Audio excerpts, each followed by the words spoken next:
This story begins in the year 2050, when the Earth was invaded by monsters.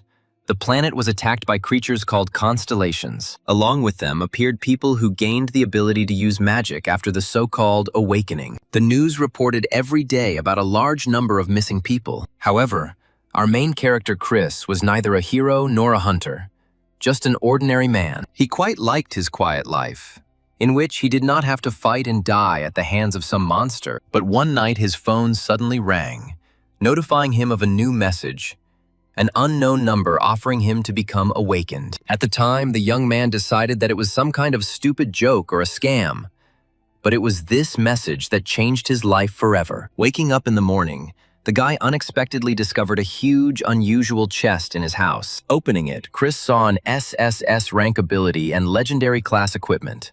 It was a once-in-a-lifetime chance. However, it soon became clear that this was a tethered piece of equipment, and the only way to get rid of it was the death of the owner. Meanwhile, warriors from different guilds fought for the golden armor, and no one was going to give in. To protect himself, the guy was forced to level up and had to fight huge, terrifying monsters. And before he knew it, Chris had become one of the few S-rank awakened in Korea, and had been given S-rank companions. The first among them was a knight of the Order of the Sacred Heaven named Lucy. The second was a knight with metal arms, with which he easily destroyed monsters. A huge robot named Achelon. Chris's third comrade was the abyssal knight Kolf, who fought with a huge sword. The fourth warrior had the appearance of a wolf with flaming red eyes. His name was the dragon knight Crocbane. Together they made a great team. And because of that, no one could look down on Chris anymore. But now the story moves back in time to when our protagonist was still an ordinary office worker. Finally, the clock hands showed 6 o'clock in the evening, and it was possible to calmly go home. When the working day ended, everyone hurried to leave the office and return home as quickly as possible. The young man himself always adhered to the principle of quietly stepping aside. It was this approach that allowed him to live peacefully all this time. He was convinced that greed often leads to misfortune. But if you let go of excess in time, you can live a very good life. Chris did this work every day, even though he felt terribly tired. As he left, he saw the other boys training again. He had watched them thousands of times, but each time it seemed like the first time. In 2050, the whole world changed. The Earth was captured by monsters who came along with strange creatures called constellations. At the same time, people appeared who were able to use magic after awakening. Countless battles began between the monsters and the awakened, and over time, the two sides reached a temporary balance. This was the Soul Academy, a place where awakened ones were trained to become hunters, and Chris had been working there for 9 years. Sometimes the guy thought that hunters, awakened and constellations sounded pretty cool. But none of that applied to ordinary people like him. Sipping his drink in front of the TV, he felt himself gradually becoming refreshed. The TV was again reporting on missing people. The Hunters Association claimed that most of the disappearances were linked to the King of Slaughter constellation. Listening to this, the boy thought that every day he hears the same thing. The King of Slaughter is raging in the north. Nothing new. They then talked about a conflict between the Hunters Association and the Civic Coalition. The cause of the dispute being budgetary funds. Although the world had changed, people who had learned to profit from it continued to live happily. However, society was still filled with crime and corruption, and essentially everything remained the same. Chris believed that such problems affected people much smarter and more capable than himself. He knew that some might call him a coward or a loser, but he himself believed that this was more a sign of common sense. As he fell asleep, Chris reflected on how the fewer things a person keeps around him, the simpler his life becomes. He believed that there was no point in suffering if you were not moving anywhere anyway, and there was no point in being sad if it seemed like you had no talent at all. Chris was absolutely sure that living life doing only what you really can do was the best option. With these thoughts, he fell asleep. But late at night, he was awakened by a phone signal informing him of a new message. Chris struggled to his feet and picked up his phone, trying to figure out who could be texting him at this hour. The message said that he was being offered to become awakened. So Chris decided that it was either a joke or a scam. As Chris fell asleep again, he thought that if awakening were possible at will, then all the people in the world would have become awakened long ago. However, Suddenly, the phone beeped again, and this made him angry. To stop the device from disturbing his peaceful sleep, Chris simply covered his head with the blanket. Soon it was morning. The alarm went off on his phone, and Chris reached out to check the time. He tried to find his phone by touch, and when the young man finally picked it up, he was dumbfounded. He had received 7 messages that night. Chris thought that those who wrote him messages were incredibly impudent, and he was even glad that he didn't answer them at night. When Chris finally got out of bed, he was amazed to see a huge chest standing right in the middle of the room. Opening it, the young man was horrified to think that yesterday's message could have been true. He then checked his phone again and read that his consent had been confirmed. The message also stated that the synchronization with the constellation was canceled because he was asleep and was given a system instead. The next message informed him that if he said the phrase status window, the status window would open in front of him. Chris was surprised to think that all this was really real. Considering it awkward to say something like this out loud, he still did it. A window immediately appeared in front of him, and Chris stared at it in confusion, but decided not to attach too much importance to it for now. In his opinion, it was not so important whether the constellation blessed him. The main thing was the fact of awakening itself. Then Chris read the description of the trait called the Path of the SS Rank Great Knight, and he could hardly believe his own eyes. He began to pace the room from corner to corner, trying to collect his thoughts and decide what to do next. The boy's heart was ready to jump out of his chest when he opened the chest again to see what was inside. His hands were shaking with excitement, and all the contents were shining very brightly. Then Chris read that the equipment he had accidentally received was the legendary armor of the sacred beast, the Golden Guardian. Shocked, Chris thought he had received a legendary SSS rank weapon, and he knew that such a chance only came once in a lifetime. However, the young man then decided that if this had happened 10 or even 5 years ago, he would have been overjoyed. But now everything was different. In his current life, he did not need all this. Then Chris decided to get rid of the chest and started looking for garbage bags. He was sure that this so-called blessing would only ruin his life, and he had no desire at all to die in battle. Chris had already started to put the armor in a trash bag, but soon realized that he couldn't just throw it away right away. If the legendary item is discovered here, the entire area will turn into a battlefield. Many warriors will want to take possession of it and will fight to the last. After some thought, Chris decided to go to work first. There, he tried to ask his boss to let him leave early, explaining that he had urgent business to attend to. After a short thought, the boss replied that if the matter was really so urgent, he could leave, and the young man thanked him. In the end, Chris finally decided to throw away this damned thing that was threatening his life. As he rode with the hidden armor, curiosity finally got the better of him, and Chris thought it was worth finding out what exactly made this equipment so special. Thinking about it, the young man decided that what irritated him most was the name, the Knight's Way. Opening the description, he read that the Knight's Path involves protecting the world, and a reward will be given to those who take the side of justice. After that, Chris decided that among the advantages, one could note the opportunity to learn all the skills of a knight. And there is probably nothing wrong with that. Finally, Chris reached a quiet and secluded place to get rid of the armor. He stood on the top of the mountain, about to throw down the suitcases with equipment. Then, with a sharp swing, Chris threw both heavy suitcases down. After some time, the suitcases fell into the water with a loud splash, splashing water in all directions. Scratching the back of his head, Chris still decided that he had done the right thing. Pleased with himself, he went home, thinking about how simple everything had turned out to be. Feeling for the switch in the darkness, he was about to turn on the light, but suddenly a powerful lightning flashed, and Chris cursed furiously. It happened 24 years ago, when the New World boarding school was attacked. The Great Master left Korea after a conflict with the government. Because of this, the appearance of monsters became more frequent, and the country's security system practically collapsed. At that moment, bloodthirsty monsters attacked the children in the boarding school. They tried to destroy anyone who stood in their way. Suddenly, one of the attacking monsters received a powerful blow. Trying to protect the children, one boy hit the monster with a fire extinguisher, but a girl standing nearby screamed that there were many more monsters. Then the guy's eyes widened in horror. Hearing this, he froze. A huge crowd of bloodthirsty monsters was already looming over them, and when the young man saw their number, He was shocked. Then, another young man informed the head of the department that the monsters were very close and would attack soon. The head of the department asked if he had managed to contact the hunter.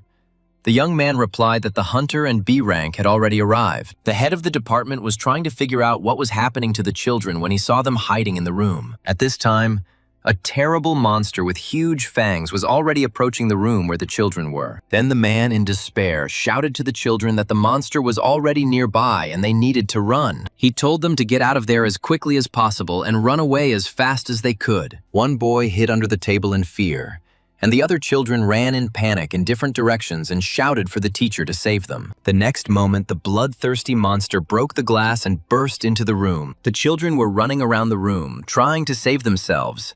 Only one boy, frozen with horror, sat motionless under a chair. The hidden boy sat motionless, frozen with fear.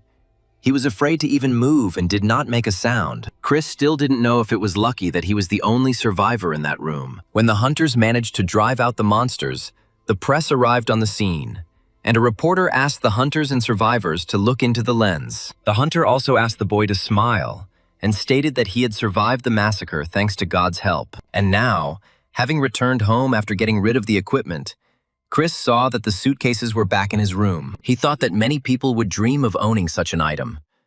But for him, it was only a source of problems. Then Chris decided to find out how the equipment got back and opened the status window. At that moment, Chris saw the armor rise up on its own and stand vertically. He then read the description, which said that the legendary Golden Guardian armor would bind to the first person to open it. Chris couldn't believe his eyes when he realized that this equipment also had a binding function. Then Chris decided to find out what other capabilities the Golden armor had and pressed the Additional Characteristics button. The system informed him that the armor had additional effects: a Guardian's Oath, breath control, and thermoregulation. The young man then realized that the equipment had probably returned thanks to the self-healing function. Chris thought that his life would be in danger if anyone found out that he owned such a thing. He didn't know how to put on the armor properly, but before Chris could finish his sentence, he saw that the armor had already appeared on him. Realizing that the armor had completely covered his body, Chris was surprised to note that everything actually worked. Then, looking at himself in the mirror, the young man thought with admiration that he looked even cooler than he expected. However, almost immediately Chris tried to pull himself up short, because he was sure that he had absolutely no need for such equipment. Lying on the floor in full armor, Chris decided he couldn't go on like this. Then he thought that it would be best to go to the academy and try to find out at least something about this armor. Opening the control panel, Chris used the pocket storage function to put away his equipment. After that, he returned to work, where a colleague asked in surprise why the team leader was there again, and he replied that he had suddenly remembered something important. Chris decided that if he studied hunters' manuals and equipment lists, he could find the information he needed. Looking through the materials, he read that the find for this feature turned out to be even worse than he initially expected. He would have to fight in close combat all the time, and Chris thought with irritation that this was incredibly stupid. However, Chris then reasoned that if the find was so serious, the reward should also be worthy. But the whole description boiled down to just the fact that he would receive a reward every time he took the side of justice. In addition, all skills of the Knight class branch were available for him to learn. Chris decided that this description was too vague. The young man then decided to start by studying all the materials related to the skills of the Knight class and close combat. Having copied all the necessary information onto a flash drive, Chris decided that he now had everything he needed and could leave. Chris wanted to slip quietly to the exit, and deciding that it would be safer to use the stairs, Chris headed towards the door. As he was going downstairs, Chris suddenly heard the girl shouting angrily that she had already refused 100 times. Then the young man carefully looked down to see what was happening. It turned out that the hunter was persuading the girl to join the Avalon Guild, assuring her that they would accept her immediately after graduation if she agreed. However, the girl screamed that she didn't want this. She tried to leave, but the hunter angrily stopped her, saying that their conversation was not over yet. Hearing this, Chris cursed under his breath, deciding that this hunter was acting like real trash. Within the Awakened Academy, there were various guilds that competed with each other for promising students. Formally, the procedure was supposed to consist of a competition between guilds, after which the student would sign a contract with the winner. Standing on the stairs, Chris listened to their argument and did not understand what he should do. He knew full well that Avalon was famous for its extremely aggressive recruitment methods. So Chris decided to intervene and contacted the Jellian Guild. He informed them that Avalon representatives were trying to force a student to sign a contract in the emergency stairwell of Building B2. Pleased with himself, Chris began to wait for the continuation. And he didn't have to wait long. Suddenly, a man appeared on the stairs and loudly declared that no one dared to act like that. Seeing this, Chris thought that they reacted incredibly quickly, as it turned out that the man who arrived was the head of the disciplinary committee. The hunter tried to escape, but at that moment, someone's hand fell on his shoulder. The chief noticed that George had already been warned earlier. Smiling broadly, George replied that nothing serious had happened and they were just talking. Standing outside the door, Chris smiled contentedly, glad that he had been able to help the girl. Meanwhile, the girl thanked the leader, who replied that if the guild representatives came again, she should contact the committee. Watching this, Chris thought that everything ended very well and peacefully. However, the girl then handed the head of the committee her phone and asked him to give her his number. Hearing this, Chris froze in surprise. The girl didn't even understand that this guild was no better than Avalon. After work, Chris walked down the street and thought that everything seemed to have ended well. But his soul was still heavy. Suddenly, the system thanked him for his courage in saving the girl from the pressure. Then the path of the great knight announced the reward. He was asked to choose a reward. And after thinking for a bit, Chris decided to take a skill point, since no one could definitely steal it. However, immediately after this, a new window appeared in front of Chris, in which he needed to choose a skill. The number of options was staggering. Among the available skills, Chris saw the unique sword art of Sigvald von Engrel. Next came the Platinum Spear Knight Ryuho's unique spear skill. He was then offered the close combat skill of the Sand Knight's commander, Rashiel. Chris finally realized that he was able to learn the abilities of the legendary knights, and all it took was spending one skill point. Chris then read the description of the effect, which spoke of an enhanced ability to learn and develop in all martial arts. The system immediately reported that he had received Grandel's combat talent from the Universal Knight. Closing his eyes, Chris listened carefully to his inner feelings. However, not feeling any changes, the young man decided that outwardly nothing had changed. The next day in the break room, Chris complained that he would die of boredom during the meeting. He noted that it is at least good that such meetings are held only 3 times a year. Then, his interlocutor suddenly asked what Chris had been doing last night, because the Avalon Guild had become furious. Chris calmly replied that he had handed them over to the Jellian Guild because Avalon representatives were pressuring the student. Then, the interlocutor explained that the girl they were hunting was special, and that the guild members were currently in an extremely bad mood. He also added that the girl was an alchemist, and therefore the guild desperately needed her. Hearing about the alchemist's ability, Chris was amazed.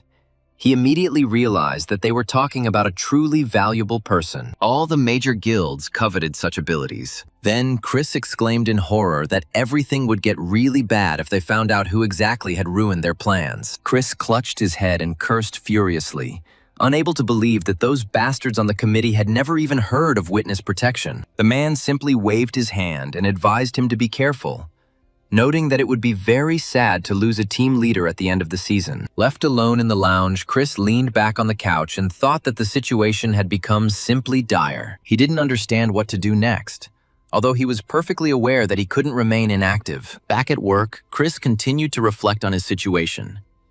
He couldn't afford a bodyguard. Connections with guilds wouldn't help either, because no one would interfere for the sake of an ordinary office worker. If he had obtained the legendary skills and weapons before awakening, he would have been able to continue living his normal life. Now Chris considered everything that was happening to be some kind of evil joke. Awakening had been forced upon him, and there was no point in complaining about it anymore. Meanwhile, at the academy, George sat in the Earth classroom and thought about how to find the one who had interfered with him. Suddenly, his phone vibrated, indicating a new SMS. It contained a photograph of Chris, along with information that he was 32 years old and worked as a manager at the academy. Grinning, George declared that he had finally found him. He was sure that he seriously thought that he could interfere in his affairs with impunity, but his comrades tried to calm him down. If the student dealt with an academy employee, It would only attract unnecessary attention. One of the students patted George on the shoulder and advised him to forget about it, suggesting that he find something more interesting to do. However, the enraged guy shouted that the others simply did not understand how much this man had harmed him. According to him, they needed Julie, and he himself was already tired of sitting in the earthly classroom. The academy divided students into 3 classes depending on rank: heavenly, earthly, and ordinary. It was the awakened of the heavenly class who were responsible for the security of Korea and had the right to inherit the position of the Avalon Guildmaster. An angry George shouted that he was ready to do anything to get into the heavenly class. One of the students remarked that they better come up with some solution and stop wasting time on this office worker. But George decided that he had to punish this pathetic bastard. If he was not dealt with now, there would be no stopping him in the future. The students supported this idea, finding it quite reasonable, and stated that the man had simply forgotten his place. They then asked how George intended to destroy it and what exactly he planned to do. He grinned and replied that he knew someone. Then one of the students asked if he was planning to use the vultures' services. The vultures and demon worshippers were enemies of both humans and monsters, and they were a community of criminals and scum. The vultures were only interested in profit, which is why the guilds used them to do their dirty work. George stated that once they dealt with this office worker, all that remained was to spread the necessary rumors. Meanwhile, Chris decided that for his own safety, he needed to take a vacation. He submitted a request, but his boss was furious when he heard that he wanted to leave for 5 days during the graduation period. Chris explained that he only needed a few days and that he just wanted to hide somewhere. But the manager categorically refused. He also reminded him that Chris hadn't shown up for work yesterday anyway, and then asked him why he was acting like that. As he left his boss's office, the hero thought that now he at least knew for sure that a man from Avalon was hunting him. Chris initially assumed that the Avalon representative would not act personally, but would simply set the vultures on him. In any case, Chris understood that he needed to disappear from the academy for a while. The first thing he did was go to a gun store, where the salesperson immediately asked him if he needed a pistol for self-defense. With a slight smile, the hero noted that rumors were spreading too quickly. The seller chuckled and replied that an awakened person simply could not have any other reason to come here. Placing the sword on the counter, the salesman examined the goods that Mr. Chris had selected. The man then asked if he was really going to buy everything at once, and Chris began to worry whether his salary would be enough for such purchases. After some thought, he decided that the sword and potions would be enough for him, after which Chris told the seller that he would pick everything up after work. In the evening after work, Chris took his weapon and went to the dungeon where many monsters were hiding. Chris decided to start at the most superficial level, something that even an ordinary person with a gun could handle. Chris knew he had to get stronger to be able to fight back against the man from Avalon. He simply had no other choice. Soon the system gave him a dungeon task to destroy the beast hounds. These ferocious creatures were huge red dogs with gigantic fangs. Entering the dungeon, Chris thought that whether he liked it or not, he would now have to fight them. To confront the monsters, Chris donned golden equipment, but the beast hounds were destroyed with just one blow. Then Chris thought in surprise that it was too easy for the awakened one. At the same time, the armor automatically appeared on his body, and the young man realized that this was how he could be identified. He noticed that thanks to his skills, monsters were becoming easier to destroy. With every swing of the blade, Chris felt his stance and movements getting better. During the fight, he realized that after destroying 10 hounds, he was able to deal with the next 2 with one blow. As Chris continued to destroy monsters, he reflected on how quickly his skills were growing. The hero soon realized that he was able to determine the location of enemies without even looking at them. When the battle was over, the young man realized that he had already killed 30 beast hounds, and in the place of the monsters, crystals remained lying. Looking at them, Chris thought that if he tried to sell these crystals, the association would immediately find out about his awakening. Opening the status window, he began to check how much his stats had increased. He assumed that the armor was enhancing his stats. Soon, the system reported that the territory of the beast hounds had been cleared, and the exit would open after receiving the reward. Chris knew he shouldn't expect anything special from a dungeon of that rank, so he immediately pressed the button to receive the reward. However, the system then announced that rewards would be given out according to the path of the Great Knight. She congratulated the guy on his victory over evil and offered to choose one of 3 rewards. And Chris again chose a skill point. At first, he was offered a unique dance skill, But Chris immediately decided that it was not suitable for him. The next option was the invincible hero tactic. But Chris thought he didn't like the passive cheating abilities. Eventually, the young man discovered the unique skill of the elemental knight of the forest blade, Silarian's Insight. Then Chris decided that this is exactly what he needed. Chris reasoned that increasing characteristics is always useful. After receiving the reward, the system informed that the exit would open soon. After examining his own characteristics, Chris stared in surprise at the 4th level parameters. Then the hero realized that at such a rate of growth, the best guilds of Korea would soon begin to hunt him. Suddenly, he heard footsteps behind him, and a branch snapped under someone's foot. Chris assumed that the vulture was following him. Now Chris realized that showing up here like this was a mistake. The pursuer was probably trying to act stealthily because of the armor, and Chris thought that he needed to be found before he escaped. Looking around, the young man tried to understand where to go next. However, Chris immediately realized that this would be much more difficult to do than it seemed. At that moment, a white bird flew next to him. There were several more birds sitting on the branches nearby, and then the hero finally realized that they were showing him the way. Chris realized that this was the effect of his new skill. This is what the help of the forest looked like. Chris carefully pulled out the sharp dagger and swung it with all his might. Then he threw the weapon in the direction the white birds were pointing. The dagger flew swiftly into the dense thicket.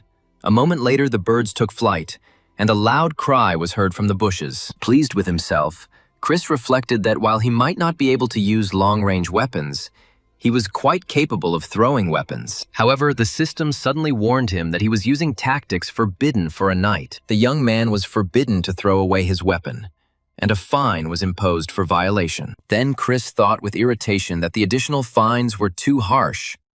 Something like this should be allowed at least for self-defense. After that, he decided to check who exactly he had wounded in the bushes. Coming closer, the hero saw a man wearing glasses lying on the ground. Chris realized that he was wounded, but he might still have a hidden weapon on him, so he had to be careful. Suddenly, the man extended his hand and shouted for the Golden Knight to stop, and explained that he had not come here for him at all. Chris asked what his task was. The man replied that he was hired to teach a lesson to one person, but it was definitely not a knight. He then remarked with admiration that he looked incredibly cool, and the hero handed him the potion. The man bowed and thanked the Golden Knight for the healing elixir. After using it, the stranger said with a smile that he now felt much better. Just at that moment, the armor suddenly struck. Chris didn't even have time to realize how he killed this man. He had never had to kill anyone before. Reaching towards the body, the hero took a phone out of the man's pocket. Having studied the information in it, the hero realized that he was not mistaken. This man really came for him. The young man then apologized to the murdered man, deciding that it was necessary to protect his true identity. There were various boxes and jars lying around the body. Chris had heard that after the death of an awakened person, all things automatically fall out. Now Chris was convinced that this was true, and realized that he needed to take it all back. Deciding that the information might be useful, the hero copied the data from the phone. After that, Chris simply threw the body down, figuring that he could leave it here and let the monsters take care of everything themselves. Rubbing his hands, he decided that he had gotten rid of all the evidence, and now he had nothing more to worry about. However, Chris then came to the conclusion that he needed to change this outfit because it stood out too much. Suddenly, Chris saw that the system had penalized him and deprived him of the reward for attacking an enemy who did not resist. Chris was shocked to discover that the penalty had already been applied 3 times. He thought that was too harsh, and decided that he just needed to clear 3 more dungeons. It shouldn't take long. Then Chris got a new dungeon with blood turtles. Seeing them in front of him, the hero drew his sword and prepared to destroy. Swinging his blade with fury, he destroyed the blood turtles one by one, splitting their shells with powerful blows. Soon, all the monsters in the dungeon were destroyed. The system reported that the dungeon was cleared, but the penalty level remained at 3. Chris couldn't understand why the number of penalties hadn't decreased. He assumed it was because he was fighting weak monsters. However, since he could at least level up, the hero decided to continue training by clearing out more dungeons. The next enemies on his way were terrible spiders with ruby eyes. Taking out his powerful sword, the hero began to destroy the monsters one by one, striking again and again until all the spiders were exterminated. Soon the last monster fell and the dungeon was cleared. In place of the destroyed ruby-eyed spiders, precious crystals remained. The system reported that the dungeon reward could cancel the penalty effect, and after reaching level 10, he received a skill point. Chris was completely confused and didn't understand what conditions exactly affected the rewards. Then he remembered that blood turtles are not hostile to humans, and the reward is given specifically for clearing dangerous species. His new skill turned out to be a master device system, powered by nanomachines, which expands the visual system. Seeing that he now had access to a large amount of information, the hero decided that it could be useful in battle. At that moment, Chris thought that since contact with the vultures had been lost, they would probably send reinforcements soon. The vultures would be easy to deal with, but there was still the problem of the Avalon Guild. 3 days had passed since then, and our hero was still in hiding. An enraged George couldn't understand why the vultures hadn't answered him yet. At that moment, one of his men reported that the message sent to the vultures had leaked into the academic network. There was a lot of discussion on the forum about whether someone from the guild actually hired the vultures to eliminate the target. Horrified by the implications, George was stunned that it was all true and couldn't understand how such a thing could have happened. His interlocutor explained that the academy staff began spreading rumors, which quickly reached other guilds. Realizing that he had done something stupid, George was afraid that all this would escalate into a conflict between the guilds. His comrades stated that this was precisely why he tried to stop him. They had nothing to gain from destroying this worthless creature. However, an enraged George shouted at his subordinate, demanding that he shut up immediately. At that moment, his phone rang and an unknown number appeared on the screen. When he answered the call, he heard Chris say that he was the one who was forced to go into hiding after the recent incident. Chris added that he had been working at the academy for 9 years and had a good feel for such things, and also stated that the vulture he sent was already dead. George asked if he really intended to confront Avalon, but Chris replied that he just wanted to return to the academy in peace. He offered him money, but Chris refused, saying that he didn't need anything. He asked to just ignore him. Besides, he had already handed everything over to the Avalon Guildmaster, and George should think carefully before doing anything rash. George screamed that now he couldn't even destroy this cunning bastard. After finishing the conversation, the hero thought that one always has to pay for the right to survive, and he did everything necessary for his own safety. Meanwhile, the guild leader stated that his son's behavior had put the hero at risk and asked what he wanted. However, Chris replied that he didn't need anything. He was only grateful for the leniency shown to him. Deciding that his problems were over, the hero decided to return to the academy at the right time. On his way to work, he decided to check his recent progress. By this point, Chris had already reached level 16 and his stats were 21. The boss noted that it was good that he had sorted out the situation, but he couldn't just disappear from his workplace. He added that he understood that Chris was having a hard time and that he might need to take some time off. But that wasn't possible before the exams. The hero realized that he needed to work harder to compensate for his absence. His colleagues asked him if he had eaten anything special because he didn't look tired at all. Confused, Chris replied that it was simply because he was well rested, although in reality he thought that his stats were preventing him from feeling tired. After work, everyone headed to the locker room to change clothes.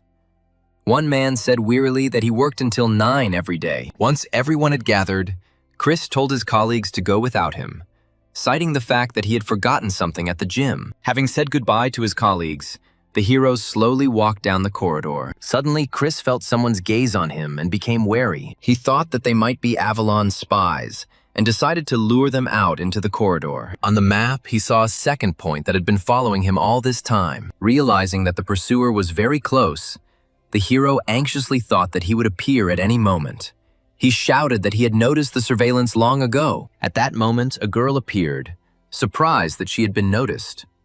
Looking at the hero, she asked if she had really been exposed. Chris was also surprised to realize that a student had been following him all day. Then the girl said that he could have gone to a more secluded place earlier, because she didn't even have time to eat while she was watching him. Chris replied that it was she who had been following him, and asked why she needed him as a heavenly student, and whether this was really a declaration of love. The girl said that he was not her type, and since he did not deny that he noticed her, he did not even try to pretend to be normal. Then she, noting that she didn't understand why he was working a white-collar job at all, challenged him to a duel. Surprised by such an offer, the hero thought that he did not want to fight with the student and immediately refused. The girl, in turn, was amazed and did not understand how this was possible. Chris then explained that he was busy preparing for exams, which meant he didn't have time for sparring and that he should find someone else.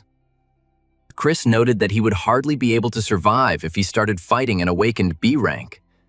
There was no point in him revealing himself. However, the girl insisted on a duel at least once, declaring that if he refused, she would tell everyone that he was awakened. She explained that her constellation told her that he had a constellation, and therefore, if she wanted to become stronger, she had to fight him. Chris realized that it was impossible to hide from the constellations, but at the same time, he did not have any battle stars. He thought about it and came to the conclusion that it was probably about the skill of the combat talent of Grandel, the universal knight. However, he told the student that he had no reason to fight with her. Then the girl, trying to stop him, screamed that she would tell everyone about his awakening. Chris just shrugged and replied that in that case, he would just quit, and that would be the end of it.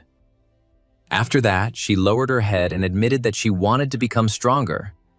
Then Chris said that for this, she should go to the academy or guild. She screamed that levels were just numbers and she needed skills.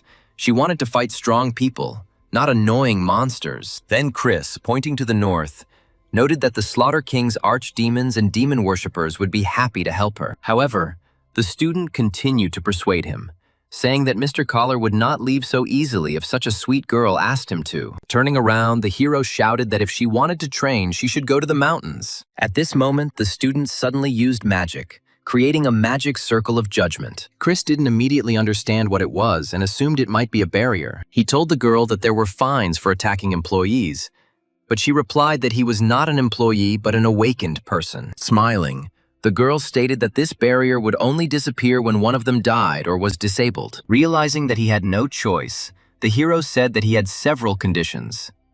Firstly, this fight must remain a secret. Secondly, his awakening should also be hidden, and she should not demand an apology or complaint from him. Chris added that he would only agree if she swears on her co-star to fulfill these conditions. Then the girl made an oath, but added her own condition. If she won, he would have to join her group. After this, the student immediately rushed into attack. Chris shouted at her to stop, raising his sword, but he realized it was too late. Her attacks were too fast. She rushed forward again, trying to deliver a powerful blow, but his sword managed to close the defense. The next moment, the girl flew to the side and fell to the ground with a dull thud. Chris, worried, asked if everything was okay with her. Holding her bruised head, she asked in surprise what it was and if he had really used magic. Chris himself didn't understand anything either and looked in surprise at the window, where it was written that even in sparring, one must not forget about manners and honor. The girl then bowed and introduced herself as Shelley, stating that she was asking the Balance Constellation apprentice to teach her. But the hero clarified whether he should do this, adding that he was not a fighter at all, but a simple worker. And although he doesn't like it, he is forced to agree. The girl got down on one knee, and Chris noted that she seemed to be really committed to that promise. At this moment, the student rushed into the attack again. Chris tried to stop her and, blocking the blow, felt the energy pass through his body. The girl sped up and tried to deliver a powerful kick, followed by a powerful punch, which he blocked again. Chris noted that she wouldn't be able to pierce his sword like that, so she should get ready. However, the girl had no intention of retreating and accelerated again, activating the skill Book of Judgment, Solar Eclipse, Divine Punishment. Watching the attack, the hero realized that she was using her skills to their full potential. Her blow was so powerful that he barely managed to parry it, gritting his teeth. He thought that such attacks were dangerous for him, but after several blocks, he gradually began to get used to their rhythm. Chris realized that he was not going to lose, but he still found it difficult to attack. At this point, the student screamed, asking why he was only defending himself and not attacking back. The hero chuckled and replied that she would regret it when the fight was over. An enraged Shelley screamed that if he did that, he would get an answer. Noticing cracks in the walls, the hero thought that the training hall should be reinforced. Otherwise, it would have to be repaired. The girl activated the technique again. The Book of Judgment, Secret Riddles, Retributive Justice. Seeing this, The hero realized that the technology was extremely dangerous. Then he prepared to defend himself, deciding not to surrender. An enraged Shelley moved forward rapidly, preparing to deliver a powerful blow. But at the last moment, she realized with surprise that she had missed. The hero had managed to dodge. At that moment, Chris noticed the enemy's window opening. He struck hard in an instant when she was vulnerable. The blow sent Shelley flying backwards, clutching her head as she fell to the floor with a thud. Chris was scared by what he had done and ran up to her, asking if everything was okay. Rubbing the bruised area, the girl said that everything was fine. She even said that the pain brought her some strange pleasure, adding that she enjoyed sparring. At that moment, Chris wondered why he was scared at all. The girl stood up and admitted her defeat. He asked her again if she was okay, and she said her muscles were sore and she was having a little trouble breathing, but overall she was fine. At that moment, the barrier disappeared. Then Chris asked if that was enough to defeat her. She replied that the main thing was that they fought with full force. He asked her to simply keep her promise and compensate for the damage caused. Then Chris decided to leave the hall and headed towards the exit of the academy. The girl followed him, and Chris asked why she was following him. Shelley replied that the formalities were over, and he then confirmed that everything was indeed completed. The girl added that the past is in the past, and now they need to build the future. After that, she asked why he was hiding his abilities.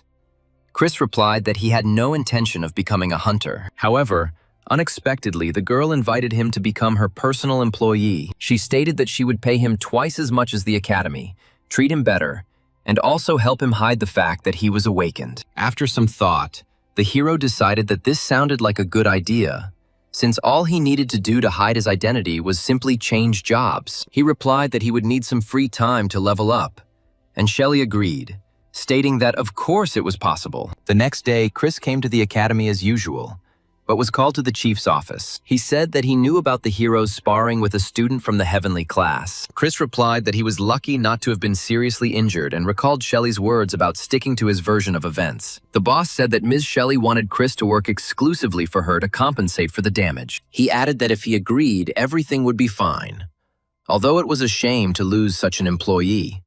After which the boss wished him good luck. After some time, Chris collected his things and left the workplace. When he entered the new office, the hero was pleasantly surprised. He never expected to end up here. The exclusive employee's office was on a whole other level, and Chris realized he was truly lucky. The next day, Chris arrived at the academy in his new office. Looking around, the hero thought that the room was very good. He slowly laid out his things and looked around. Soon the hero, satisfied with the result, decided that he could now rest in peace. At that moment, Shelley entered the room. Seeing her, the hero asked where his contract was, and the girl showed that she had brought it with her. Chris read that he was required to participate in one sparring session a week, and the rest of the time was free. Deciding that there would be no problems, the hero immediately signed the contract, saying that he wanted to go straight to the dungeon if everything was ready. Shelley replied that of course they would, adding that she would be training with an exclusive employee. Soon he received an SMS on his phone with permission to train. Smiling, the hero thought that now he could calmly increase his levels and not worry about anything. After that, Chris left the academy and headed towards the E-rank dungeon in the north. On the way, he studied information about the dungeon and read that, unlike creatures no stronger than ordinary animals, monsters lived here. One of the inhabitants of E-rank dungeons were creepy goblins. He also learned that the most dangerous constellations for Korea are the King of Slaughter in Northern Seoul and the Eternal Fury in the Pacific Ocean. Having thanked the driver, the hero got out of the taxi and headed towards the dungeon. Along the way, he noticed the awakened ones who were discussing how they didn't like the night work, but if they didn't meet the quota, there would be problems. Chris thought that the awakened were no different from ordinary office workers. Then he noticed a strange phenomenon. Red dots were approaching him and then moving away again. He wondered if they could sense his characteristics. After some time, he approached the entrance to the Flesh Eater's dungeon. The system issued a task to defeat the skin cutter. Chris realized that if they were asking for one, it meant he needed to destroy the boss. As he entered, he felt an ominous atmosphere.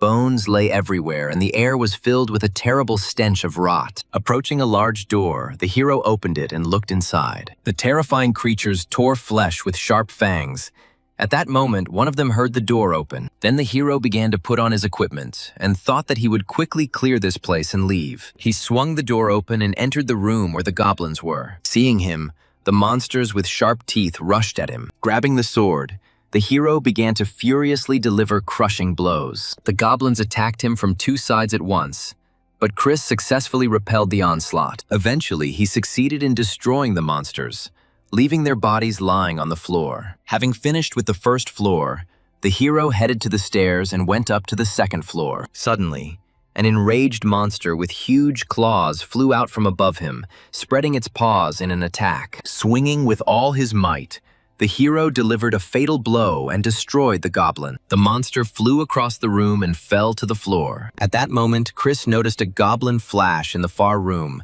and realized that they were gathering there. After thinking about it, he decided to go around them and come from behind. Entering inside, the hero saw two more monsters with huge fangs. He ended up destroying them instantly with a powerful blow. The enraged goblins surrounded him and attacked from all sides. Gripping the hilt of his sword tightly, the hero delivered crushing blows again and again, tearing his enemies apart. Looking at another destroyed body, the hero thought that the cleanup was going much easier than he expected. However, at that moment, the system issued a message requiring him to adhere to the code of honor, introduce himself, and raise the banner. Chris thought the system wanted him to die here. He was risking his life, and he didn't understand what that had to do with honor. In the end, Chris decided that it was not worth angering the system.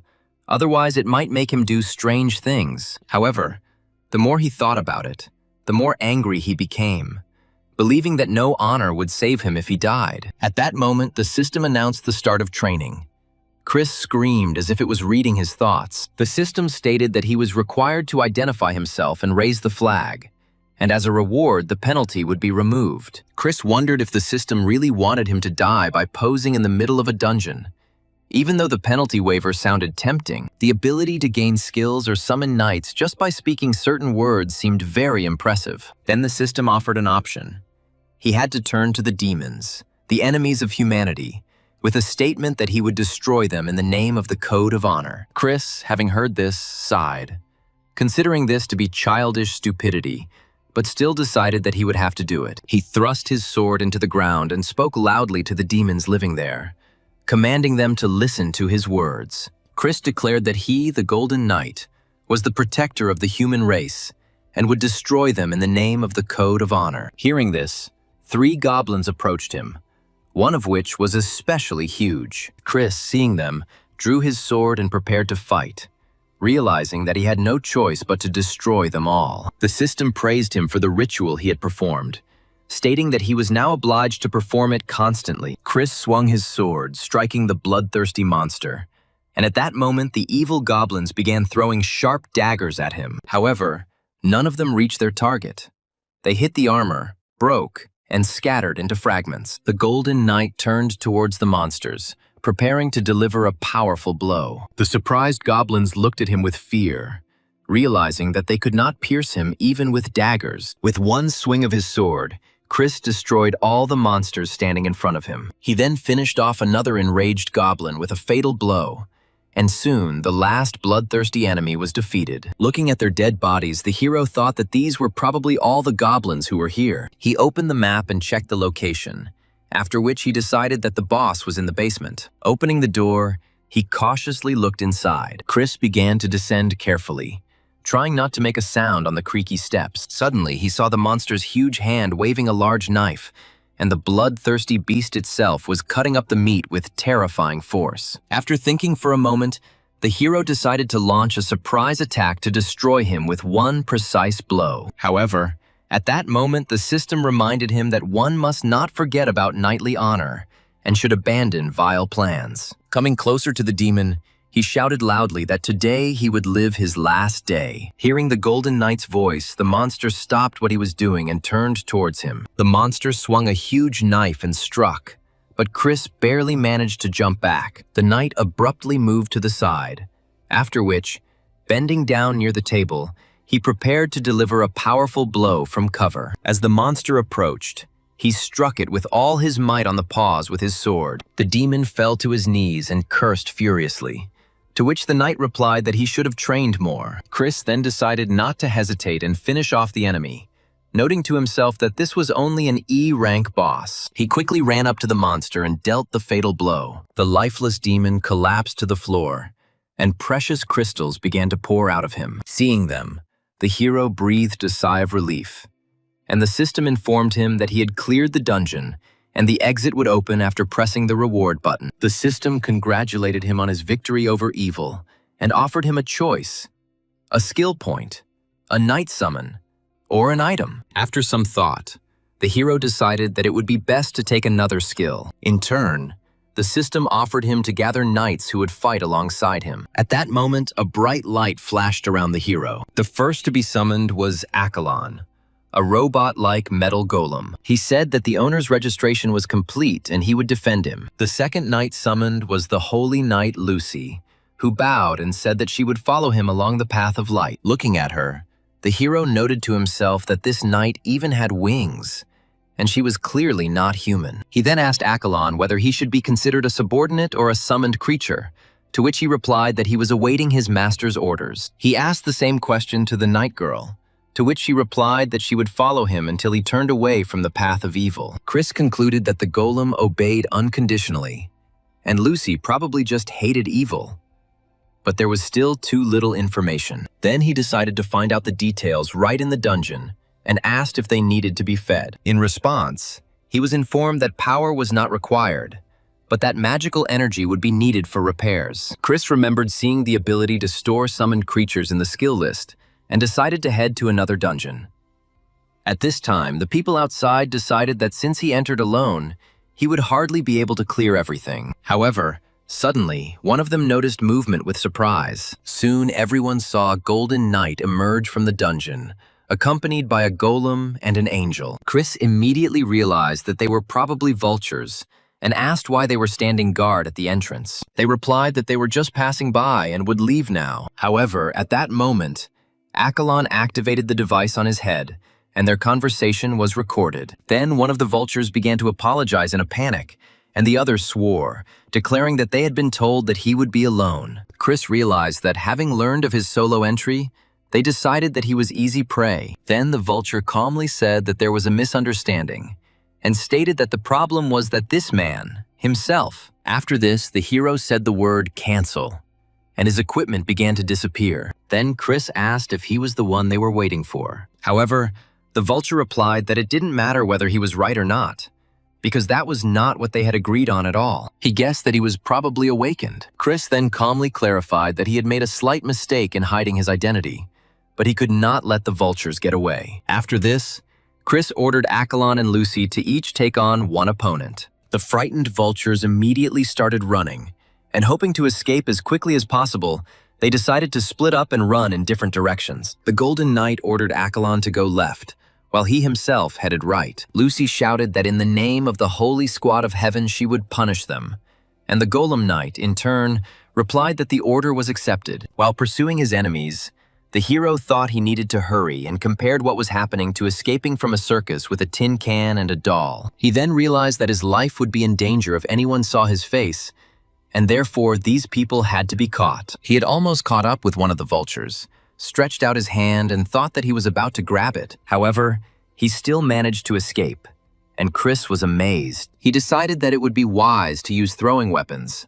but they were prohibited. At this point, the vulture continued to run as fast as he could and, looking back, did not notice the pursuit and decided that he had finally broken away. He chuckled and thought that there was nothing special about the Golden Knight. However, at that moment, turning around, he saw that the pursuit was continuing. With his sword drawn, Chris shouted that he was caught. The vulture, trying to save himself, decided to hide in the dungeon, considering it the right decision and realizing that he should have done it earlier. However, at that very moment, the Golden Knight dealt him a powerful blow with his sword, and the enemy fell to the ground. Chris noted that entering a dungeon wasn't so safe if you were met right at the entrance. He then took the vulture's phone and began reading the correspondence, in which he discovered a connection with the King of Carnage and Demon Worshipper. He was shocked to discover that the vultures were actually demon worshippers. At that moment, Accolon approached and reported that the enemy had been captured. Chris, watching this,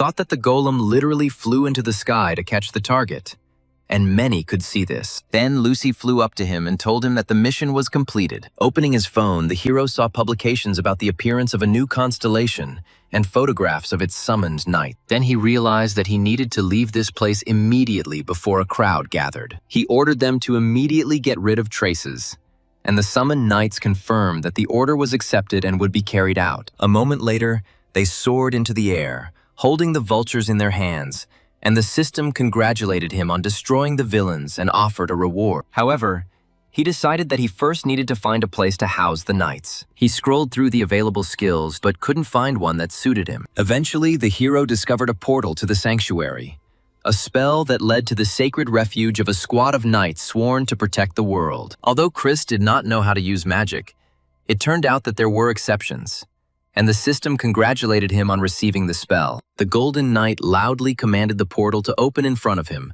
and a golden door appeared in the air. Coming closer, the hero carefully opened it and looked inside, after which he decided that this place was quite suitable. He called his knights and informed them that he would call them later, but for now, they should stay inside. The summoned knights simultaneously confirmed the order, after which the door closed. Chris finally exhaled, feeling calm. Returning home, the hero slept peacefully until the morning. Opening his eyes with difficulty, he reached for his phone to check the time. But when he looked at the screen, he was shocked. At that moment, he heard a voice saying that a knight should wake up early. Still not fully recovered, the hero saw Lucy and asked how she ended up there. She replied that she could come and go freely. However, he reminded her that he had asked them to wait in the sanctuary and not show themselves to people. And she then explained that this was why she had changed into ordinary clothes. The clothes for her were designed by Accolon, who, although he could not find the right size, still remained in the sanctuary. Hearing this, Chris thought with a smile that Accolon's problem was clearly not his clothes. At that moment, he smelled something and asked what she was cooking, to which the girl replied that Accolon had also made that. She also added that considering the importance of supplies and maintenance, she cleaned the premises and everything is now sparkling clean. Having tried the food, the hero was surprised to realize that it was very tasty. Lucy explained that Accolon had reduced the amount of soy sauce without knowing his preferences, and had also prepared his ceremonial clothes. Chris wondered who this Accolon was, since he looked like a fighting machine and yet showed such concern. He then started to get ready to go to the academy, and Lucy stated that she would go with him. However, he asked her to stay at the shrine. She refused, explaining that the shrine only appeared for 3 seconds, and she would not be able to protect it. However, Chris replied that 3 seconds was not that long. When Lucy left, he thought that it was also worth thinking about how they would proceed further, so as not to go out in the future unnecessarily. He then checked his status and realized that he had only leveled up 1 level, but all his stats had already reached the 640-point threshold. Shaking his head, the hero realized that he had a long way to go, as a true S rank could only be achieved through experience, ability, and wisdom. When he arrived at the academy, Shelley approached him and asked if he had been to the dungeon. He answered in the affirmative and inquired about her studies. The girl said that she only has martial arts training and meetings with staff are also considered training. Chris asked what he was doing today, and Shelley replied that he was heading to the White Knight Guild and she would go with him. After some time, they actually reached the academic branch of this guild. When they entered, they saw students fighting with amazing strength during training. With each collision of blows, sparks flew in all directions. Chris's eyes widened, and he wondered if they really trained like this every day. Then, as they walked further, they encountered 2 students who asked them to stop. Surprised, Chris asked why they were bothering them. At that moment, the students suddenly bowed and greeted Shelley politely, making Chris think they looked more like gang members. An irritated Shelley shouted that she had asked them 100 times not to do this, and demanded to know why they were continuing. The confused guy added that she was the only one from their guild who belonged to the Sky class. However, Shelley responded sharply that the Heavenly class were ordinary people without any special privileges. Soon they came to a man from the Blue Dragon Guild, and when he saw Shelley, he said hello. It turned out to be Carl, the son of the leader of this guild, who said that he was waiting for her. The girl said that even if he came again with the same offer, she would refuse because of the constellation she could not change the guild. He then invited her to join their ranks, saying that he could not allow such talent to rot in such a place. Despite the presence of 3 major guilds in Korea, it is the Blue Dragon Guild that is considered the most sought after among awakened ones. Shelley asked him to stop, and asked if there was any law requiring the celestial class to join one of the major guilds. Carl responded by stating that she had unique abilities, the Court of Truth and the Fist of Justice, and promised a decent payment. He told her to think carefully, because the ideology of their guild is struggle, and they are ready to make every effort for its development. Listening to this, the hero thought that he was some kind of strange person, and did not understand what kind of blessing of 2 constellations was being discussed at all. In his opinion, the constellations are proud entities that do not agree to share one apostle. Shelley responded that, judging by the face of the employee, who had been working at the academy for 9 years, it all sounded like complete nonsense. Chris also didn't understand why Carl was looking at him like that, because he didn't say anything at all. However, Shelley frowned and ordered him to leave, stating that she had things to do today. As he left, he slammed the door hard, after which the girl thanked the hero for his help. He wondered why she had even angered one of the 3 largest guilds, when she could have simply cited her constellation's ban. However, she replied that that person was also from the heavenly class, and she couldn't just ignore him. Chris noted to himself that such awakened ones often encountered vultures and demon worshippers and died much faster. Shelley, however, stated that she would become stronger, hone her skills, and immediately after graduation, head to the dungeons to level up. Chris frowned, noticing that because of her dream, he had now become an undesirable figure for the Blue Dragon Guild. Meanwhile, in the Blue Dragon Guild office, Carl was shouting in rage that he had ordered Shelley to be checked. He hit his subordinate, declaring that talent hunting was a real guild war. He repeated what he had said several times. Shelley needed their guild. The subordinate tried to apologize, but this only made him even more angry, and he struck again. Carl stated that even as a student at the academy, she should belong to the Blue Dragon Guild, and everyone should understand that. Then, frowning, he asked if the employee who intervened in the situation had been checked. He was informed that it was Chris, an employee of the Academy's maintenance department and Shelley's direct subordinate, having previously worked in her department. A surprised Carl stated that the Sky class didn't need assistance and doubted whether she was really going to create a team. There are still 2 years until graduation, and instead of hiring employees, it would be easier to contact the White Knight Guild. The subordinate then reported that there was a possibility that the employee was awakened, as camera footage had been found. Hearing this, Carl chuckled and noted that after using this ability, the enemy would hardly just leave. He concluded that this person was at least C rank, possibly even higher,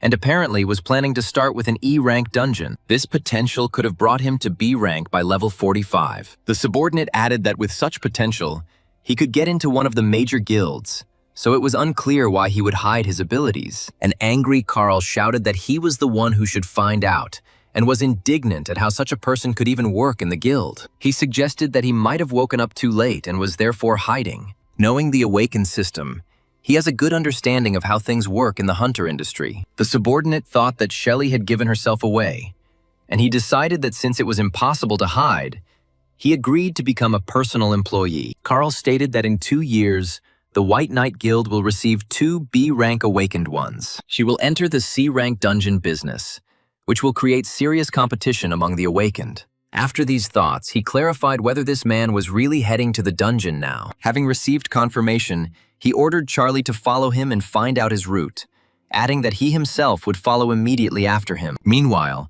Chris reached the forest near the dungeon. There he was about to enter an E-rank dungeon. Suddenly he heard suspicious footsteps. The hero became wary and, frowning, decided that he was being pursued by vultures again. Pretending not to notice anything, the hero calmly walked along the forest path, and then he suddenly took off, trying to escape pursuit. At that moment, an armed Charlie from the Blue Dragon Guild rushed after him. However, he soon stopped, having lost the trail, and did not understand where Chris had disappeared to. At the same time, he hid behind a tree, thinking that the pursuer was just an inexperienced vulture. Thinking about this, the hero could not understand why he did not run away when he realized that he had been exposed. In the current situation, the only person who could target him was Carl. While the young man was gathering information about Shelley, He sensed that she might have been awakened. He thought it would be foolish to get into a conflict with the Blue Dragon Guild, which was famous for its love of fighting. Meanwhile, Charlie, watching him from the side,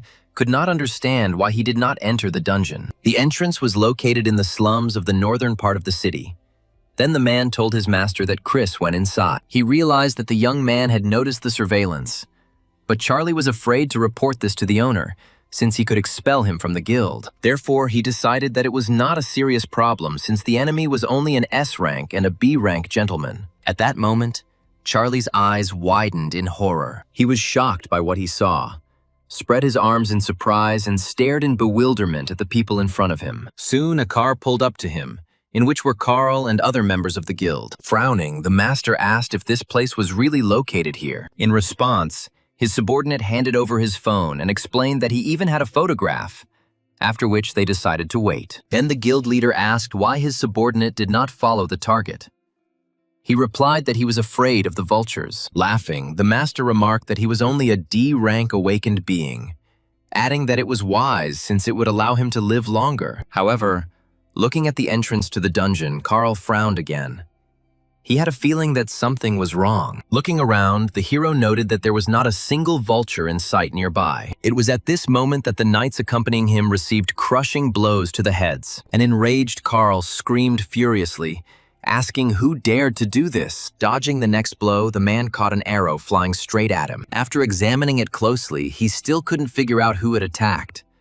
The only thought was that it could have been vultures. At that moment, the vultures themselves came out to him with grins, one of them remarking that he considered the captain a different person. Frowning, Carl asked if they were really vultures. Then one of the bandits chuckled and replied that, judging by his words, he had only seen newcomers. He stated that since they had come into the vultures' territory themselves, they would be sent straight to the underworld. After these words, he crushed the phone in his hands and added that now he would no longer need it. Looking around, Carl saw that he was surrounded by vultures on all sides. The frightened man realized with horror that he was in serious danger and asked if they knew about his arrival. One of the vultures replied with a grin that it would be strange not to know about vulture hunting. Surprised, Carl admitted that he didn't understand what kind of hunt they were talking about. The enemy then explained that D-rank awakens rarely entered F-rank dungeons, but C-rank and B-rank awakens appeared here. After some thought, Carl realized that the employee had entered the dungeon alone. When the vultures learned of this,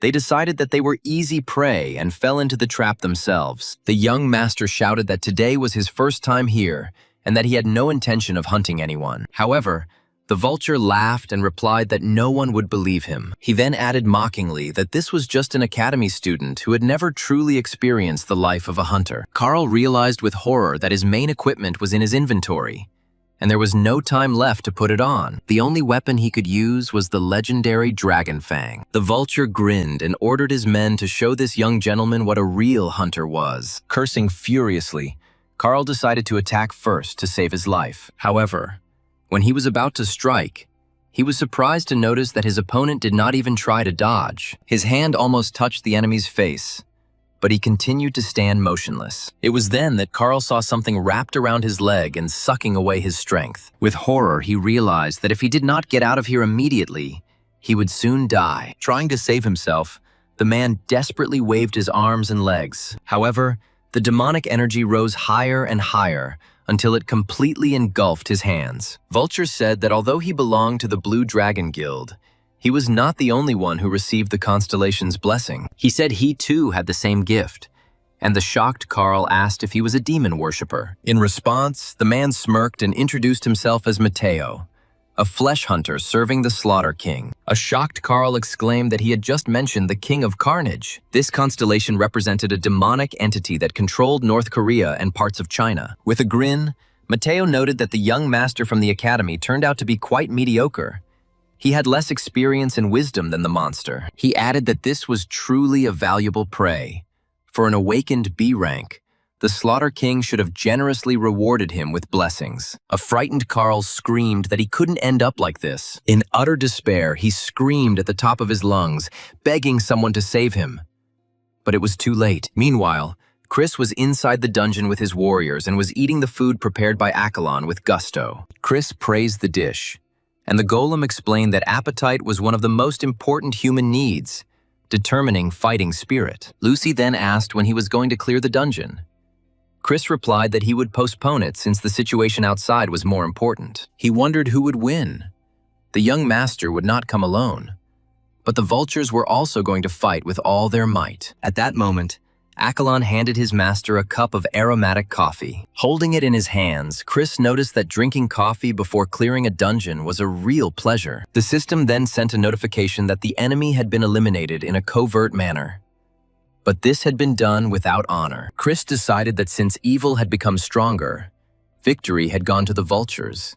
After all, just being awakened wasn't enough. After that, he came to the conclusion that it was time to start clearing the dungeon, and loudly pronounced the equipment command. In the depths of the dungeon, scarlet streams of ominous aura flared up, directed at Chris. A huge dog was rushing straight towards him.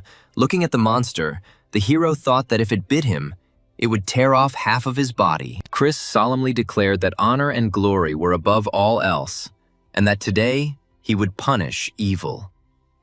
The knights responded in chorus that they would destroy the evil on the orders of the commander. At that moment, the terrifying monster roared furiously, baring its huge, sharp fangs. Then Lucy swung her sword and dealt a powerful blow to the monster. The girl then continued to fight fiercely with the bloodthirsty beast, showering him with more and more attacks. Under a hail of her powerful blows, the monster collapsed to the bottom of the dungeon. However, a moment later, the bloodthirsty creature rushed at them again. To counter her attack, Lucy swung her sword several times and then jumped to the side, dodging the attack. Frowning, the girl glared furiously at her terrible opponent.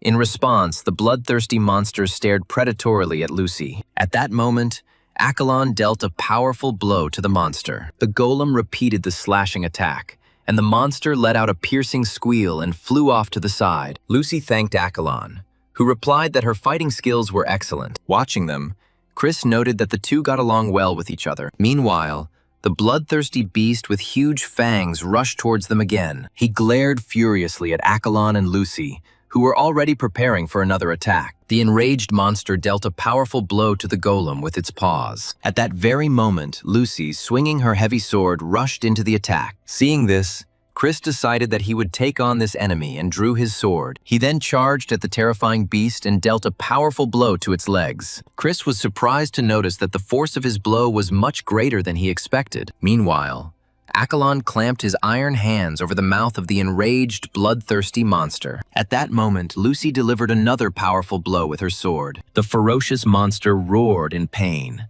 opening its predatory mouth wide, and a moment later, it was completely destroyed. After this, the system reported that the evil was defeated, but due to the current penalty, he did not receive any reward. Then, a notification appeared that the exit from the dungeon would soon close. Then Chris decided it was time to check what was going on outside. After leaving the dungeon, the hero did not hear anything suspicious and ordered Accolon to inspect everything. The golem replied that the system had not detected any enemies and had not seen any intruders. In the light of the flashlight, Chris noticed a voice recorder lying on the ground and walked over to pick it up. Taking the device in his hands, he thought that he was very lucky that it was still working. They would be able to listen to the recording when they returned. Then the young man decided that Accolon was too visible, so it would be better to send everyone to the sanctuary first. Meanwhile, at the Blue Dragon Guild headquarters, located on an artificial island, they were discussing what had happened. The guild leader, Joshua, was informed that Carl had gone missing. The secretary reported that she could not contact the young master. He did not appear at the academy or at the guild office. Joshua asked if his son had gone on any mission. The girl replied that he usually always reported his actions, but he left yesterday, and there had been no news of him since then. She reported that the last signal was recorded near the dungeon. Moreover, he was not alone there, and there was a possibility that he was attacked by demon worshippers. Joshua said that the northern part of the city was under the influence of the Slaughter King.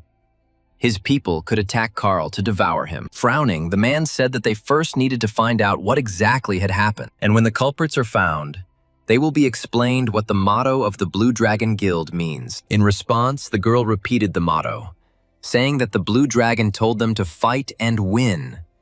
She added that they would definitely find the enemy. Meanwhile, in the White Knight Guild office at the academy, Chris showed a report on the passage of the dungeon. He received a magic stone and a fang from a demon dog.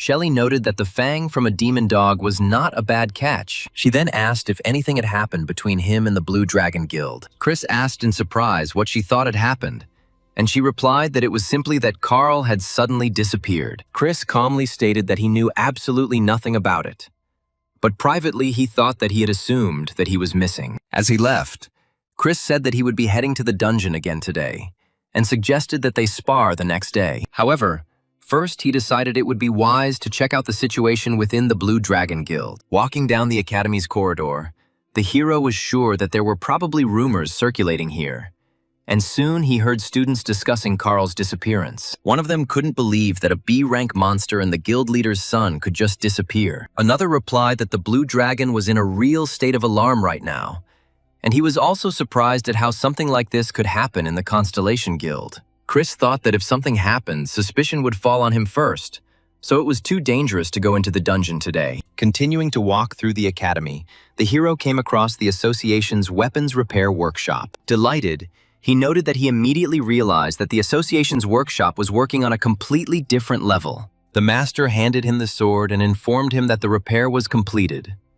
Chris was surprised that the work was done so quickly. After some thought, Chris decided that it was time to prepare for a new trip to the dungeon. He also thought he could take the hunter's flyer, and at that moment a girl approached him and asked if he was Chris. Looking up, the young man saw that another man had arrived with her, and then he knew that they had finally arrived. Chris told the Blue Dragon Guild's vice leader that he was a fan of hers and asked if he could get an autographed photo. The girl replied that they had a few questions, and Chris noted that he was always willing to help the Blue Dragon's deputy leader. The man then introduced himself as Nolan, an officer of the 11th Search and Reconnaissance Squad of the Blue Dragon Guild. He asked if Chris knew Carl, and he replied that Carl was interested in Shelley from their guild. After this, Nolan asked what kind of relationship he had with Shelley. Chris replied that the girl hired him as an employee. He then added that he was just about to head to the dungeon for training to thank her. The deputies turned around, declared that everything was clear, and left. Then Chris called after them, asking what about an autographed photo. Nolan replied that instead of an autograph, he would be sent a special souvenir from the Blue Dragon Guild. Smiling, the hero jokingly remarked that they could send him the S-rank sword that belonged to the Blue Dragon as a souvenir. When the guests left, the hero breathed a sigh of relief, hoping that his image of a harmless fool had worked.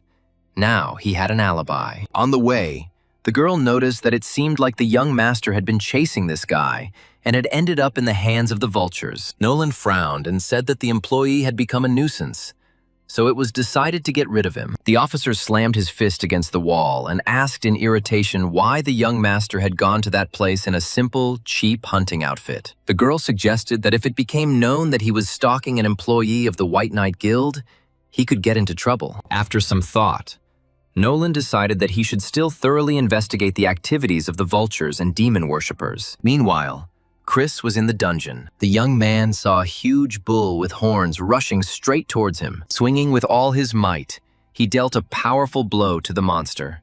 The knight's powerful attack sent the ferocious monster flying far to the side. Looking at his sword, Chris noted with satisfaction that the repairs had indeed been worth it.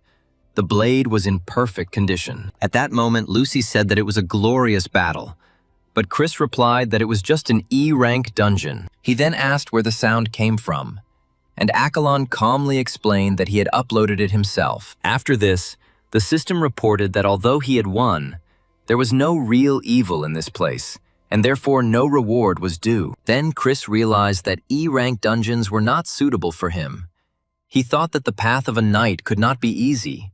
However, this did not stop him. If he wanted to engage in real battles, he needed more companions. The system reported that the choice had been confirmed, and that a new knight would soon appear to assist him. A moment later, a huge dragonoid knight, Crocbane, appeared in front of him and asked Chris if he was really his master. Chris looked up, hesitantly replied that perhaps that was the case, and asked if he needed anything. The dragonoid's eyes flashed, and he declared that he had only agreed to fight for food. Chris responded with relief that if that was all there was to it, he was completely in agreement. After this, Crocbane bowed respectfully and took the knightly oath. Chris thought the new knight was huge and strong, looked reliable, which meant he now had another valuable ally. Having surrounded the owner, the warriors asked what his next plans were.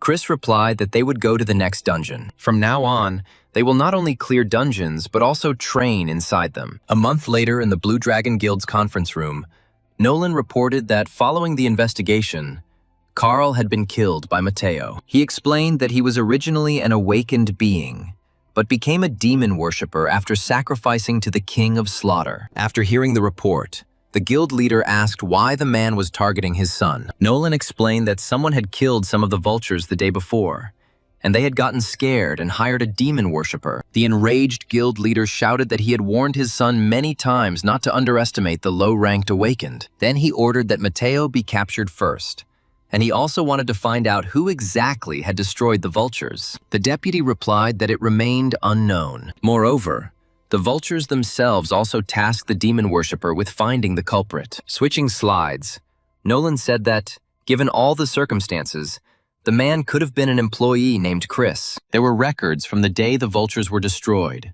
and it was at that time that he was clearing out a dungeon in the same area. They assumed that after killing the young master, the demon worshipper took all of his items. The deputy added that the man united demon worshippers, vultures, and monsters under the banner of the King of Carnage. The guild leader then decided to immediately contact other guilds and the association. One of the subordinates asked what to do with Chris, since he was a member of the White Knight Guild, and the leader replied that he would be left alone for now. If other guilds learned the truth, they would start spreading rumors that his son had died at the hands of some worthless individual. It would be far better if everyone believed that he had fallen in a worthy battle with a demon worshipper. After this, Joshua reminded them that the Blue Dragon had commanded them to punish this arrogant demon worshipper. He then ordered his subordinates to prepare for battle. Meanwhile, the story shifts to a D-rank dungeon where Chris was training with a newly summoned knight. Swinging his sword, he fought with Crocbane, honing his skills. The Golden Knight dealt powerful, crushing blows. However,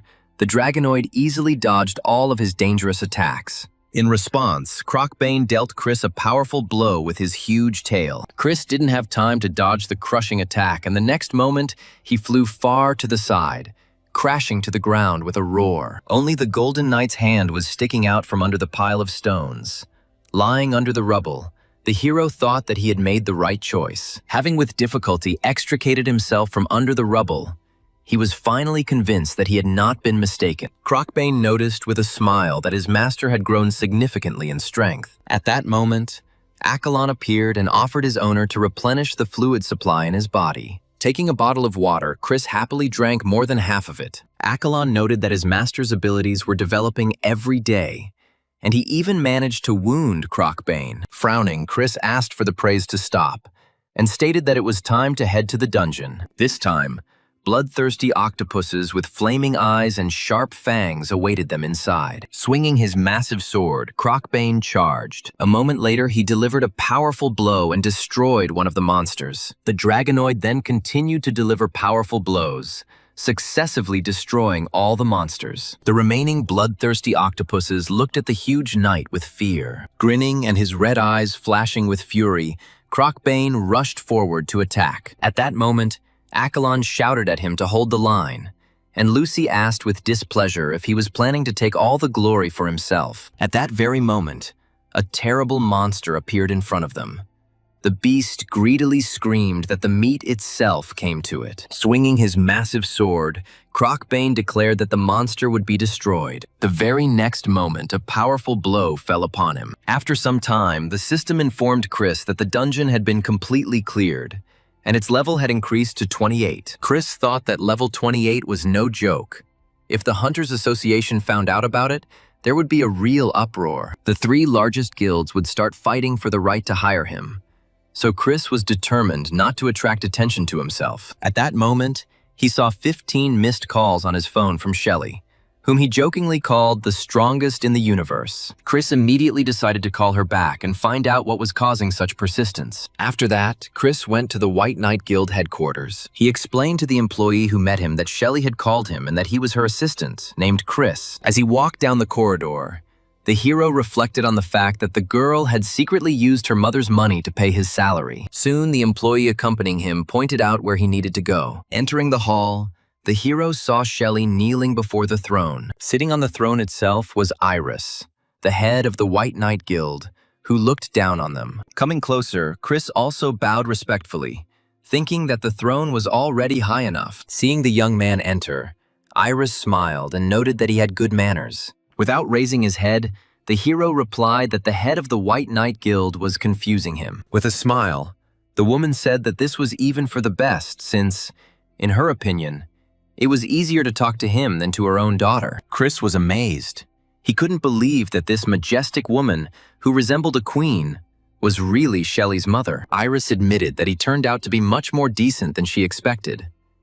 It seemed to her that he was a loafer who had bewitched her daughter. Upon hearing this, Shelley jumped up and screamed loudly that it was not true, but her mother immediately ordered her to remain silent. At that moment, Chris received a system message that the attempt to look into his essence had been successfully suppressed by the Guardian armor. The guild leader then said that she had heard about him sparring with her daughter, but judging by his appearance, he had not studied any martial arts. She asked him what exactly his duties as an employee were, and the hero realized that getting out of this situation would not be easy. Shelley tried to intervene again, but her mother stopped her abruptly, saying that the adults were talking. A moment later, Iris raised her index finger and a white ribbon extended from her hand, crossed the entire room and instantly wrapped itself around Shelley. The next second, the surprised girl found herself tied up and her mouth was sealed with the same white tape. After this, the guild leader looked at Chris and asked if this was actually a confession of hidden intentions. Chris calmly replied that it was her daughter who had suggested the contract to him. The temptation of double pay and a 24/7 work schedule was hard to resist. Frowning, the woman asked if she had understood correctly that he had agreed solely for the money. Chris replied that poor people like him were sensitive to money issues.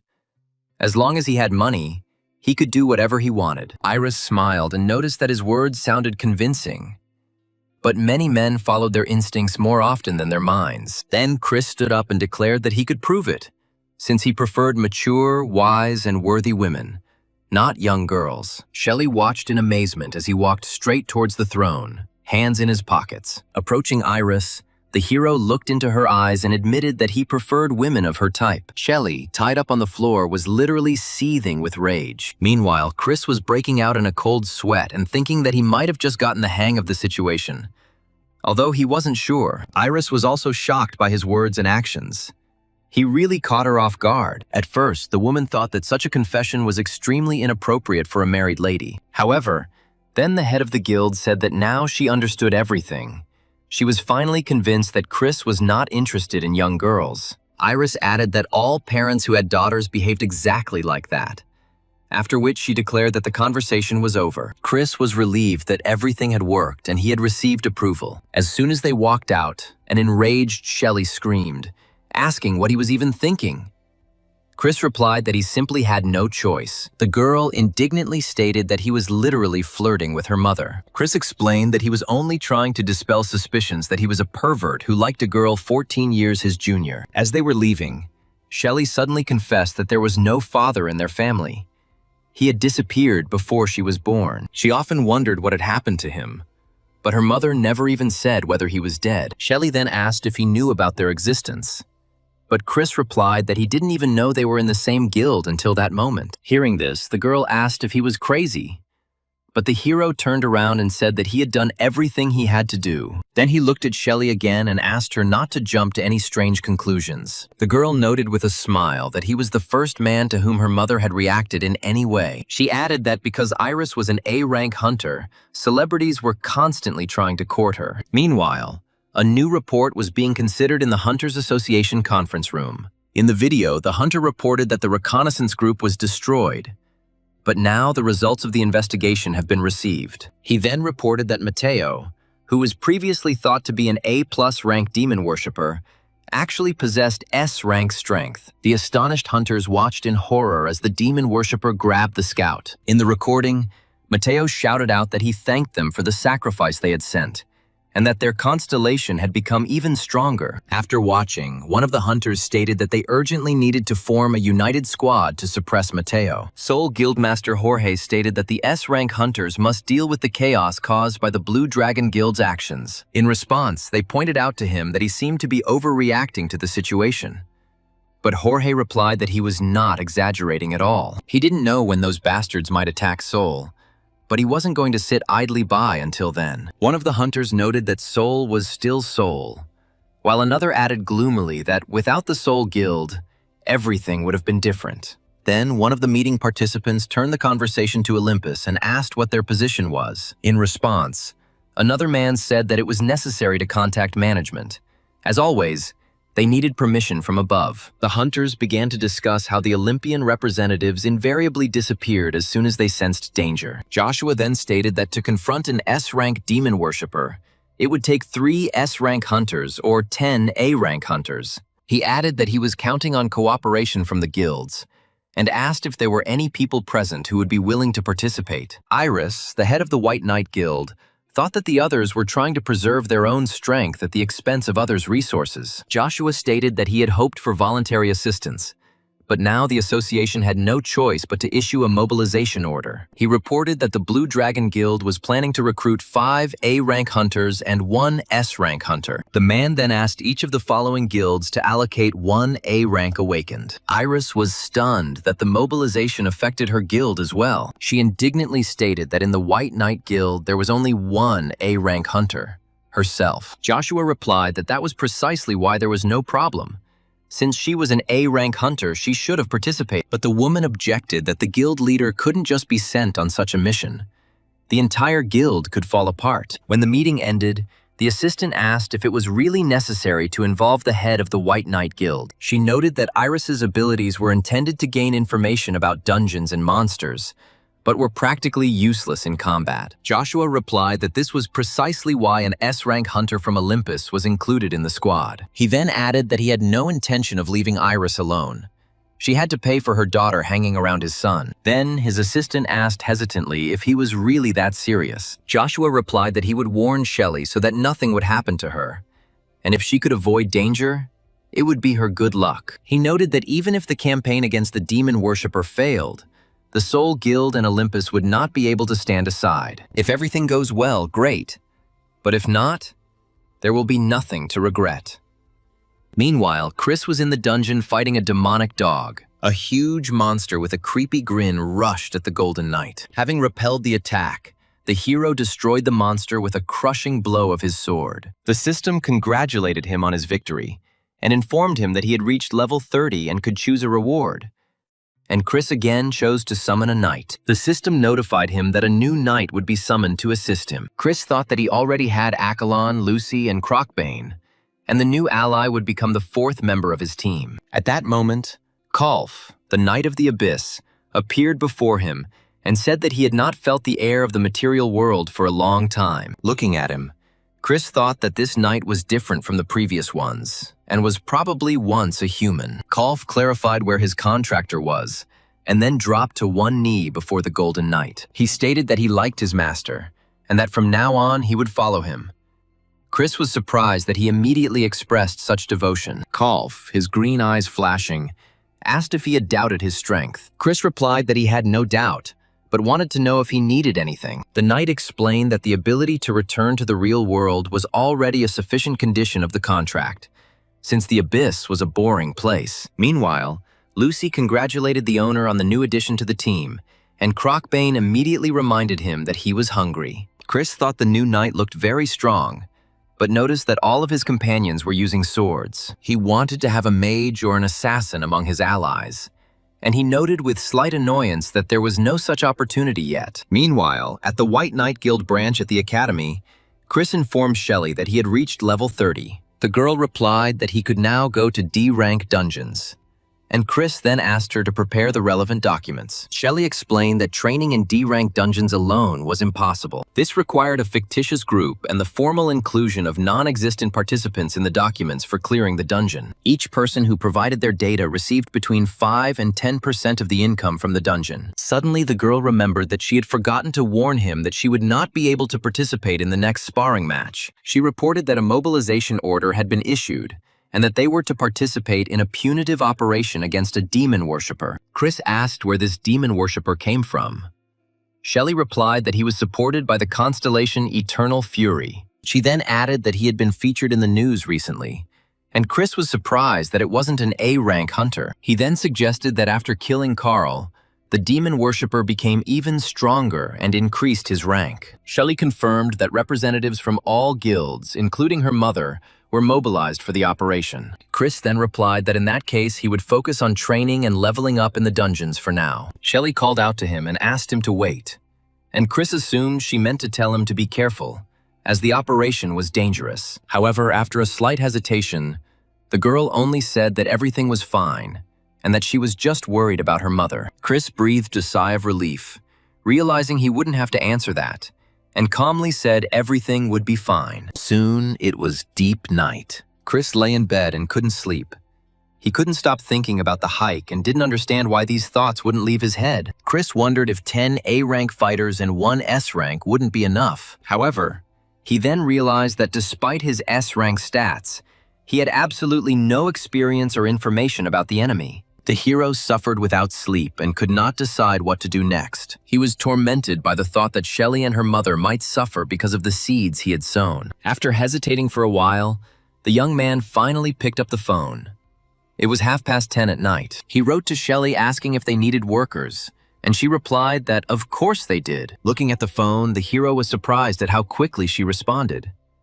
It even seemed to him as if the girl was simply waiting for his message. Chris then wrote that he would join them as a handyman, and when the time was right, he would grab her mother and they would escape together. Meanwhile, somewhere in Kaesong, Korea, devil worshippers were also discussing the upcoming operation. Sitting in his chair, Mateo said that he was grateful to them for the food, but now they were starting to irritate him. He remarked irritably that it looked like some kind of punitive detachment had been sent to them, and then asked when exactly they would arrive. The subordinate replied that the operation was scheduled for 4 days. The man then noticed that with a normal guild, he would have simply gone into hiding. But the Blue Dragon Guild would pursue the enemy until they killed him. His interlocutor replied that even if they tried to hide, those guys still wouldn't leave the S-rank devil worshipper alone. He then added that the Ice Doom was looming over them, Seongdi was to the west, and the Japanese and the 66 heavenly demons were to the east. After that, the subordinate reported that, according to the information, 10 A-rank awakened beings and 1 S-rank awakened being would be fighting against them. The Blue Dragon Guild has teamed up with 5 other guilds, and a total of about 1,000 people will participate in the operation. They are going to use everything they can. But even such a battle is better than facing monsters and devil worshippers from other constellations. Mateo noted that they were lucky, because he was not a fool. The opponents were targeting him specifically, and some people here were just trying to make money. His subordinate was about to leave, but suddenly felt anxious. He suddenly felt like something was wrong. The man turned around in fear, and the next moment received a powerful blow and screamed. Holding the weapon in his hands, Mateo stated that he was not finished speaking yet, and added that it was better to fight with those you trust. At that moment, terrifying monsters appeared, and the subordinates began to ask in horror why the servants of the Demon King of Carnage were here. The devil worshipper chuckled and explained that he had made sacrifices to the Slaughter King and had thus risen in rank. Naturally, he used the points he earned to hire these monsters, the only drawback being that they needed to be constantly fed. Looking at the monsters, the man ordered them to begin the feast. At the same moment, the bloodthirsty creatures rushed at his subordinate. Some tried to escape, taking advantage of the fact that they were near the exit. However, their legs were bound by the deadly energy that was devouring their bodies. Realizing that it was all a trap, the people screamed in horror that Mateo had lured them there on purpose. One of his subordinates tried to attack Mateo, shouting at him to go to the next world. However, just a moment later, this man was also destroyed by the devil worshipper. The man collapsed to the floor, after which he was immediately surrounded by creepy monsters. Watching the monsters deal with the remaining people, Mateo noted that this was a first for him. His level continued to rise, and with a smile, the man said that the monsters eat, and he gets experience without even getting his hands dirty. 4 days later, military equipment moved to the northern border of Seoul. Looking at the punitive detachment, Chris thought that he knew that guilds were larger than armies, but he could not even imagine such a scale. At that moment, a man came up to him and hit him on the head, and he ordered the guy to stop daydreaming and get to work. Rubbing his bruised area, Chris apologized and admitted that it was simply the first time he had seen so much equipment at once. On the elder's orders, he began to carry heavy boxes, but soon he was called away. The elders said that the head of the guild wanted to see him. According to him, there was a problem with the contract, so the guy needed to see the guild leader. Chris obediently put the box on the ground and wondered what could have happened. Shelley personally signed the contract, so there shouldn't have been any problems. As Chris got closer, he asked what had happened and what exactly was the problem with the document. Iris, sitting at the table, chuckled and admitted that it was just an excuse. Then the woman asked if he still hadn't figured it out. After this, the girl asked why he had decided to join the punitive detachment at all. She added that her daughter had asked him not to worry. However, she herself is still worried about what her daughter cannot talk about due to the terms of the contract. Chris explained that he was awakened, but did not want to officially register as a hunter. He just wanted to make money. Looking at Iris, the hero thought that he had given a sufficiently detailed answer and hoped that she understood everything. Then she asked why he didn't want to become a hunter. Since he was Shelley's assistant, he should be at least D rank. In response, the man explained that he had lived a quiet life, so he saw no point in risking becoming a full-fledged awakened one. Chris then asked if she herself considered the job of a hunter too dangerous to rely solely on high pay. Now he needs stability rather than money. After which he clarified whether she now understood why he came here as a replacement. Iris replied that this explanation was quite sufficient for her. After thanking the woman, Chris said that he would then return to work. Chris then got into the car and soon the convoy was on its way. One of the men tapped him on the shoulder and asked him if he was scared, because he noticed how he was all tense. The others started making fun of him, asking if he would wet his pants when he met the monster, since they hadn't even started fighting yet. One of the men chuckled and said that if Chris got scared, he could just hide behind him. He then boasted that he had already killed more than 100 monsters, and the hero thought that if he suddenly disappeared, no one would even notice. After some time, all guild members gathered for a video meeting to discuss strategy. The leader of the punitive force was Dwayne, an S-rank Blue Dragon Holy Fist, and the objective of the operation was to eliminate or capture Mateo. This devil worshipper is a long-range type, and while hunting, he will most likely try to set up an ambush on the way to Kaesong. According to the man,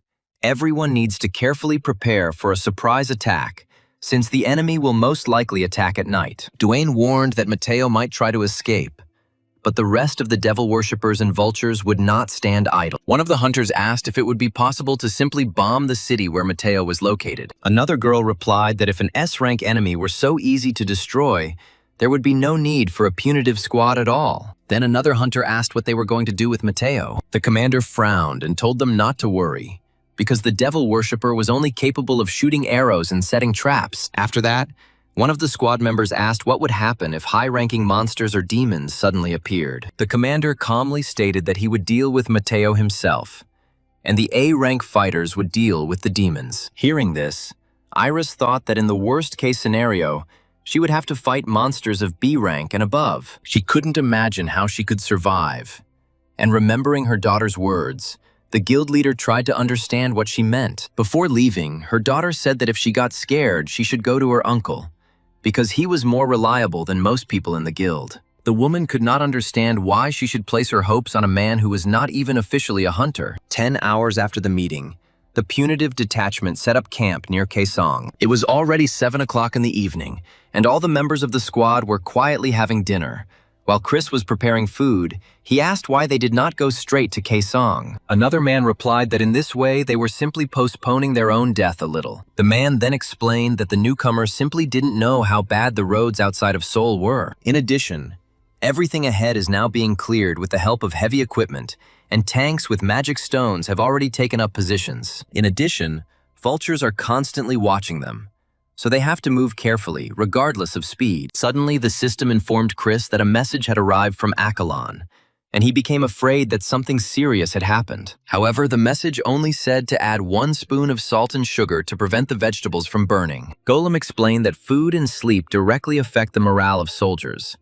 Good food reduces stress and increases morale. Chris said irritably that he already knew all this, and his partner asked why he was making so much noise while cooking. Realizing he had almost given himself away, Chris quickly replied that everything was fine and he would handle it himself. Meanwhile, the devil worshipper watched their camp from afar. He carefully assessed the defense and kept an eye on who exactly was guarding the people. Looking around the camp, Mateo thought the defense was better than he expected.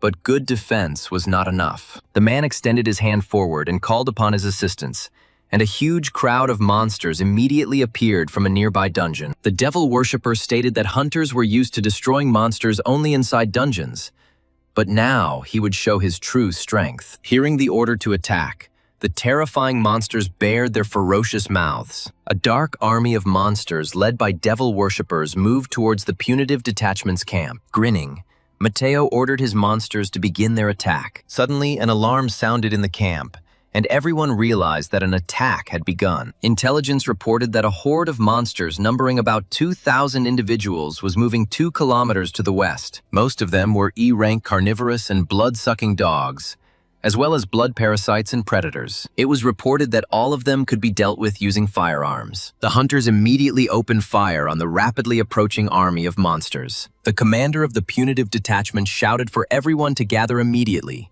because they would soon be setting out.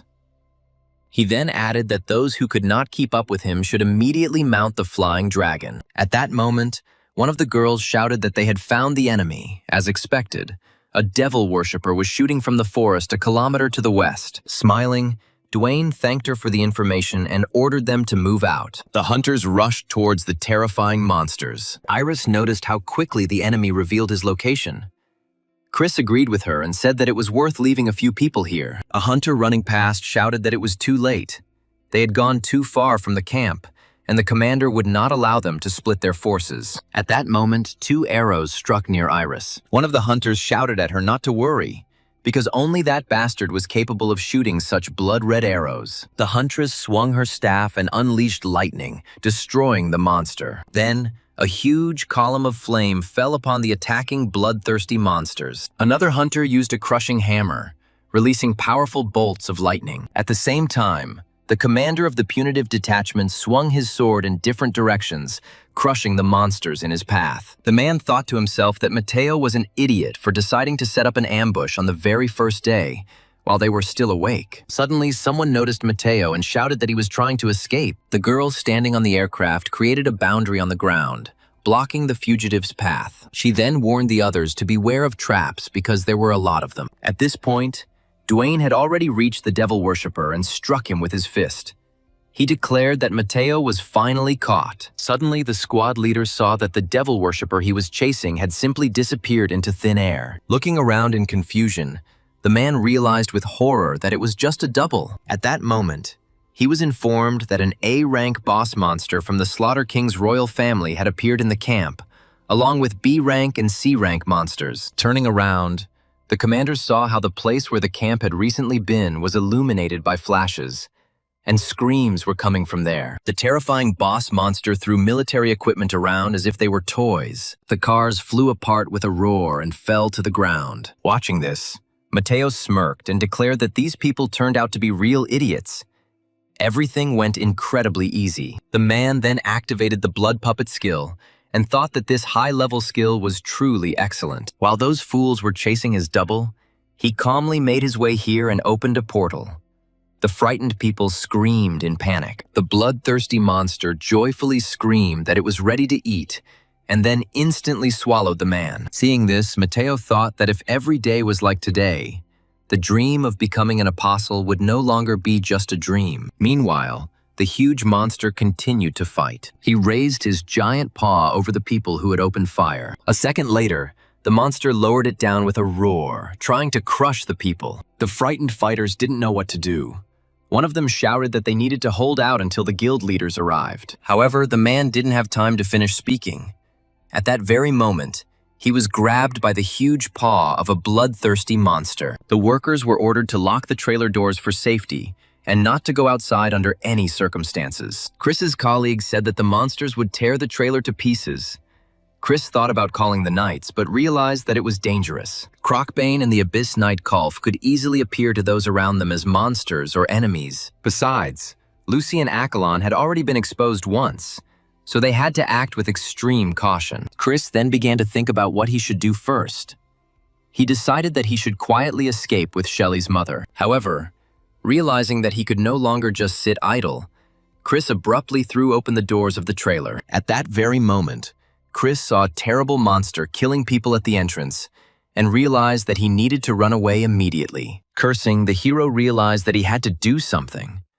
First of all, he needed to find the bastard who had summoned these creatures. Chris assumed that the sudden appearance of so many monsters meant that someone had opened a portal for them. Moreover, he understood that this devil worshipper was clearly not an ordinary person, since after his discovery, it was decided to destroy him immediately. At that moment, a cry was heard from the ambulance that a wounded person had been found near trailer number 32 VA, and that help was urgently needed. Chris guessed that the devil worshipper was probably collecting the bodies of the awakened to sacrifice them to the King of Carnage. Seeing a white coat lying nearby, Chris quickly threw it on. He then ran towards the trailer, realizing that the devil worshipper would definitely try to finish off the wounded man. The wounded hunter lay on the ground and looked in horror at the approaching enemy. Mateo chuckled and noticed that in front of him was a cold-blooded, awakened B-rank who was about to breathe his last. At that moment, Chris ran up to the man and handed him a flask of restorative potion, offering him a drink. Upon seeing this man, Mateo immediately understood everything. In front of him was that same damned B-rank whom he had already managed to save earlier. The devil worshipper frowned and wondered if they were really going to leave. Meanwhile, the hunters asked the captain if they were really retreating. Dwayne shouted for everyone to come to their senses immediately and start reporting the number of survivors first. Mateo felt annoyed and thought that it was a shame to let a B-rank awakened one go. But safety was the most important thing right now. When the man noticed one of the wounded hunters, he decided that since he was walking alone, he would be easy prey. At that moment, Chris approached the warrior and offered him a restorative potion to drink. The fighter thanked the guy and said that he was able to recover thanks to his help. The enraged devil worshipper thought that this medical worker had already interfered with his plans more than once or twice. Soon, the recovered warrior ran on, and Chris waved his hand at him and told him to take care of himself. Deciding that this was a very convenient opportunity, Mateo pointed the crossbow at the boy and fired a deadly arrow. The devil worshipper was about to destroy him with one blow. Pleased with himself, the man thought that now it was all over and this impudent fellow would no longer be able to behave so self-confidently. However, he didn't have time to finish the thought. His eyes widened in horror. The next moment, the Golden Knight's crushing sword fell upon him. Grabbing the weapon, the devil worshipper asked how he managed to do this. Laughing, the hero replied that everything happened thanks to the enemy's shot itself. The moment the arrow approached his body, the system reported the detection of an enemy and activated Grandel's combat talent. The Golden Knight managed to catch the fast-flying arrow, after which he drew his powerful sword to catch and destroy Mateo. A moment later, Chris rushed forward and, swinging his crushing sword, attacked the enemy. He managed to deal a powerful blow to the devil worshipper. The system declared that the honor of a coward who attacks from behind does not deserve respect. Therefore, it should be destroyed and left for wild animals as food. At this moment, the devil worshipper, trying to save himself, used a cluster of blood glasses. Hearing these words, the hero tried to understand what exactly the enemy had just said. However, just a second later, a powerful, devastating explosion thundered, enveloping everything around in thick smoke. When the smoke cleared, Chris suddenly realized that the enemy was nowhere to be found. The devil worshipper stood on a high tree branch, clutching his wound, and cursed furiously at the Golden Knight. Looking down at him, Chris wondered if the enemy had used the explosion to fly away. Seeing that the knight had not received a single wound, Mateo shouted angrily, asking if he had really wasted the points he had saved for 20 years. The man then added that this pathetic knight had no idea how much effort he had to put in to collect them. He stated that he had already used the elixir of life and even the scroll of regeneration today. But now he was completely ruined because of this damn armor. Meanwhile, Chris realized that if a devil worshipper starts talking too much, it means he is scared. Chris drew his sword and rushed forward, expecting the fight to be over soon. Mateo thought that the Golden Knight was not afraid at all.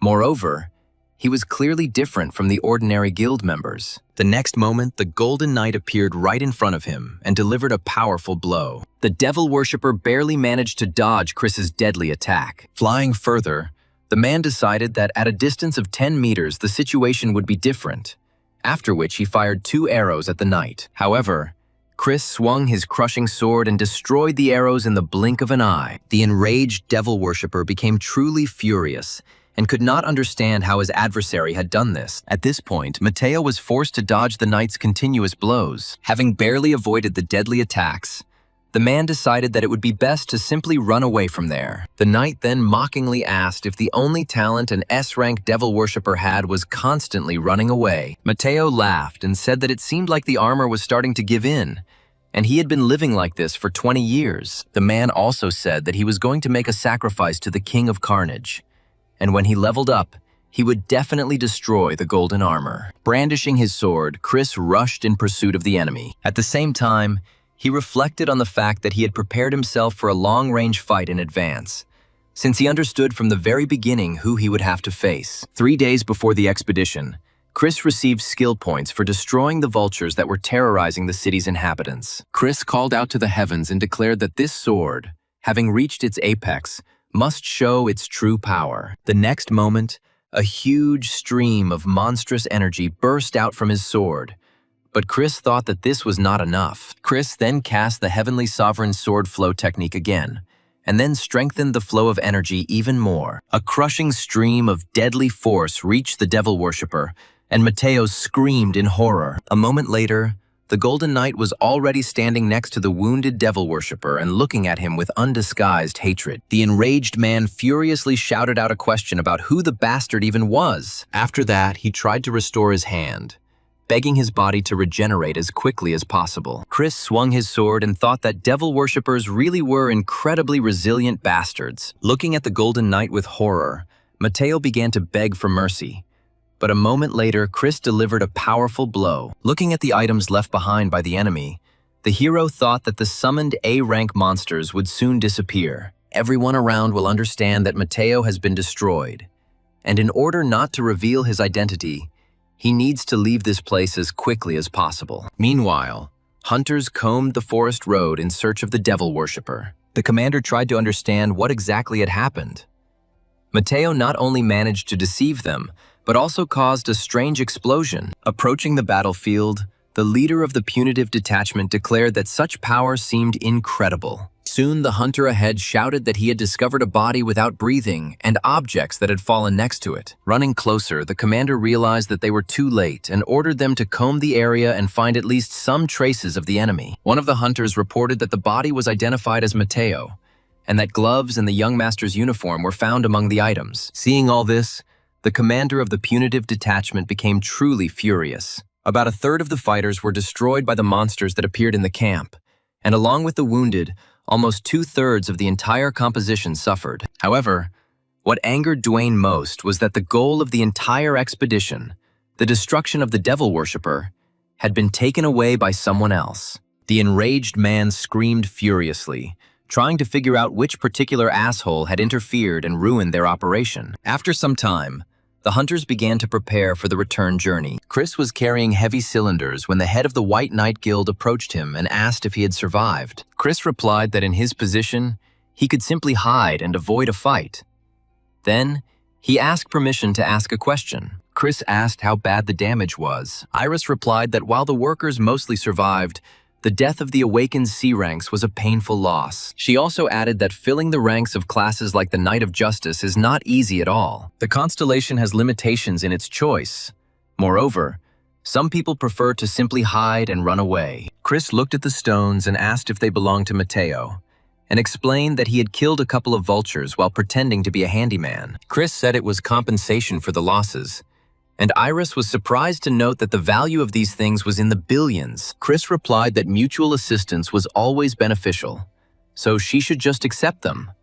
But the guild leader had his doubts. The woman thought that perhaps he wanted something in return, so Chris said that she could just treat him to a home-cooked meal. He thought that he was a little sorry to part with the profit, but if Iris took care of his earnings, he would not worry. At that moment, he met his colleague, who happily announced that Chris was still alive. The man reported that the devil worshipper had been destroyed, and that they needed to get out of there quickly before more vultures appeared. While lifting a heavy box, Chris decided to check his status. The system reported that he had already reached level 38. At that moment, Chris heard the workers saying that Captain Duane was literally losing his temper because someone had stolen the devil worshipper's loot. As Chris passed the commander's van, he heard the enraged captain cursing furiously. The hero chuckled and thought that he had really hurt him deeply, and decided that it would be better for them never to meet again. Meanwhile, on the artificial island where the Blue Dragon Guild's base was located, they were discussing what had happened. The guild leader, Charlie, carefully studied the expedition report. When the man finished reading the document, he slammed the folder shut and cursed. Then the guild leader shouted at the commander, saying that he had not sent him for such results at all. Looking down, Dwayne apologized. The leader then noted that the damage done by the devil worshipper could no longer be repaired, and he admitted that he had been hasty from the very beginning. After this, the man irritably asked why the head of the White Knight Guild had not died at the hands of the vultures. Charlie stated that he couldn't believe that a person capable of dealing with an S-rank devil worshipper had suddenly appeared. Then the commander showed him photographs obtained from recording devices and drones. In the pictures, the Golden Knight was destroying Mateo. The man explained that it was not yet possible to determine exactly who was hiding under the golden armor. Looking closely at the image, Charlie asked if the overly ornate armor design reminded him of the guy from Olympus. Dwayne replied that they were completely different people. Greek and Roman armor emphasized the lines of the body differently, and the shapes there were not as dense. Charlie agreed and stated that this was probably a hidden trump card of one of the guilds present. The man added that there are two places where the Nightclaw awakens: the Blade of Ecthelion and the Indomitables. The guild leaders stated that humiliation was still humiliation, but they couldn't allow an 11th S-rank hunter to hide in the shadows. First, they planned to deal with the aftermath of the punitive expedition against Mateo, and then they will take on the golden armor. Meanwhile, Chris was at home, sleeping off the hike. Getting out of bed, the hero decided that he had slept well and wanted to check the time. Taking the phone in his hands, the hero realized with surprise that it was already night again. At that moment, he noticed that the knights were in the room. Accolon stated that the owner had gathered the members of the nightly squad. Then Lucy asked why Chris didn't call them during the fight. According to the man, everyone wanted to fight with him. Frowning, Chris thought that the knights truly didn't understand why their captain was fighting alone and didn't call them. He then explained that the enemy was targeting him, so it became a personal matter. And besides, there was only one coward against him. Chris admitted that he didn't know the army rules, but he felt it was wrong to suppress an enemy challenge by force of numbers. After these words, Accolon sighed and declared that he understood and accepted the master's explanation. Kolf noted that nothing could be done about it now, but next time the captain shouldn't have fun alone. Smiling, Lucy said that he turned out to be an exemplary knight. If you think about it, the enemy did not even expect to meet such an opponent. Chris breathed a sigh of relief and thought that, fortunately, everyone liked his answer. Then he remembered that yesterday he had been in too much of a hurry and had not had time to check the trophies he had received. Having decided to examine everything carefully, the hero suddenly noticed a blue notebook among the things and was surprised. He asked what it was. Lucy was surprised that the captain would even ask such a question. The man stated that this thing did not fit in with the rest at all. These were rather recordings of accomplices rather than enemies of humanity like vultures. He was particularly surprised by the entries about the Human Research Center and a certain Pastor Lee. At that moment, Accolon entered with a freshly prepared pizza. The knight sincerely hoped that the owner would like the dish. Laughing, the hero replied that he would be fine with anything, as long as it wasn't mint chocolate. As Chris continued to chew, he thought about the Human Research Center and Pastor Lee, all of which gave him a very bad feeling. The next morning, Chris went to the academy. He had an appointment with Shelley today. During sparring, the girl used powerful techniques and delivered devastating blows. However, Chris successfully repelled all of her attacks, not allowing himself to be caught off guard. Shelley fought desperately, trying to get the guy into a hold. Their devastating collisions sent sparks flying in all directions. Without holding back, Chris used all his strength to strike. After another devastating attack, Shelley was thrown far to the side. To protect herself from the hero's powerful blow, the girl used a defensive technique and repelled the attack. Exhaling heavily, she asked who he even was and inquired why he used a new fighting style every day. Chris frowned at her and asked if there was a problem with that.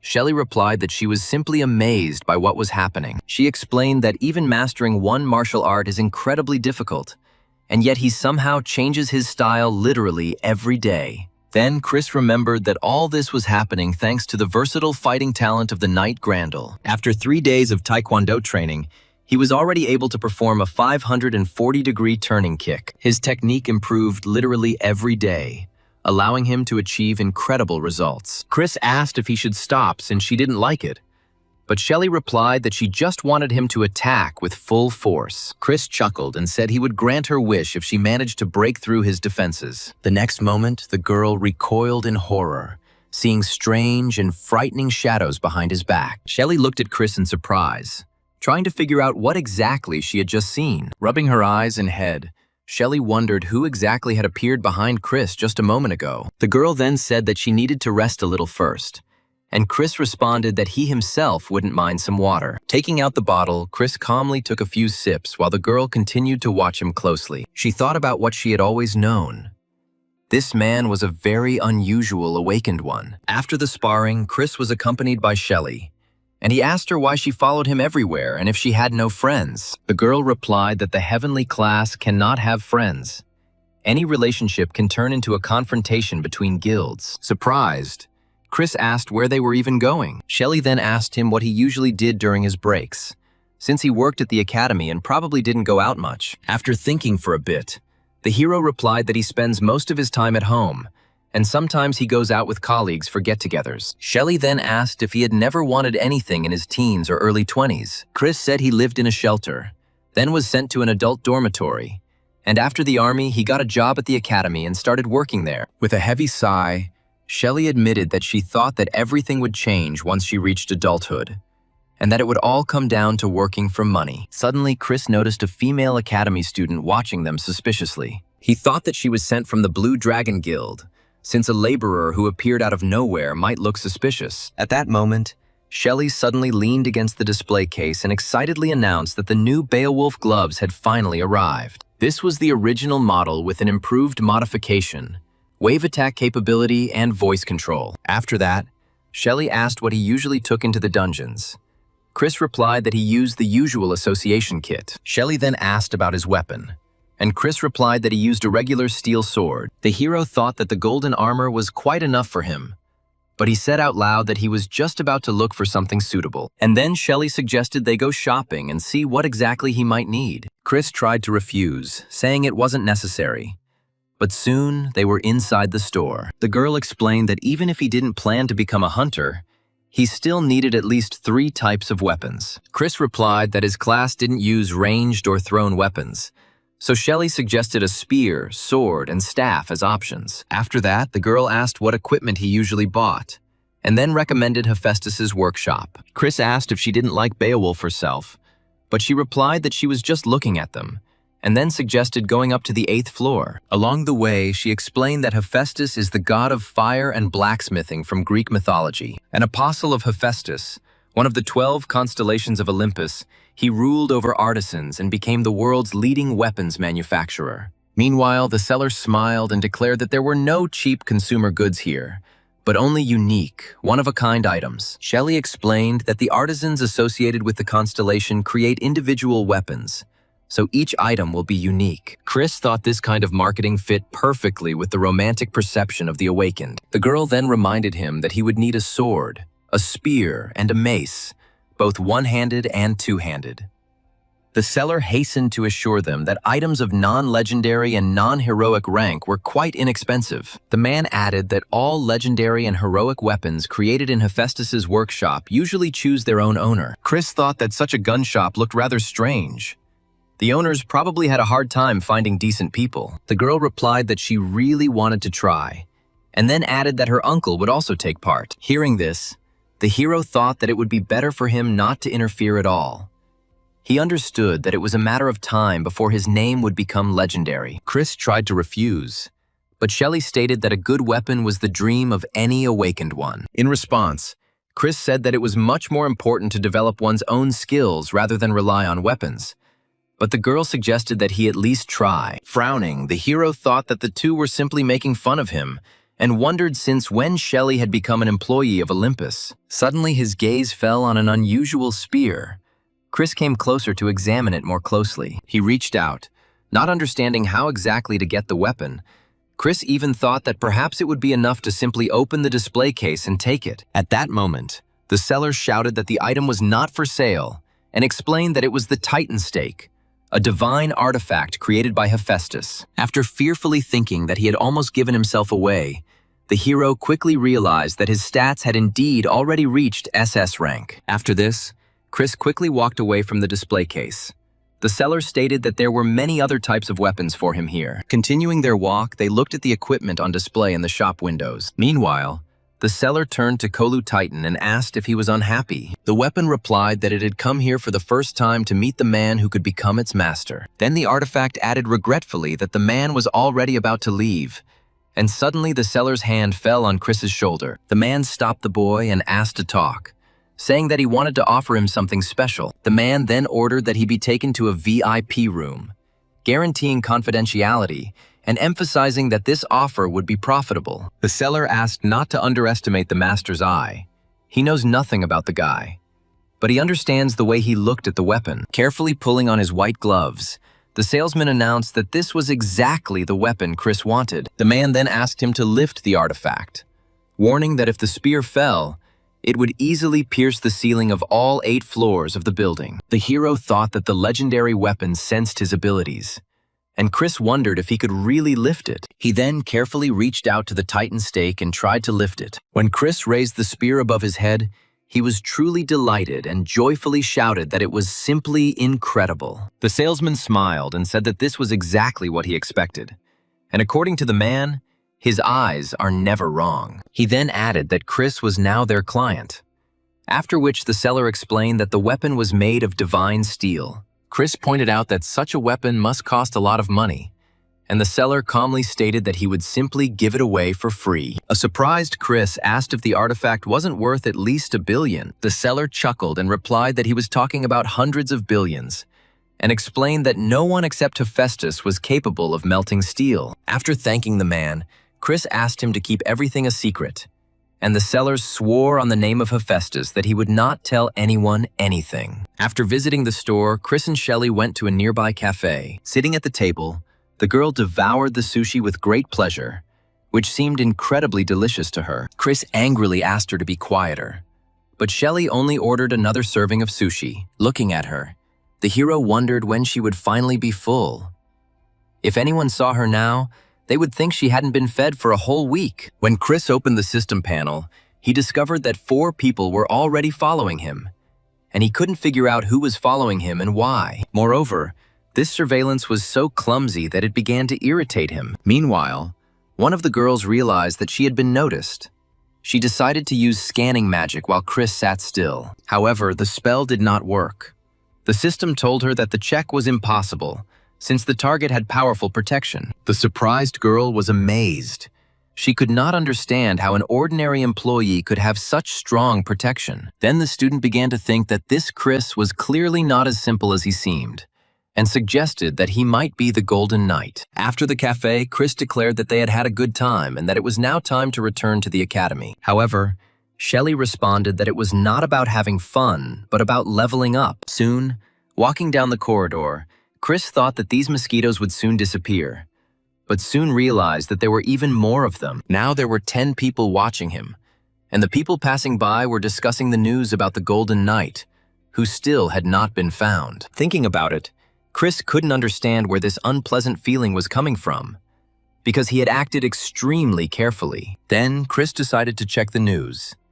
In the news, he saw an official appeal to the Golden Knight. Seeing this, Chris cursed, realizing that everyone now knew about the appearance of the Golden Knight. The system informed him that the armor's defensive function was blocking scanning magic, ability analysis, and skill level measurement. Chris had no idea how to prove to others that he was not a Golden Knight. Luckily, people haven't started going on full-scale hunts or doing anything too outlandish yet. Looking around carefully, Chris decided that he still had one way out. With a determined look, Chris headed for the exit, intending to carry out his plan. He then went to the White Knight Guild office to meet with Iris. When Chris entered, he greeted the guild leader. Surprised, Iris asked what happened and why he came. Putting his finger to his lips, the hero asked them to speak more quietly because they could be heard. With a smile, the guild leader replied that he shouldn't worry.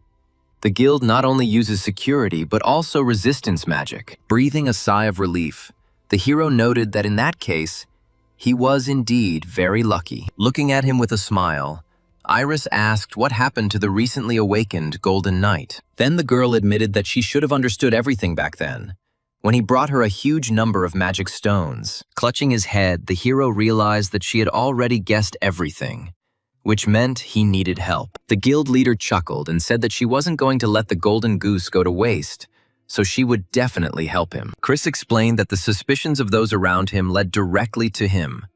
The very participation of an ordinary employee in the expedition looked suspicious. Iris then asked why he didn't just register officially and debut as a hunter. However, Chris replied that he wanted to live a quiet life, and warned that if she continued to suggest such nonsense, he would leave Seoul. The guild leader then suggested disabling his armor's protective function, but Chris replied that this would expose his characteristics. After thinking for a while, Iris said that she could think of something. She had the Eye of Judgment and was studying blocking magic. However, she noted that they needed to come up with a plausible reason for what was happening, and asked what class he belonged to. Chris wondered if all awakened ones really had a class. He didn't understand why he hadn't gotten one yet. After some thought, Chris replied that he was a knight who specialized in close combat. Smiling, Iris declared that from that day on, their guild would officially be watching over the Golden Knight. Chris couldn't help but laugh as he imagined himself hunting the Golden Knight. He then admitted that this was indeed a great way out of the situation, and that the guild leader was a real genius. After leaving the office, the hero thought that the conversation had gone quite well, after which he decided that it was time to start the hunt. At that moment, Chris noticed out of the corner of his eye that the same student was following him again. Turning the corner, the hero suddenly started running in the opposite direction. The surprised girl cautiously peered around the corner, trying to figure out what to do next. At that moment, Chris jumped high into the air and hung in the air right above her head. The unsuspecting student continued to look around in confusion, trying to figure out where he had disappeared to. Suddenly, Chris landed right in front of the surprised girl. He punched the wall and declared angrily that she had been getting on his nerves all day. Looking sternly at the student, the hero added that he had finally caught the newcomer, and the girl asked in surprise how exactly he had figured her out. In response, Chris explained that he also worked at the academy, so it would be simply strange not to notice such poor surveillance. Looking at him with fear, the student asked in a trembling voice what he wanted. Chris replied that he needed information. Then he reminded her that she had been in contact with someone else while being followed. The girl replied fearfully that she actually knew almost nothing. Then Chris hit the wall with his fist even harder and repeated his question. He threatened to send her one way straight to the afterlife. The hero asked if she was finally ready to tell everything, but the frightened girl screamed in horror that she really didn't know anything. Chris then remarked that the willingness to give one's life for the guild deserved respect. After this, he stated that he would not ask any more questions, since there were other people. Hearing this, the student quickly handed him her phone and showed him the group chat. After reading the correspondence, the hero saw that no one knew anything about the Golden Knight. Real chaos reigned among the vultures. Meanwhile, the girl fearfully asked him to just look at the information and let her go. Then Chris calmly allowed her to leave and returned the phone. The student quickly thanked him. Continuing with his plan, Chris quickly disappeared and moved on. However, Chris soon suddenly appeared behind the other pursuer and sharply demanded information. He tried to run away, but Chris grabbed him tightly by the shoulder. The frightened guy said that he understood everything, after which he immediately handed him the phone. Chris thought he was being rude when he took the device, but it was perfect for spreading rumors about him and deflecting suspicion. A week later, the Hunters Association conference room was discussing the situation following Mateo's death. Hunters Association President Vincent said Pastor Lee had already begun preparing to run for office. However, he was immediately interrupted by the head of the Blue Dragon Guild, who stated that this issue was not on the agenda at all. The head of the association thought to himself that the bastards from the guilds immediately shut up as soon as a conversation they didn't like started. However, the man stated that he would then move on to the main issue, after which he announced that the association and the government had made a decision. According to a new statement, the Golden Knight who stole the victory of an S-rank demon worshipper has been declared an S-rank criminal. Vincent also warned that an official statement would be published within a week. He also advised anyone who was hiding the Golden Knight as a trump card or employee to think carefully about the consequences. Iris thought that all this was happening only because they themselves could not get it. Meanwhile, in the Temple of Slaughter, located in the D-rank dungeon, Monsters were devouring people. Terrible monsters with horns and glowing green eyes mercilessly destroyed everyone around them. Suddenly, a deadly sword appeared at the neck of one of the disgusting creatures. The Golden Knight declared that today was a lucky day since all the monsters had gathered here at the same time. Seeing him, the monster joyfully cried out for fresh meat and prepared to hunt. With cries that it was time to send the enemy to the next world, the monsters rushed to attack the Golden Knight. Having taken out the Titan spear, Chris decided to test it in combat for the first time. The enraged monster bared his teeth, stuck out his ugly green tongue and rushed at the guy. Then the Golden Knight swung his new weapon and delivered a powerful blow. Furiously waving the Titan's spear, the hero scattered the bloodthirsty monsters in all directions. His blow caused the deadly sword to fall from the clutches of the attacking monster. The Titan's spear glowed brightly, spreading destructive energy. The Golden Knight then continued to strike blow after blow, destroying the remaining monsters. The enraged monsters roared loudly and attacked the guy from all sides, but the knight easily repelled the enemy attacks. Swinging powerfully, Chris cut down 2 monsters at once with one blow. The defeated monsters scattered in all directions, leaving behind precious crystals. Looking at the piles of destroyed monsters, Chris noted that the Titan's spear instantly killed enemies with one blow. He then admitted that he really liked the weapon. Crocbane said he would also like to receive such a weapon. Lucy congratulated the commander on finding his perfect match, and Kolf added that the knight had finally found his true weapon. Opening the dialogue window, Chris realized that it was the oath that he needed to take in order to become a true knight. The golem asked whether an armed band of robbers could be called knights, since a knight is a person who has taken an oath to protect others. Lucy suggested that the commander take any oath he wanted, and they would still be there until the very end. Chris didn't understand why everyone was making such a fuss about it, and he thought that he wasn't going to live to save the world or anything like that. Moving further into the dungeon, Chris noticed strange pentagrams on the ceiling. Having decided to find out what this place was, the hero opened the huge door. In front of him was a temple filled with a huge number of creepy and ugly demons. The Temple of Slaughter boss grinned as he saw the loot that had just come into his hands. Then the knight declared that today would be the last day for the demon. He promised that in the name of knightly honor, justice would be served today. In response, the demon declared that the enemy had a gift for Gab, and then suggested enjoying the festival. After this, an ominous laugh echoed throughout the temple. The demon laughed loudly and shouted that he was overflowing with energy. Standing behind the owner, Crocbane warned him to be careful with magic. Meanwhile, the demon boss, his empty eye sockets glaring with rage, ordered his warriors to attack. In response, the Golden Knight also ordered his team to move forward. Bloodthirsty monsters with drawn swords rushed to the attack, screaming about the beginning of a meat feast. At the same time, the faithful knights, together with their commander, rushed to destroy the demons. Having drawn the Titan spear, the Golden Knight began to deal devastating blows, his team working together to destroy the bloodthirsty monsters. Crocbane remarked to his master that it seemed that special caution was not needed here at all, in response to Chris that he did not feel any difference. Meanwhile, the bodies of the destroyed demons were already lying at the feet of the boss. The enraged demon promised to show the knights his most powerful magic. Hearing this, Chris dealt a powerful blow to the demon boss,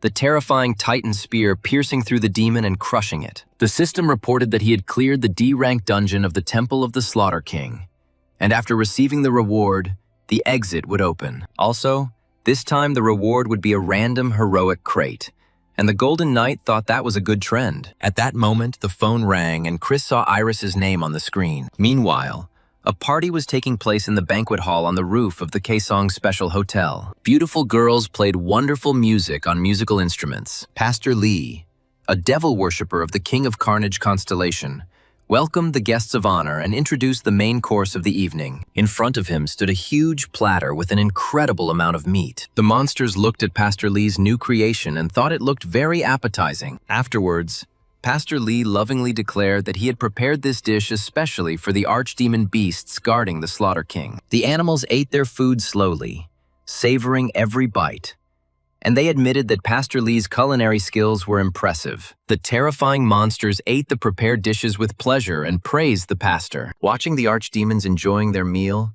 Pastor Lee thought that everything was going exactly as he had planned. After some time, only bones remained from the food.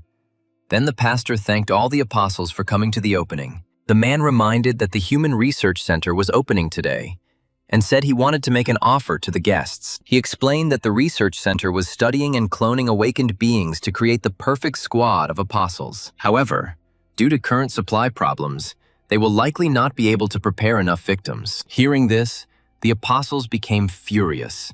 They declared that such a thing was impossible and demanded to know how the pastor was managing everything. Smiling, the pastor calmly replied that the fastest way to solve the problem was hunting. Then, one of the archdemons irritably noted that the pastor still needed their help. However, the pastor objected that he would never dare ask for help.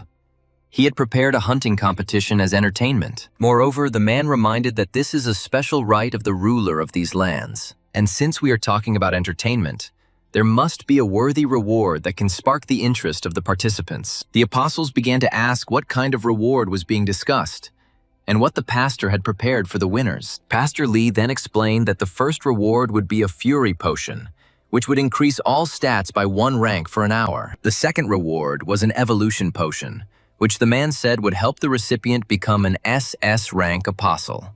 The archdemon beasts were immediately interested in the opportunity to advance to SS rank. They were also attracted by the prospect of gaining instant experience in just 5 years. After this, the pastor announced the rules of the competition.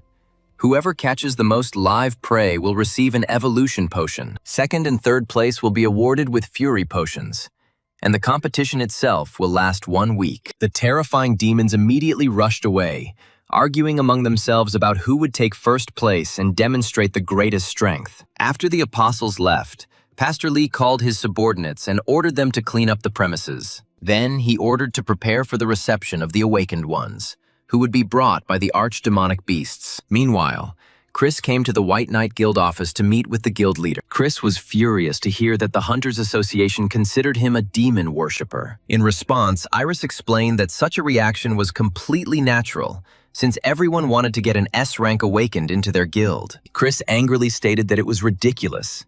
He saved them from an S rank demon worshiper, and yet he was being treated like a criminal. Frowning, Iris warned him that from now on he was not to wear the golden armor except in truly dangerous situations. Chris sighed heavily and replied that he understood her, after which he prepared to leave. Walking down the corridor, the hero thought that he had always considered guilds to be dangerous places, but he had never imagined how bad everything was. Now, in a week, he will be officially declared a demon worshiper, which means a solution needs to be found urgently. After some time, the academy students went on an internship. Shelley said that she would be clearing out enemies in close combat, while the rest of the party would be better off focusing on ranged attacks on the monsters. One of the students agreed that if a representative of the heavenly class said so, then it really was a good idea. The girl then asked everyone to check their equipment again, and she also reminded them that the guild would be looking after their things. Along with the students on the bus were the gloomy fighters of the White Knight Guild.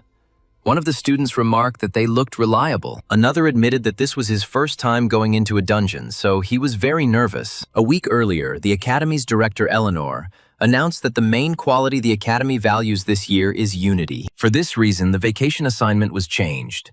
Instead of going with the guild, students were sent on an independent dungeon expedition. Each group must have 1 representative of the celestial class, 2 representatives of the earthly class, and 3 students of the human class.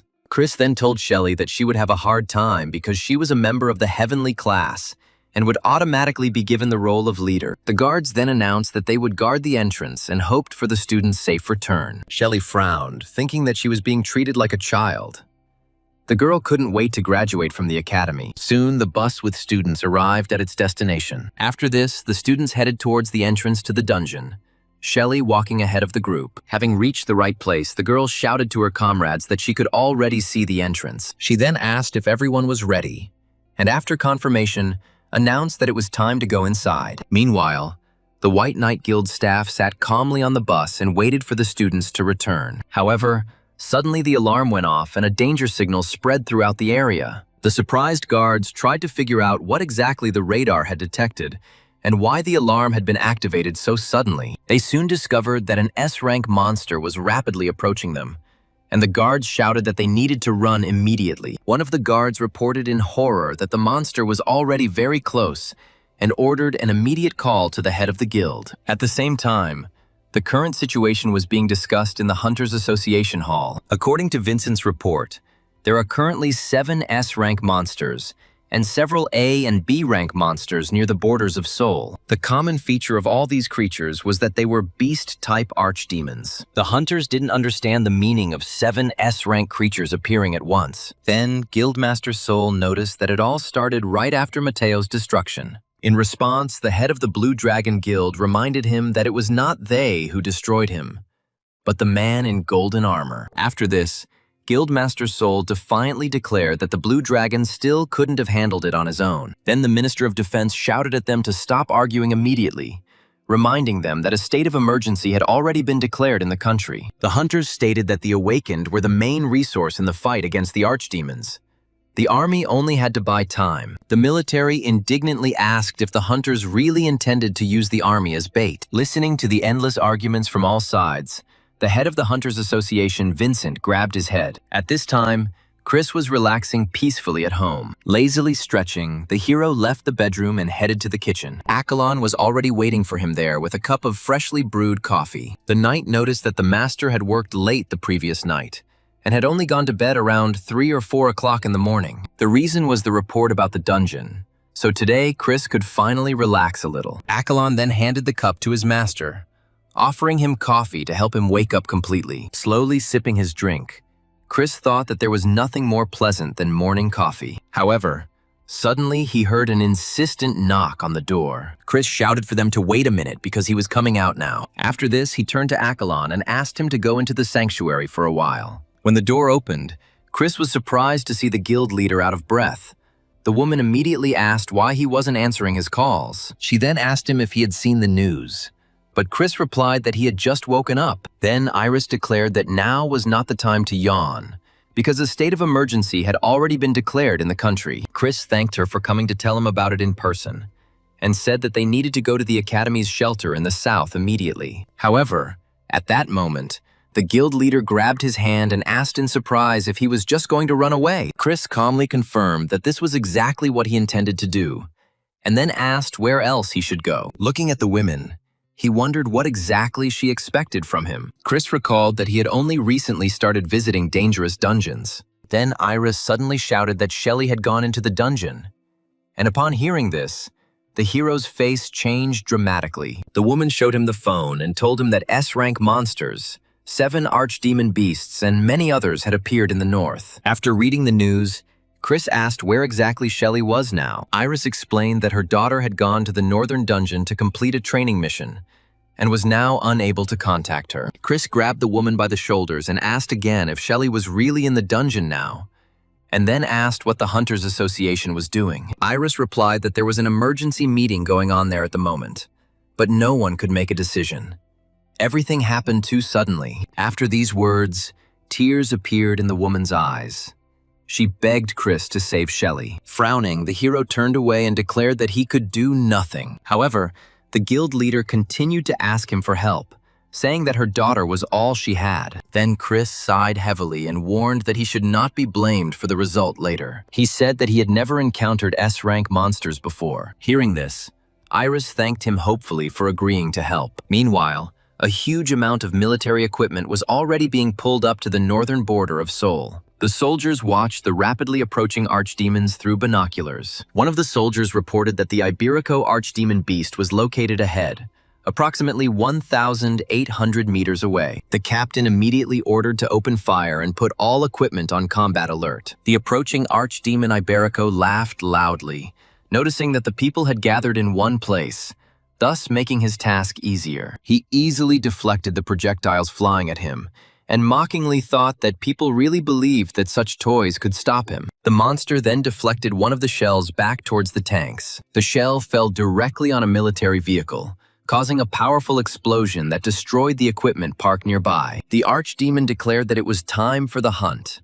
He allowed the monsters to do whatever they wanted with the people, but to leave the awakened ones to him. Then the bloodthirsty monsters rushed at the people, destroying everyone in their path. The enraged archdemon easily crushed military equipment with his huge fists. He threw tanks around as if they were toy cars. Everything around exploded and was engulfed in flames. The military desperately tried to hold back the archdemons, raining down an endless stream of shells on them. Then Iberico shouted furiously that people were becoming too annoying and used the crush technique. Immediately after that, he used the roar of doom. The terrifying roar of the monster scattered all military equipment in different directions. Military pilots attempted to attack the monster from the air, but the roar of doom disabled them. The planes began to fall to the ground and explode one after another, and Iberico watched the destruction with a satisfied grin. The captain watched in horror as the entire might of the army turned to ashes. At that moment, his phone vibrated. He received a message from the guilds.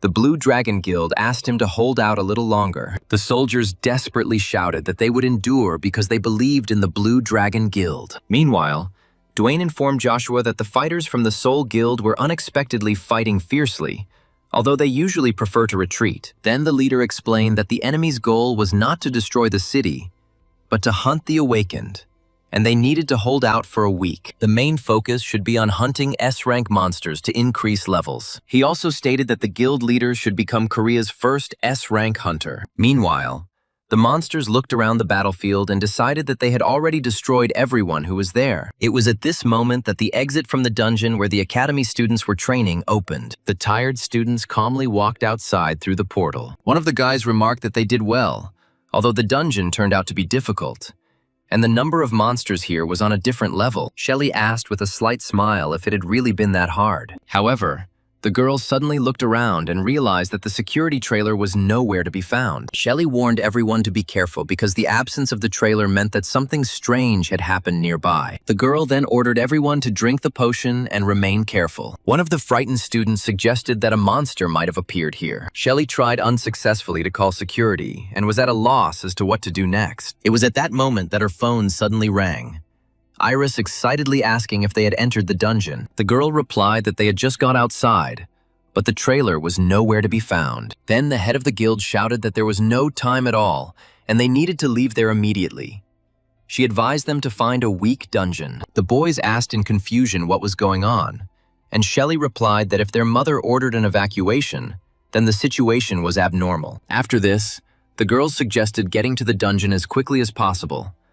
But at that moment, they heard a loud crowing. The archdemon beast Leghorn noticed the group and happily declared that a whole set of awakened ones stood before him. Shocked, Shelley immediately realized that they were facing an archdemon, and the girl realized that they now needed to save themselves. She remembered that the archdemon beasts were directly under the Slaughter King and were the strongest S-rank monsters. Meanwhile, Leghorn mockingly stated that even a monkey runs away if he realizes that he cannot win, and people are too stupid. Then Shelley shouted to her comrades to run without looking back, and she would deal with this cock-like freak herself. Hearing this, the archdemon laughed loudly, surprised that the girl was actually going to fight him. With all her strength, Shelley used the judge's truth technique, and Leghorn was stunned. He didn't expect such a thing from such a pathetic girl. Then the monster remarked that it would be even better if she were an apostle of some constellation. He explained that this ability could not be destroyed by force alone because it resembled the law of limitation. After this, the archdemon added that it was impolite to fight without introducing one's name and constellation. The rooster then introduced himself as Leghorn, one of the archdemon beasts and an apostle of the Slaughter King who guarded his domain. Shelley thought she had bought time for the others, so the girl introduced herself as Shelley, the apostle of the constellation of balance. However, at that very moment, a huge fist appeared right in front of her. Trying to dodge the blow, the girl did not understand when the monster managed to approach. With all her might, she tried to hold back the onslaught of the bloodthirsty monster. Shelley quickly realized that she could no longer cope with the monster. The difference in their strength was too great. After another blow, the girl fell unconscious right onto the grass. Leghorn noted with pleasure that she had not yet died. He then slung it over his shoulder, deciding that a child who could master such a technique would be well rewarded. However, the archdemon heard someone call him a chicken head, and a knight stood in front of him, who ordered him to put the girl down. Leghorn asked in surprise what this ridiculous fashion for golden armor was. Chris stated that they call him Chickenhead because he is mentally ill. But they are not here to judge each other. The enraged archdemon shouted that this impudent little human was of a higher rank than that girl. But because of his insolence, he would still be destroyed. At this time, Chris thought that the enemy, although he did not look so terrible, was really very strong. Leghorn then stated that since Chris had not run away when he saw him, he should at least state his name. However, the knight replied that he did not have a name for an animal that touched children, so he could just call him the Night Knight. After these words, the enraged Leghorn threw Shelley aside and rushed to attack the nameless Golden Knight. The girl fell to the ground with a crash and flew to the side. Seeing this, Chris thought that the archdemon was just a pathetic creature, because he abandoned Shelley in order to try to grab both of them at once. To meet the monster face to face, the hero pulled out the Titan spear. Feeling that the blow had reached its target, the hero thought with satisfaction that he had hit the bullseye. The crushing blow sent Leghorn's feathers flying in all directions. Chris then quickly ran to Shelley and tried to bring the girl to her senses, asking her to wake up. At that moment, the archdemon screamed furiously that he would not forgive this. Then Chris called his team and ordered Lucy to take Shelley to safety, and the rest, together with him, to engage in battle with the monster. After this, the Golden Knight swung his Titan spear furiously, delivering a powerful blow. Swinging with all his might, he rushed at Leghorn and ordered him to go to the next world. However, the monster folded its huge hands in front of itself and managed to stop the guy's blow, after which it firmly grabbed the Titan's spear. Chris was surprised at how easily the archdemon blocked his attack. Chris then turned to his team and shouted at them to attack faster. Meanwhile, Leghorn continued to hold the Titan's spear tightly, and Chris himself faced him in a direct confrontation of strength. At this point, Kalf rushed into the attack and joyfully declared that he finally had a chance to fight a worthy opponent. However, at that moment, the terrifying monster was joined by other bloodthirsty monsters. Thus began the deadly battle between the Golden Knight's team and the terrifying monsters. Chris cursed and shouted that this chickenhead was a coward and called his subordinates. An enraged Leghorn responded by yelling at the man to look at himself first, while simultaneously releasing a huge stream of energy. The demon promised that Chris would now feel his power, after which he dealt a powerful blow. Chris barely managed to withstand the onslaught of the monster. Reflecting Leghorn's deadly attacks, the hero responded with blows from the Titan's spear. At the same time, he realized that this monster was very different from all the opponents he had encountered before. Chris realized that without the new weapon, he would have been in a very difficult situation long ago. Looking at Leghorn looming over him, the hero thought that he still had a small chance. Preparing for another clash, he swung the Titan's spear again. Then the enraged archdemon screamed, demanding that he tell his real name and stop pretending to be an ordinary person. In response, Chris smirked and asked what was wrong. He mockingly suggested that Leghorn was simply too weak. After these words, the archdemon became even more furious and shouted how this pathetic little man even dared to talk like that. The monster attacked the Golden Knight furiously, but Chris managed to land a powerful blow. Chris couldn't believe how Leghorn's attack started to slow down. He realized that the power of his skill was probably finally showing. Meanwhile, the shocked monster screamed that this was impossible, because he had been wounded by an ordinary person. Then the Golden Knight rushed to attack again. But the archdemon suddenly put his paw forward and asked the man to stop. It was at that moment that Chris heard a voice behind him, mockingly remarking that it looked quite cute. Turning around, Chris saw the archdemon Przhevalsky, who mockingly declared that he could not even imagine such a scene. Leghorn immediately demanded that Przhevalsky help him, but the monster replied that he was ashamed to watch him lose to a man. Hearing this, the hero realized with relief that these two were clearly not real comrades. An enraged Leghorn shouted that then he would show what he was capable of. In response, Przhevalsky irritably declared that the chickenhead would only be able to speak after victory. Then the archdemon turned his gaze back to the Golden Knight. He said that a person should consider it an honor to see the ascension of the Phoenix. Usually, this power could only be seen in the King of Slaughter's hall or during battle with him. The next moment, the monster released powerful internal energy, and its entire body was engulfed in flames. Chris was stunned because he never expected that the monster could evolve right during the battle. Then the young man raised his weapon and turned to the heavens. He was going to prove with this blow that he was a star standing on the earth. Meanwhile, Leghorn furiously released his deadly claws and ordered the knight to take his time, as he had not even completed the transformation yet. Przhevalsky immediately shouted that Leghorn was really a chicken head if he thought that the enemy would wait for the transformation to complete. At this moment, Chris swung his sword and used the Heavenly Lord's sword stream. He then unleashed the Earthstar Flare technique, a huge stream of destructive energy striking straight at the archdemon. After the attack, a giant dark crater remained in the place of the monster. Looking at the interface, the hero realized that the enemy was still alive.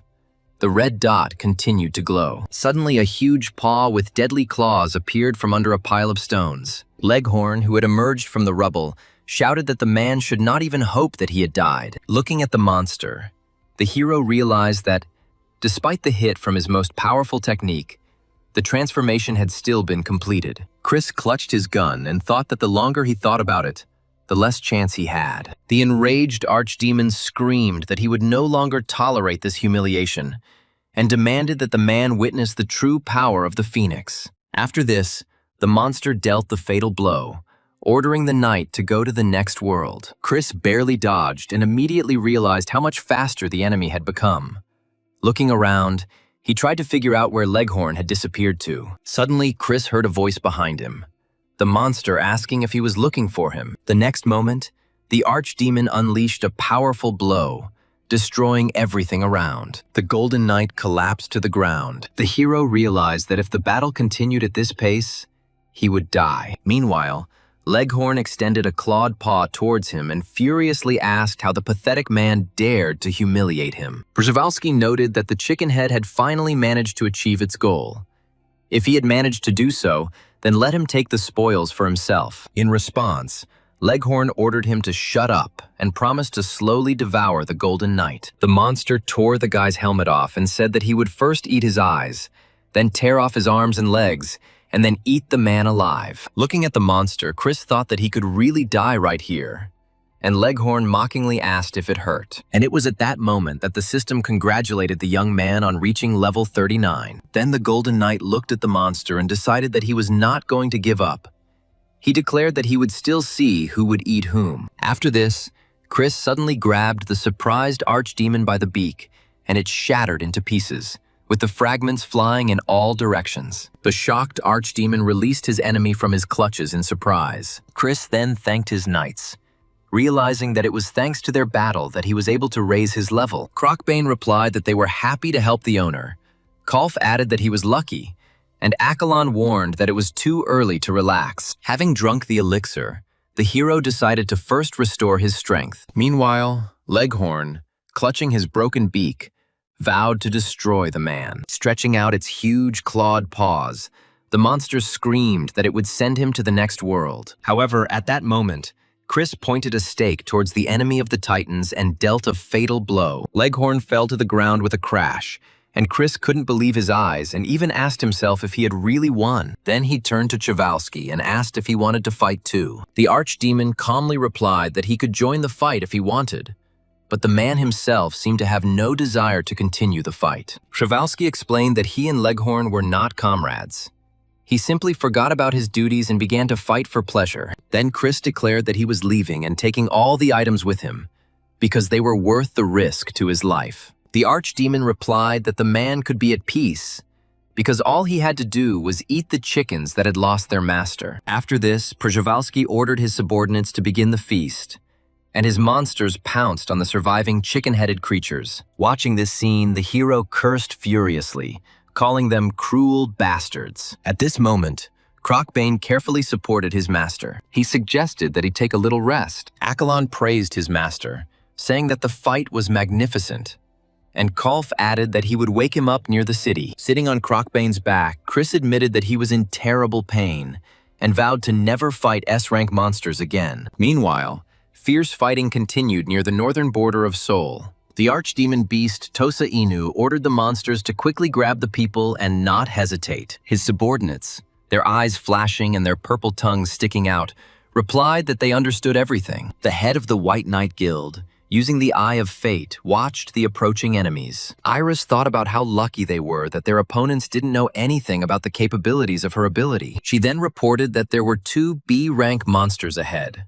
one resembling a Jindo and the other a Chihuahua, and an A-rank shepherd moving to the right. Meanwhile, the military again moved its equipment forward. The tanks took up defensive positions and were ready for battle. The commander shouted for everyone to immediately prepare for battle. Meanwhile, Iris, giving orders and trying to look into her daughter's eye of fate, desperately hoped that Shelley was still alive and well. At this point, Tosa Inu was informed that the leghorn chicken head had been destroyed. He then added in an irritated tone that the horse-headed one was still there and devouring his subordinates. After which the archdemon ordered a retreat. A pack of bloodthirsty monsters immediately rushed after their commander. Tosa Inu shouted that now their new prey would be the servants of Leghorn. The soldier who was watching what was happening was stunned. He could not believe his own eyes. The monsters were really retreating. The man tried to figure out what exactly had caused the monsters to leave, and one of the fighters declared that, whatever the case, the battle was over. The surviving soldiers shouted with joy, realizing that they had managed to survive against all odds. Hearing that an S-rank monster had been destroyed, Iris wondered if the Golden Knight could have done it. Meanwhile, everyone at the Hunters Association was closely monitoring the development of the situation. The head of the association, Vincent, tried to understand why the monsters suddenly retreated. The military speculated that the archdemons might have had internal disagreements or problems. However, despite their departure, it was necessary to prepare for a new attack. Vincent stated that the situation remains unclear, but according to the data collected, it became clear that the monsters arrived here on the orders of Pastor Lee. The military wondered how they managed to mobilize the archdemons.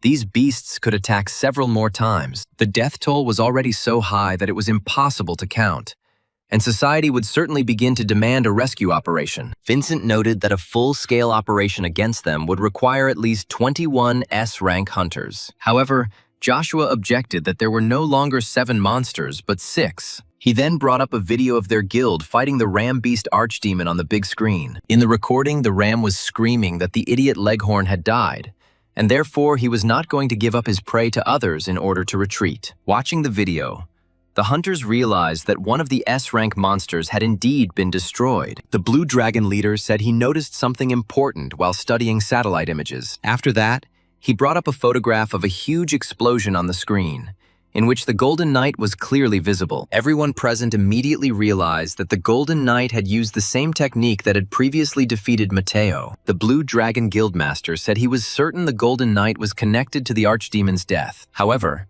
the question remained whether he acted alone or with a group. After some thought, the commander decided that it was still a group operation.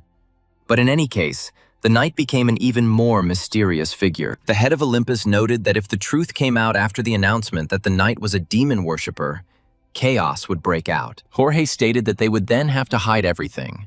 But the head of the Hunters Association objected that they should do the opposite. They were going to use public opinion to create a rescue squad.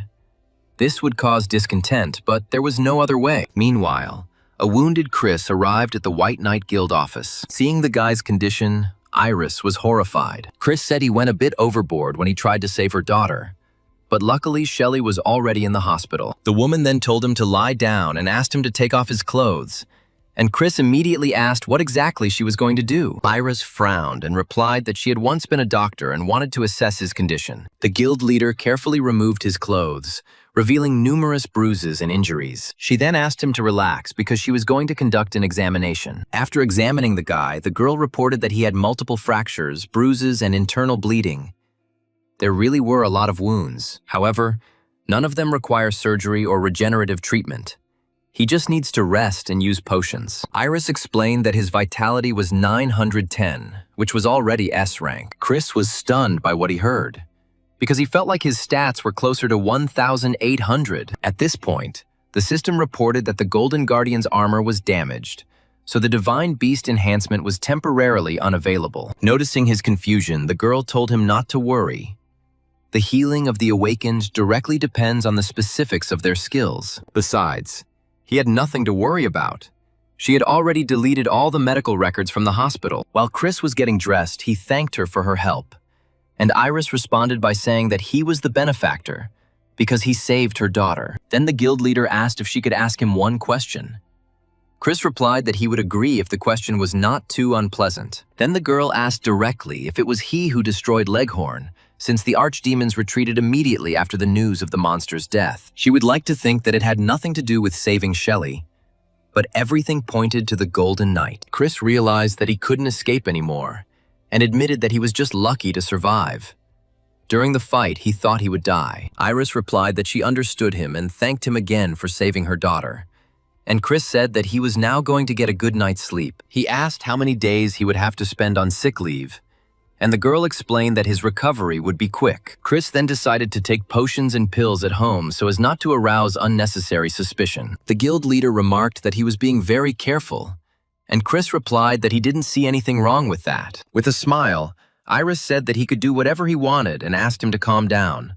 She deleted all the medical records. After this, Chris returned home to recover. Once home, the hero decided that since he was still considered sick and could not do anything, it was better to just rest. Sitting on the couch, Chris thought that it was very good that the armor was restored automatically. Then he turned on the TV and decided to rest quietly in order to get back to normal faster. At that moment, the thought struck Chris that he had forgotten something important. Covered in cold sweat, the hero screamed in fear, asking how the others were. Then Chris dumped a whole bunch of vials of recovery potions right on the bed. Once again inquiring about the well-being of his comrades, he suggested that they use potions if necessary. Soon his team appeared. Accolon said that he was already working on self-healing. Lucy said that she had enough power. Chris noted with relief that his companions had proven incredibly resilient, so the hero allowed them to do whatever they wanted today. At that moment, Kolf suddenly appeared nearby and looked at the guy mysteriously. Placing his hand on his shoulder, the knight asked if the contractor would regret his words. After this, whole mountains of dirty plates lined up in front of the team of knights. Finally, the well-fed and satisfied companions reported that they were completely full. Chris replied that he himself had already noticed the scale of their feast. He calculated to himself that he had spent 2.5 million won, and came to the conclusion that maintaining such a team was no joke. Opening the status window, the protagonist thought that at least it was good that he still had the reward for the quest. The system then offered him a reward for reaching level 40, for saving the girl, and a third for the battle and defeating the enemy. After some thought, Chris decided that since he had 3 awards at once, it would be worth getting the healing skill. However, at this point, Kolf intervened and stated that this was a bad idea. The surprised hero asked what exactly was wrong with this skill. His comrade replied that he would not tell him which skill to choose, but since he had chosen the path of courage, he must follow it. Chris looked at Kolf in bewilderment, not fully understanding his words. Then the golem supported his interlocutor and noted that being perfect in one thing is much better than being mediocre in everything at once. Lucy supported the others, stating that he did not need healing magic.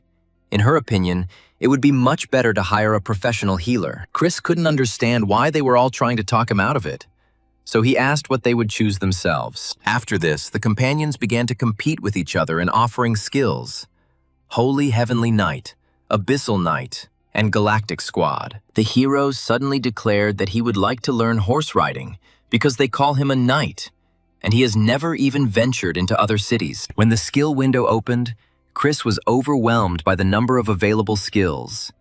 The hero himself wanted to learn how to ride a dragon. Kolf frowned and explained that dragons were indeed strong and resilient and could be a huge advantage in battle. The golem added that dragons are reptiles, do not tolerate cold regions well, require food, and are expensive to maintain. After some thought, Chris came to the conclusion that dragons were too much trouble. Then Lucy noted that this did not mean there was no way out.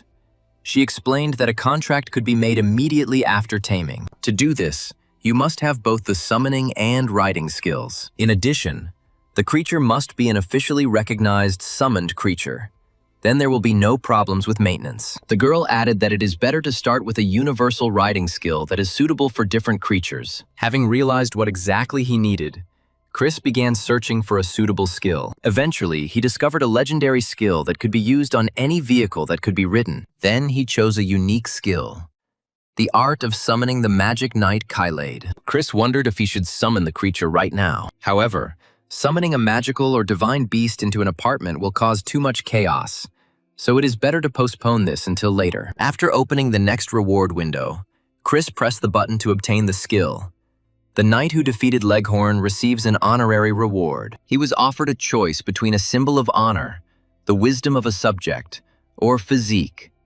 And the hero thought about the options. Physique enhanced physical strength and close combat against demons, while wisdom gave the ability to reason at the level of beasts. After some thought, the hero decided that there were too many variables in both options, so it would be better to choose an object. After using it, Chris was surprised to notice that the item both restored and enhanced equipment. Suddenly, Lucy shouted to the commander that the object's appearance had begun to change. The hero could not understand what was happening. Then the knights handed him a mirror, and Lucy asked if he liked the result. The golem added that the armor looked majestic. Chris sighed heavily and decided that there was nothing he could do to change it anyway, so he should at least check the functionality. The system provided a description.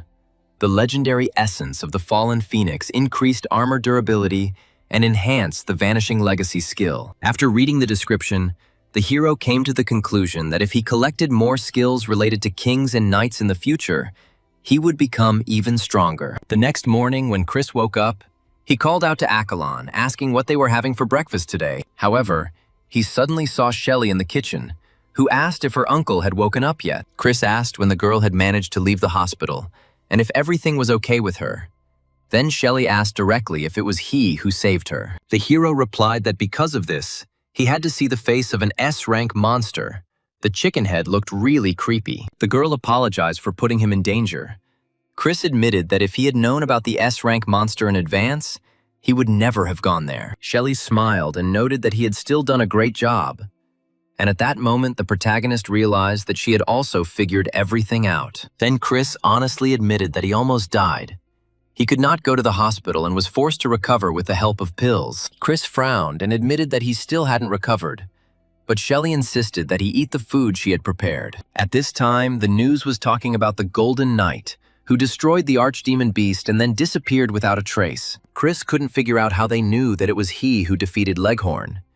He was trying to figure out who could have seen him. The girl then explained that due to the martial law that had been introduced, the general alarm system had been activated and satellite imagery was being conducted. The head of the association then officially announced that, despite the knight's victory over the monster, he was still considered a demon worshipper. Chris noted that these people were persistent, and Shelley responded that it was perfectly normal to be afraid of an uncontrolled nuclear missile. The hero came to the conclusion that if the mad S-rank hunter did not belong to any guild, no one would know what to do with him. Chris then asked Shelley how she was doing on her exam, and she replied that she could pass it if she wrote a report on the battle with the monster. However, the members of her group had disappeared without a trace, and Chris frowned and assumed that the escapees had most likely been taken to Pastor Lee. Shelley then revealed that the pastor was rumored to be experimenting on the awakened. After the destruction of Mateo, Pastor Lee expanded his activities into Korea and began kidnapping awakened people. Thinking about this, Chris noted that if things continued like this, it would become extremely difficult to organize a punitive detachment. The surprised girl asked why he thought so, since they also had S-rank hunters. The hero explained that the guilds would not want to lose S-rank hunters. The Soul Guild had 2 S-rank hunters, and the Blue Dragon had 3. Shelley agreed and added that it would take at least 3 S-rank hunters to capture 1 S-rank demon worshipper. Then Chris gloomily noted that therefore it was not worth placing great hopes on the rescue team. The girl quietly asked if this meant that it was impossible to save them, and Chris confirmed that it most likely did. He added that the only chance would be a new mobilization, but no one would agree to that. Looking at Shelley, Chris thought that she shouldn't expect anything from him. He himself almost got caught and almost died at the hands of an S-rank monster. Unable to contain her emotions, the girl burst into tears. Chris watched her with confusion and couldn't figure out how to calm her down. The hero felt that he was unable to do anything now. After some time, Chris went to work at the academy. Finding himself in the reading room, the hero decided to check his trophies received after the battle. Having examined the spoils, the hero came to the conclusion that there were quite a lot of trophies, enough for 100 people. Taking the glove in his hands, the hero decided to give it to Shelley. But first, he wanted to make sure that the item was not dangerous. Then Chris looked at the sword and decided that this weapon was quite usable. The system reported that this was a legendary sword of slaughter, capable of easily cutting through the tough skin and bones of any living creature. The next trophy was a precious ring with the blessing of the King of Slaughter. The system explained that this legendary ring is the symbol of the King of Carnage constellation and can be used for trade with the apostles. Chris decided that the thing was indeed useful, but after thinking for a while, he admitted to himself that he was nervous about the call. Since he was already in the reading room, the hero decided to look for materials on this topic. Soon he found a book called How to Conduct a Call Correctly and began to study it carefully. After reading all the information, the hero realized that the summoning required either a victim or an intermediary. Chris's book said that the victim is something that the target of the summoning likes, and the intermediary is something that might interest them. Chris then realized that the only suitable items he had were the phoenix materials he had obtained after destroying Leghorn. As Chris examined the items he had, he began to think that the ring could very well serve as a mediator. Suddenly, an idea struck the young man. He realized that with the help of this ring, he could open the King of Carnage's shop. Then the hero decided that he could buy another intermediary directly from the King of Carnage's store. After some time, Chris went to Mapogu so that no one would notice him. This place was located near the office of the Hunter's Management. People walked calmly along the streets, and Chris himself noted that, despite the restoration work in the north, everything was surprisingly quiet here. Chris then decided to find a more secluded place to carry out his plan. Finally choosing a deserted area, he put on the ring. The system suggested using the store and summoning the apostle. Chris took a deep breath and decided that there was no point in putting it off any longer. After this, the hero pressed the confirm button. At that very moment, Chris saw powerful lightning flash around him and a pentagram circle appear in the air. After some time, a small, gloomy house with shining windows appeared in front of him. Clenching his fists and finally gathering his courage, Chris opened the door and walked inside. There, he was met by a beautiful girl with fox ears, Foxy, who informed him that she was conducting the auction on behalf of the constellation King of Carnage. Seeing her, the hero was extremely surprised. Chris expected to meet some kind of creepy demon. Looking into his eyes, Foxy said that she recognized him as a legendary rank client, and then asked how she could help. Confused, Chris replied that he was interested in buying and selling items and materials, and that he would like to sell something first. Then the girl asked what exactly he was going to sell.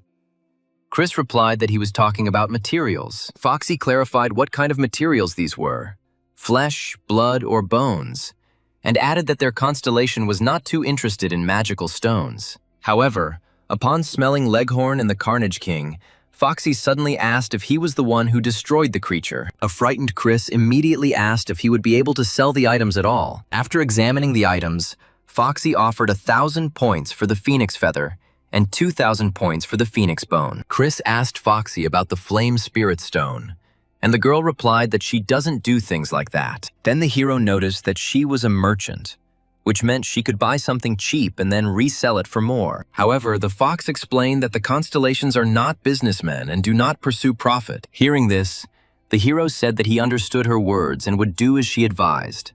Then Foxy said that she would now calculate everything. The protagonist received a system message and realized that he was awarded 22,000 points for 11 phoenix bones and 32,000 for feathers. According to his calculations, it should have been 54,000. But he only received 48,600. The girl calmly explained that they also needed something to live on. Approaching the customer window, Chris saw the general price list and realized that they had absolutely no understanding of the concepts of cheap and expensive things. The astonished hero even noticed the Blue Dragon Guild's equipment among the goods. He then asked Foxy if all the items on display were stolen. The fox replied that they take blood, bones, and flesh, and simply sell the things, and asked if he really thought they had craftsmen. Chris wondered why the prices here were so average. Only the slaughter was valued here, and even scavengers could buy excellent equipment. Then Foxy said that if he was going to hunt a dragon, there was nothing better than treasures, mountains of gold and jewels. The hero wasn't sure if he had enough points, but the merchant informed him that there was a discount on dragon bait. Inside the chest were precious stones and gold coins. A shocked Chris couldn't believe that for 10,000 points he could buy a chest worth hundreds of millions. Then he realized that it wasn't a market economy that worked here.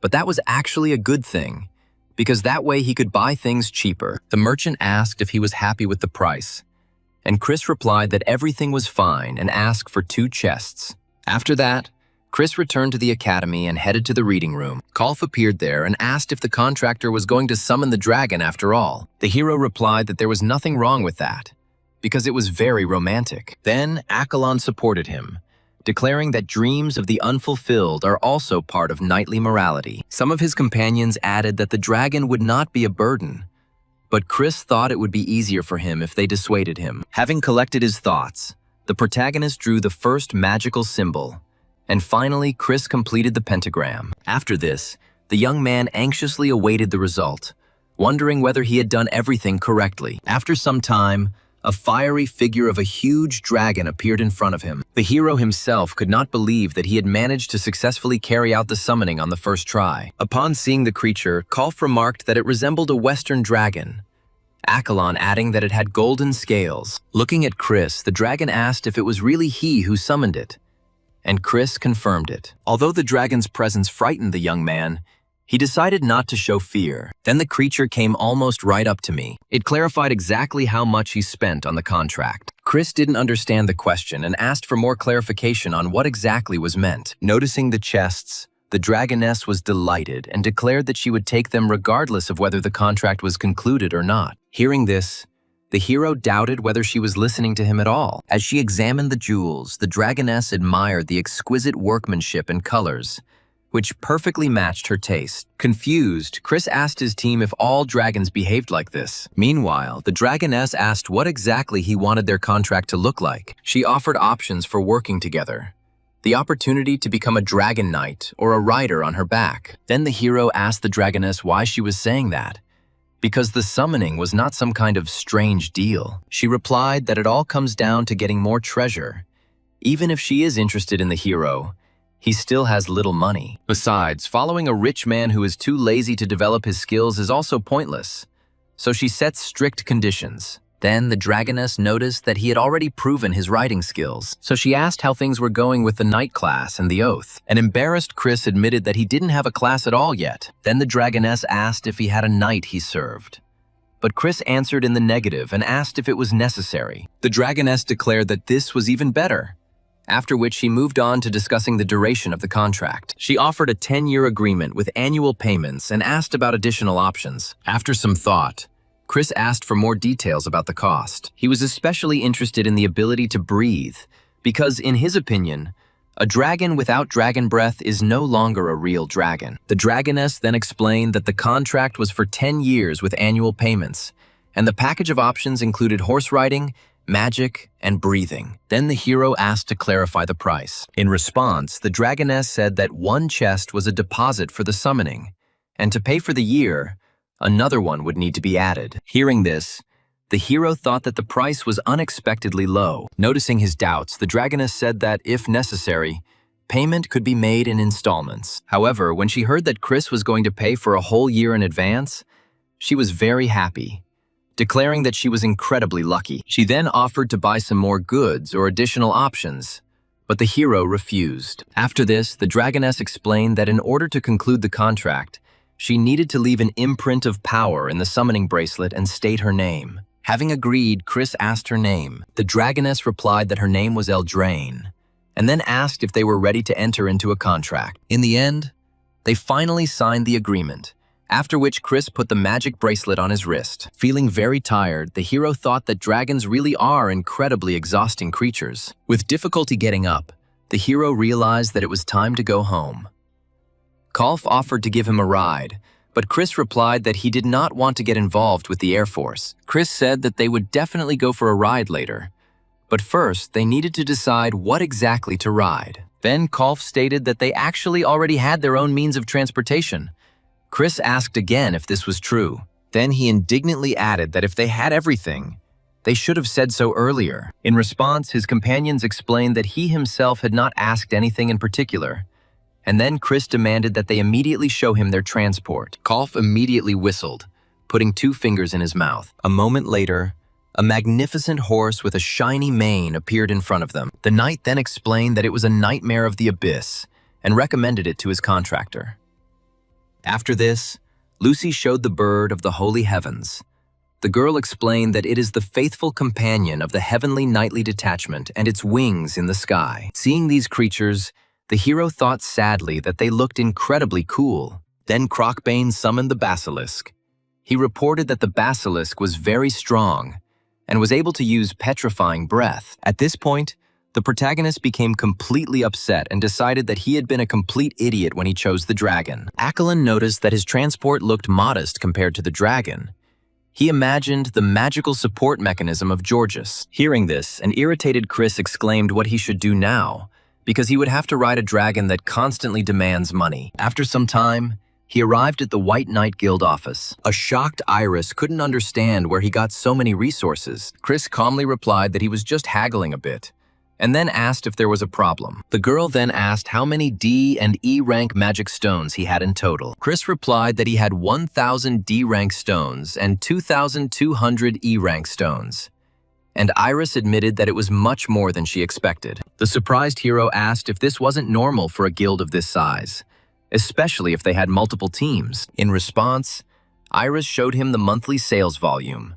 The number on the screen was 230. Chris was shocked that the White Knight Guild had only sold 230 D-rank stones to the association in a month. Then the girl explained that everything happened because of Mateo. Usually, their guild collects 200 or 300 stones a month during cleanups. However, for a D-rank hunter, such raids are comparable to a battle against an S-rank monster. Chris admitted that he heard her and realized how far from reality he was. And Iris responded by saying that she was glad that he now realized this. She then explained that in order to stabilize their finances, they would sell 300 D-rank stones and 500 E and F-rank stones under the guise of a stock sale. After thanking the girl, Chris asked how much it would all cost. The head replied that at the current exchange rate, the amount would be around 3 billion. But the problem lay in taxes. Then the hero said that he would only take 1 billion if everything was sold through the guild.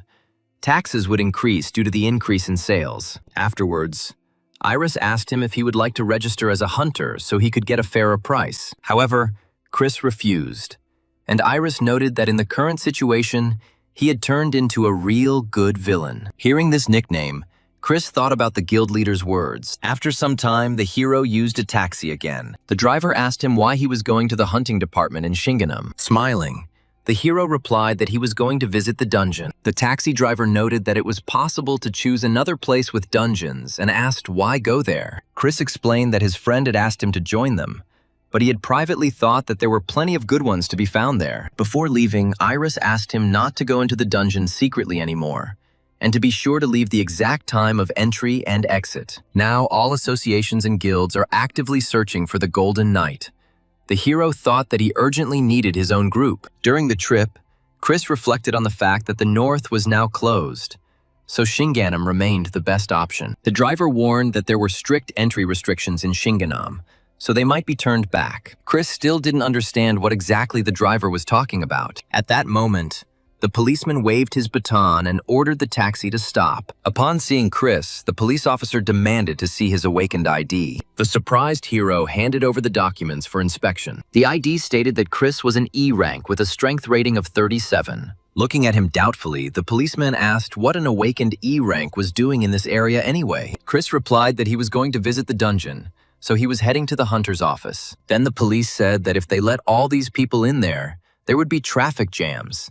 So it would be better for him to go to the outskirts. Shinganum was considered a fortress city, serving as the base of the Soul Guild, as well as a residence for politicians and other influential people. Formally, it was the guild's base, but in reality, the city turned into a fortress, protecting the power and money of the elite of Seoul and Shinganum. Having reached the right place, Chris headed to the Shinganum hunter's office. When he came out, he angrily declared that it was making him angry, and in the end, he had to go back and pay another 13,000. The thing is, people can't visit the northern dungeons anymore, and now everyone is flocking here in droves. Upon opening the notice board, the hero realized that it would be extremely difficult to find a group to go into a D-rank dungeon with an E-rank hunter. Since he had no other choice, the hero decided to look for alternative options. At that moment, one of the guys pointed at Chris and offered to take him.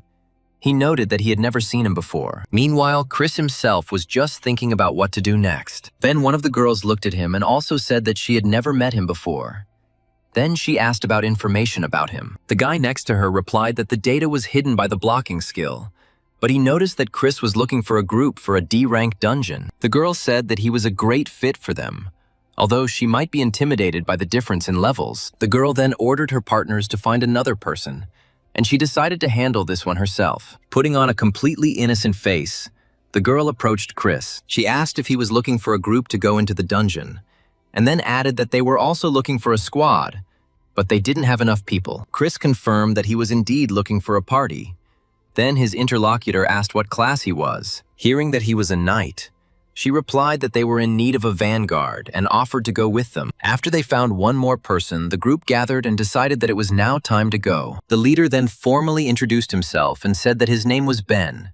He was a level 44 sniper and a D-rank hunter. Another guy remarked that he had a really cool rifle, and Ben replied that its downside was the noise. The girl's name was Denise, and she was the constellation's chosen one. The other guy's name was Chucky, and he had been working with them for a long time. After that, the leader asked the newcomers to introduce themselves as well. And the first guy said Barry, a D-rank, level 38 hunter. After thinking for a moment, Chris revealed that he was an E-rank hunter, a level 43 knight, and his weapons were a sword and shield. Since there were no more questions, the group decided to go into the dungeon. Along the way, the protagonist thought that they had invited a newcomer, and had already prepared everything in advance so as not to waste time. After some time, the whole team reached the dungeon portal. Denise has noticed that it has become increasingly difficult to find members for the group lately. In response, Ben said that he communicates well with everyone here in order to level up. Watching them, Chris realized that two were walking ahead, leading the way, and one of the hunters was staying behind so that the newcomers could not escape. When Denise approached him, she asked if he was okay.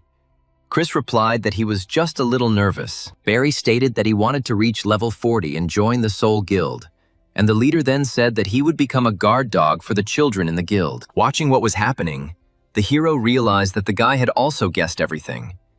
They were going to attack them very soon. At this point, Ben announced that they had reached the beast's lair. Then he ordered everyone to take a deep breath and go inside. He also warned that after entering, they would have to hold the front line together because monsters would appear soon. Soon, bloodthirsty monsters with sharp fangs appeared before them. Then the leader shouted that the fight was beginning.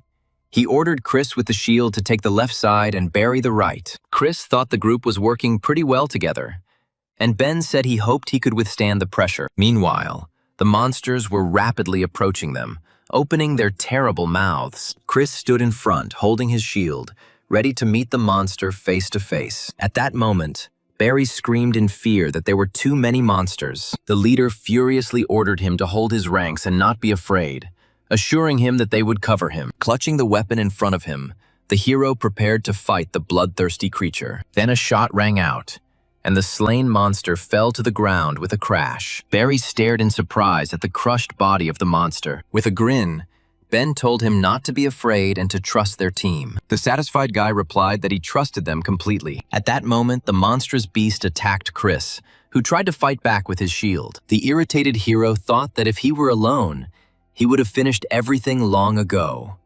But now he had to hold back because of the level of strength. A moment later, Chucky flew up to the monster and crushed it with a crushing blow. The powerful blow sent the monster flying far to the side and crashing into the wall. The hero thanked him, but Chucky shouted that thanks would come later, and now he needed to focus on the battle. But suddenly, someone shot straight at the main character. Two deadly arrows struck near Chris. Chris flinched and looked in surprise at the humanoid monsters. Ben then stated that they would take the shaman on themselves, and he also ordered everyone to stay in formation and remember that it was important to trust each other. After that, he told Denise to use magic resistance and promised to give her a boost. Using the staff, the girl activated a skill that blocked magic, and the fighters felt an increase in magic resistance. Chris held up his shield and repelled the humanoid monster's attack. He then drew his sword and decided it was time to go on the offensive because the situation was becoming dangerous. Swinging his blade, the hero delivered powerful, crushing blows. Meanwhile,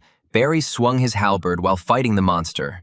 He stated that the enhancement was really great. He then admitted with a smile that it was the first time he had received such a buff and had no idea how nice it was to have a mage on the team. However, suddenly everyone noticed a strange mark. At that moment, Ben shouted for everyone to be careful because this mark was a trap. He ordered them to retreat immediately. A second later, a huge, deadly axe flew swiftly straight at them. To protect himself from the crushing blow, Chris put a shield in front of himself. They barely escaped the fatal blow of a giant axe. Looking at the axe mark, Barry said that he almost died and didn't even have time to get married. Denise immediately shouted that she would heal them quickly.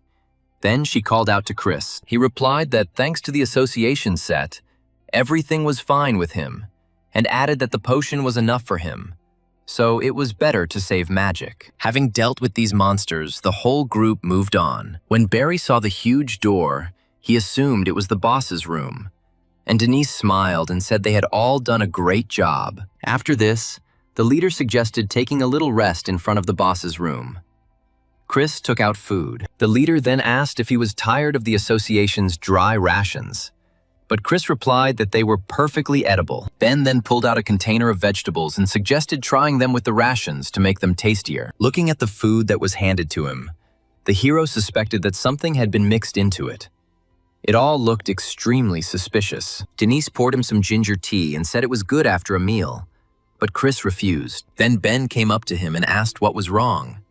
He added that if he didn't like the food, then he could offer something else. The leader noticed that Chris hadn't even touched the snack and asked him to eat at least a piece. Then the hero thought that perhaps it was time to intervene.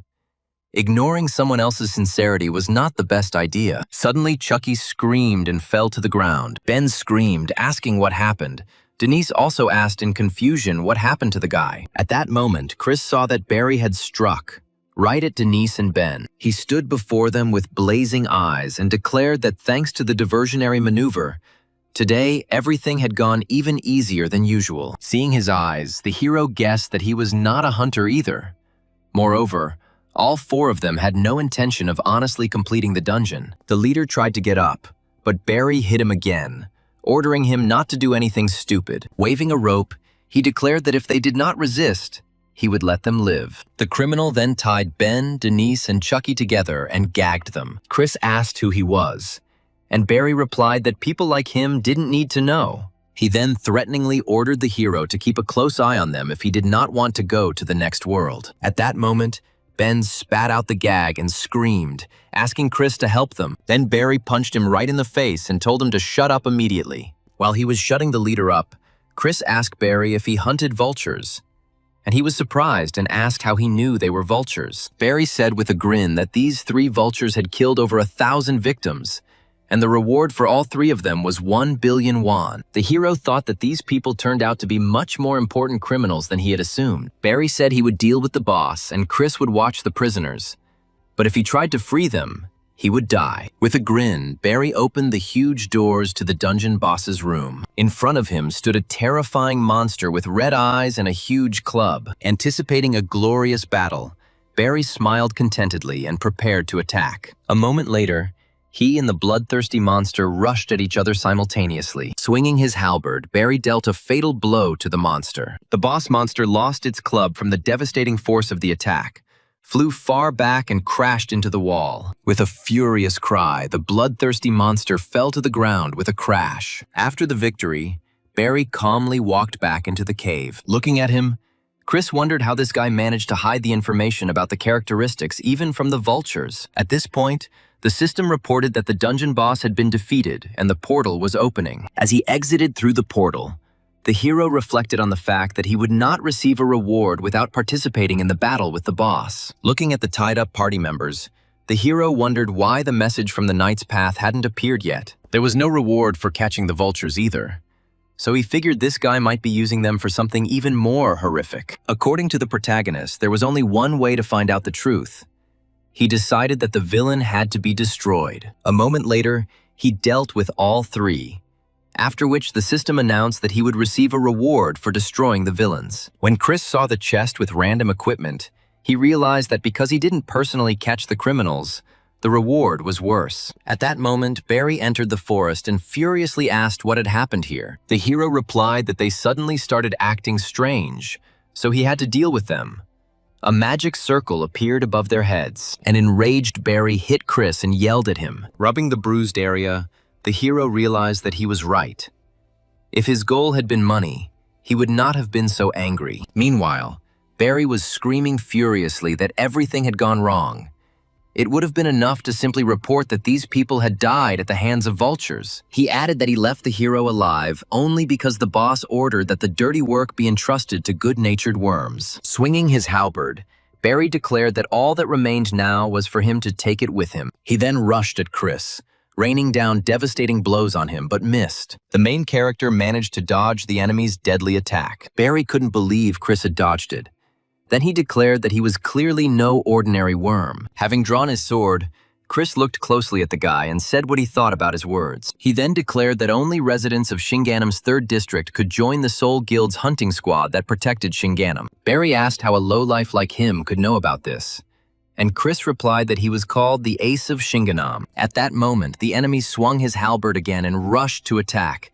He promised to tear his vile mouth apart. Barry delivered a powerful blow, but Chris managed to dodge it again. Then the hero himself dealt the fatal blow with his sword. After being wounded, Barry screamed and swore furiously at Chris. The powerful blow sent the halberd flying out of his hands and to the side. A disarmed Barry stood in front of Chris, unsure what to do next. Pressing his naked sword to the enemy's body, the protagonist ordered him to surrender immediately. However, at that moment, an enraged Barry tried to secretly pull out the dagger. Looking at Chris with hatred, he swung his weapon and rushed forward. To repel the attack and defend himself, Chris dealt him a fatal blow. With a powerful crushing blow, the hero destroyed Barry. The slain enemy flew to the side and fell to the ground with a thunderous roar. Looking at the defeated guy, Chris exhaled heavily.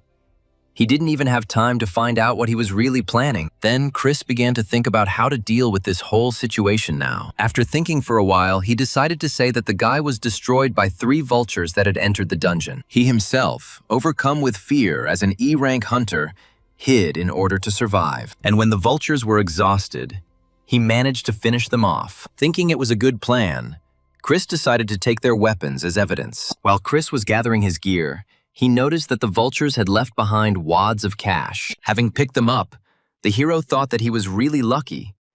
It turned out that the bandits kept the money right in their inventory. Having collected all the packages, the protagonist estimated that there were about 1 billion won in them. After some time, Chris went to the Shinganam Hunters department, where he told his version of what happened. The employee listened to him carefully and replied that this was a very serious case. Chris explained that the inventory had a weight limit, so he only took the primary weapon. After recording his testimony, the employee said that they would conduct a direct transfer of the items and that a guild representative would arrive soon. At that moment, the hero saw a member of the Soul Guild enter the office. The man greeted her and introduced himself as Ian from the Soul Guild. He thanked Chris for returning their hunter's gear and personal belongings. In response, Chris said that, on the contrary, he himself felt guilty because he was not strong enough, so he tried to bring what he could. Thanking him again, Ian admitted that he was surprised that such people still existed in the world. Chris replied that he did not consider himself worthy of gratitude,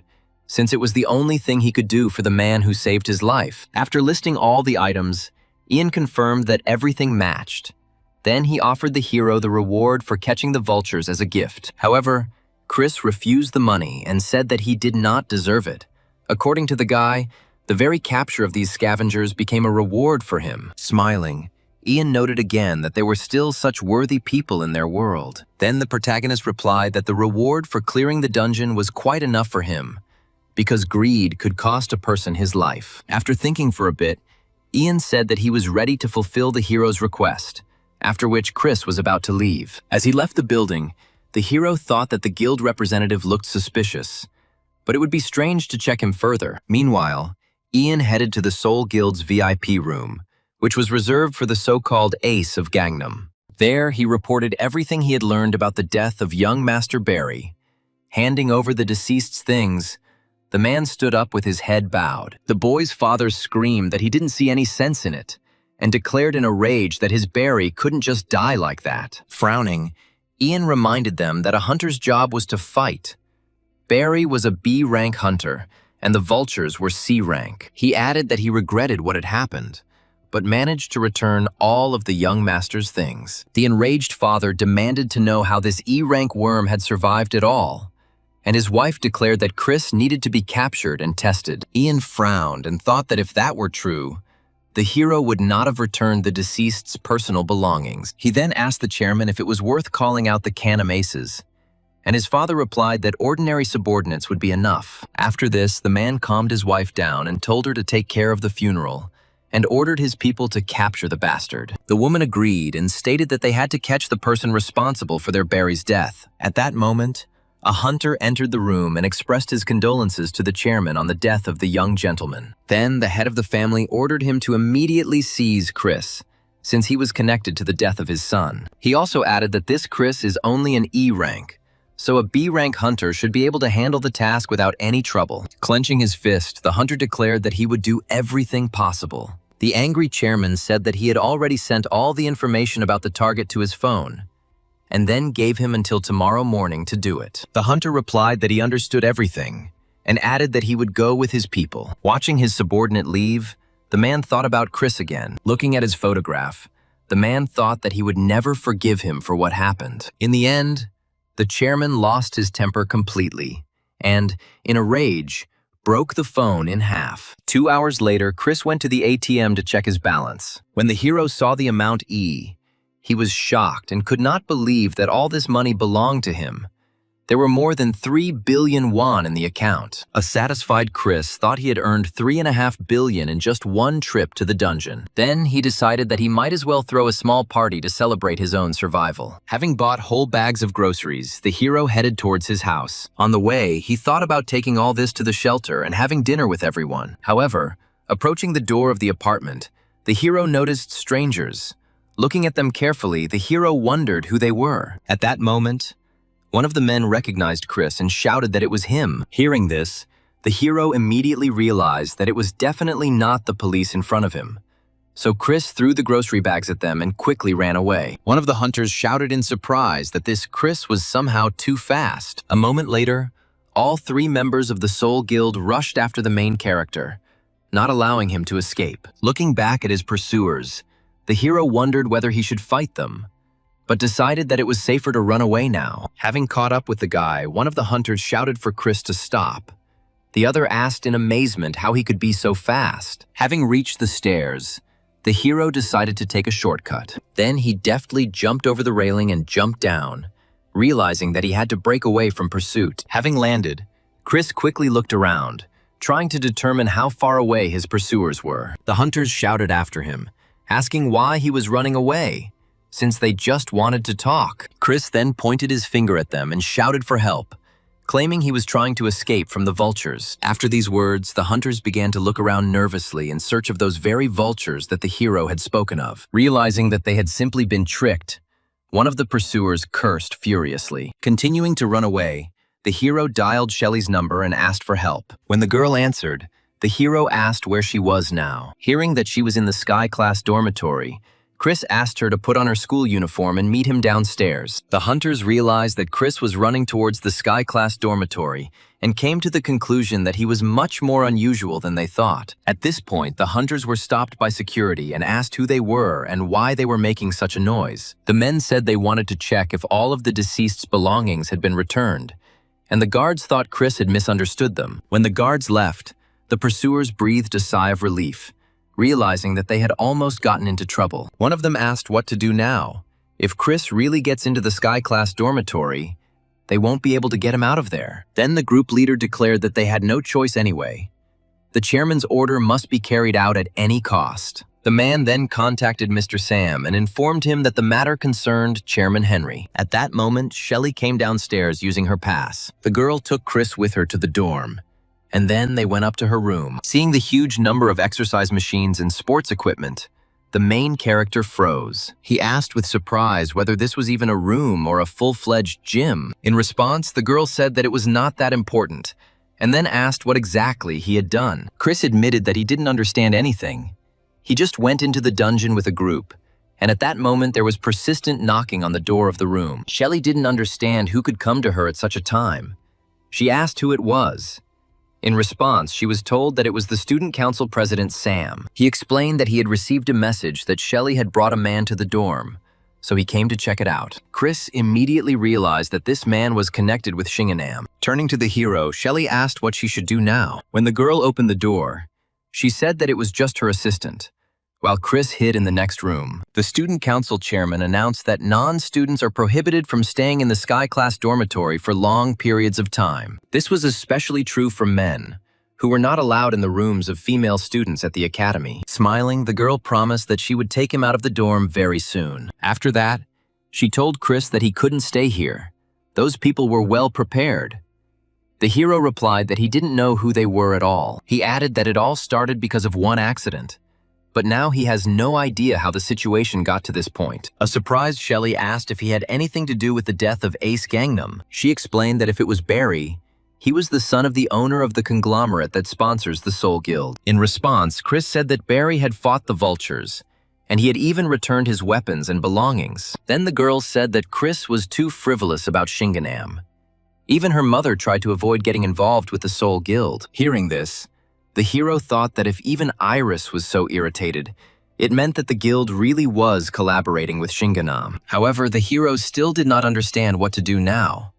They were most likely already waiting for him outside to grab him, which meant he would have to fight. However, then the relationship between the guild and Soul could be seriously damaged. Shelley sighed heavily and said that there was nothing that could be done about the situation. Then Chris said that it would be better if he went out alone, but the girl confidently replied that she would go with him. Frowning, Chris explained that if she interfered, it would escalate into a conflict between the guilds, which would lead to even bigger problems. Chris eventually decided to let himself be captured, and then figure out what to do next.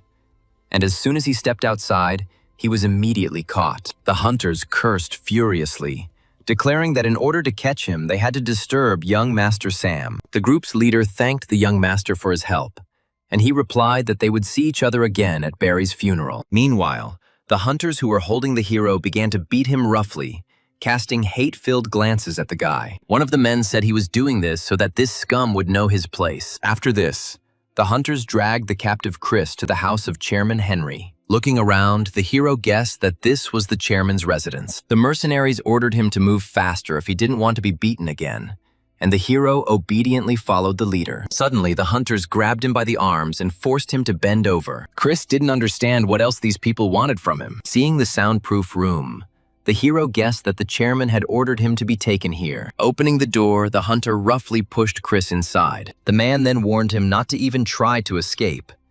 Even A-rank hunters couldn't get out of this prison. Then the door slammed shut, and the hero was left alone. Turning around, he noticed another prisoner behind the glass, and realized that this was a kind of prison where prisoners could see each other. Left alone, the hero sat down on the floor and began to think about the situation. He needed to decide what to do next. At the same time, Chris thought that the chairman was clearly the kind of person who enjoyed making fun of others. Meanwhile, a farewell ceremony for Barry was held at Shinganam Sanshin Hospital. There were many people around in mourning clothes who came to express their condolences. Someone asked the chairman where his wife was now. In response, the man said that she had lost consciousness and was currently resting. At that moment, a man burst into the room, desperately calling for Mr. Henry. He asked why, after the explosion at the Chan plant, compensation for victims was constantly being delayed. Because of this, according to the man, his son was unable to undergo surgery in time and died today. Then he shouted that the chairman's son was also dead. And at that very second, the guard hit the man. The guard promised to take him out immediately. They explained that he had entered under the guise of a guest and had caused a scandal. Henry ordered that this worthless fellow be immediately disposed of. Throwing the man over his shoulder, the guard headed for the exit. But at that moment, the chairman stopped him. He declared in a rage that the very thought of it made him furious. This worm dared to put his son on the same level as his child. After this, an enraged Henry ordered the insolent man to be thrown into an underground prison cell to show him the difference between them. Meanwhile, Chris continued to sit in the cell, thinking about his next step. At that moment, the door opened and a plate of stinking rice was thrown at him. The man declared that it was food for worms. Looking at the strange mass, which only vaguely resembled rice, the hero did not understand how it was possible to eat something like that. At that moment, Chris from the next cell started eating, and the guards watching him said in disgust that they were going to vomit. An enraged Chris clenched his fists and promised to make these demons regret everything. Then the head of the security entered the room and announced that the chairman and his wife wanted to see the prisoner. He chuckled, thinking it was amazing how much they wanted to deal with him, since they had managed to finish his son's funeral in just one day. Then the hero was brought to a gloomy building over which lightning flashed, and the leader declared that this was hell. After that, he pushed the hero inside and forced him to kneel. The guy's hands were tied. Looking up, the hero was shocked. In front of him stood the chairman and his wife, and behind them was a huge rack of weapons. Pulling on his gloves, the chairman declared that they were finally in front of this worm. Then he asked why the prisoner was in such a state, since he had clearly ordered that he be well taken care of. The chairman's wife merely glanced at Chris and coldly remarked that it didn't matter because they needed to get started as quickly as possible. Then the hero was seated on a chair. The leader hit him and ordered him to sit up straight, but Chris stubbornly continued to behave in his own way. The guard looked at him with bewilderment. The next moment, before anyone could understand anything, the leader received a powerful blow. With a desperate cry, he flew to the side and crashed to the floor. Seeing this, the guards were horrified and screamed, not understanding how Chris could have done this at all. Holding the titanium stake in his hands, Chris calmly stated that he had actually been trying to act like a human being. One of the guards, his eyes wide with horror, shouted at the chairman to evacuate immediately. Then Chris swung his weapon and prepared to hit the man. Henry and his wife panicked and tried to get out of there as quickly as possible. Turning around, the chairman saw the Titan's stake fall on the guard. The guards immediately drew their swords and prepared to attack.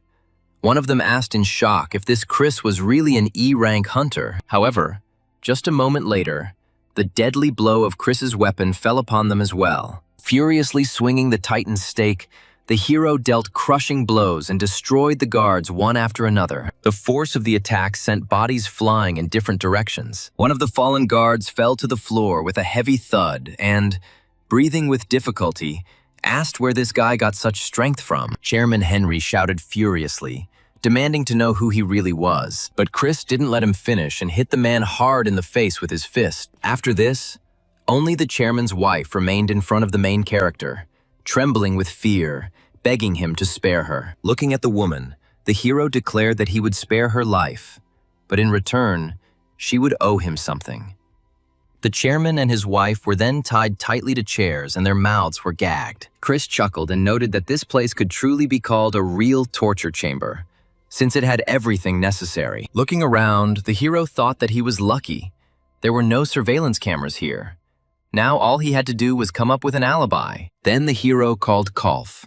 A moment later, the knight appeared and asked why he had been summoned. Chris ordered him to clear out all the trash around him a minute after he left, and he gave him permission to destroy anyone who got in his way. However, he ordered that at least a couple of people be left alive so that they could witness his escape. Kolf replied that he understood everything, and then asked if he could have a little fun, and Chris allowed him to do whatever he wanted. After a while, Chris ran outside, shouting loudly that a demon had appeared and that there was a monster in the building. The guards watched him go, unable to believe that the same boy they had captured yesterday had just run past them. Then an announcement was made over the loudspeaker that a black knight had appeared in the torture chamber and had captured the chairman and his wife. Everyone was ordered to go there immediately and not be distracted by anything else, as this was an emergency. Watching the guards rush into the torture chamber, Chris thought that everything had gone perfectly and the alibi was ready. Then he grabbed the railing, jumped over the fence, and climbed outside. After some time,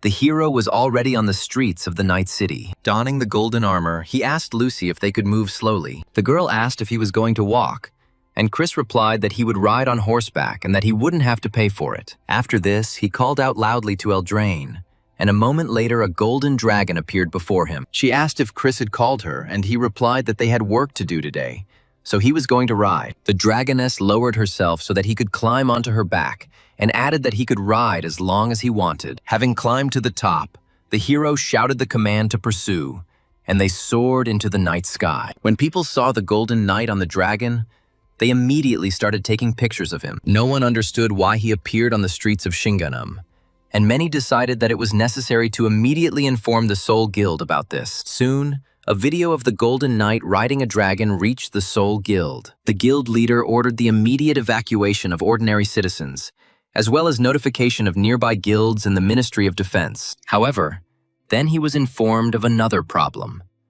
A strange demon had appeared in the chairman's house. The guild members speculated that it might be related to the vultures that Barry had killed earlier, and someone had decided to avenge them. However, Jorge declared that such trash would never take revenge for his comrades, and ordered a group of people to be sent there. He himself decided to try to contact the Ministry of Defense and the Hunters Association. Meanwhile, Chairman Henry's residence was already engulfed in flames. In the midst of all this chaos stood a satisfied Kolf. He declared that it was a magnificent massacre, and that it was the best way to relieve stress. At that moment, the Golden Knight, who had flown in on the dragon, landed on the ground. Chris asked Kolf if he had left any people alive who needed to be saved. Then the hero, along with his team of knights, entered the room where the chairman and his wife were sitting tied up. Trembling with fear, the couple looked at the Golden Knight who entered. Having examined the premises, the hero thought that this place was now completely ready to receive guests. Chris opened the news. The announcer reported that a Golden Knight, who is considered a demon worshipper, had appeared in Shinganum. In addition, he took Chairman Henry and his wife hostage, and the Soul Guild has already been dispatched to the scene. At that moment, Lucy informed the hero that the army had arrived.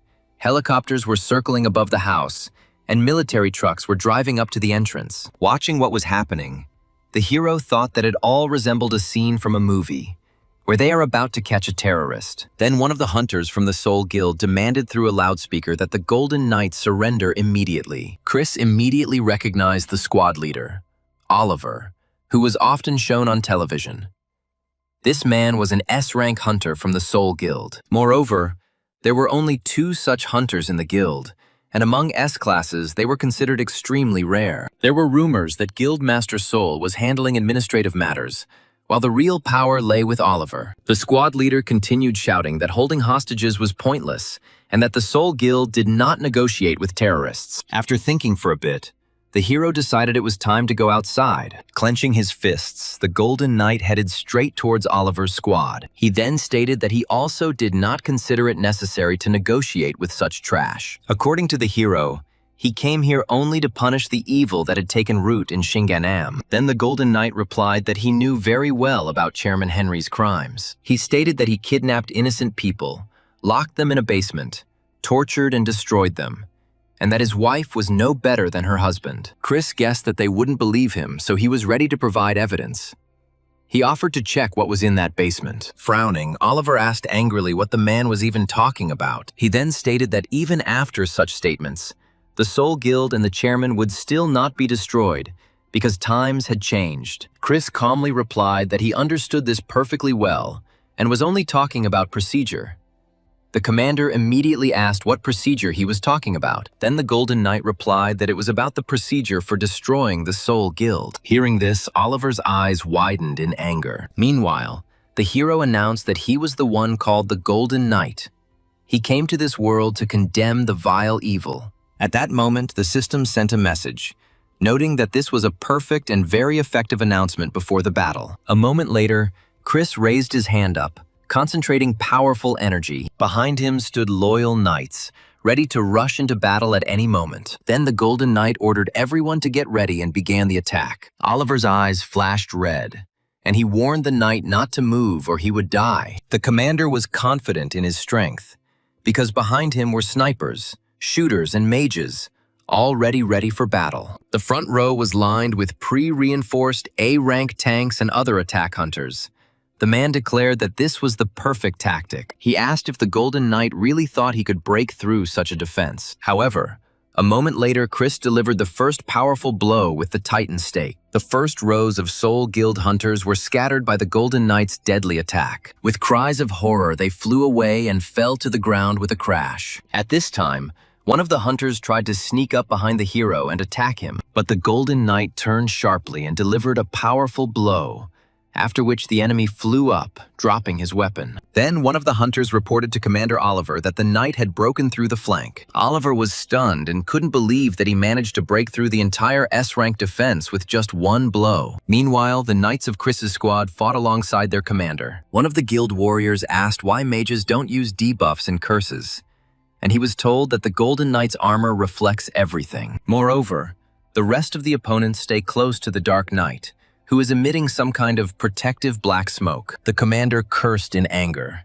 realizing that they had no way to cope with such magic defense and such powerful attacks. Meanwhile, the hunter was destroyed and lay on the ground in a mangled state. The girl mage died next, her lifeless body collapsing to the side. One of the hunters reported to Oliver that 37 of Canham's 100 aces had already been destroyed, and something needed to be done urgently. Then the commander raised his sword above his head and ordered his men not to forget who they were, for they were the defenders of Shinganam. All the warriors shouted joyfully, welcoming the increase in fighting spirit. After this, the Golden Knight continued to fight against the army of hunters and mages of the Soul Guild. The inspired fighters drew their swords and rushed to attack Chris. Looking at the crowd running towards him, the protagonist thought that it would not be easy to defeat them. He suggested that it might be a matter of fighting spirit. At this point, Kalf advised not to worry, because high morale did not mean that it could not be broken. Turning around, Chris thanked him for the advice, but stated that he was not at all worried, and that what was happening was just irritating him. Immediately after this, two hunters quickly flew up and rushed to attack the Golden Knight. Oliver chuckled and stated that the buff for tanks was comparable to the best potions, so now they won't fall in one hit. However, the titanium stake in Chris's hands continued to crush the attacking hunters. Watching the bodies of the slain warriors fall to the ground one by one, Oliver was shocked. Meanwhile, the hero grinned and told Kalf that he was worried in vain, because these warriors were actually very weak. The enraged squad leader looked at the Golden Knight with hatred. He couldn't understand how he had managed to do this to all of his men. Looking at the destroyed warriors, the hunter noticed that something was clearly wrong here.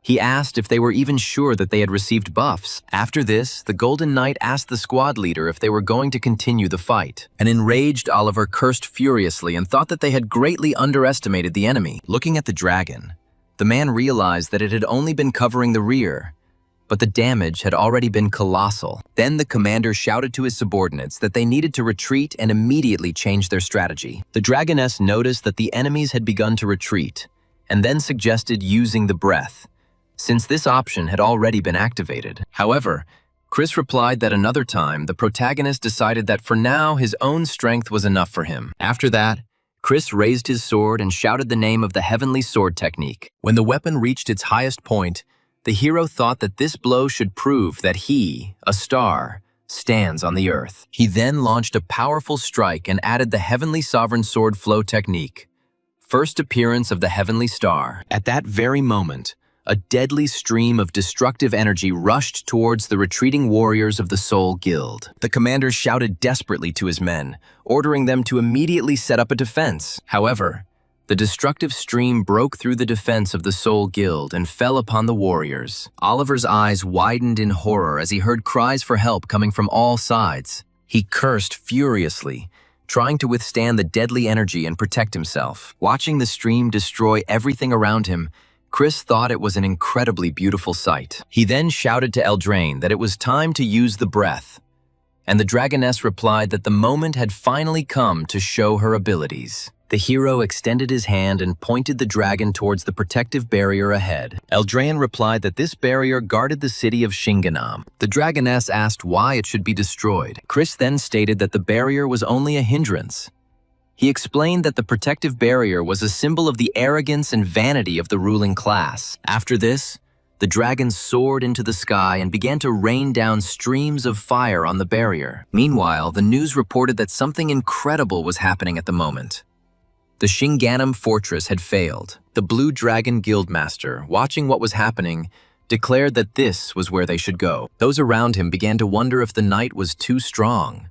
Some even wanted to call him a true SS rank hunter. However, no one understood where he came from. But Dwayne replied that even if they found out his identity, it would not change much. Now only one thing was clear.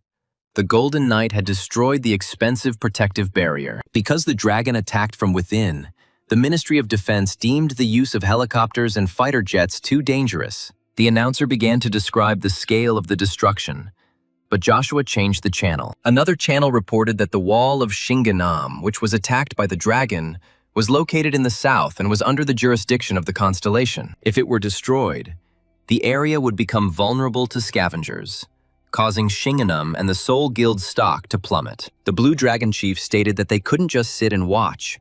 Then he ordered several squads to be sent out to scout. At that moment, the red-haired girl handed him the phone and informed him that the battle was not yet lost. The announcer announced that the second S-rank hunter, Jorge, had finally appeared. And now the Golden Knight would face Guildmaster Soul. The guild leader had just drawn his sword, intending to restore his lost honor. Dwayne noted with irritation that the news reported on the deaths as if they were sports broadcasts. After this, the head of the Blue Dragon ordered that the fight between the two be filmed, and that some scouts be sent to film the battle. His subordinates bowed and promised to carry out the order in the best possible way. The man himself thought that since S-rank hunters had never encountered each other before, this fight would be excellent material. Meanwhile, Guildmaster Soul challenged the Golden Knight to a duel, stating that judging by his armor, he was also a knight. Looking at him, Chris thought what nonsense he was talking about, and replied that he saw no reason to answer him. Accolon shouted that their master was the strongest and that he would accept the fight. And besides, the knights could not miss the opportunity to duel. Seeing Lucy and Crocbane giving him a thumbs up, the hero realized that the majority supported the idea of a duel. Then the hero announced to Jorge that he welcomed the knight from the trash heap and was ready to fight.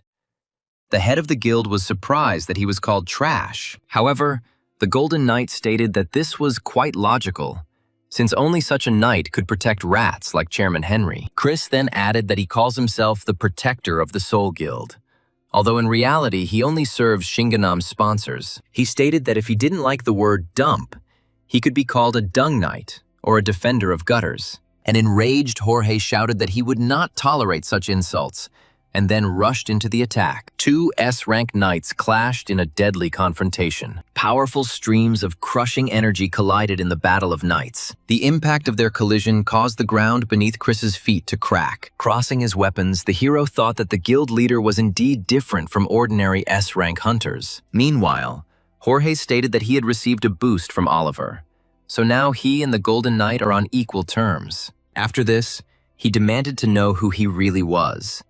And from the clash of their swords, powerful lightning flew in all directions. Then Guildmaster Soul turned around sharply, preparing to deliver a powerful blow. To defend himself from the attack, Chris held the Titan stake in front of him. Looking at his opponent, the hero thought that, despite the equality in strength, he still would not be able to defeat him with one blow. However, the protagonist still had an advantage in skills.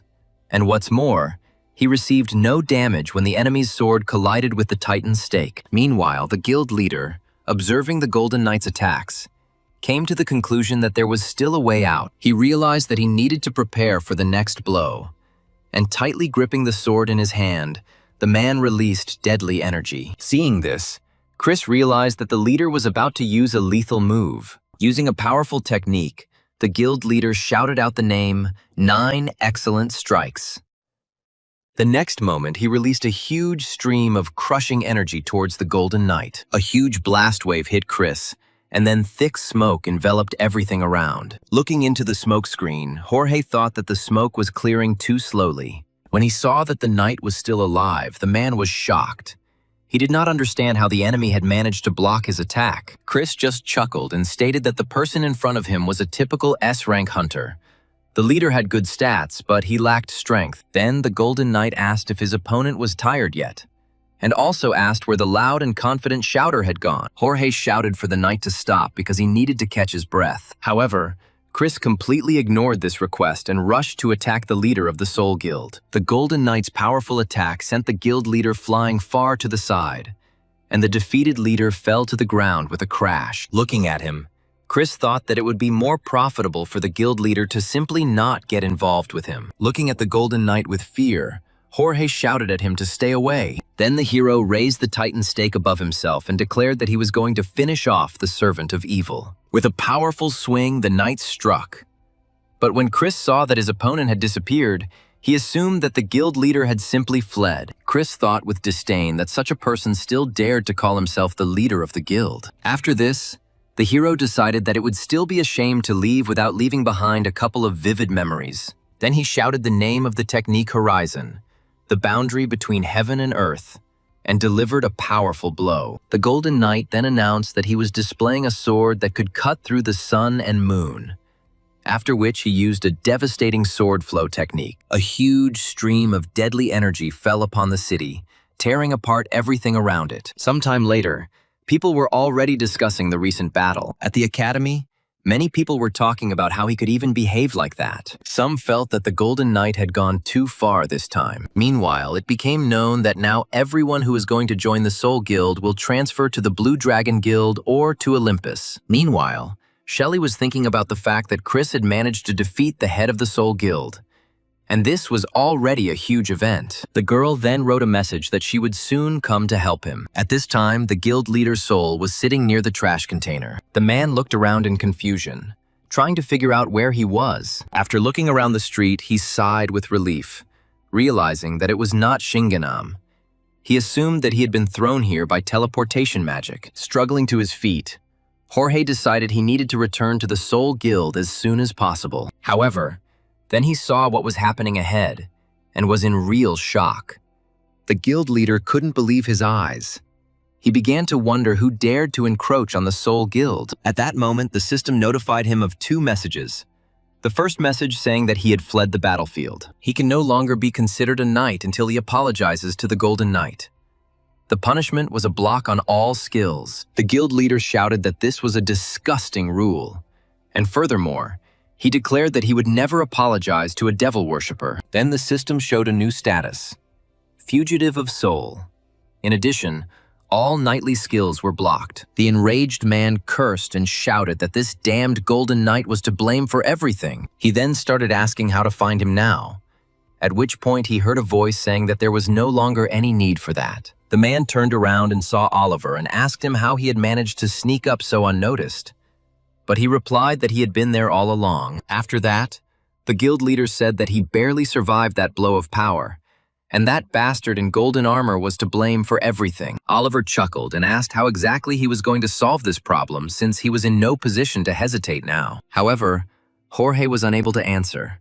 So Oliver asked angrily if he really had no solution at all. The man replied that there was a way, but he couldn't talk about it yet, and added that he was still thinking about what to do next. After that, Oliver handed him a paper and said that it was a letter of resignation from the head of the guild. At that moment, the former leader thought that he had probably just misheard and needed a little time. However, Oliver frowned and declared that it was all over now. The former leader rushed after him, asking what he meant, and Oliver replied that the Soul Guild could now retire. Through the Guildmaster's status window, he could see all the buffs he had received from others since reaching C rank. The former leader lowered his head in despair and asked what would happen to him now. As he left, Oliver ordered that no one be informed that an S-rank hunter had gone missing from the guild. He then stated that they had a private training session planned, and therefore, the former leader should hide well.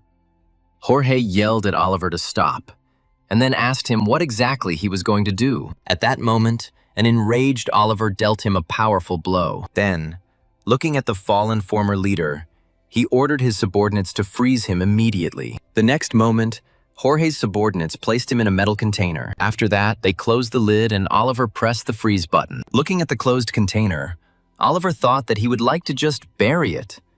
But there was no other choice. The man believed that if the skills could be unlocked, the former guild leader could still be put to use. After that, the people from the Soul Guild loaded the metal box into a van. Meanwhile, Chris was resting at home in his apartment. The hero needed to recover.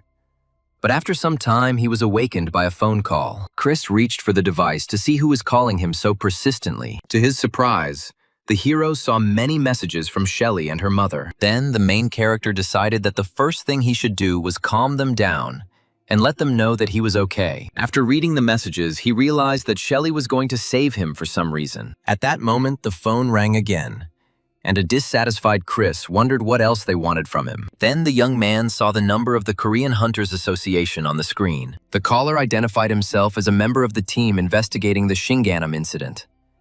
Chris replied that he had nothing to say and immediately hung up. However, his interlocutor asked him not to rush, and the hero then irritably stated that he had almost died at the hands of Henry, but the Golden Knight had saved him. Chris said that the sponsors and the Soul Guild would probably want revenge on him, so he was afraid and was going to hide. To stop the flow of questions, the hero shouted that he was disconnecting and hung up again. Annoyed that they wouldn't leave him alone, the hero angrily declared that they were all starting to irritate him. Chris realized that he was the only witness to Chairman Henry's death, so no one would let him go so easily. Pulling back the curtain, the hero looked out the window and was surprised at what he saw. Outside, a White Knight Guild van was parked, with Shelley and her mother Iris nearby. Soon, the White Knight Guild took the hero with them, and the van drove away from his home. On the way, Chris asked Shelley how they found him in the first place, and whether their guild really was using illegal methods. The girl replied that she had simply installed several applications on his phone just in case when she had come to see him before. Chris's eyes widened in surprise when he heard this. Then Shelley said that he was in serious trouble this time. However, everything that happened was damn cool. The girl recalled with admiration the incredible power that swept away everything in its path. Shelley admitted that she was curious about what it felt like to become virtually invincible. The girl also asked if the hero had seen the long faces of the Soul Guild members, as it was amazing. At the same time, Chris thought that the story could have ended differently if the Soul Guild had used guerrilla tactics. Iris then explained that, unlike him, Soul cared about more than just winning, and that now their duty was to find and destroy the enemy. After that, she asked what the hero was going to do next. Chris replied that he was in trouble, so for now he was going to lie low. Then Iris explained the situation in more detail. Now the guild members were divided into two groups, a fighting one and a peaceful one. The woman said that the whole situation arose due to Chairman Henry's personal interests, and because of this, the guild suffered serious losses. Frowning, the hero thought that destroying them was not so easy. Iris then added that the peaceful side would most likely win, and that disbanding the Soul Guild and destroying Shinganam would not benefit anyone. The wall will be restored anyway, and Shinganam itself will be reconstructed anew. The real problem lies with the association. Chris said that the association representatives had already called him in the morning. Then Iris replied that they had reached their guild as well. They were told to report if the hero made contact, and the hero asked if anyone had seen them. The guild leader assured him that of course not, although she admitted that someone might have followed their trailer. Looking at Iris with doubt, the hero wondered whether he should trust her at all. Smiling, the woman told him not to worry because she had already prepared everything. First, they will record his plea for help, and then sell the eyewitness information to the association. Iris explained that they would film his testimony and then sell the recording to the association. Chris realized that they were going to manipulate the situation, and the woman added that this would make it look like the relationship between them was bad. From the outside, it will look like they were holding him to get information. After some thought, Chris admitted that he really wouldn't be able to go into dungeons for a while, so the idea wasn't so bad. Then Iris decided it would be better to say that they hid it somewhere in the mountains. After this, the woman asked her daughter if she could skip classes, and she suggested that the girl become a B-rank supervisor. The hero thought that they were all quite cunning people, and then asked what about the script and what ideas they had in general. The guild leader replied that, to begin with, it was necessary to provide plausible information so as not to arouse suspicion. Insisting on starting the filming, Iris stated that she would later embellish the Golden Knight's image using what he said in the video. After this, the hero sat down opposite her, and the woman turned on the camera and, exhaling, the hero confirmed that he was ready and could start recording. Chris said he was terribly annoyed by the thought that he would now not be able to hide for the rest of his life. Chris said that he was very angry because as long as ordinary people were being destroyed, no one cared. But as soon as the chairman died, a commotion immediately began. When the camera turned off, the hero noticed that it turned out pretty good, especially the last scene. Soon they were back in the trailer, Shelley declaring that she would handle all the negotiations. The hero asked if anything bad would happen, but Shelley replied that even if something did happen, Nothing could be changed. Frowning, Chris replied that he had to somehow repay everything they had done for him. Hearing this, Shelley thought about his words with a smile. Then the hero asked if she was laughing at the fact that he was literally holding on to her. However, the girl answered negatively and noted that an E-rank hunter couldn't just challenge a B-rank fighter. After that, she asked where they were going now.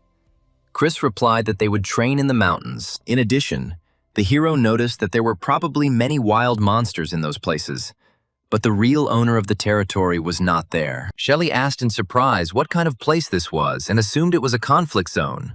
Former North Korean territory. Upon hearing this, an amazed Chris said that it sounded cool, and even thought that she might be a real genius. After that, Shelley asked him to wait a little while she went to buy some food, and the hero decided to take a little walk.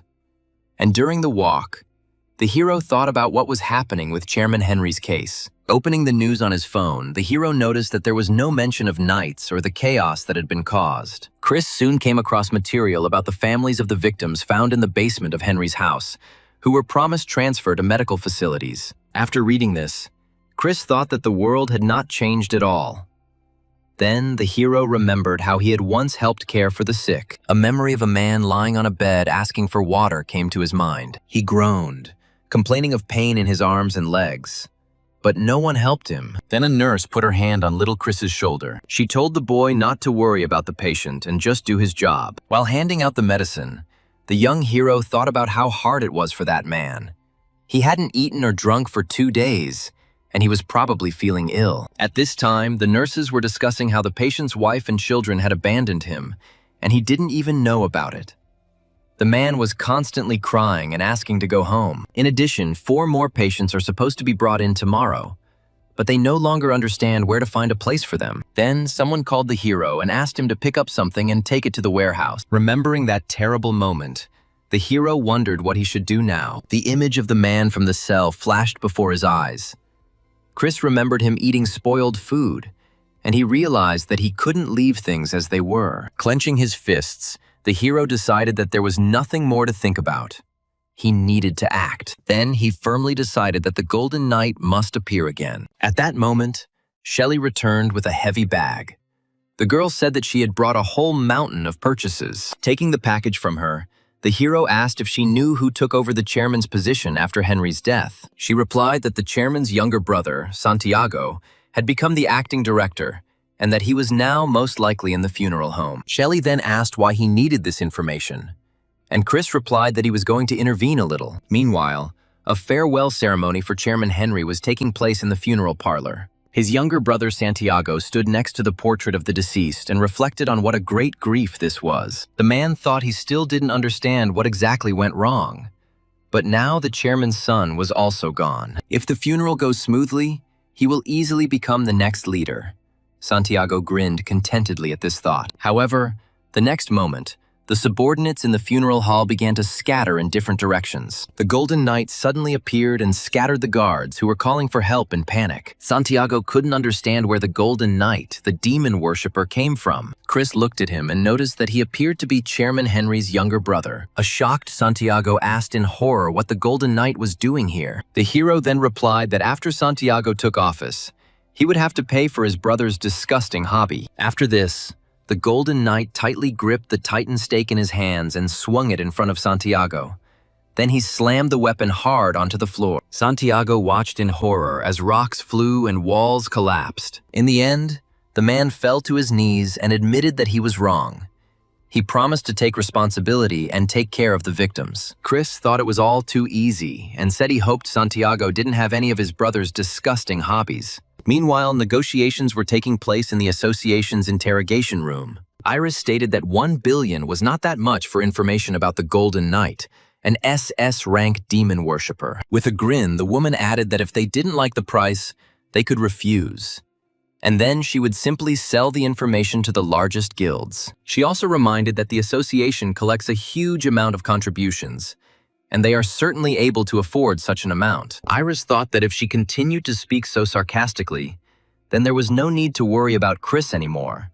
The association would buy the information. The woman then stated that people who couldn't even say a word to Chairman Henry were now trying to talk back to the hunter. After this, Iris added that all officials think only about how to keep quiet and retire peacefully. She said that they should try harder if they really wanted to find out the Golden Knight's goals. Looking at them, Iris thought that these people were discussing everything right under her nose. In the end, the association's representatives offered her 500 million, but Iris said that having the amount was too difficult. In the end, the parties agreed on 800 million. Frowning, the head of the Hundreds Association placed a suitcase filled to the brim with money on the table in front of her. While taking the money, Iris warned that Chris had a strong dislike for the association and was also emotionally unstable. Therefore, the recording will contain many unpleasant words addressed to the association, and it would be better for them to calmly watch it all to the end. In the video, Chris said that the Golden Knight appeared in the secret room,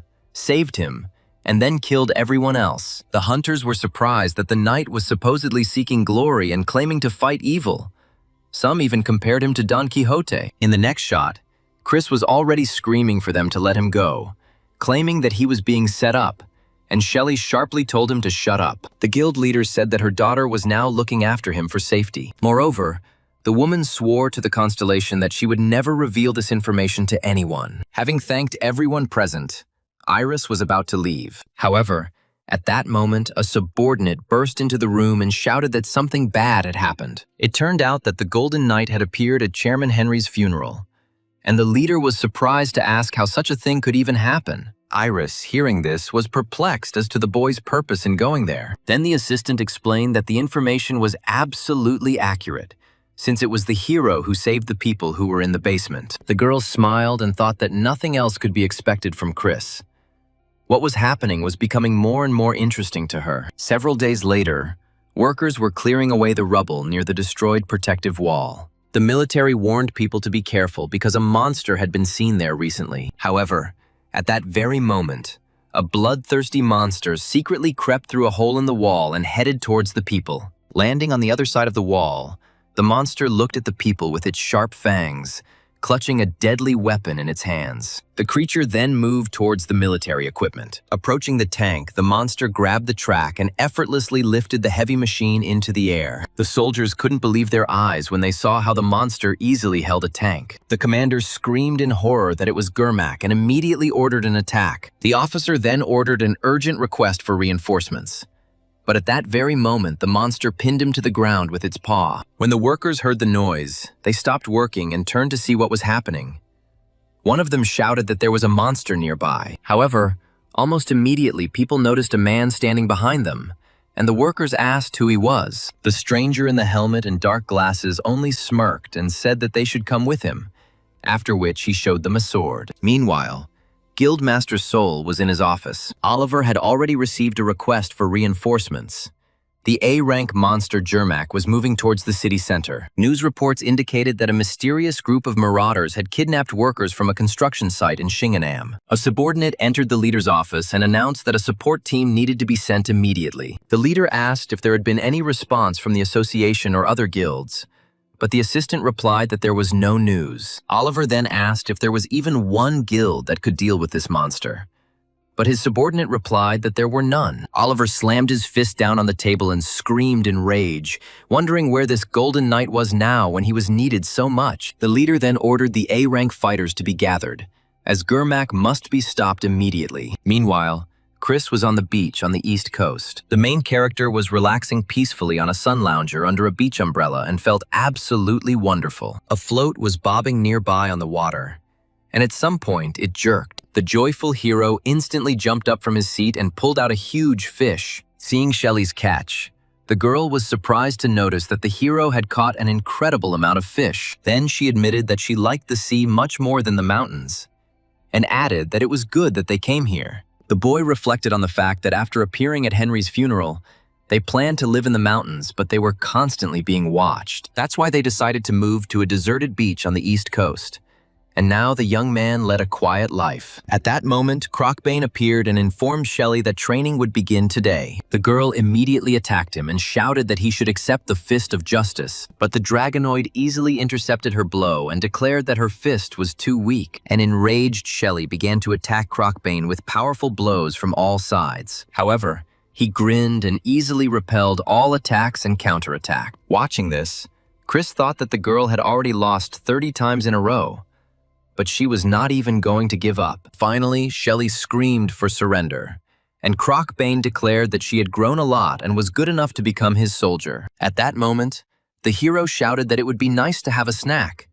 The girl replied that she would come right after she washed up. Approaching the guy, Crocbane noticed that the master could also use a little training. However, the hero, throwing up his hands, declared that fishing is also a serious training, namely, a training in patience. The young man then asked Crocbane what he thought of Shelley, and the Dragonoid replied that the girl was capable of realizing her potential. Chris wondered if Shelley needed to level up to become stronger, or if her constellation needed to do something else. Crocbane also noted that the girl never turns a blind eye to dishonor.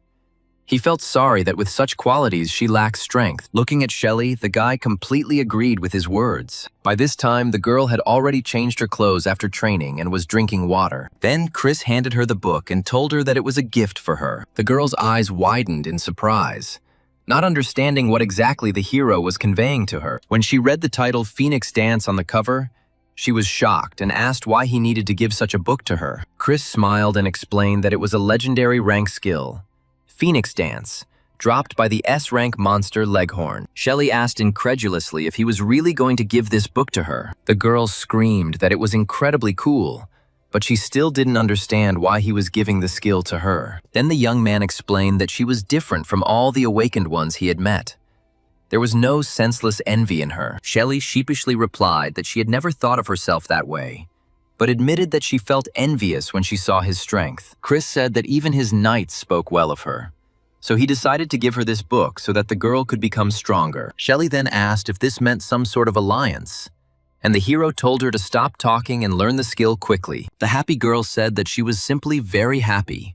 She promised not to ask unnecessary questions and asked not to worry about her. Shelley then thought that if he was giving her the legendary skill so easily, it meant that his own abilities were even stronger. Frowning, Chris just looked at her silently, without answering. Opening the book, Shelley immediately decided to use the skill. The hero realized that the girl had already opened the characteristics window. Since he could not see the characteristics of other people, everything that happened from the outside looked like a pantomime to him. Overjoyed, Shelley shouted that her A+ rank performance had increased even further, and her agility had also increased significantly. The girl said that she had already reached level 45 of A rank, despite the fact that she had never even visited a C rank dungeon. Suddenly, Shelley joyfully shouted out that she wanted to try out the new skill immediately, and then ran away. Then Kulf noticed that the girl just wanted to make sure that she had become stronger, and asked not to disturb her. After this, Chris returned alone to the beach house where they now lived. Without waiting for Shelley, the protagonist prepared a large plate of delicious food. However, he had to dine alone again because the girl still had not returned. Chris thought with a smile about how Shelley would usually burst into the house and start screaming that she was dying of hunger. At that moment, the phone rang and Iris's name appeared on the screen. She received information that Shelley had become an A-rank hunter. Chris confirmed that this was true, and the woman then noted that such a sharp increase was not a very good sign. In response, the hero explained that he himself was planning to go to a C-rank dungeon and decided to make the White Knight Guild stronger. So he handed the skill book to the girl, and she immediately used it. Smiling, Iris said that her daughter already had great potential, then added that now they could leave in peace. Chris replied that in that case, they could now look for a house on the outskirts. But Iris warned that a new problem had arisen. She asked him if he had heard about the attack on the Soul Guild, and told him that the situation was much more serious than she thought. Monsters have invaded the area, but due to the chaos the hero has caused in Shinganam, the authorities are unable to respond properly. In addition, the construction site in the south had turned into an A-rank dungeon, and this had become a huge problem. The woman explained that despite the total corruption in Shinganam, the place is still considered a symbol of Korea. In response, Chris indifferently noted that they would manage somehow and he didn't care. But at that moment, a message came on his phone. The notice said Chris should arrive at the Korean-American Hunter Academy by 7 a.m. Frowning, Chris cursed and thought that he would have to return to Seoul after all. Sometime later, a training camp was held in the gymnasium of the Seoul Academy. The commander loudly ordered everyone to come forward for an ID check. Dressed in uniform, Chris thought with irritation that the idiots from the Soul Guild had only declared mobilization because they couldn't cope on their own. The hero understood that he was also a hunter, but now he was being used as an ordinary soldier. Because hunters below D rank are only slightly superior to athletes, they are subject to conscription as regular military personnel. Chris thought that if he had managed to get a D rank, he wouldn't have to participate in all of this. But now, nothing could be changed. Chris then approached a soldier who gave him a standard-issue rifle. The officer explained that this was a KR-5 rifle for highly trained conscripted soldiers. Chris frowned and noticed that the weapon used regular ammo, not magic stones. After this, the military man announced that their main task was to deliver equipment to Shinganum and build a defensive line. In addition, missions for each platoon will be communicated separately through commanders, and all orders must be followed without question. After some time, the soldiers were already actively building defensive fortifications. The commander reported that the battle with Gurmak was still ongoing. In addition, the hunters were forced to fight hordes of marauders. It also became known that movements of monsters from the constellation King of Carnage and vultures were noticed. The soldiers began to discuss among themselves that if all these forces united, they would be finished. After some time, the commander announced a 10-minute break. The exhausted soldiers began to moan that they were forced to toil because of some idiotic chaos, and their backs were already falling off from fatigue. While on vacation, Chris decided to write to Shelley, and she replied that there was chaos all around. Everyone was in a panic because of the Carnage King. After this, Shelley asked what the hero himself was doing. In response, Chris sent her a photo in which he was standing with a shovel. The hero thought that the situation was becoming more and more complicated. But now he still couldn't do anything. He decided that when everything here was over, he would get a D rank and go somewhere to the provinces. Meanwhile, a meeting was being held at the special headquarters for the second incident in Shinganum. The commander asked those present if they understood why Shinganum was completely paralyzed. He then explained that the reason was the appearance of the constellations of Sawyer and the Carnage King, and that the current attack was different from the previous ones. The ground forces had already suffered serious losses, and vultures had appeared among the attackers. It all looks much more organized than before, so it's important to figure out how they came together. However, one of the hunters sharply objected and asked what the management was doing now. She stated that the situation needed to be calmed first, and only then could the reasons for the monsters' unification be determined. This is far from the most important thing now.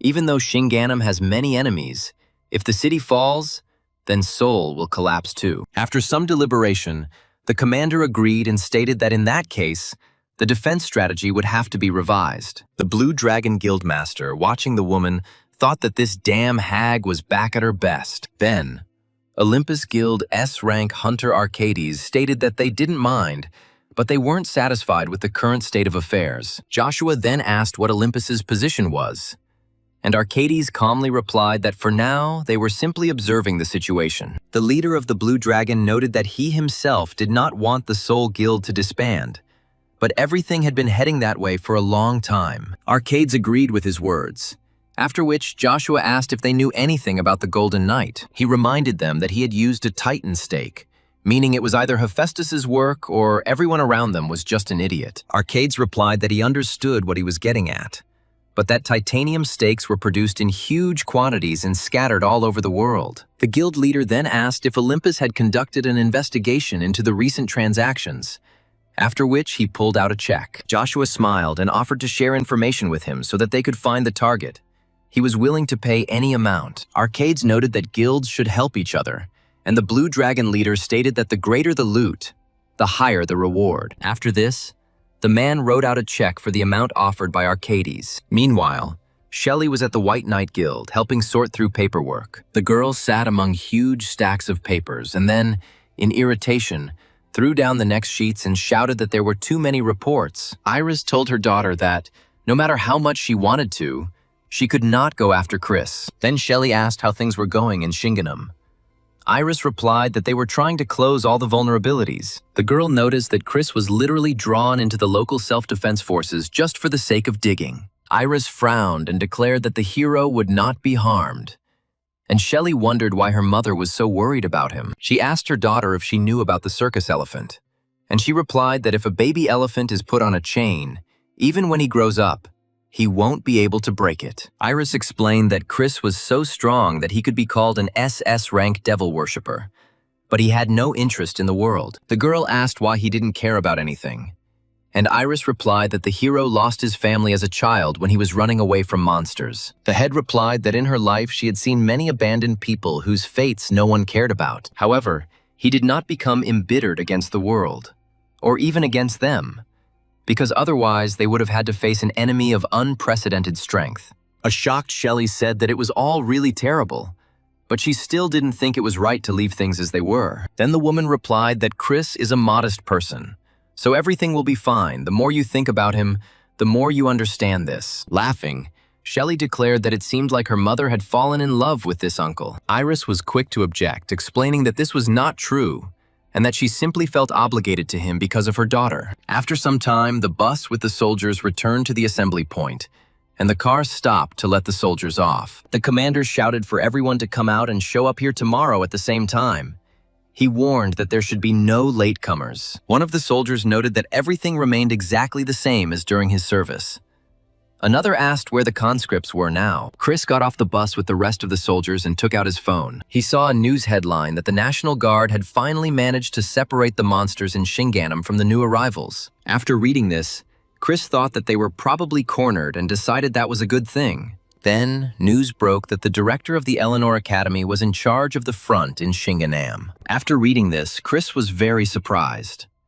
The hero did not understand why the director of the academy was here. Looking at the photograph, the young man thought that he did not know the reasons for its appearance, but it was still better for him not to interfere in her affairs. Frowning, he put the phone in his pocket and continued going about his business. Along the way, the boy recalled events from 5 years ago, when he was a team commander at the academy. Then Eleanor came to their office and asked everyone to be more attentive.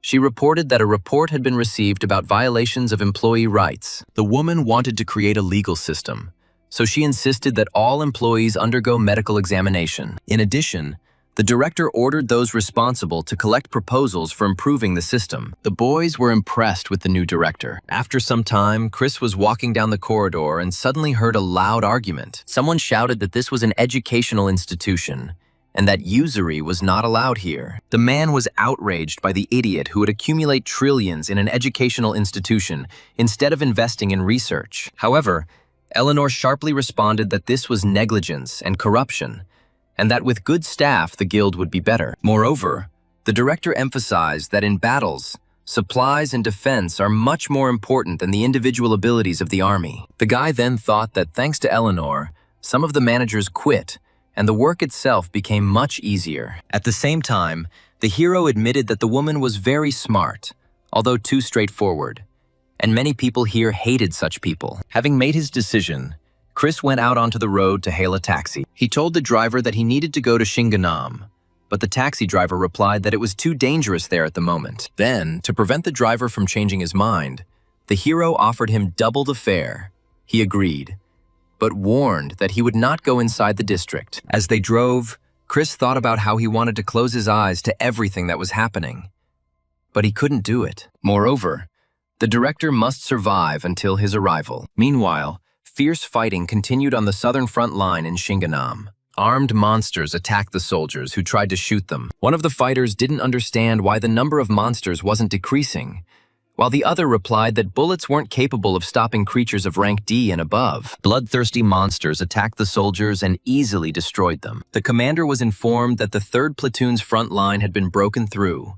There was no communication with the 2nd platoon, and the 1st had been forced to retreat. There were currently around 1,000 D-rank and above monsters on the battlefield, including the A-rank Gurmark, all of whom reported directly to Sawyer. The commander stated that Sawyer's constellation was determined, but they still had no intention of retreating. The officer then ordered to shoot at the weak monsters first. After this, the fighters raised their rifles again and continued shooting at the advancing monsters. The remaining tanks held the defense as long as possible. Powerful, destructive explosions thundered everywhere, sweeping away everything in their path. Deadly shockwaves scattered the terrifying monsters in all directions. Meanwhile, Gurmak watched what was happening from the sidelines.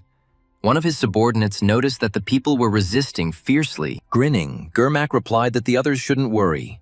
This time, he was the one leading the raid. The monster laughed and declared that people were incredibly stupid and that everything was going strictly according to plan. At that moment, other monsters climbed onto the roof, and Gurmak ordered them to move out. Meanwhile, the commander reported that 4 large groups of monsters had separated from the mountain slope where the Sawyer constellation base was located. The soldier was stunned and did not understand why they were not going to defend their base. When cleansing, the constellation is simply expelled from Earth, meaning they literally risk their lives. Suddenly, the system reported the detection of the S-rank monster Bohaku, and it was also indicated that it was heading to Suwon. The commander asked again whether they were really talking about the battalion commander. He then shouted into the radio that the S-rank monster Bohaku was heading towards Suwon and declared a code red alert. The man thought that even the apostle who was guarding the main temple was sent into battle.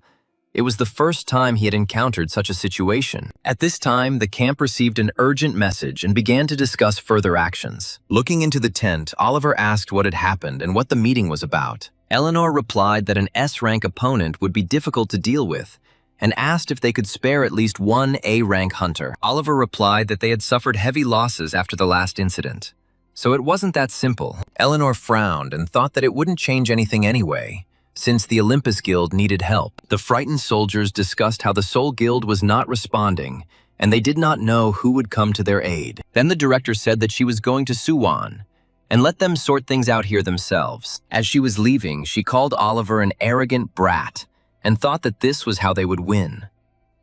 The woman then ordered her subordinate to prepare for departure to Suwon, arm himself, and immediately activate the trailer's security. After some time, everything was ready, and they went to the site of the violent clash. At that moment, Chris arrived and asked where the director was.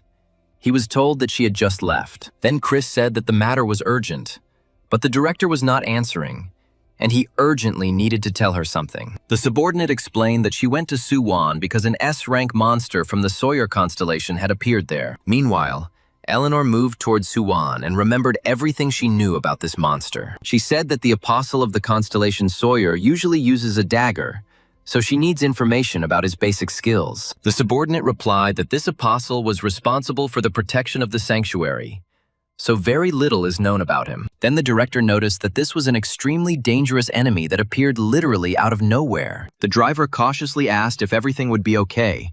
Despite the official S rank, the academy director refused to train. Eleanor replied that she understood her situation better than anyone else and that she still had a better chance of winning than the beast-like servant of the constellation. She also noticed that such creatures usually retreat when they realize there is no gain in fighting. However, this time everything looked strange, because this had never happened before.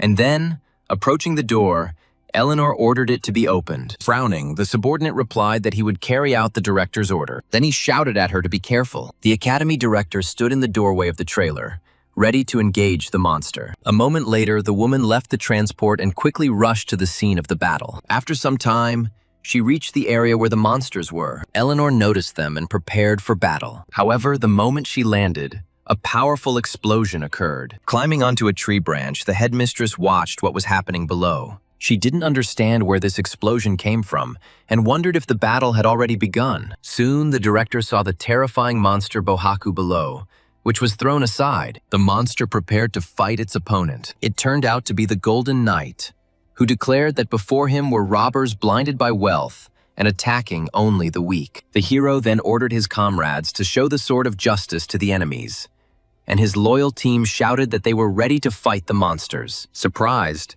Eleanor realized that in front of her was the very same demon worshipper, the Golden Knight. Meanwhile, the monster declared that the opponents were really good.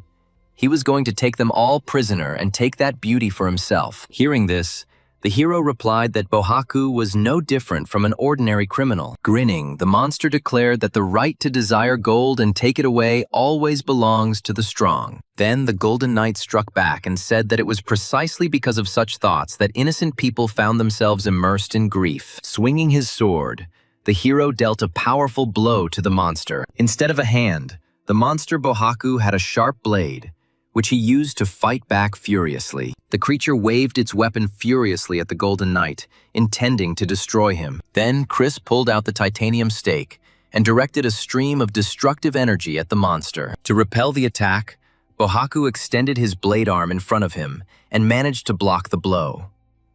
Frowning, the monster admitted that the Golden Knight was indeed good, but then he asked about his subordinates. At this moment, the rest of the huge monsters raised their weapons to attack. Then the Golden Knight called out to Eldraine and asked if she would take care of them. The next moment, a golden dragon appeared above the heads of the monsters. She joyfully shouted that these monsters were quite large, which meant she was counting on good dividends. The hideous monsters unleashed destructive streams of energy from their weapons. In response, Eldraine opened her maw and prepared to unleash her devastating dragon breath. A deadly flame erupted from her mouth, and a giant wave of fire engulfed the terrible monsters. Armed with the Titan stake, the Golden Knight continued his battle with the S-rank monster. Chris then turned to his knights and announced that it was time to begin. His entire team rushed into battle against the monsters, destroying them with their weapons. Bohaku shouted at the Golden Knight who was attacking him that it was not over yet. Dodging his blows, the hero thought that the enemy's attacks were getting stronger. Glaring furiously at the hero,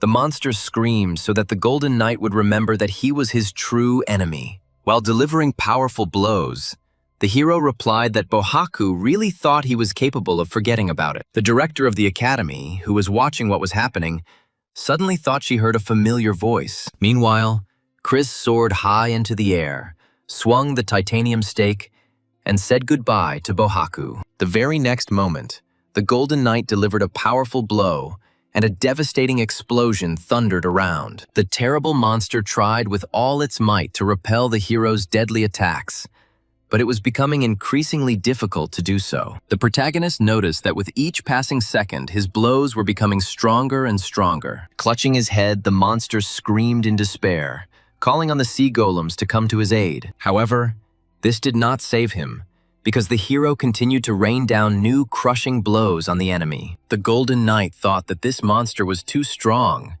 He assumed that it was all because of the squid's body. At that moment, Chris remembered what a fisherman he knew had once told him. The man said that when cooking squid, you need to hit the vital point where all the nerves are concentrated. Then Chris took aim and delivered a powerful blow right between the monster's eyes. The deadly attack sent the monster flying to the ground with tremendous force. The creature screamed wildly, falling to its knees, looking at the Golden Knight with hatred.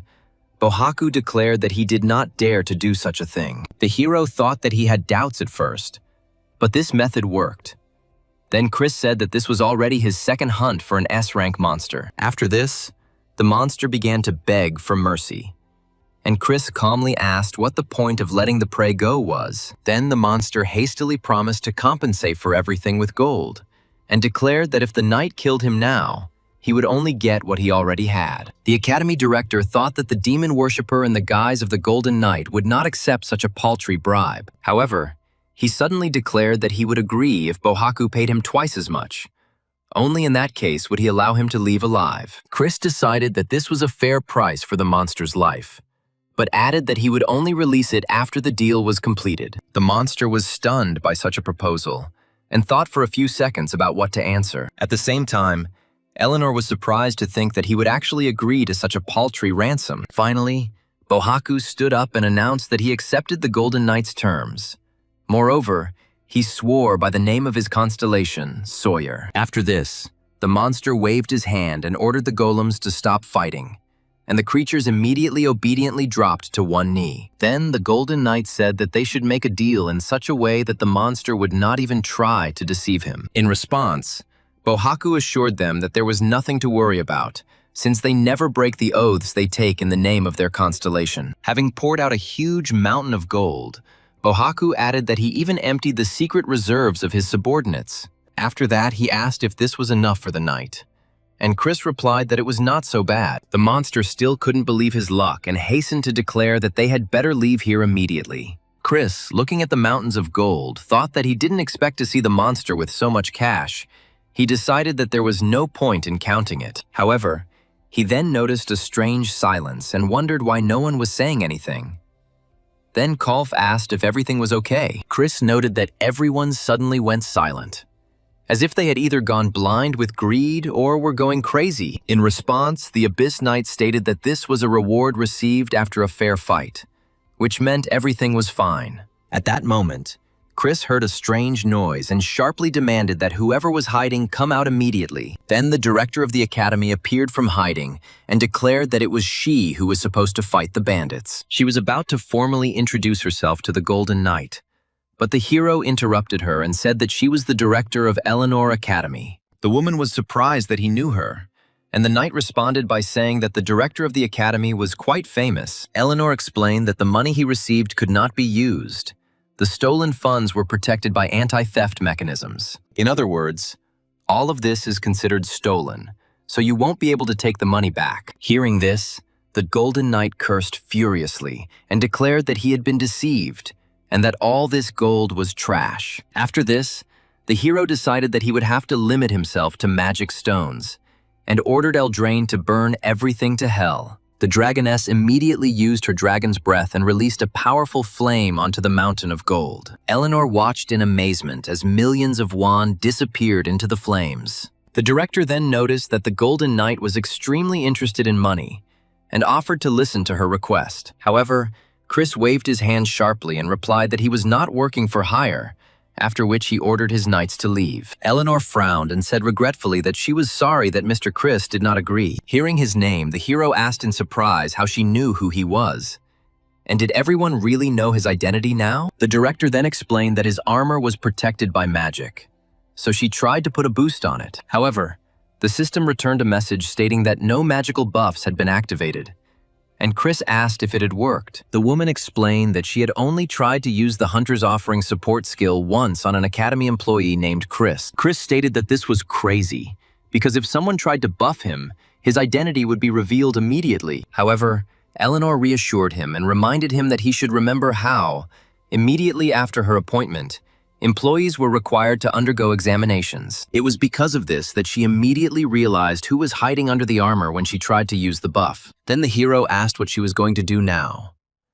Eleanor replied that she would keep everything a secret for now. In response, the knight stated that he simply did not want any extra problems. The director of the academy noted that he already had more than enough troubles, but she understood him perfectly. Afterwards, Chris admitted with relief that he was glad to hear this. However, at that very moment, a message arrived that the squid monster and its flock were heading to New Gangnam. Then the director asked what he was going to do, and Chris replied that he would first pick up all the magic stones and other items. Eleanor frowned and looked closely at the Golden Knight. He then told her not to look at him like that because the rich people from Gangnam would sort out their own problems. After this, he advised the director of the academy not to interfere in the battles and not to travel too often between the outpost and the battlefield. Eleanor was stunned when she heard this.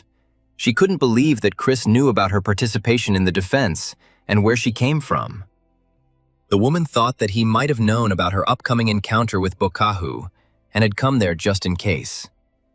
After these events, Chris returned home and rested until his alarm clock woke him up. Stretching, the protagonist reluctantly thought about the fact that he had to go to the defense forces again. A moment later, Accolon appeared in a red apron, holding a cup of steaming coffee in his hands, and handed it to his master. The golem announced that he had a guest, and a surprised Chris asked if it was Shelley or her mother. Accolon replied that it was Miss Eleanor, the principal of Eleanor Academy. Looking out the door, Chris confirmed that it was indeed she, and asked why Accolon hadn't warned him about her arrival. The golem replied that Lady Eleanor was not an enemy and had arrived about 2 hours ago, so he did not interrupt his master's sleep. At this point, the director asked if he was awake and added that Accolon made excellent coffee. The golem politely thanked her for the praise, and Eleanor remarked that, judging by its behavior, it must have possessed a very advanced AI. Chris asked her why she had come to his house. He reminded her that he had to join the defense forces and suggested that they get straight to the point. However, the director said that there was no need to worry about it anymore and asked him to look at the phone. The report stated that due to the situation in New Gangnam, recruitment into the defense forces had been cancelled. The hero sighed heavily and asked if this was really true. Eleanor replied that the battle continued all night. Although they managed to achieve victory, the losses were enormous. Chris reminded her that he had warned her and advised her not to interfere in this battle, but the woman replied that it was necessary. She then admitted that she had come to ask him for a fair deal, But the protagonist did not understand what they could be talking about if the battle had already ended. Eleanor explained that she was talking about an SS-rank demon worshipper named Pastor Lee. Without listening to her to the end, the hero immediately stated that he refused. She was probably going to ask him to save the captured people. However, Eleanor asked him to take his time and listen to her first. Chris replied that there were too many things in the world that could no longer be brought back. Trying to convince him, the woman offered a decent monetary reward, but he again refused. Chris asked why she was the only one trying to save everyone. The Academy's director shouldn't have to take on such responsibility. He added that even if she succeeds in saving people, the cost of treatment will make things even harder for the families of the victims. The protagonist noticed that good intentions did not always lead to good consequences for those around him. Chris then advised her not to waste time on such a useless matter and suggested that they have breakfast before she left. Frowning, Eleanor nevertheless agreed to have breakfast with him. During breakfast, she told the latest news. Bokahu returned to New Gangnam. Then the siege of the rear lines began. Monsters looted warehouses, buildings were set on fire, and no one could say whether New Gangnam would ever recover. Eleanor then added that even shelters were attacked, and around 1,500 people were kidnapped. This happened because of the connection between what was happening and the King of Slaughter, something that had never happened even in the times when only the awakened existed. Chris replied that the constellations at least paid fairly for their services, while the humans only talked a lot. Eleanor asked if it mattered if the constellations were destroying the world. Chris replied that people were primarily interested in money, even if the world collapsed. For most people, it was more important how they felt. He then asked her if she had ever been hungry and rummaging through trash cans. And if not, she shouldn't have been talking about saving the world. Immediately after these words, Chris thought that perhaps he had been too harsh. Eleanor remarked that his constellation had rather strange taste to have chosen such a gloomy man. Chris replied that he didn't have a constellation at all. The director was amazed by this admission and asked what his power was then. Chris admitted that he himself had no idea, but he was sure that whoever had given him this power had made a serious mistake. Eleanor asked if he wanted to become a symbol of justice and fight evil, but Chris said no. He was just going to get to a point where no one could bother him and then go back to the quiet life of a farmer. He added that if he had his own constellation, the best option would be to simply swear by its name and live in peace. The director admitted that this was also a good option, and noted that then at least people would not know about the coward who only knows how to run away. Chris asked if she had finished breakfast. Then Eleanor asked if she could make one more request of him and at least state it. Chris replied that why not, after all? The coward hadn't had time to leave yet anyway. After that, the director of the academy asked if he could receive the Grandmaster's legacy in her place. She added that if he really only thought about his own benefit, it would be beneficial for him as well. Meanwhile, rumors were circulating at the academy that the student council chairman had voluntarily decided to leave his post. One student remarked that this stubborn guy had finally left on his own, while another replied that it was high time he realized his place. Then, one of the students asked Chris if he was going to go to New Gangnam. Chris replied that of course he had canceled the contract. When the students noticed Shelley, they began discussing how this B-rank hunter managed to maintain an A+ level for several years. One of them suggested that she had obtained a legendary skill book. Another added that everyone was now nervous since she was considered the 11th candidate to achieve S rank. He approached Shelley and said that he had thought about his earlier proposal. However, the girl once again replied that she had already repeated 100 times that she was going to stay in Korea and work with her mother. The man then advised her to give him time to think things over, adding that an S-rank hunter shouldn't rot in that shallow puddle. In response, Shelley stated that she would only join the Olympus Guild if they could convince the two SS rankers. Afterwards, her friend told Shelley that she should agree, but she objected that all three of these guilds were acting too arrogant. There was no one among them who could compare with her uncle. And then the surprised student immediately asked which uncle they were talking about. Realizing she had said too much, Shelley quickly explained that she was only talking about a C-rank tank from their guild. Meanwhile, her interlocutor again noted that Shelley should still reconsider Olympus's offer, since it seemed worthy. To change the subject, the girl asked about the concert, and Shelley, covering her mouth with her hand, reproached herself for almost letting it slip. Meanwhile, Chris was in the White Knight Guild and talking with Iris. The amazed guild leader couldn't believe that he had become Eleanor's apprentice. Then Chris explained in detail what exactly had happened. Chris asked the academy director if he just needed to take care of it. The woman replied that it was about the key to the chest in which the master's legacy was kept, and she told him to dispose of this key himself. The hero asked what would happen if he gave the key to the wrong person.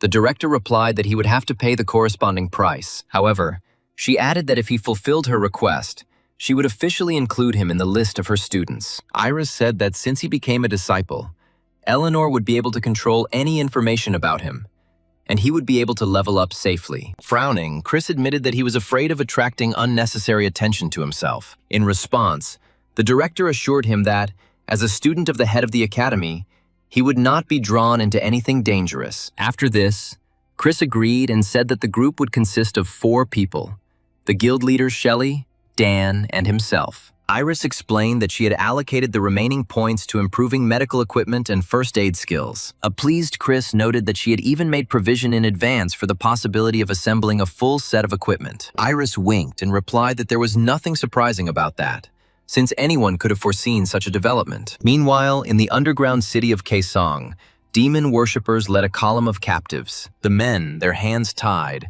walked under the guard of vultures. At that moment, a huge black limousine stopped next to them. The sectarians immediately recognized the car in which Pastor Lee was located. Looking out the window, the pastor asked why so many captives had suddenly appeared. The driver explained that it was related to the recent incident in Gangnam, and the pastor clarified what exactly it was about. Then the driver said that the Golden Knight, who worshipped demons and destroyed Leghorn, had caused quite a commotion there. Pastor Lee chuckled and asked if that meant those bastards had come here to sell the captives. The driver confirmed that this was indeed the case, and the pastor remarked that it was not so bad and asked what had happened to the Chinese client. In response, the driver reported that the negotiations had failed, and Emperor Qin and King Peiyang had rejected the proposal on moral grounds. As for the party, it is interested exclusively in mercenary support. The pastor stated with dissatisfaction that it was highly doubtful that the Chinese would actually give them money in exchange for support. The driver then added that the failure of negotiations with the Chinese party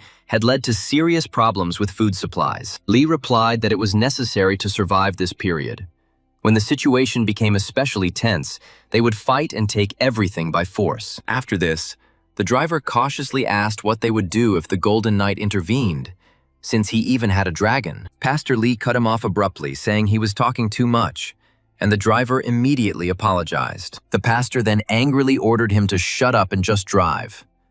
The man replied that he understood everything and again asked for forgiveness. Pastor Lee gave him a glare and said that the adults would handle the problem themselves. Trembling with fear, the driver replied that he understood and would definitely remember it. Meanwhile, a meeting was held in the White Knight Guild to discuss further actions. Iris sat with her daughter opposite Chris and the academy director. Chris suggested introducing themselves first, even though the director already knew Shelley well. But he asked if Iris and the director knew each other personally. The director replied that she didn't know her personally, but she had heard a lot about her. And Iris, in turn, said that she was very glad to meet her. After that, the director stated that since they shared a common goal of clearing a C-rank dungeon, it was necessary to come up with a clear plan. However, then it was suggested to go directly to the B-rank dungeon, and Chris was stunned. Going directly to the B-rank dungeon is dangerous. To this, the director objected that there was no point in wasting time on a C-rank dungeon. She asked Iris what experience she had with B-rank dungeons. The guild leader replied that she had only been in such a dungeon once, and only during the exam to promote to rank A-. Eleanor then explained that if you only count B-rank dungeons, she had over 300 of them under her belt. She also noted that if the White Knight Guild cleared a B-rank dungeon too quickly, it might raise suspicions. Chris thought that participating in such a dungeon with an S-rank hunter would really make a huge difference. Meanwhile, Eleanor announced that she was leaving her position to educate her student, so there shouldn't be any problems. Chris then asked when exactly they would leave. The director replied that if he was ready, they could leave right now. Clenching his fist, the protagonist realized that Eleanor was truly ready to take such a serious step. Then he said that they could go now. And Eleanor remarked that she knew he would say this, and added that she was glad of his curiosity. Shelley, filled with enthusiasm, exclaimed that of course they had to go. And Iris also declared that she would go with them. Smiling, Eleanor said that since everyone was ready, they would leave right now. After some time, the group arrived at the control zone of a B-rank dungeon. As they pulled up to the trailer, Eleanor said they were almost there and told everyone to check their potions and gear again. The subordinate accompanying the trailer made sure that everything was in order with the equipment. Then he approached the driver and asked if everything was ready. Once it became clear that everyone was ready, the director and her group moved on, and soon they reached the desired location. Eleanor told everyone to get out of the car and explained that the entrance to the dungeon was further down, so they should prepare here. Pointing to the tracks on the ground, the hero asked if there were any monsters nearby. The woman replied that these were just traces left after the loss of the constellation. They would not interfere in any way, so there was nothing to worry about. Eleanor then patted Chris on the shoulder and said she was sure he could handle it. And Chris replied that he would try his best. After this, the group passed through the forest and soon reached the dungeon, the Golden Knight going first. After some time, he parted the leaves and saw a portal in front of him. The hero immediately shouted to the others that they had found the right entrance to the dungeon. At the same time, he thought that since this was a B-rank dungeon, it would probably be a little creepy inside. Then the Golden Knight warned that this was only the beginning and told everyone to get ready. Suddenly, Chris noticed strange shadows around him and was confused as to what was happening. The next moment, Iris and Shelley found themselves tied up inside the portal, and Eleanor declared that he would have to go on alone. An enraged Chris screamed, asking what the hell was going on. However, the very next second, the portal disappeared, and soon all that remained of the rest was a small dot in the distance. Chris cursed furiously and tried to grab them, but he didn't succeed, and he was left completely alone. Chris was furious. He didn't understand why this old woman did this to him and what he should do now. Meanwhile, the guild leader freed herself from the ropes and asked the director if she was sure that everything would be okay. In response, Eleanor said that being a hunter meant that sooner or later you had to put your life on the line. Iris added that she had heard that in the B-rank dungeons, not only combat skills were important, but also experience and mind control skills. So he'll have to go through all of this mostly on his own. Thinking that he could use the help of his subordinates, the protagonist decided to call his squad. However, the system returned an error message.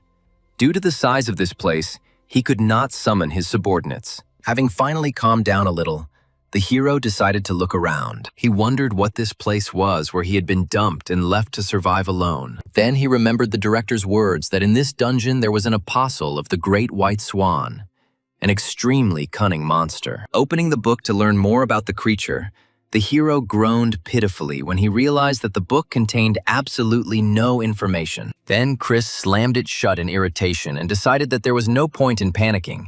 At least he would still learn something. Chris thought that even allies couldn't be completely trusted and allowed to relax. He decided that if he had to stay here for a while, he should settle down. He was planning to move to the village anyway, so it was even for the best. Deciding that he needed a place to live, the hero drove the Titan stake into the tree with all his might. Then he chopped again and again until he felled the tree and had prepared the required number of branches. After some time, Chris built a small hut with a roof made of leaves. Smiling, the protagonist thought that building a house turned out to be easier than he expected. However, he noted that the structure appeared quite fragile as the wood had not been dried. The hero also didn't know how effective all this would be, because he couldn't summon his knights. Using the hero's ring, he went to the King of Carnage's shop. This time, Chris confidently walked inside, where he was met by a fox saleswoman. She greeted the client and noted that they hadn't seen each other for a long time, after which she asked how she could help him. Chris asked if they had a blanket or any camping gear. In response, the saleswoman said that he could choose whatever he wanted since they had a very large selection. Lost in thought, the hero also asked if they had more suitable traps. After he had acquired everything he needed, the hero spent some time in his new home. However, he was soon noticed by a huge three-headed bird, the creature wondering in surprise what this man was doing here. Talking among themselves, the heads decided that he didn't smell of pain, and then decided that he needed to experience the nightmare. Only then, in their opinion, will he be able to feel pain. At this time, the hero himself was fast asleep after a hearty dinner, and did not even suspect what was happening around him. The bird noticed that he was wearing golden armor and thought he was strange, A person shouldn't act so calmly when he was alone in a dungeon. Hearing some voices in his sleep, the hero sleepily told them to shut up. The three-headed bird cried out indignantly that it was obliged to give him a nightmare, since it could not stand his relaxed face. The creatures then decided to make him writhe in agony with the help of the nightmare peer, and continued circling above the hero's house. After this, the three-headed bird directed magical energy at the dwelling, and this energy penetrated his dream. The magical power quickly enveloped the house and seeped inside, and the bird screamed piercingly, ordering the man to writhe in pain. The hero's sleep became restless. He began to toss and turn and felt an inexplicable horror. With his eyes wide open in fear, the hero tried to understand what had happened. Looking around in confusion, he couldn't understand how he ended up in this place. Soon, Chris saw his parents walking ahead, leading the little boy by the hand. Shocked, Chris immediately recognized the scene from his own past and watched in horror as it unfolded. Pointing to the trailer, the boy asked his father to buy him cotton candy. His father stroked his head affectionately and said that he would bring it now, and that he should stay with his mother. Chris shouted at him to stop because he couldn't go there. But at that moment, people started running away from the cotton candy stand in panic, and Chris desperately screamed at the man to run away. However, the father just waved his hand and shouted to his son that he had already bought cotton candy for him. The next moment, a speeding car hit the man and he was thrown to the side. Little Chris watched this in horror and screamed desperately. Immediately after this, a huge, creepy monster with tentacles appeared near the carousel and began to grab everyone who was in its path. Little Chris's mother tried to pull her son away and pulled him hard by the hand. At that moment, the bloodthirsty monster noticed a loudly screaming child. It stretched out its tentacles towards them, intending to grab them.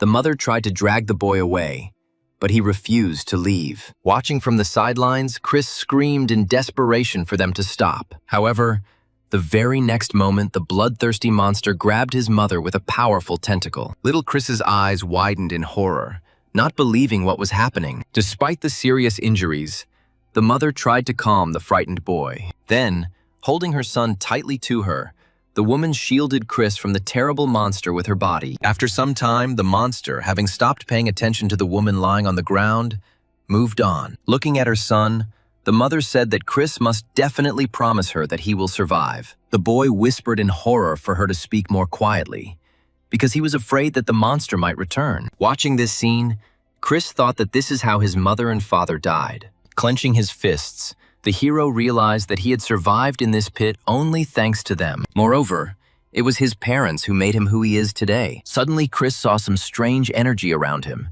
and was amazed to think what the hell was going on. Then he clearly heard a voice telling him to wake up, and Chris opened his eyes in horror. Looking out the window, the hero saw a huge three-headed bird monster with gigantic claws.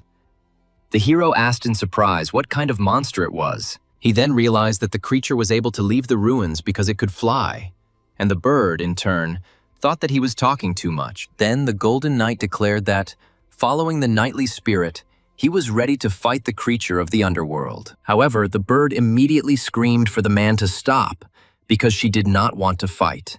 She did not want to die in a battle with the strongest. It explained that it had only come to wish him the best and ask him to leave this place. According to the monster, this place turns hope and happiness into despair. But he does not seek happiness with a pure heart. Frowning, Chris asked why he had to leave at all, adding that if the bird didn't attack, he wouldn't fight either. The bird replied that life is full of pain, but there is also good in it.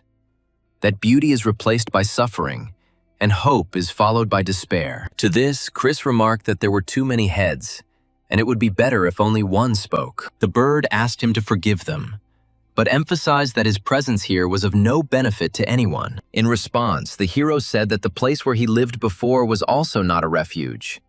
That world was filled with selfish people. Chris noticed that he felt comfortable here. And besides, this was the only creature wandering around the area, which meant there were no monsters nearby. The three-headed creature admitted that this was indeed the case, and explained that the other monsters were quiet during the day and returned at night. However, inside himself, he was already on the verge of despair, so they could not harm him. And Chris replied that this is how this world works. Then the bird said that if the world was really like this, then, in the opinion of a hunter of his level, They had no need to defend this dungeon at all. If there was already too much pain in the world, then there was no point in their existence.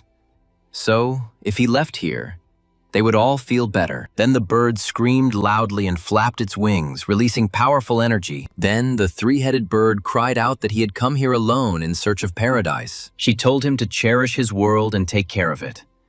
And when this world is filled with happiness and hope, they will meet here again. The creature cried out one last time for him to return when his heart was filled with happiness. Shocked, Chris thought the bird was going to blow itself up. The next moment, an explosion thundered, and gold coins, precious stones, and treasures rained down on the hero. Thoughtfully watching the rain of gold and gems, the hero said that he could not change anything. Therefore, he will have to return. Meanwhile, the trailer has been waiting all this time for Chris to emerge from the dungeon. Approaching the trailer, the hero extended his hand and admitted that everything had turned out to be too easy. Eleanor immediately asked how he managed to get through the dungeon, because it was not easy since the King of Pain himself was there. The hero grinned, scratched the back of his head, and replied that it was his little secret. Eleanor frowned and remarked that he was being too bold to keep secrets from his commander. She clarified that the report would indicate that they cleared the dungeon together, and she told Chris to remember everything that caused him difficulty. At that moment, Shelley raised her hand and asked the commander if it was possible to change the report slightly. The girl suggested not to mention her participation at all. She didn't want everyone to know that she had completed a B-rank dungeon without any problems. After thinking for a moment, the director replied that she could fulfill Shelley's request. She then said that the report would be left exactly as it was, and she also promised to find the next dungeon within a week. The woman explained that she didn't want others to know how quickly he cleared the dungeons. Otherwise, it would arouse suspicion. As Shelley chewed her sandwich, she wondered what Chris was going to do next. The hero grinned and replied that he would buy the mountain and build a house on it.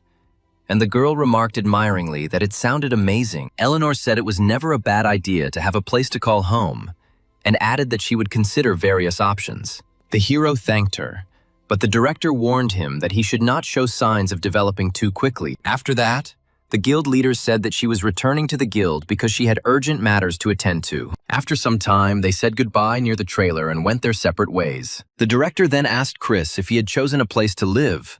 Chris replied that he was still thinking about it. Eleanor said she needed to predict what damage could be caused by those following the Knight's Trail or the White Knight Guild. The hero asked her what conclusion she had ultimately come to, and she replied that, overall, the situation was not turning out well. Wealth is good, but the problems it creates still need to be solved. Frowning, Chris considered her words, not knowing what to say. Then the woman recalled the events, starting with the new incident in Gangnam. The scale of the damage caused was too great. The woman added that, among other things, the Olympus Guild would quickly be on his trail because of this Titan spear. At that moment, the protagonist realized that they would certainly find out about his visit to the gun store. Eleanor then noted that they might even guess that he was the Golden Knight, the demon worshipper. Hearing this, the hero slapped his forehead with his palm and admitted with annoyance that he had been too careless. Taking out his phone, Chris saw a message from the guild leader, Iris. The hero immediately wondered why representatives of the Blue Dragon and Olympus guilds had arrived at the White Knight Guild. Meanwhile, representatives of other guilds actually arrived at the White Knight Guild headquarters. The employee met the head of the guild and said that she was very glad to see her. Iris then asked who exactly came from the Blue Dragon and Olympus guilds. The girl replied that it was Chief Joshua and an A-rank hunter, and added that they wanted to talk to her in person. After some thought, Iris decided that since hunters of such a level had arrived, the conversation would most likely be about the Golden Knight. After this, she asked to tell them to wait. But at that moment, a voice was heard stating that this was not necessary. Joshua said that they were both in a hurry and didn't want to waste time, so it was better to talk right away. The head of the White Knight calmly asked what brought them to such an unremarkable guild. Then the Blue Dragon chief directly asked where their E+ rank hunter Chris was. Iris replied that he was the academy director's student and asked if the Blue Dragon leader was not aware of this. He replied that he had already seen the association's report on clearing the dungeon. Then Iris stated that she had told everything she knew. Moreover, she even recorded a video of the interrogation and provided it for review. Joshua said that based on the information received from Olympus, They believe that the White Knight Guild is collaborating with the Golden Knight. With these words, he grabbed Iris by the shoulder and furiously asked if Chris was the Golden Knight. The woman replied that she didn't know anything, and Joshua, looking at her intently, said that he didn't expect her to confess everything right away. Removing her hand from her shoulder, Iris replied coldly that it didn't really matter anymore whether she confessed or not. Frowning, Joshua stated that he would then rephrase the question and ask what the relationship was like between her and Chris. Iris replied that he is an employee of their guild. When he needs help, the guild provides it, and he accepts this support. These words only angered Joshua, who shouted that it was the Golden Knight who was responsible for the first incident in New Gangnam. He then explained that the oil magnates are now more focused on finding the culprit of the incident than on rebuilding the city. Despite the colossal damage, their money is at risk. They have been fighting each other ever since the wall was built. However, if someone manages to catch the culprit of all the events, his influence and rating will increase many times over. He added that it was no longer enough to simply call those who fought in the first battle heroes. Now everyone needed a villain. Iris replied that the hunters and the association would eventually just bury them here if they didn't cooperate. Frowning, Joshua stated that he was only letting her know it was time to choose the right side. Flashing an ominous aura, the Blue Dragon's leader added that he had not promised to be gentle at all. An angry Iris clenched her fists. She never expected the situation to go this far. Joshua said that she had to make decisions quickly.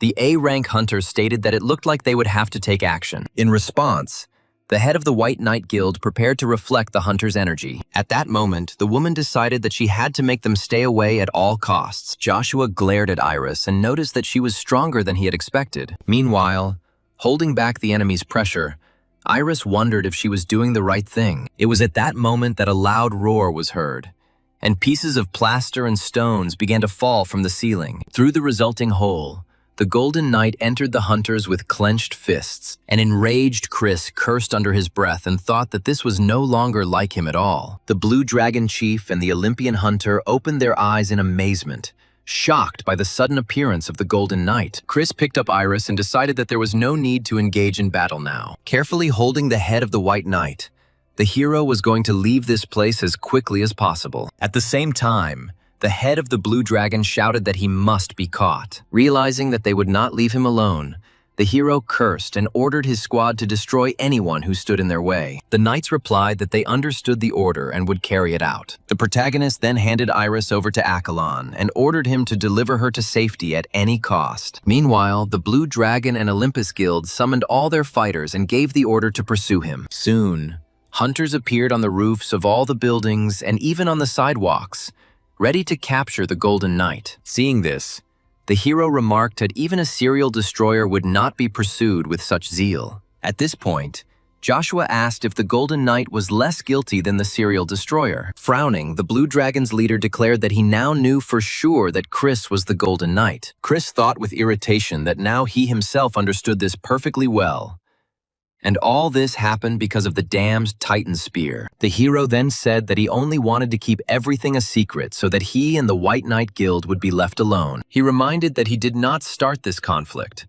Moreover, he does not intend to calmly watch these freaks think that everything is going according to their plan. Then the leader of the Blue Dragon said that they came with an offer. But the Golden Knight replied that he would refuse in any case. He then declared that a wolf would not bow to a dog, and the hunters were stunned by his calling them dogs. To this, Chris said that he did not seek a quiet life out of fear of them. He simply did not want problems from people like them. The enraged leader of the Blue Dragon shouted that this Chris was an impudent bastard. At that moment, the system notified him that the Golden Knight had insulted him, and therefore, the reward for capturing the hero was now significantly higher. With a smirk, Joshua thought that the stakes had been raised. It looked like he would finally have the opportunity to reach SS rank. At this moment, the guild leader was informed that all the troops he had gathered were already ready for battle. The Blue Dragon's leader immediately ordered all forces to arrest the Golden Knight, who was considered a demon worshipper. The hunter from the Olympus Guild also ordered his warriors to capture the Golden Knight. A moment later, a deadly stream of arrows rushed towards Chris. However, the protagonist, swinging his titanium stake, deflected the crushing projectiles flying straight at him. Then, suddenly, a powerful blow hit him in the back. Turning around, the heroes saw the attacker and thought irritably that he was getting on his nerves. The Blue Dragon's leader, smiling and pleased, ordered his subordinates to continue the attack. Brandishing deadly weapons, hunters from 2 guilds rushed towards Chris from all sides. Then the Golden Knight, describing a wide circle with his titan stake, repelled the attack and drove the attackers away. At that moment, new streams of crushing energy flew at the hero. They fell on the golden armor, but did not cause any damage to the knight. Meanwhile, heavily armed soldiers rushed at Chris, trying to grab him. Throwing back the enemies one after another, the hero realized that he was not yet wounded, but there were too many opponents. The hunters continued to rain down powerful blows on Chris. Chris then decided that he needed to buy himself some time to retreat. Taking advantage of the moment, Chris jumped high and, breaking the glass, flew into the window. The system immediately informed him that his armor had been damaged and was currently being repaired, with its durability level at 92%. The hero realized that he could still hold on, but over time his energy would run out, and then his enemies would be able to destroy him. Then he called Kolf and Crocbane. The Dragonoid said that he was excited and wanted to destroy everything today, and Kolf said that he was waiting for orders. After this, the hero ordered to build a line of defense and begin an attack. As soon as the battle begins, he will try to break through the defense. When all eyes are on him, his allies will attack from the flank. At that moment, a powerful, crushing attack began on the building where the hero was located. The Blue Dragon's leader watched the proceedings with a satisfied smile, confident in his victory. The building began to crack. Huge cracks spread across the walls, and massive pieces of masonry fell down with a roar. Standing in the window frame and clutching the Titan's stake tightly, the Golden Knight shouted out the command to break through. One of the hunters screamed in horror that the Golden Knight was coming straight at them, and he had to be stopped. At that very moment, Chris delivered a powerful blow, causing the enemy to cry out in horror. An enraged Joshua furiously ordered him to be stopped immediately, realizing that he was trying to break out of the encirclement. The Golden Knight found himself surrounded by a huge army of soldiers, with hunters even standing on the roof. The Dragonoid, grinning, shouted that everything was happening exactly as the master had foreseen, and the enemies were already approaching. Chris thought that everything was going as it should. Everything was happening strictly according to plan, and all that was left was to wait for Eldraine. A moment later, a powerful bolt of lightning cut through the space around them. Then, a golden dragon appeared in the air with blazing eyes and a wide grin. The Olympus Guild hunter immediately ordered his subordinates to take aim at the dragon. They pulled back their bowstrings, preparing to release a stream of arrows. Then Chris shouted to Eldraine to use defensive magic as brightly as possible. The dragoness smiled with a sparkle in her eyes and replied that she also wanted a lot. After that, she cast a protective spell, and her body was enveloped in a blindingly bright glow. The enraged Olympus hunter furiously ordered that both of them be shot immediately. At that moment, the hero thought that everything was going great. Now it was time to start. One of the hunters stated that the dragon was about S rank, but they were quite capable of dealing with it. Meanwhile, looking at the map, Chris noted to himself that everything was developing exactly according to plan. All the enemies had gathered in one place. Chris gripped his sword tightly, preparing for a crushing clash. He declared that if a mountain stood in his way, he would cut it down. If a river blocks his path, he will cut it too. This is his path to unification. However, he was unable to finish his speech. At that very moment, Chris realized that panic was beginning to grow among the enemies. Suddenly, an airplane appeared above them, calling out a demand to immediately stop the battle. The voice insistently demanded that the Blue Dragon and Olympus guilds immediately stop their attack and retreat. Disgruntled, Joshua and the Olympus hunter said irritably that they had been interrupted at the most inopportune moment. After some time, the guild warriors were surrounded on both sides by military tanks. The voice grew louder, insistently repeating over and over again that all fighting must cease immediately. Then the Golden Knight shouted to his team that they were leaving. It was decided to retreat. The Olympus hunter asked in confusion why the authorities were protecting the Golden Knight, who was considered a demon worshipper. At that moment, a tank drove up to them, and the Olympus hunter noted with annoyance that all this had turned out to be a waste of effort. Meanwhile, Chris, having pushed the tank away, rushed down the street, hoping to escape. The hunter pointed in his direction and shouted that the Golden Knight was leaving, then asked if their guild was going to pursue him. Joshua replied that Olympus could give chase first. But at that moment, someone said that there was no need for that. Eleanor came out to them and told them that in a fruitless pursuit, they would only lose valuable people. The surprised men wondered if Eleanor had reported everything, and she replied that, of course, it was she who had done it. After the events that took place, everyone went to the Hunters Association. Guildmaster Sol remarked that too many things had been happening lately, but the military responded that they already knew everything. The commander stated that he needed their full attention as this meeting had to be completed as quickly as possible. Guildmaster Sol inquired as to who exactly this Golden Knight was who was accused of worshipping demons. Eleanor sighed heavily, wondering exactly what information she should reveal. The woman's memory flashed back to the moment when Chris had exclaimed that he needed to get to the White Knight Guild immediately. Then she asked him to wait a little, because she needed to think carefully about what to say when they started asking about him. Chris replied that if they already knew everything, then he had nothing to hide. He planned to leave Korea as soon as his identity became known. The guild representatives and Eleanor exchanged thoughtful glances, frowning. The hunter from the Olympus Guild also glanced around at those present, waiting to see who would dare to start a conversation. He was the first to speak and reported that they had managed to track the route of the sale of the Titan Spear, but they had been interrupted by the White Knight Guild. The commander noted that the guilds were given too much autonomy, and that a law would probably have to be passed to strengthen control. However, Oliver replied that they had not gathered there to discuss autonomy, so this issue could be left until the next meeting. The hunter then continued and stated that the Golden Knight, who is believed to be a demon worshipper, is Chris, 32 years old, unmarried. Joshua noted that they didn't know when he woke up, and therefore didn't have the whole picture, adding that Eleanor could fill in the gaps. With a slight grin, Eleanor replied that that remained to be seen, and then asked where she should even begin. Rising from her seat, the woman announced that he was a level 45 knight class. All 4 of his stats are SS rank.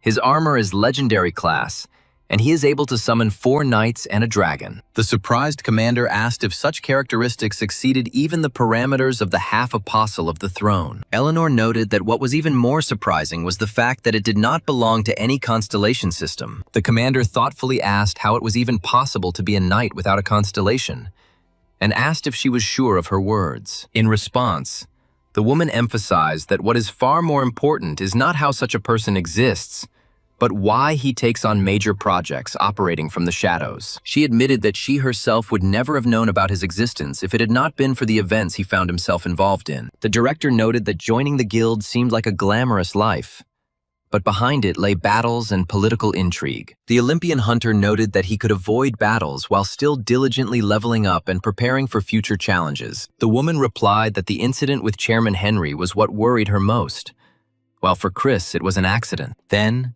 turning to the head of the Blue Dragon, she asked if he agreed with her words. The enraged guild leader Sol shouted that he didn't understand what they were talking about at all. Eleanor said that Chairman Henry himself had awakened the sleeping lion by entering the fray, becoming involved in his illicit passion. She also asked whether legal action had been taken against his private prison. After this, the woman stated that Chris does not want to become a hunter at all. He wants to have enough strength to protect himself. However, in front of them is an ordinary man without a constellation, who suddenly turned into a being capable of ruling the world.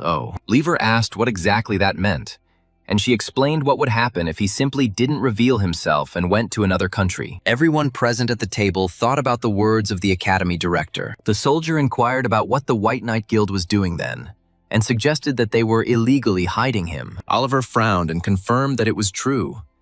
If the guild leader was involved, then the problem affected the entire organization. Joshua thought that the ministry or association would probably try to make this guy a hunter for some guild. However, he believed that it was better to get rid of him than to allow someone else to gain such power. Meanwhile, Chris walked through the underground city of Kumgangseong. The hero moved along a narrow alley, with merchants on both sides. Looking around, he thought that everything here was not as bad as he had imagined. Iris noted that there were indeed a lot of marauders here, but the city was still much better guarded than Kaesong. The hero was surprised and asked what was wrong with Kaesong. and Iris looked at him and asked if he knew that Pastor Lee was running this city. Frowning, Chris realized that this was exactly why she had brought him here. At that moment, 3 guys approached them, looked at them, and asked who they were. One of them shouted that this was their territory. Chris clutched his head and said in annoyance that these idiots were too loud. The guy with the axe shouted indignantly what was going on. Then the other one said that in front of them was an SS-ranked Golden Knight. When the others looked at the phone screen with his photo, they were surprised to realize that it was indeed him. Almost immediately after this, they bowed low and declared that he had misunderstood them, after which they asked him to forgive them. Watching them run away, Chris chuckled and remarked that he seemed to have become a real celebrity. Then, turning to Iris, the hero asked what to do now, since everyone thought that the White Knight Guild was acting in concert with him. With a smile, the woman replied that he should take responsibility. Chris looked at her thoughtfully, not knowing what to say to such words.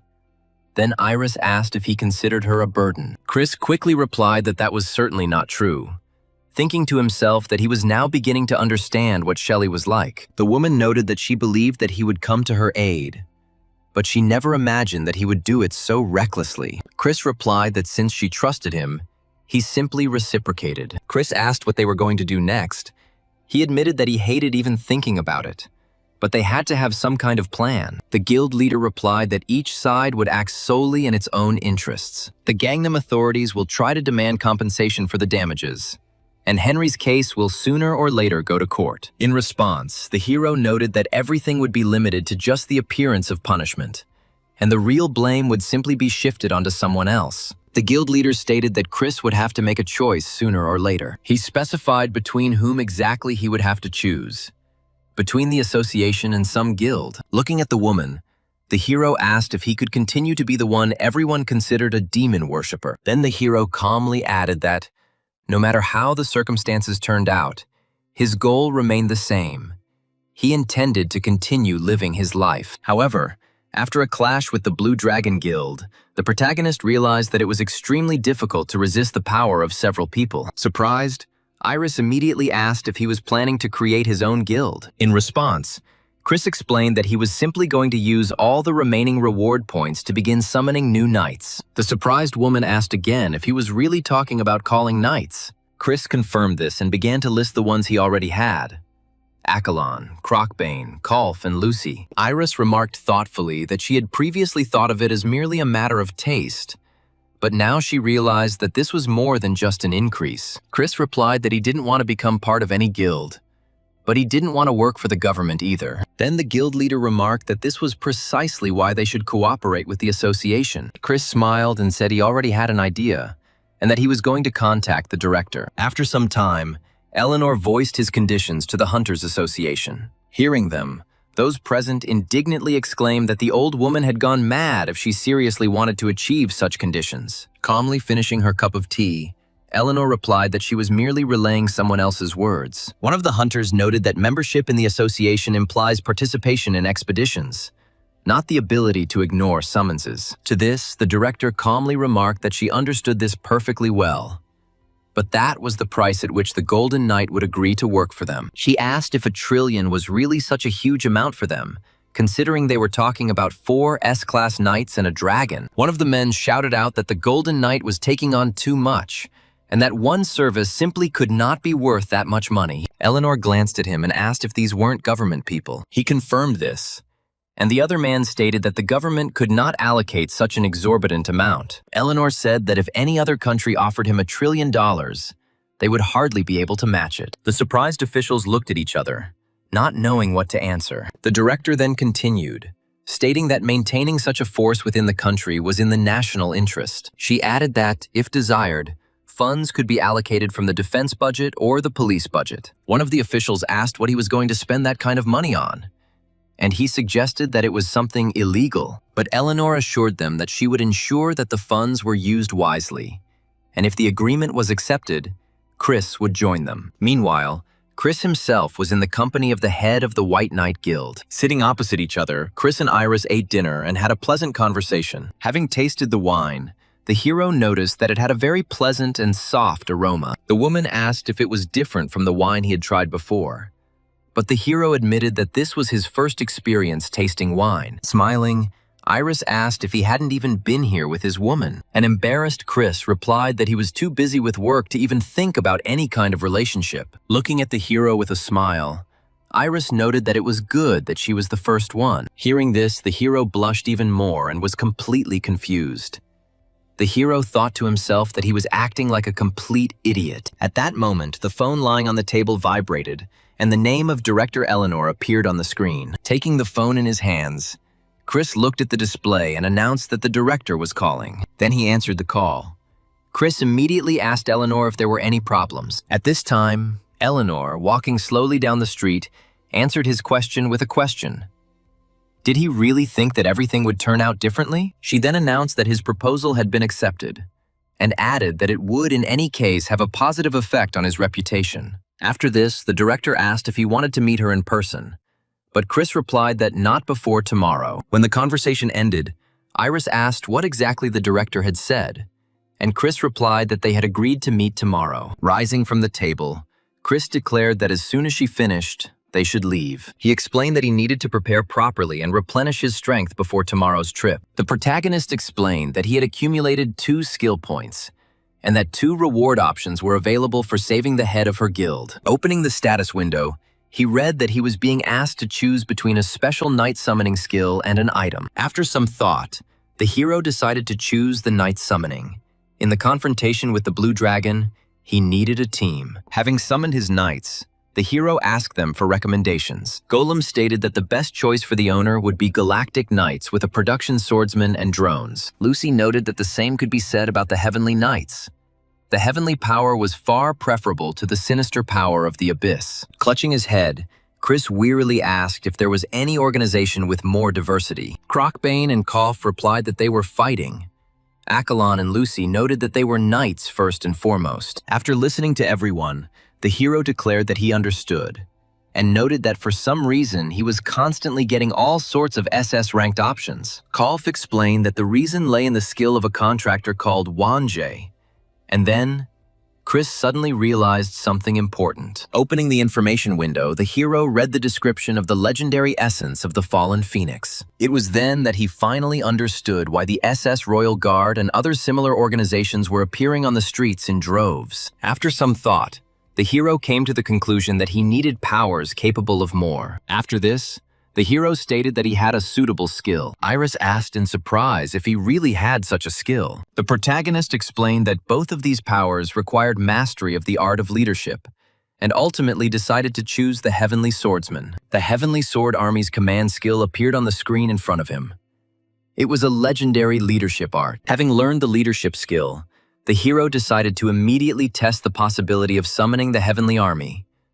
But nothing happened. Lucy then suggested that it was probably due to the expenditure of magical energy. The protagonist quickly realized that if we were talking about such troops, the cost of recruitment would likely be enormous. Opening the information window, the hero read a description of the power required to summon the Heavenly Army. After that, he slapped himself on the forehead, realizing how expensive it was. And Iris noted that she didn't understand what the problem was. Opening the stats window again, Chris carefully read the information about the factors that increase the required strength. At first, the hero thought there was some kind of mistake, but soon realized that the knights themselves were considered a separate purchase. He then decided to examine the reward in more detail. But first, he wanted to summon at least one fighter from the Heavenly Army for support. A moment later, the entire space around him began to spin, and then was illuminated by flashes of lightning. A knight of the Heavenly Army appeared before him in shining armor. The warrior turned to Chris and informed him that he had responded to his call, after which he respectfully asked what order His Majesty would give him. The hero asked the knight's name, but he replied that he had no name, as he was called as a soldier of his king. The knight declared that his life belonged to the king, and therefore there was no point in asking him for such a thing. Instead, it was better to send him into battle. Chris realized that he either didn't want to reveal his name, or that he believed that personal attachment could lead him astray. Bowing, the knight replied that they were always ready to serve him and would appear whenever needed. A moment later, the heavenly warrior disappeared, returning through the opened portal. Chris watched him go thoughtfully, realizing that with such an army, the rules of the game would completely change. After some time, Chris noticed that even observing one such soldier required a lot of effort. Iris asked if he had time to look up the fighter's stats, but the hero admitted that he hadn't even thought to do so. Then the girl showed him the soldier's data.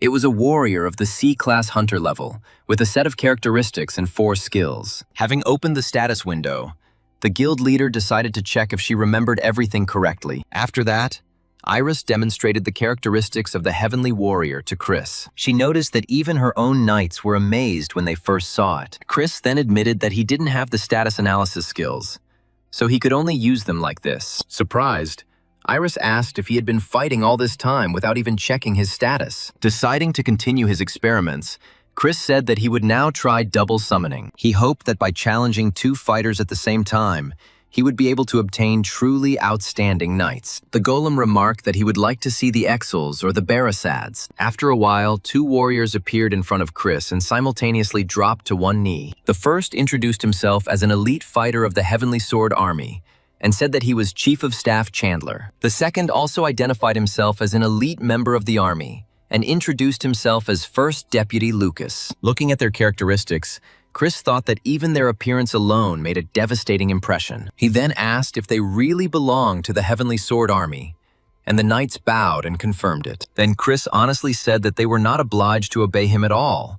If they did not like serving him, they could leave without fear. The knights sitting on the ground looked at each other, pondering his words. Kolf asked the contractor why he wanted to send them back in the first place. The hero explained that these warriors were different from his current companions. He does not consider himself their great monarch, and does not want to disappoint them.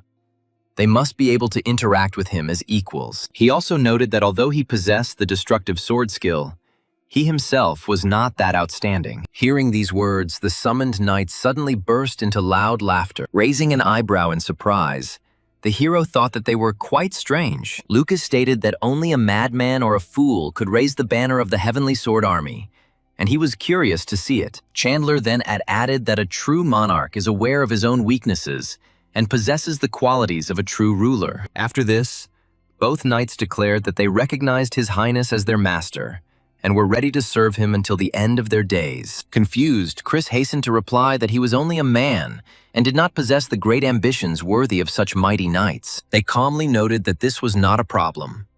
Ambitions could always be developed over time, and one day the whole world would be at his feet. At that moment, Iris nudged him with her elbow and noted with a smirk that he had become king on a very modest budget. Then one of the knights remarked that the Empress was absolutely right, and then added that they looked very beautiful together. Deeply embarrassed, Chris and Iris immediately began to justify themselves, insisting that they had understood everything completely wrong. Chandler, a knight of the Heavenly Sword Army, announced that he would now be taking charge of finances and scheduling. After thinking for a moment, Chris replied that he was completely happy with this, as it meant he was getting rid of unnecessary work. Chris then explained that he wanted him to spread the money between stocks, funds, and a small portion of bonds. In response, Chandler noted that he would need to learn a lot first, but he assured that he would get all the necessary knowledge. Chris then admitted that he had no subjects he wanted to rule, which is why the hero would prefer to see them as partners. After this,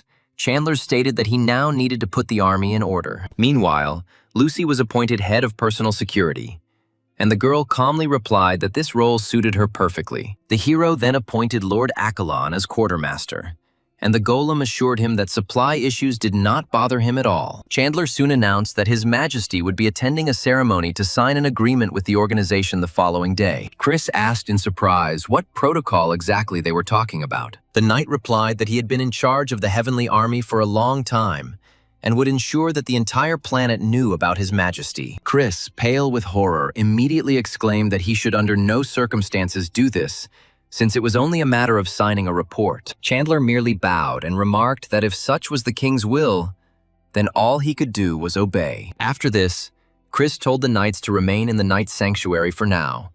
They respectfully said goodbye to Chris and left. Then, with a heavy sigh, Chris sat down on the ground right there and admitted that he didn't understand why there was so much fuss about it. Iris reminded him that these weren't just 2 people, but 2 S-rank knights, so he would have to get used to this. The girl added that he now had 6 S-class knights at his disposal, which meant that if he wanted, He could take over an entire country. Chris estimated that 6 S-rank knights and 1 SS-rank force would provide enough power to take control of a country. The head of the guild noted that she was almost certain that tomorrow they would invite him to a meeting and try to somehow persuade him to cooperate. Meanwhile, a press conference with the chairman was held at the Hunters Association. He was asked what administrative and legal measures would be taken against the Golden Knight. The chairman responded that it was already known that the Golden Knight would be subject to legal sanctions at the state level. He also emphasized that the hero and his knights are S-ranked, which means they will be able to make a huge contribution to the country's defense. Vincent explained that a national contract was in place for control,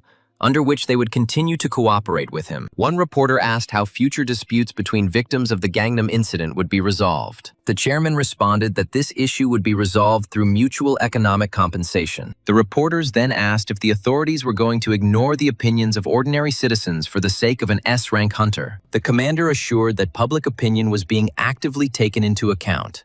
And Vincent also promised that the people would not be treated unfairly. At that moment, someone shouted that the Golden Knight had appeared outside, and all the journalists instantly jumped up from their seats. Upon seeing the Golden Dragon, they began to exclaim in amazement that it was incredibly huge and looked much stronger than on the screens. Sitting astride Eldraine, Chris couldn't believe he was attracting so much attention. As the dragon descended, journalists had to cover their faces with their hands due to powerful air currents. Eldraine landed smoothly on the roof right in front of them, the Golden Knight sitting on her back. A moment later, Chris came down and headed towards the Hunters Association building. Eldraine told Chris that she would stay here and wait, and the hero promised that he would return soon. Meanwhile, security was struggling to contain the crowd that was rushing towards him, wanting to talk to him in person. Looking at all this fuss, Chris thought that he couldn't stand this kind of attention. He was bombarded with questions from all sides about his health, as well as about why he had not yet become a member of the Hunters Association. Journalists began asking what constellation he belonged to,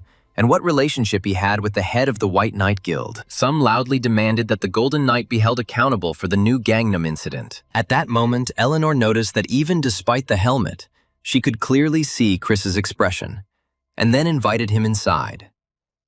And although public opinion of him turned out to be bad, the director said that many more people support him than hate him. Inside the building, the Golden Knight was met and asked to proceed further. On the way, Chris noticed that the elevator continued to descend, after which he asked why they were going so deep underground. The security guard replied that this was being done for security reasons, since the main premises were located underground. Chris thought that if information about trillions of dollars in bounty hunters became public, it would cause a real scandal. Finally, they reached the right place and went outside. The guard announced that they had arrived. Seeing the people waiting for him, Chris thought that there were too many people gathered here for one signature. The chairman of the Hunters Association invited Chris Wong to take a seat at the table. There were already 5 men sitting there, and Chris walked over to the empty chair opposite them. Looking at one of those present, the hero immediately thought that this was exactly what he hated more than the others. Crossing his arms over his chest, the hero declared that he only intended to sign the documents and leave immediately. He had no intention of staying there. Vincent replied that it wasn't that simple. They had a lot of details to discuss, so Chris had better sit down. Coming closer, Chris placed his titanium stake on the table. Everyone present frowned and looked at each other. Thinking that a little patience wouldn't hurt, the protagonist calmly declared that they could continue. The chairman began by stating that they needed to discuss several important points before signing the contract. Chris asked what exactly they were going to discuss. It was very simple.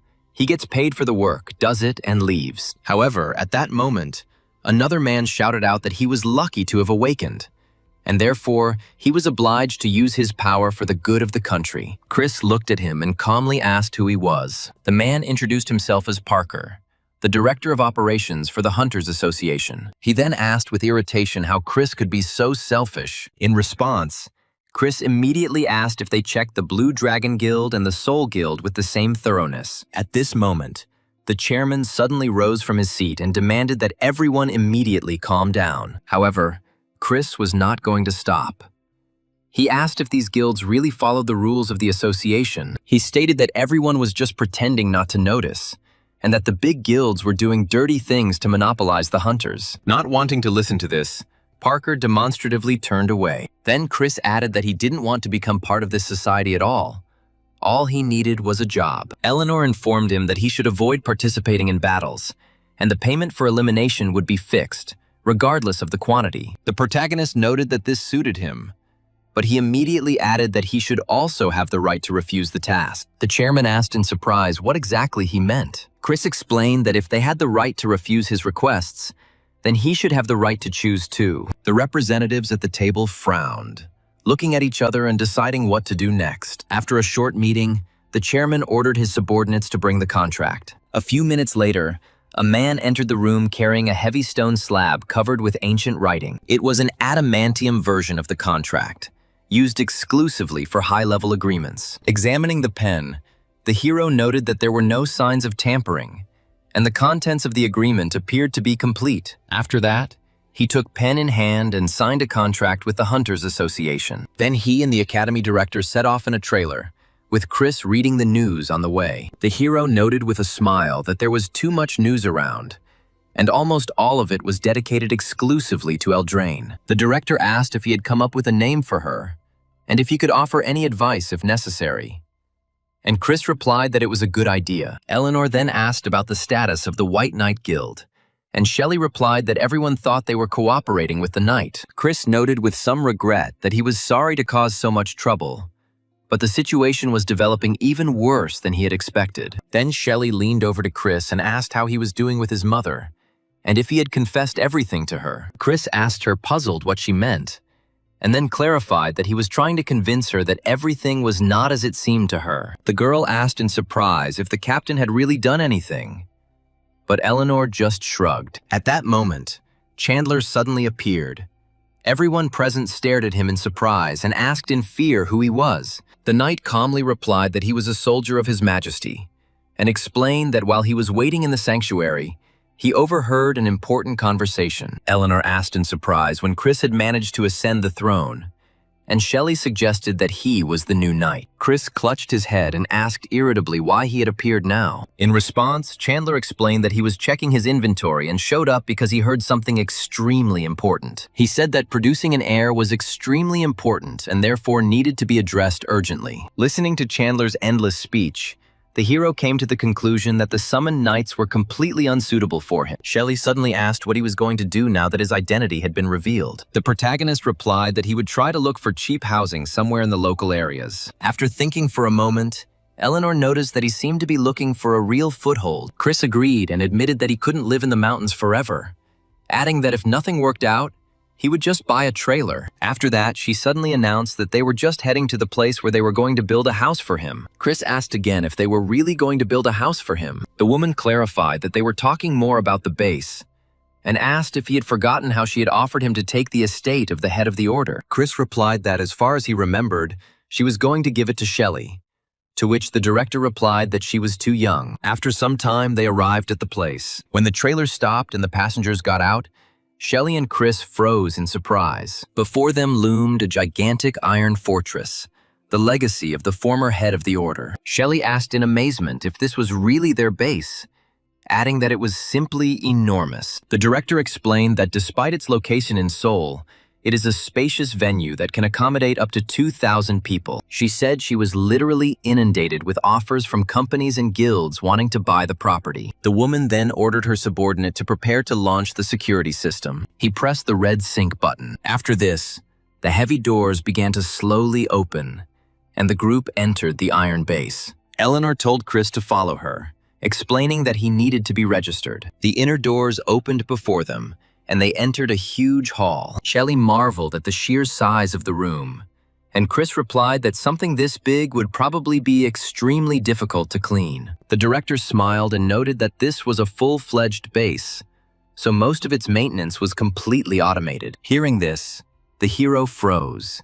He realized with surprise that literally everything here worked automatically. It was at that moment that all the devices around suddenly flashed, and a bright light spread throughout the entire complex. Immediately after this, the system issued a message about the start of a complete cleaning of the environment. Then, a whole group of cleaning machines moved into the hall, followed by dozens of drones. Watching the robots come to life, A surprised Chris asked if this base hadn't burned down several decades ago. The director calmly replied that this had once been the largest support complex in all of East Asia, housing 3 guilds at once. After the Age of Thrones, many demanded that the fortress be destroyed, but Eleanor took it under her wing and did everything to preserve it. Chris admitted that he was surprised that neither the government nor the association had ever tried to take over the place. At that moment, the telephone suddenly rang. Shelley glanced at the screen and then announced that her mother was urgently calling her to the guild office, so she needed to leave immediately. Chris turned around and asked why everything happened so suddenly. However, the girl only waved her hand goodbye and shouted that she would be back soon. Eleanor calmly replied that he shouldn't worry.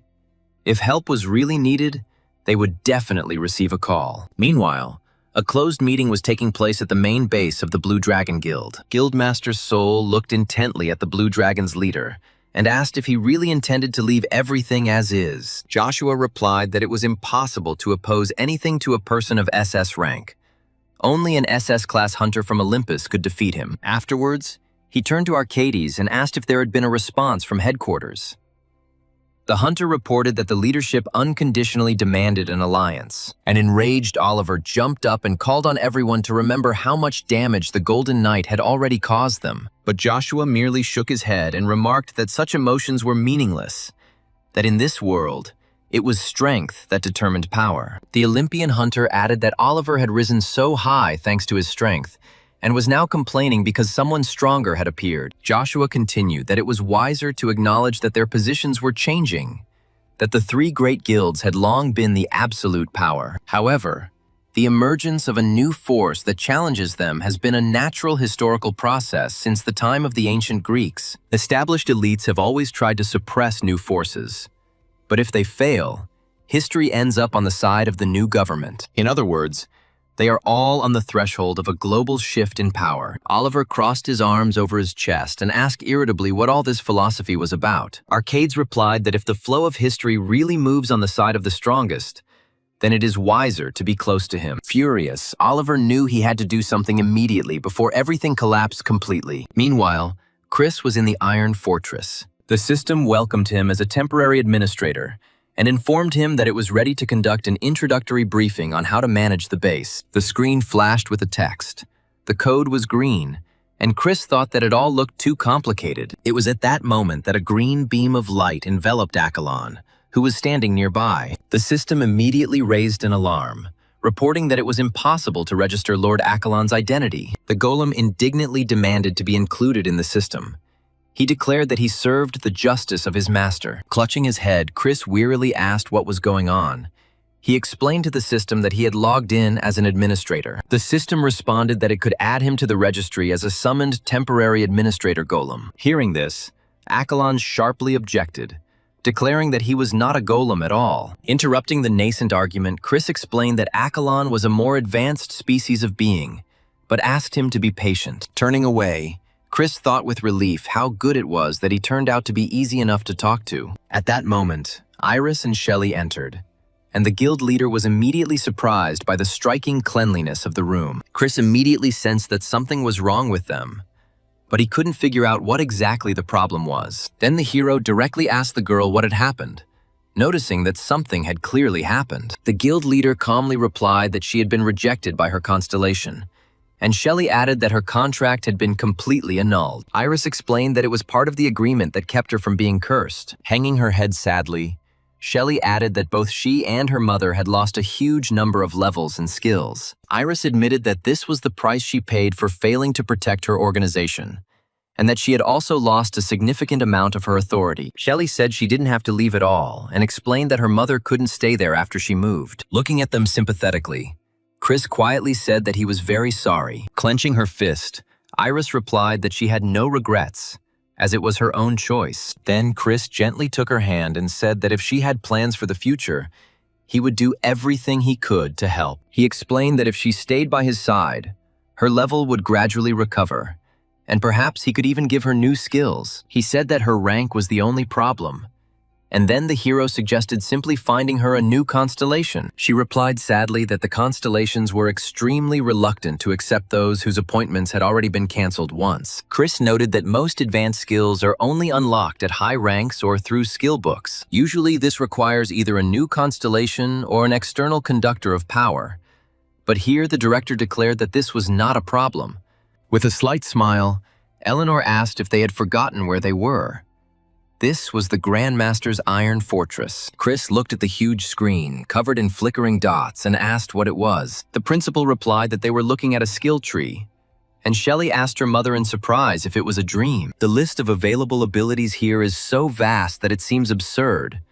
But Chris immediately warned that no one should lose their heads. Then the director admitted that she had hidden this place for many years, fearing that the knowledge would fall into the wrong hands. Surprised, Iris asked if the captain was talking about him specifically, but Eleanor immediately interrupted her, noting that he had plenty of shortcomings too. After that, Chris came closer and started helping Shelley choose the appropriate skill. While carefully studying the skill tree, he noticed the blacksmithing skill and said that it looked like a pretty good option. Meanwhile, giant lightning bolts flashed over the Gyeongsangnam-do Hotel, cutting through the space with blinding flashes. In one of the hotel's halls, 6 archdemon beasts sat at a round table. The 2 hunters were discussing in low voices where the Golden Knight was hiding, since no one had seen him yet. One of them noted that they had already managed to capture his face, which meant they could safely get out of there. After this, both of them stood up and headed towards the massive door, getting ready to leave the room. However,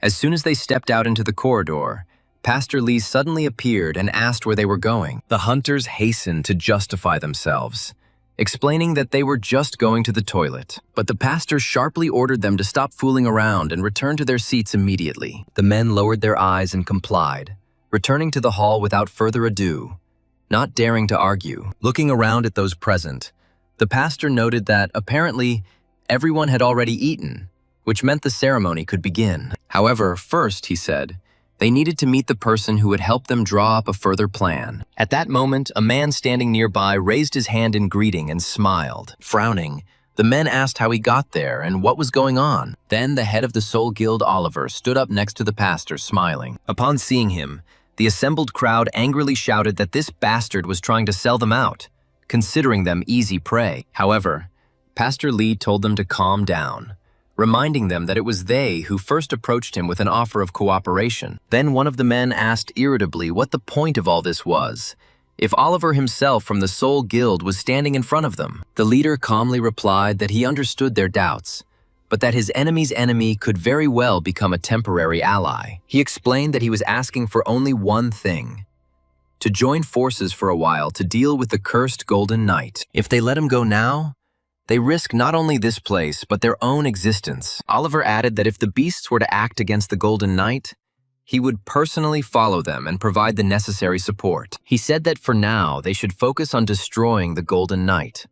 The reward for doing so would be more than worthy. Then the pastor raised his palms and solemnly swore allegiance in the name of the Butcher King. As he was about to leave, Oliver informed them that he was leaving them there for now, but would keep them informed of all the details of the operation. After he left, the pastor addressed the people and explained that the guild leader would become their trump card against the Golden Knight, and also a spy. One of those present noted that the Soul Guild had now effectively become a gathering of criminals, simply thirsting for revenge. Another suggested first dealing with the Golden Knight, and then, if desired, subjugating the Soul Guild itself. However, the pastor calmly stated that Oliver would not betray them. He explained that his main goal was to destroy Korea after eliminating Chris. That is why the leader of Seoul will not risk betraying them until this goal is achieved. Meanwhile, Chris was in the Iron Fortress with the director of the academy. Inside were veritable mountains of boxes with gift ribbons, and Chris asked why people sent such things. Eleanor explained that he was now an SS rank hunter. So many people were eager to establish relationships with him. Chris was surprised to note that Olympus was acting surprisingly quickly. Just recently, they were threatening him, and now they were already sending gifts. He reluctantly admitted that part of his soul was yearning to take it all back, and Eleanor advised him to keep the gifts just in case. It was at this moment that Chandler appeared and declared that this was the right decision, and that it was unwise to refuse such gestures of attention. Then a subordinate approached them and announced that another document had been handed over for Chris, handing over a sheet of paper. But Chandler instantly snatched it up and declared that any letters to the king were to be sent exclusively through him. After this, bowing ceremoniously, the knight announced that His Majesty had received the letter and handed over the envelope. Looking at the two completely identical envelopes, Chris tried to understand what was going on. One said that the blue dragon had no choice then, and Olympus offers Chris a special weapon. Lucy noted that fighting great evil is the highest manifestation of chivalry. She then said that she had collected all the accumulated letters and notices at the entrance. Taking out one of them,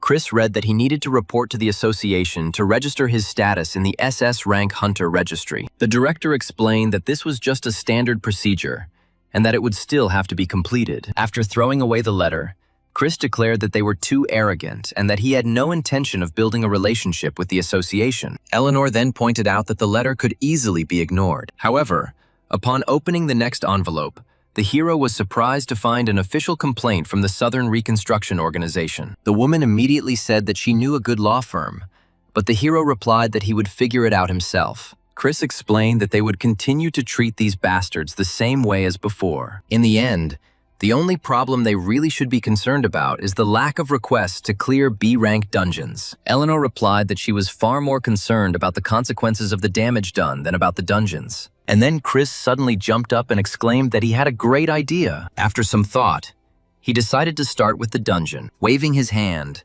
the hero assured everyone that there was no need to worry so much. Although the director admitted that she did not understand what he was going to do, she simultaneously realized that she herself did not know what was best to do. After some time, Chris loaded into the trailer and headed towards the dungeon. Looking at his companion sitting behind him, the hero asked why he was the one driving.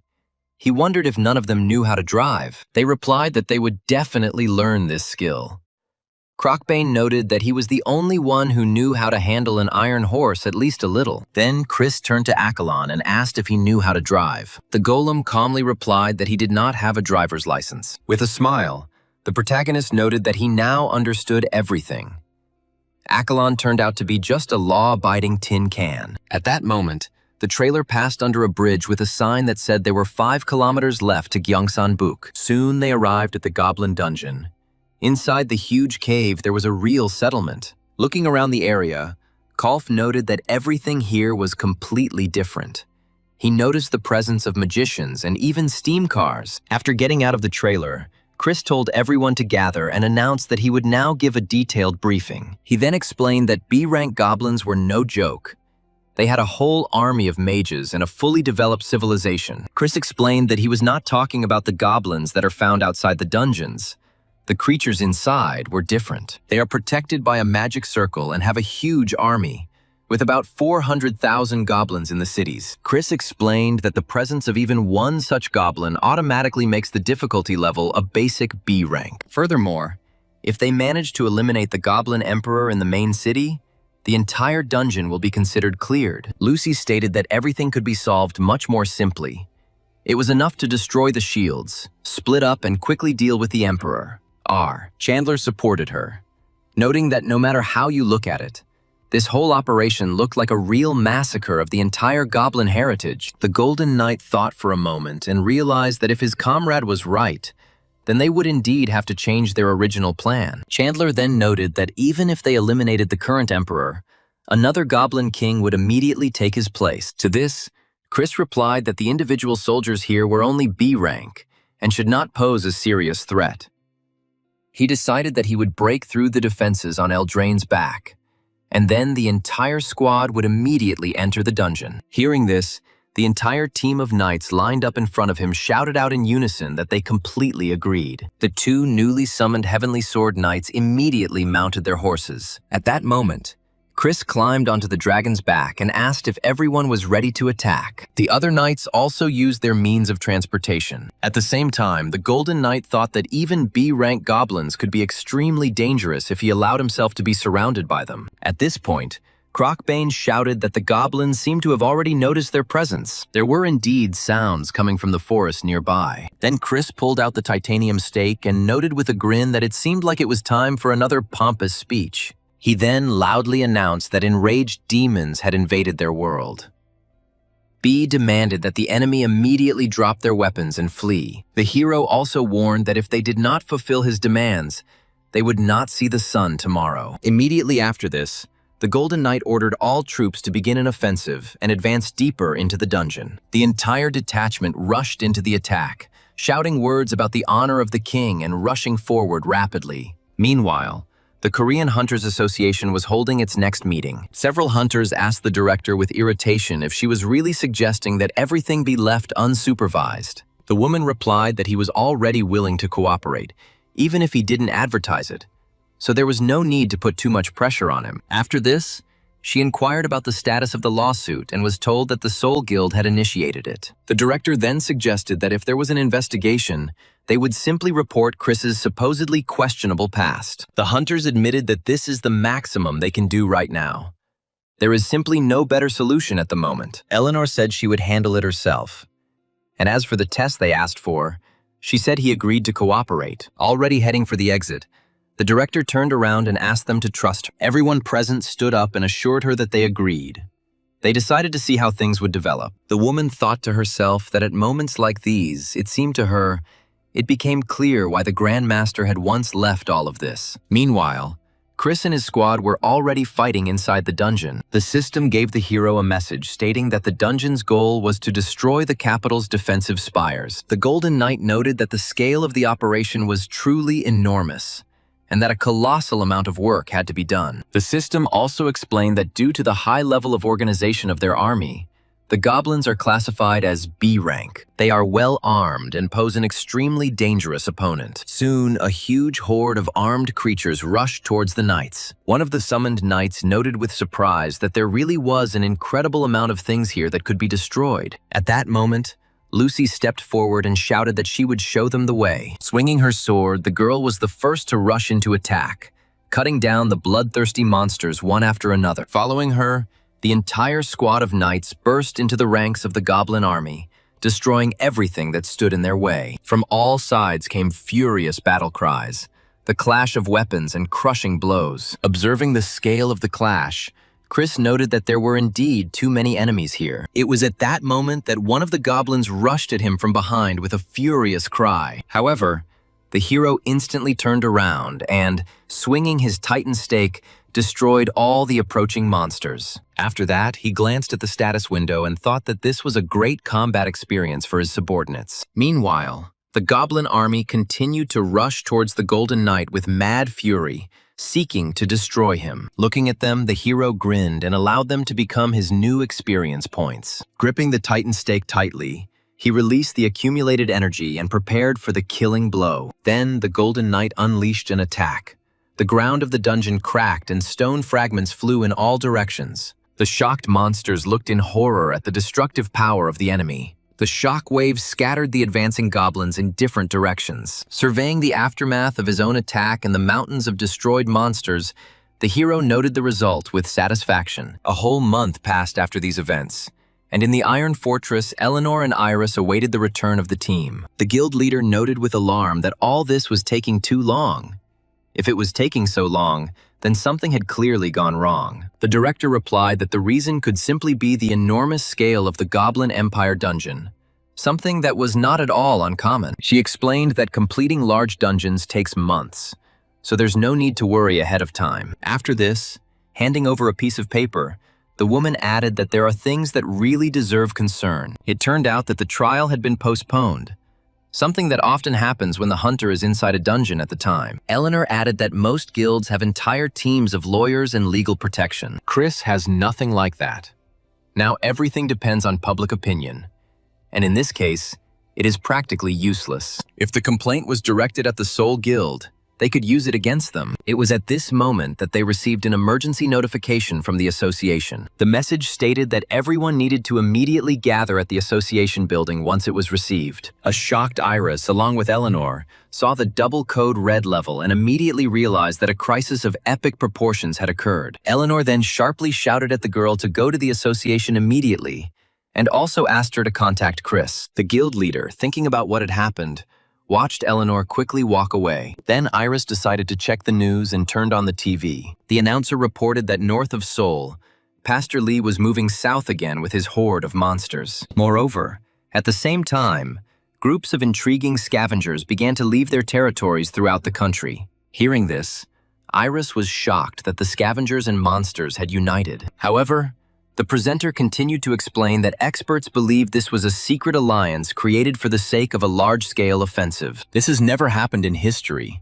as the powers of the constellations rarely united due to conflicting interests and struggle for merit. Meanwhile, in Gangnam, at the Seoul Guild base, Oliver received an urgent notice from the association ordering him to report immediately. Smiling contentedly, he thought that his time had finally come, since he had made an unbreakable agreement with that same damned pastor. The man reasoned that Gangnam was completely safe. And besides, the Golden Knight was not nearby. The news reported that all of Korea was under attack by monsters, and the guild leader quickly assessed the situation. 2 S-rank hunters were busy in the provinces. 3 were in the Blue Dragon, and 1 was in Olympus. At this time, an S-rank monster, Bohaku, was rising beneath the territory of Seoul, which was supposed to threaten the city. Oliver decided that he would hand over the smaller monsters to others and join forces with Pastor Lee as they had agreed. Then Gangnam will only encounter weak monsters, and the residents of other areas will flock here as the safest place. Meanwhile, Chris and his knights continued to destroy goblins in the dungeon. Swinging a titanic stake, the protagonist dealt crushing blows to the bloodthirsty monsters. However, despite this, the goblin hordes did not thin out.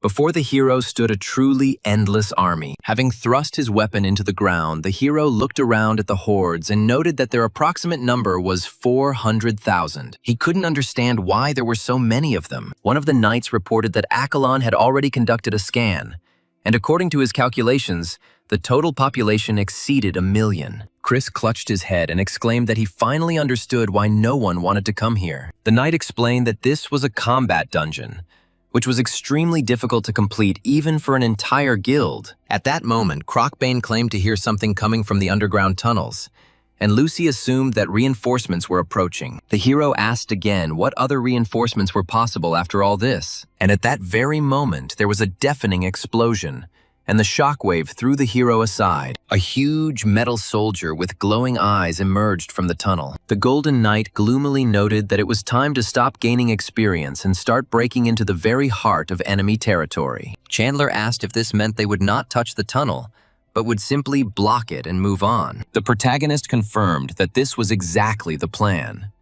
They would fight their way to the main building, trying to stay close to the walls. Golem immediately supported this strategy, and Kolf added that he liked this approach. Pointing at the metal soldiers, the hero ordered to deal with them first. Several massive metal monsters lined up in front of the team. Chris swung and delivered a powerful blow, cracking the body of one of them along the seam. Akalon immediately rushed at the second one. Meanwhile, the goblins peered out from their hiding places, watching the battle closely. They were excitedly discussing something among themselves. When new figures soon began to emerge from the cave, a puzzled Chris asked what kind of group it was. Lucy pointed to the exit and shouted that enemy soldiers were moving from there. Clutching the titanic stake in irritation, the hero thought that he was already mortally tired of all this. But suddenly the girl screamed that the enemies were carrying a white flag. To everyone's amazement, the goblins began to throw their weapons on the ground. Shocked, Chris couldn't understand what they were doing. Raising their hands, the monsters came out to the knights in an organized manner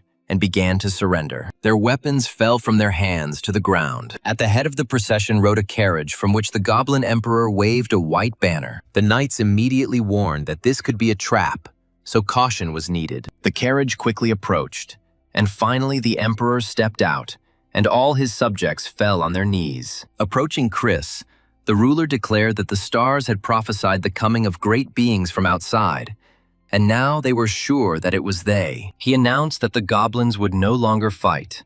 Their king, Big Walled, had disappeared, and he could not watch his people die in vain. So he decided to surrender to the High Golden King. Moreover, the Emperor announced that he was handing over the entire empire to him, along with its fate. Chandler smiled and explained to his master that the goblins were actually presenting the kingdom to his majesty. Chris couldn't believe that they were actually going to make him king. The protagonist looked at the emperor in confusion, Not understanding how things had come to this, he asked the knights what he should do, and Chandler replied that the decision belonged only to the king. The Goblin Emperor looked at the Golden Knights silently, awaiting the verdict. Chris wondered what would happen if he received such power.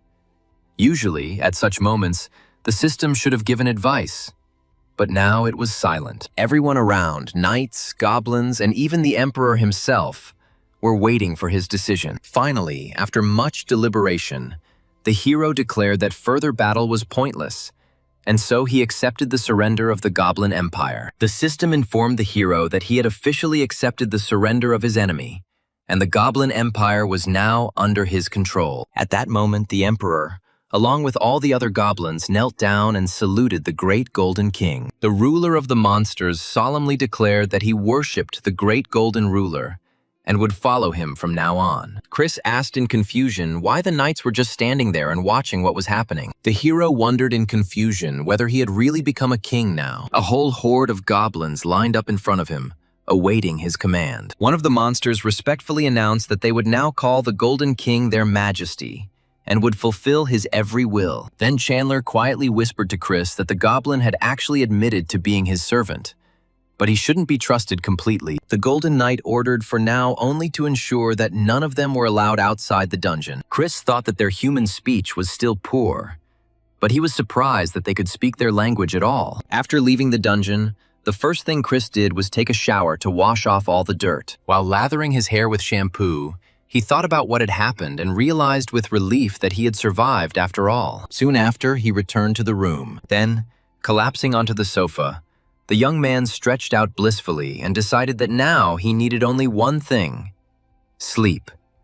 Preferably for a month. A moment later, Chris was already fast asleep and snoring softly. However, just at that moment the phone rang and Iris's name appeared on the screen. Meanwhile, military forces were concentrated on the outer front of the Seoul territory. At the Blue Dragon faction headquarters, they were discussing that Pastor Lee's current attack was very different from the previous ones. Joshua noted that the defensive systems and unmanned turrets on the city walls were clearly malfunctioning. The military reported that the strikes were carried out on generators. The problem was that the location of the generators was considered secret. Even if the attack is repelled, the situation will remain critical until the traitor is found. One of the masters remarked that if A-rank monsters were so difficult to destroy, then the elite specimens needed to be eliminated first. Joshua responded that strike teams had already been formed to eliminate targets and were trying to act as quickly as possible. The military reminded that Korea has always declared its readiness for any crisis, and they are obliged to live up to the title of the Three Great Guilds. To this, the head responded that it was more important now to join forces with the army, and that discussion of other issues should be postponed until later. The military man agreed and asked about Olympus's situation. He thought they were still negotiating with the government. He was informed that Olympus was discussing sending troops to hold the northeastern front, as well as the arrival of SS-ranked hunters. A decision must be made urgently. If the archdemon beasts enter the battle, many strongholds will be lost. The problem was made worse by the fact that all the S-rank hunters were concentrated in the capital. Because of this, the provincial defenses weakened. However, Joshua abruptly ended the conversation, declaring that there was no more time for discussion. It was time to go out onto the battlefield. The soldier simply sighed heavily and admitted that he couldn't even imagine how he would report everything to his superiors. At this time, fierce battles were already raging at the front. Crushing blows scattered enemy warriors in all directions. The Iberico archdemon beast roared furiously, ordering the walls to be destroyed. The soldiers unleashed powerful weapons on the enemy, destroying the monsters. Huge combat shells were flying at them. Meanwhile, Commander Duane, swinging his sword, boldly struck down the attackers. Looking around, he saw that the entire battlefield was hidden by thick smoke from the explosions. The man then began to shout furiously, demanding that the defense be held at all costs and that additional air support be urgently requested. One of the soldiers reported that there were already casualties at the airbase, and the hangars had been attacked. With almost no time left, gritting his teeth, the commander cursed and angrily asked what those damned hunters were doing now. Soon, a new report arrived at the base. A supply column with ammunition had been attacked. Joshua noted that if things went this way, he might have to leave Korea. After greeting Commander Duane, he asked about the current situation, and he answered heavily that everything was very bad. The worst thing was that the enemy took the bodies of the captured and fallen, feeding them to the archdemon beasts. The commander explained that destroying such a creature required the strength of an S-rank hunter, and his own capabilities were insufficient. Then Joshua told him to calm down and at least rest a little, and the commander reluctantly agreed. Meanwhile, Chandler was teaching one of the goblins the language, declaring that he was obliged to learn the speech as soon as possible for the sake of the king's name. Frowning, the goblin diligently wrote down everything the knight taught him. Nearby, Crocbane was competing in a tug-of-war with Lucas. The dragonoid noticed that the man was quite strong and tried to pull with all his might. Suddenly, they both noticed an approaching guest. Iris was walking towards them. The dragonoid quickly shouted that he had almost defeated the man, but as soon as the girl came closer, the knight immediately released the rope and knelt down in front of her in greeting. This caused Crocbane to lose his balance, fly back, and fall to the ground with a crash. With a smile, the girl asked how they managed to get out of the dungeon. She had not received any news from them, and so she came to check if they were injured. Chandler assured her that the king was unharmed, and then Iris said she was glad and asked permission to see him. The knight asked how urgent it was.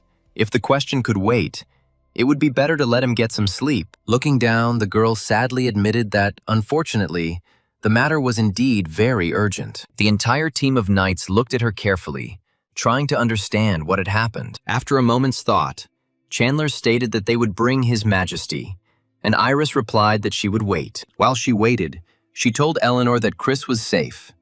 He had fought for a month and had fallen asleep immediately after he got out. Eleanor said the government wanted to hire him, and asked him to contact her as soon as possible to discuss the order. Hearing this, a surprised Iris asked if they were really talking about $1 trillion commission. At this time, the hero, having slept well, stretched and felt that all his muscles were aching unpleasantly. The hero then headed to the refrigerator, feeling thirsty, but a moment later decided to go back to bed. Having taken out a can of drink, the protagonist suddenly noticed Iris sitting at the table in its reflection. It was then that Chandler reported to his king that Iris had come to visit him. The hero sharply asked how the girl got there in the first place. She, noticing that he had already woken up, explained that the situation was extremely serious and urgent, so they needed to leave immediately. The hero asked where they were going. Iris replied that they were going to the Iron Fortress, since he had received $1 trillion order. Hearing this, the hero indignantly declared that such a request could in no way be called normal. However, Iris replied that she would tell all the details on the spot, since the situation had already become too large-scale. Having reached the Iron Fortress and passed the inspection, Chris remarked that he never even thought of receiving such an order again. After the girl explained the whole situation to him, she admitted that the matter was extremely dangerous and extremely complicated. Iris acknowledged that she knew how much he disliked such things, but reminded him that the lives of many people were at stake right now. At this moment, government representatives arrived at the fortress. Eleanor asked what exactly had happened. Looking at the new arrivals, the young man was puzzled as to who all these people were. The director explained that they had come from the government to discuss the order. One of the representatives stated that the country was facing a joint attack by constellations of evil orientation and scavengers. The center of the crisis is the Butcher's Apostle, Pastor Lee. Accompanied by an SS-rank archdemon, they threatened the entire country. The Golden Knight directly asked what exactly they were going to pay him $1 trillion for. The representative replied that he was being hired to eliminate Pastor Lee, a worshipper of an SS-rank archdemon. Looking at the photograph of the target, the hero remembered that this was the very pastor who lived next to the archdemons. The hero understood that he would most likely not lose, but he feared that after victory, the authorities would use it for political purposes. Representatives asked what he thought of the proposal, reminding him that everything was connected with a government contract. However, Chris replied that he couldn't simply agree, he needed guarantees. One of the officials clarified whether they were talking about an advance payment. Eleanor pointed out that they had a fund for strategic military operations, so it would be wiser to resolve this issue in advance. However, representatives responded that the country was already under attack, making it extremely difficult to quickly allocate such a sum. Then Chris pointed out that given the losses, it would still have been more profitable for them to pay at least a 50% advance. Iris added that if the first-tier emergency fund is used, payment can be made immediately after approval. The hero, crossing his arms, declared that he didn't understand what the problem was at all, The issue simply came down to coordination between ministries. The official countered that the amount was too high and that people were dying right now. He promised that the advance would be transferred as quickly as possible, and the hero replied that then they should hurry. When the official tried to reproach him for his indifference to human lives, the hero remarked that he did not wish harm to people. He stressed that there was no point in pressuring him with guilt, as this would only make the situation worse. After this, the representatives asked for some time to compile a report. When they left, Chris said that if the authorities were given free rein, they would later try to use him for their own purposes. Observing the officials, the hero noticed that the least they could do was admit that he was not their toy. The director objected that now was not the time for such showdowns, but Chris admitted that he was already mortally tired of this world. He added that if these people were really in a hurry, they would have started the conversation with transferring the advance payment. Chris then remarked that it looked like there was a really tough battle ahead. Opening the status window, he saw that all indicators were at SS+ level, and the enemy's rank was confirmed as SSS. Afterwards, Iris asked if he had made progress in the B-tier dungeon. Chris replied that despite all the difficulties, he had managed to make some progress.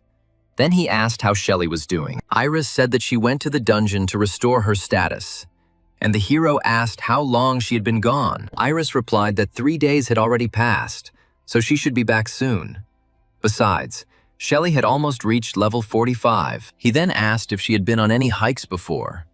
Iris replied in the negative and explained that she had rebuilt her skill tree. She suggested that next time they could go into a dungeon together, and Chris asked if she was the same class as before. With a smile, Iris replied that everything was different now, that she had a completely different class now. Noticing the rifle in the girl's hands, the hero noted that such a weapon would provide excellent support to the team. She explained that she chose the rifle because of its high base target detection capabilities, which would be great for attacking. Chris nodded approvingly and noted that the choice was indeed good, adding that now their team only had to find a healer. Iris countered that with the medical complex in place, there was no need for a separate doctor. At this point, the director announced that the government had approved the advance payment, which meant that negotiations were definitely worth continuing. Then the hero asked again if they were really ready to pay him 500 billion right now. Looking at the authorities, he noted to himself that they had acted even faster than he had expected. This only confirmed how serious the situation was. Officials said the request had been approved by management,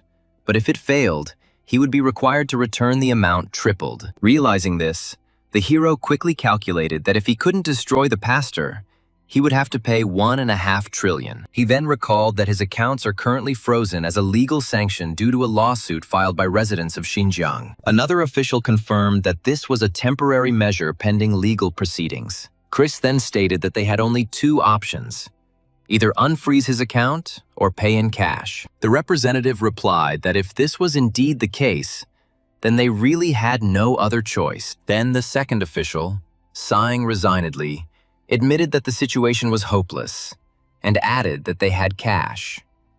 But their management is connected to Gangnam's sponsors, which means they won't be able to pay the money directly right now. However, the director noted that it was better to leave everything as is, and the hero supported her decision. Chris then declared that he had had enough, and Eleanor responded that they had indeed gone too far. After this, Chris noticed that such people work exclusively for themselves, without caring at all about those below. He added that ordinary people cannot rise up no matter how hard they try, and he himself lived exactly like that until he woke up. The hero admitted that when he saw how quickly his demands were approved, he finally understood that great power is no joke. However, since human life is much more valuable, it is still necessary to act quickly. Chris then approached Chandler and asked if they had a better option, and if they could put forward their own terms. The knight replied that it would be a good idea to find another force that could act as a deterrent for both sides. The smartest thing to do is to win over the enemy of their enemies to your side,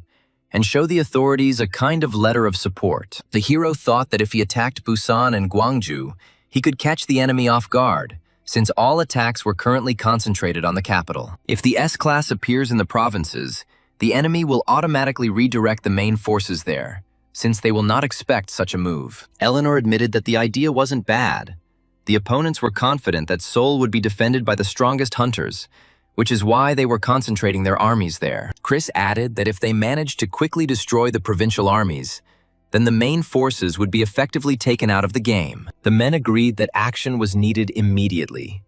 The enemy was currently throwing feasts to maintain morale. Hearing this, Eleanor asked with disgust whether they were really talking about cannibal feasts with the sacrifice of prisoners and fallen soldiers. To this, the Golden Knight briefly stated that it was time to get down to business. First, they would strike the provinces, then join up with their allies. After this, he ordered Iris to take the knights with her, adding that she and Shelley would join them later. Meanwhile, on the city wall of Kuan, the warriors were holding back the onslaught of the monsters with their last strength. The monsters climbed the walls, trying to break inside. The knight screamed that he was out of silver bullets. At the same time, the leader of the A-class scavengers, Death Sting Leo, was watching from the sidelines. He chuckled as he noted that swallowing up one small city was not so easy, and even attracted Chinese and Japanese mercenaries. At this moment, S-class hunter Morgan, while destroying monsters, shouted for the scavenger to finally come face to face with him. One of the soldiers asked his comrade how much longer this could go on, and he replied that it all came down to these insects. Then Leo waved his staff and called upon the dead to rise. A second later, bony hands with long claws appeared from the ground. Morgan shouted furiously at his opponent not to even dare to anger him. Meanwhile, the leader of the scavengers drank the elixir and mockingly offered the hunter a fight if he still had strength left. Looking at him with hatred, the hunter replied that he would gladly cross swords with him. The fighter said he would give him as much fight as he wanted. Then he rushed into the attack, intending to deliver a powerful blow, but suddenly a powerful wave of energy threw him aside, and the enemy noted in surprise that Morgan had an extremely durable exoskeleton. The mage then ordered Nakamura to do something, and he replied that he was already trying to cast weakening effects on the hunter. After this, the enemies, swinging their swords, rushed forward at the same time, intending to crush him. Scattering the attackers in different directions, Morgan furiously shouted at them to get away. The opponents merely watched his fight, patiently waiting for him to finally run out of energy, and soon the hunter realized that the enemy's forces significantly exceeded his own. The magician cried out with satisfaction that Morgan was finally starting to get tired, and the knight rubbed his hands contentedly and ordered him to be tied up. The enemies attacked from all sides and entangled the hunter with magical ropes. Soon, the fighter was completely immobilized. It was at that moment that one of the scavengers flew up to him and furiously struck him with a powerful spear. Pleased with himself, the magician declared that the job was done,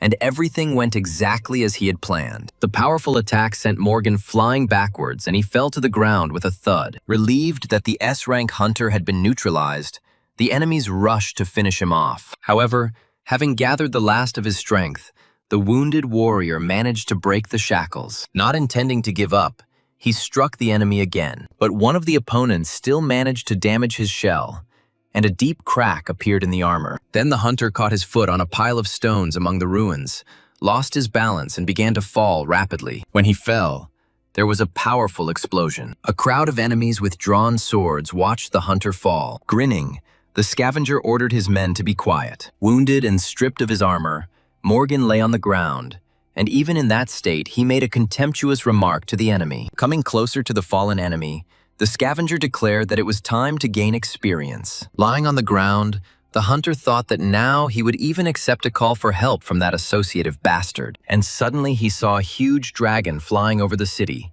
and for a moment it seemed to him as if the city itself was about to burst into flames. All the inhabitants raised their heads to the sky and saw a golden dragon. Chris sat on Eldraine's back, watching intently what was happening below. Armed with spears and swords, the scavengers surrounded the defenseless hunter. Sitting astride the dragon, the Golden Knight commanded Eldraine to fly on. Hearing this, the dragoness obediently flew forward. Meanwhile, the enemies mockingly asked the wounded man why he did not try to escape. The scavenger raised his sword and with a wry smile declared that it was time for the hunter to depart for the next world. But the next second he was surprised to notice a huge, frightening shadow looming over him. Leaving his victim, he turned around abruptly. As it turned out, a giant golden dragon was standing right in front of him, and then Eldraine released dragon fire, destroying everyone who stood in her path. The crushing heat instantly engulfed the entire area in clouds of smoke. Looking at the wounded hunter, Chris only hoped that he was not too late. At this time, a shocked Nakamura asked in complete shock who the hell this knight was.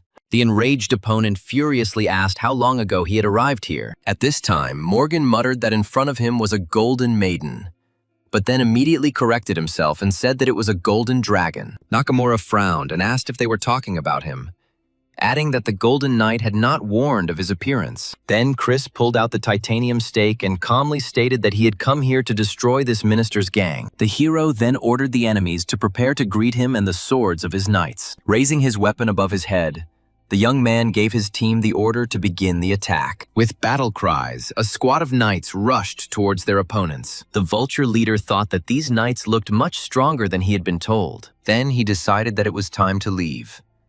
But at that very moment, Kalf appeared behind him and asked where he was going. A stunned Leo couldn't understand how the enemy had gotten there so quickly. Looking at him carefully, Kalf assumed that the leader was probably standing in front of him. A moment later, a powerful explosion thundered right in front of the vulture leader. The frightened man shouted to his subordinates to stop the knight and protect him. Then the Abyss Knight threateningly stated that the necromancer could try to stop him if he was capable of it. Immediately after this, he dealt the fatal blow, crushing the leader of the vultures. A clot of blood flew out of Leo's mouth. The warrior noted that one precise destructive blow was enough to eliminate the commander. Having received monstrous blows, Leo turned into a lifeless skeleton. At that very moment, his entire army of undead collapsed to the ground, ceasing to show any signs of life. The surviving fighters watched this in horror and decided that they had to flee. The Golden Knight said that he was counting on Crocbane and ordered Accolon to deal with the rest. The hero declared that he would take everything upon himself. Looking at the enemy's clothing and fighting techniques, he realized that the person in front of him was a Chinese hunter. Two powerful opponents clashed in a crushing confrontation. With a fire strike, the main character was able to break the enemy's weapon. At that moment, another warrior shouted at Nakamura to retreat immediately. Then the Golden Knight noted that a Japanese hunter was also present, adding that a very good collection had been assembled. The wounded Morgan soon realized that it was indeed the Golden Knight and his team in front of him. He realized that they were all S-rank. At that moment, Crocbane approached him and asked how the big scarab man was feeling. He replied that everything was fine with him. Rising to his feet with difficulty, the man asked the Dragonoid who he was. He introduced himself as Lord Crocbane and said that his master had ordered him to protect the hunter. He then handed over the elixir and stated that Morgan needed to be healed as soon as possible. The hunter himself thought that there really were a lot of them, and the situation gradually began to clear up. Meanwhile, Eldraine flew over the enemies and unleashed his dragon breath on them. Watching the battle, Chris noted that the Lord of Soul was definitely weaker than expected. Kalf then held out the skull and declared that the magician was not as good as he thought, and that in his opinion, he should have remained in the city. Supported by the Dragonoid, the still weakened Morgan came closer. Then Chris asked how he felt. The hunter replied that he was fine, but he still needed to protect the city. But Chris stated that there were others to protect the city. After this, the protagonist asked if the hunter could direct the vultures to clear out the underground city. The man replied that he could and promised to keep the Golden Knight informed of the developments. He then explained that the suburb of Neosinon was the largest vulture den on the entire coast of the country. Due to its coastal location, this place has escaped government control and has been developing since the time of the Awakened. Now it has become a hub for illegal trade between China, Japan, and Southeast Asia. The hunter explained that sea salt production was a thing of the past. Now the main industries there were drug and slave trade. The flow of shell companies and foreign capital suggests that hunters with ties to the Triads and Yakuza were involved. Morgan then asked what to do with the slaves who would be freed after the purge. The hero replied that they were people and needed to be saved. There are problems that the government could not prevent, resulting in increased crime and social spending. Chris noted that the problem and solutions seemed to exist, but it wasn't that simple. He thought that things that had previously seemed absurd to him were in fact too desperate. Then the hunter explained that this was exactly how society worked. If one door closed, another one opened. Therefore, they had to try to cause as little damage as possible, which is why they could not yet completely solve the problem. The hero asked if there was a way to save the people there.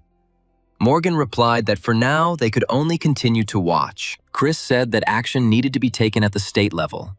He didn't want to get involved in something like this, but he couldn't just turn a blind eye to everything. Returning to his band of knights, he announced that they were leaving. However, at that moment, Morgan called out to him and asked him to wait a little. He said he understood the gravity of the national crisis, but still wanted to help.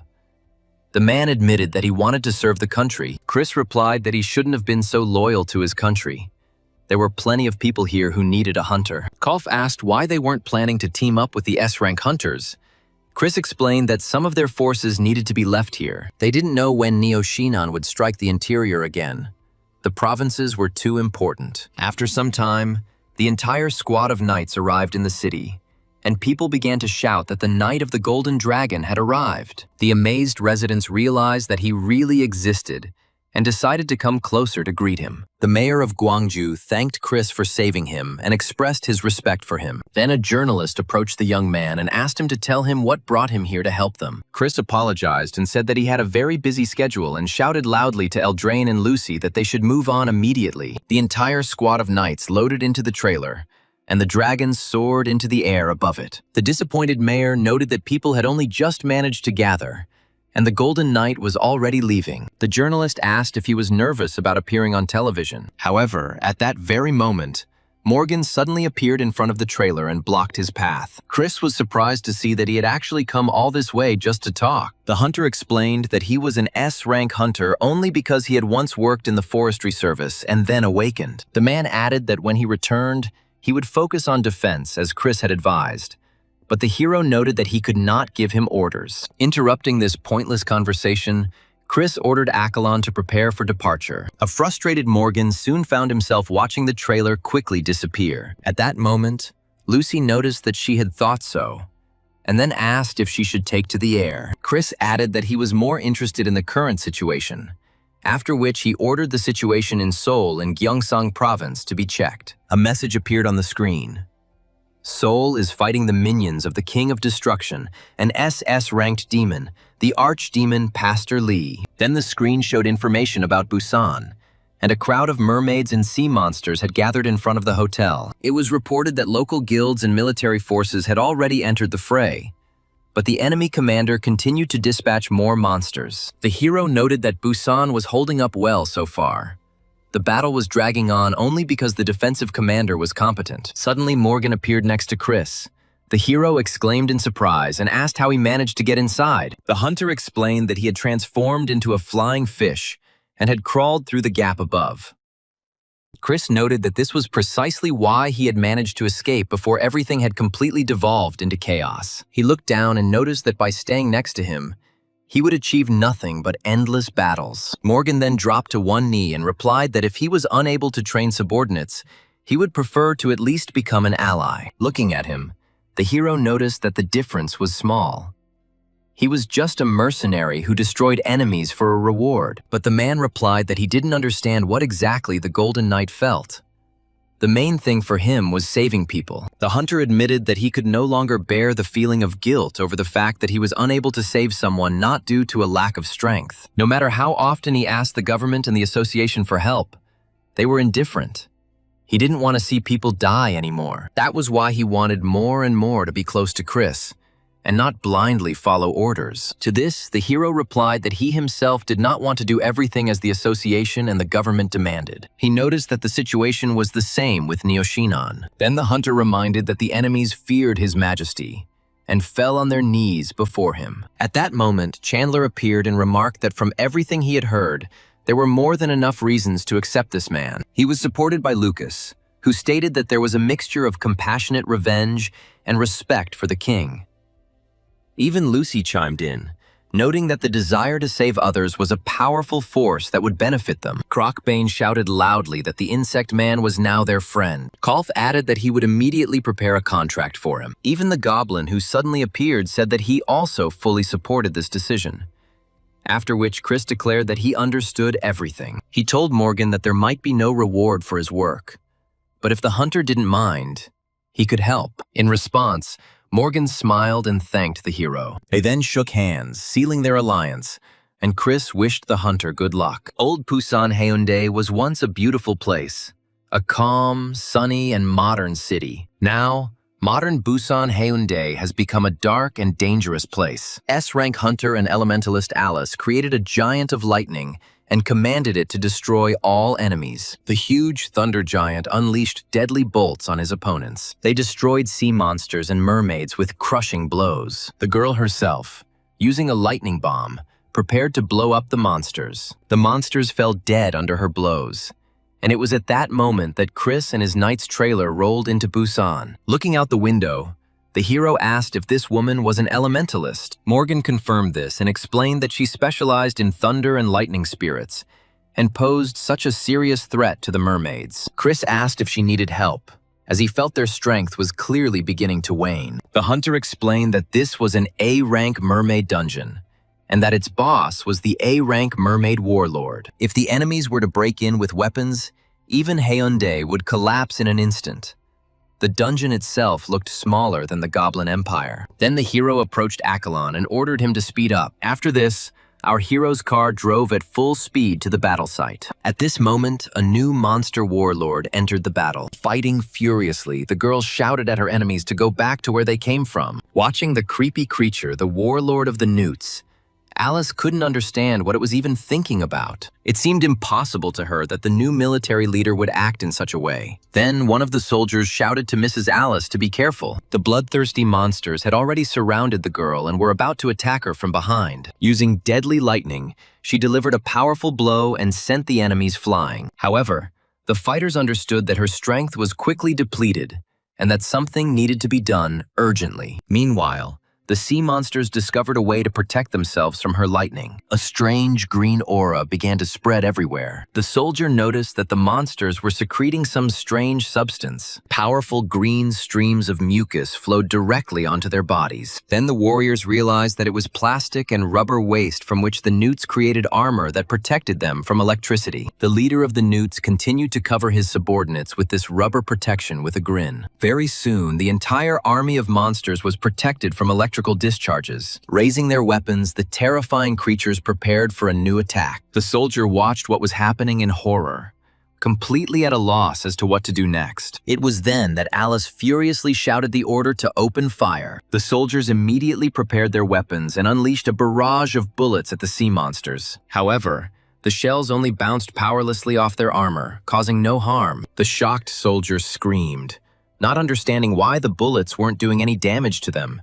And what the hell was going on here? Alice frowned at the hunter's explanation and realized that the enemy's plastic armor seemed to be enchanted. However, at that moment she was informed that the enemy's honor guard was already approaching the battlefield. Then the sea monsters, covering themselves with massive shields, rushed into the attack, mercilessly destroying people. The lightning bolts that the girl used to try to stop the onslaught bounced off their defenses, not reaching their target and causing no harm. Meanwhile, the monsters were furiously crushing the human army. They encountered virtually no worthy resistance. Military equipment was scattered in all directions under their devastating attacks. The cries of wounded soldiers were heard from all sides. Alice realized that this was a deliberate battle of attrition, the purpose of which was to see if reinforcements would arrive. Gathering all his strength, the thunder giant released a colossal bolt of lightning. He aimed straight at the crowd of enemies who were already preparing for a new attack. Realizing what he was about to do,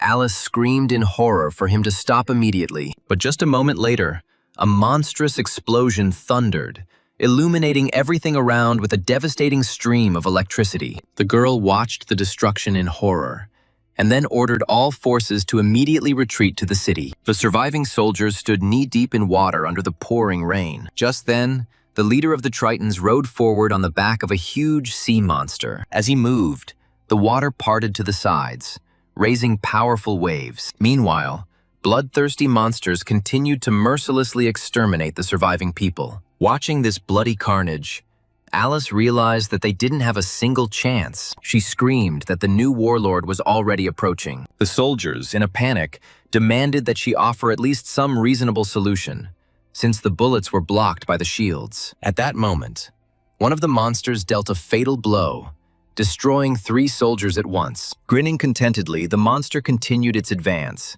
intending to wipe out all those remaining from the face of the earth. The commander desperately shouted to the soldiers to retreat immediately if they did not want to stay there forever. One of the soldiers informed Alice that the defense was collapsing, and they needed to retreat immediately to the second line of defense. However, the girl replied that if they reached her, they would not be able to wait for reinforcements, and after the first line was broken through, the second would fall as well. The soldier then reported to the guild leader that Dashiell could fall in just a few minutes. The girl, clenching her teeth furiously, cursed, not knowing what to do next.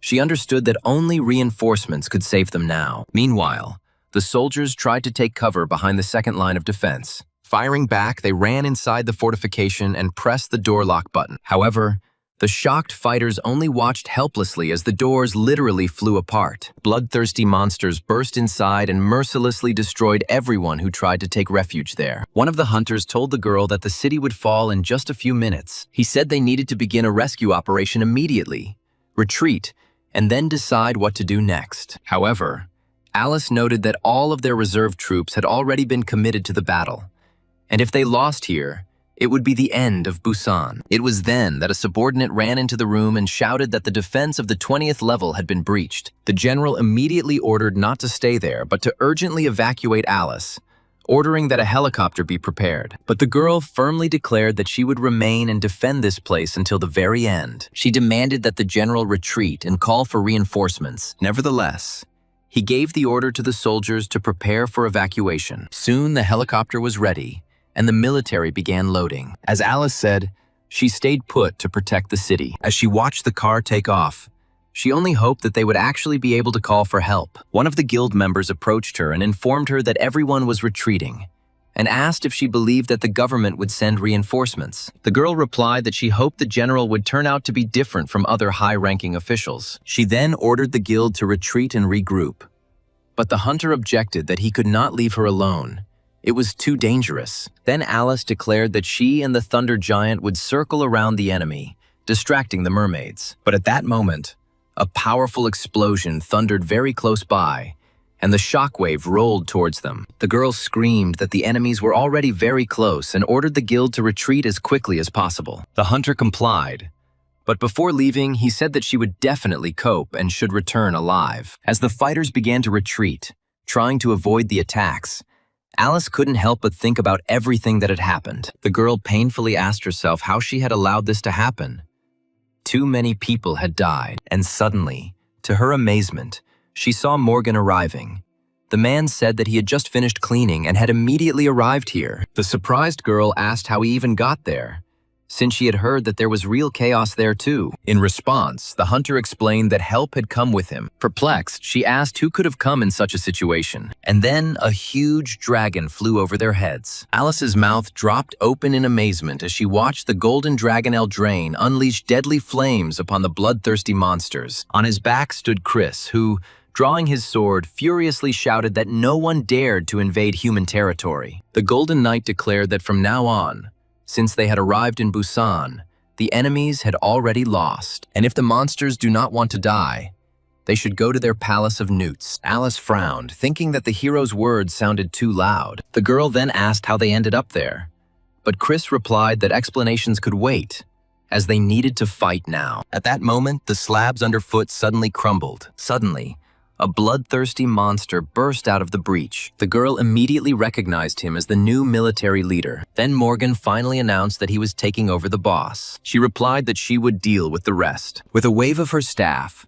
the huntress called her assistants and ordered them to gather around her. A moment later, the girl was surrounded by powerful warriors ready for battle. Together with Morgan, they rushed to attack the monster. Meanwhile, Chris, swinging his sword, also mercilessly destroyed the sea monsters. Eldraine remarked with disgust that she hadn't thought the fishy smell would be so difficult to wash off, and demanded additional payment. To this, the hero replied that he would pay for her bath and everything else, and then they could discuss the details. The dragoness chuckled and reminded him that if he hadn't spoken about it himself, she would have simply forgotten, since several thousand years had already passed. The Golden Knight proclaimed that let heaven itself test his sword, which had reached its zenith.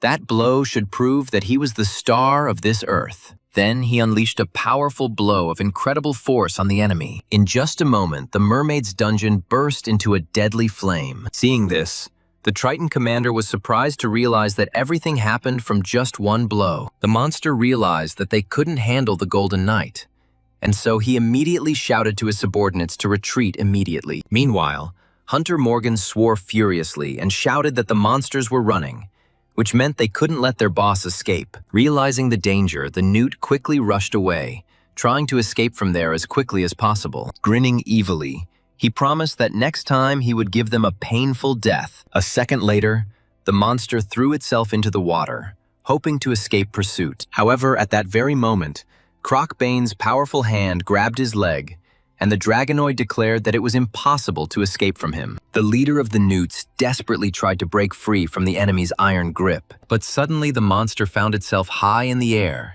literally pulled out of the water. Then he was thrown to the side with great force and fell to the ground with a heavy thud. Stunned by the fall, the new commander lay on the ground, breathing heavily. It was then that Chris and his team of knights approached him. The hero noted with surprise that he had no idea how good a swimmer Crocbane was. Accolon then calmly suggested simply chopping the bastard into pieces, adding that newts were quite nutritious. And then the newt finally realized that these were not ordinary madmen in front of him. In desperation, he grabbed Chris's hand. He hastily announced that, as the warlord of the Tritons, he was officially surrendering to the Golden Knight. At that very moment, the young man received a system message that the keeper of the Triton Palace had capitulated. In a pleading voice, the monster promised to give up all the trophies stored in his palace, just to save his life. However, the hero, having dealt him a humiliating blow, noticed that he had been watching him closely from afar. His attacks were too vile and cruel.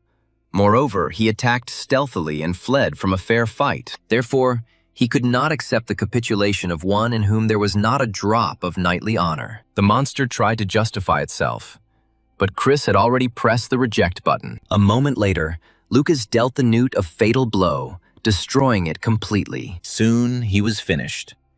Meanwhile, Alice continued to furiously finish off the remaining monsters. Approaching her, Morgan asked if everything here was already finished. The girl confirmed that the battle on land was also over. Having removed some of the armor, he suggested going down below since there was still a lot of work to do. Soon, the hunter reported to Chris that an S-class hunter from Busan, Alice, had arrived. The protagonist ordered to let her through. Coming closer, the girl thanked Mr. Golden Knight for saving her, admitting that she remained alive only thanks to his intervention. In response, the hero noted that he had heard on the news that they had everything under control. But it seemed that was far from the case. Alice admitted that they had committed absolutely all their forces to the battle. If help had arrived even 10 minutes later, the city would have been destroyed. The protagonist thought that in our time it is extremely rare to meet such modest people. The girl admitted that she should have acted more strategically, but failed, and therefore was infinitely grateful to him. Chris asked not to thank him, because he was just a mercenary.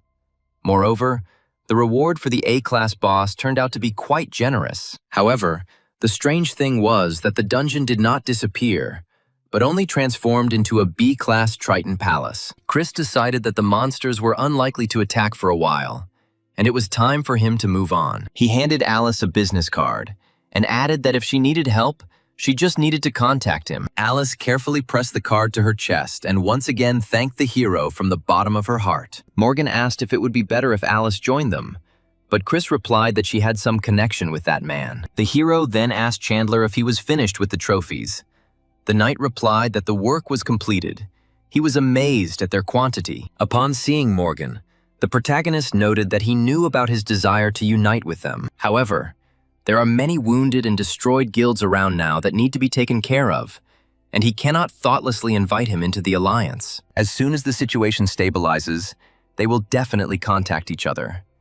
And hearing this, Morgan breathed a sigh of relief. Meanwhile, on the northern front of Seoul, the hunters were literally dying of idleness. One remarked irritably that he was annoyed at having to simply wait for several days in a row. At this time, the archdemon beasts were feasting carefree in the fresh air. Everything seemed ideal to them, especially the meat pudding. Leaving only gnawed bones on their plates, they asked Pastor Lee for more. Smiling, the pastor assured them that there was plenty of food and they could eat as much as they wanted. Soon, the subordinates rolled out a huge tray filled to the brim with a variety of dishes. The Tosa Inu archdemon also demanded another portion. But the pastor was thinking that the Golden Knight had not yet appeared. Just then, one of his subordinates approached him and quietly whispered something in his ear. Hearing this, The pastor exclaimed that the Golden Knight had already appeared and cleared out Gwangju and Busan. After these words, the archdemons immediately stopped eating and stared at him intently. The pastor remarked that this was even good, because now it became clear why he had not shown up before. Growling furiously, Tosa Inu asked if there was a problem. Then the pastor turned to the apostles of the great butcher with a request to listen to him.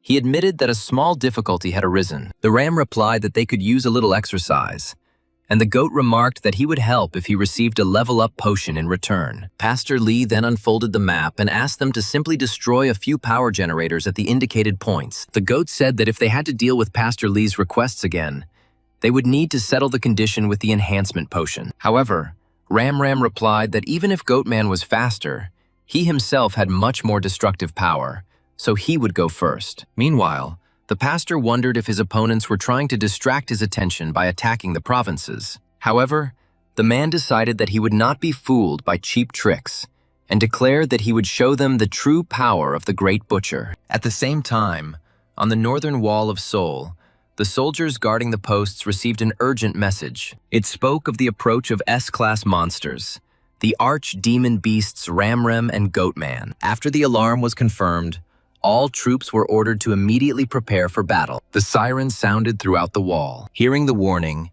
the Blue Dragon Guildmaster declared that the enemies had finally arrived. Joshua ordered all units to take up combat positions, contact the association, and find out when support from Olympus could arrive. He ordered that the attack route be checked, that hunters be sent there, and that no weak spot be left on the front line. The armed soldiers immediately rushed to carry out their leader's orders. One of the soldiers reported on the radio that units Blue Dragon 1 and Blue Dragon 2 were already on site. Joshua then received a message from the Blue Dragon constellation, welcoming him and promising him a huge reward if he won. Hearing this, the man became furious and decided that he would fight even if he died. Meanwhile, the soldiers were hastily distributed among their positions. The commander demanded a report on the supply stocks and clarified whether the patrols located behind the wall had returned. The angry guild leaders stood on the wall, waiting for the monsters to appear. Soon, the archdemon beasts almost reached their goal. Goatman, with a predatory grin, promised to completely destroy all people. At this moment, the soldiers behind the wall received an order to immediately load up and return back. However,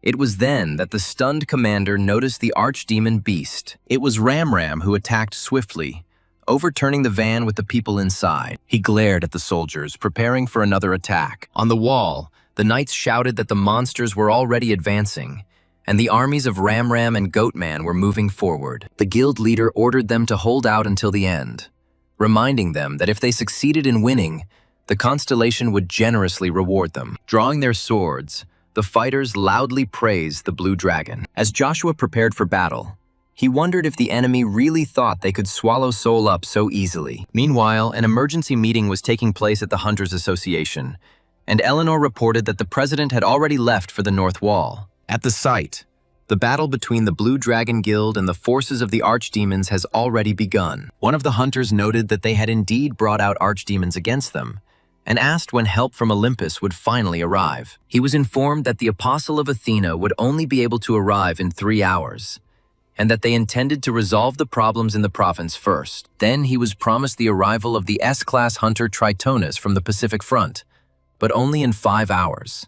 Eleanor thought gloomily that there would likely be no support other than 2 S-class fighters, and even they would arrive too late. Then one of those present suggested bringing in hunters from Busan and Gwangju. In response, they explained to him that there were already 3 Blue Dragon fighters at their disposal, 2 from Olympus and 1 representative from Seoul. However, a new message soon came in. Hunter Morgan from Gwangju refused to come. Someone noticed that there are rumors that he is collaborating with the Golden Knight. Another participant in the meeting asked in surprise what the point was, since then it would be impossible to hold the territory. He was told that due to the lack of troops in the provinces, Morgan decided to hold the region with the help of Chris. Hearing this, the general remarked that the Golden Knight was indeed capable of uniting even disparate local forces. Eleanor thought with a slight smile that Chris certainly had a special charisma that attracted people. At this point, one of the officials shouted angrily, asking what the association had been doing all this time. The hunter responded sharply that the Ministry of Defense and the government had turned a blind eye to Neo Sinan's illegal activities for years. They tried to cut him off, saying that this information was confidential. However, Eleanor noted that since it was their choice, they should accept the consequences themselves. The general then reported that the Soul Guild had refused, explaining that their own difficult battle was already underway in the south. It was then that a subordinate reported that one of the generators on the northern wall had been destroyed. Moreover, scouts reported a breakthrough in the evacuation line and the death of the guildmaster responsible for supplies. The minister said that now was not the time to shift responsibility and offered to sign an additional contract with Chris. Government officials, having assessed the situation, acknowledged that it was time to act. They ordered an immediate request for an additional 500 billion won, an amount equal to the advance already paid. The director passed this information on to Chris. After listening to her, the main character replied that he understood everything and was already heading to Seoul. The hero then ordered Akalon to immediately go to the northern wall of the capital. The golem confirmed that he accepted the order. After this, Chris announced to his knights that upon arrival in Seoul, they would face a battle against the archdemon beasts. He added that if anyone needs to prepare anything, it is better to do it right now. Meanwhile, a fierce battle was already underway on the northern wall of the capital. A grinning Ram looked at the frightened people. The soldiers screamed in horror that the monsters had broken through and desperately asked who could stop them now. The monster himself thought contemptuously that if he simply destroyed the defense, that would be enough for victory. He then swung his massive chain, and the knights shouted, demanding that the generator be protected at all costs. However, the monster struck a powerful blow and angrily declared that people did not dare to get under its feet. The knights drew their swords and rushed to the attack, shouting furiously that it was time for the monster to go to hell. However, the enraged Ram dealt a powerful blow to the advancing warriors, instantly throwing them to the ground. One of the knights stared in horror at the bloody club in the monster's hands. In response, the archdemon mockingly asked why he had suddenly stopped, and whether he had suddenly decided to live. The enraged fighter shouted furiously for the damned monster to shut up immediately. Then, Rem, completely enraged, dealt another deadly blow. The monstrous force of the blow left a huge dent on the ground, covered in blood. Having reached the generator, the monster immediately began to destroy it, striving to complete the task as quickly as possible. All along the wall lay wounded and fallen soldiers, desperately trying to defend the line. Pleased with himself, the archdemon declared that this time he was betting only on his own victory. It was at this moment that his attention was drawn to the appearance of a new huntress. The girl solemnly announced that under the protection of the constellation Lady Athena, she had arrived to punish the demons of the evil god. Dropping to the ground, she prepared to engage in battle. It was the S-class hunter Diomedia, fully prepared to engage in battle. Seeing her, the knights joyfully shouted that this was the apostle of the constellation Athena, the huntress Diomedia. They decided that they were now saved. With a wave of her spear, the girl declared that she would place the monster's head on the altar of Lady Athena. In response, the enraged Ram furiously shouted that it was their heads that he would present to the great Butcher King. With these words, he rushed forward, intending to crush his opponent. The two opponents clashed in a furious collision, and the impact sent the shattered stones of the wall flying in all directions. The knights quickly covered their heads with shields. The commander noted that Diomedia had arrived after all, and Joshua agreed and ordered everyone to concentrate. Meanwhile, watching what was happening, Goatman ordered Baphomet's minions to go on the offensive. The Blue Dragon's leader declared that it was time to gather and concentrate the attack on Goatman. The three guild hunters immediately rushed forward, attacking the monster. The surprised archdemon only watched mockingly as they attempted to gain victory. An enraged Joshua shouted furiously at the fighters in front not to give up under any circumstances. Goatman looked up and saw three shadows rapidly approaching him. However, it seemed that he didn't care at all. He smirked and noted that the people had fallen into his trap. At that very moment, the archdemon's subordinates prepared for battle. The guild leader was the first to deliver a powerful blow to the monster standing in his way. The stunned huntress screamed in horror that there were too many of these bastards. Dwayne shouted that these monsters were bent on their own death, but at the same time, they were extremely difficult to deal with. Continuing to fight, Joshua yelled at Chelsea to back away. The frightened girl replied that she would try to do it. The guild leader then dealt the monster a powerful blow, causing it to loosen its grip and let go of Chelsea. Soaring upward, the girl saw how the commander continued the battle. Using the blue dragon flame technique, the man delivered a powerful blow. He incinerated the monster, after which he managed to suddenly rise high into the air. Pointing forward, the girl shouted that the guild leader was there. However, the grinning goat man mockingly asked if they really thought they could finish him off so easily. Joshua immediately ordered the hunters to fight with all their might. He declared that today they had to destroy this bastard. Meanwhile, Diomedia was engaged in a fierce battle against Ramrem. The huntress deftly dodged the blow of the monstrous club, which further angered the archdemon. In a rage, the monster shouted that what was happening was starting to irritate him. The exhausted girl realized that her strength was running out and anxiously awaited Tritonius's arrival. She understood that everyone had already reached their limit. It was then that another archdemon appeared and asked if Rem was really helpless against one girl. Przewalski noticed that he had already reached a state where he no longer received pleasure, which meant it was high time to stop. Clenching his fists, Rem shouted angrily that the time had not yet come, and there was no need to rush it. At that moment, the soldiers desperately screamed that they had run out of magic bullets. Goatman immediately grabbed the helpless fighters and destroyed them. Cries for help reached Diomedia from all sides, and the girl realized that the situation was rapidly deteriorating. If this continues, everyone will simply be destroyed. Help was needed immediately. Brandishing his deadly staff, Rem angrily declared that it was time to end the people. With a powerful blow, the huntress replied that he was expecting an easy victory too soon. She then used the deadly technique Ram's Cry. The huntress unleashed a powerful blow on her enemy. However, the archdemon laughed loudly and announced that the huntress had been caught. The surprised girl stared at the monster in amazement, not understanding where she had gone wrong. The next second, a powerful explosion thundered, sweeping away everything around. The hunters realized with horror that Diomedia had used her signature ability too early. The archdemon activated the repulsion skill. It worked in such a way that the harder you hit it, the more powerful the return blow would be. Grabbing the wounded girl by the head, Ram noted with a sneer that this was precisely the main drawback of her technique. It had been a worthy attempt, but now he would take advantage of her mistake. And after that, the monster threw the huntress to the ground. Releasing colossal energy, the monster grinned and declared that now they would really have fun. With wild fury, he began to rain crushing blows on the girl with his staff, shouting that he was not finished yet. The monstrous force of the blows threw Diomedia far to the side. Przewalski reminded the archdemon that Pastor Lee had ordered that the high-ranking hunters be left alive. Then Rem grabbed the girl by the leg and lifted her into the air. The wounded huntress hung helplessly upside down, barely remaining conscious. Then the monster threw her aside with force. The barely alive girl collapsed with a crash onto a pile of stones. Rem declared that he would have to profit from these pathetic people, and Przewalski replied that he would then join Goatman. Seeing Diomedia lying on the ground, one of the hunters desperately cried out to the general, begging him to save his mistress. But it was at that moment that the archdemon turned his attention to them, and Rem ordered everyone to attack. The hunters were frozen in horror as they looked at the monster.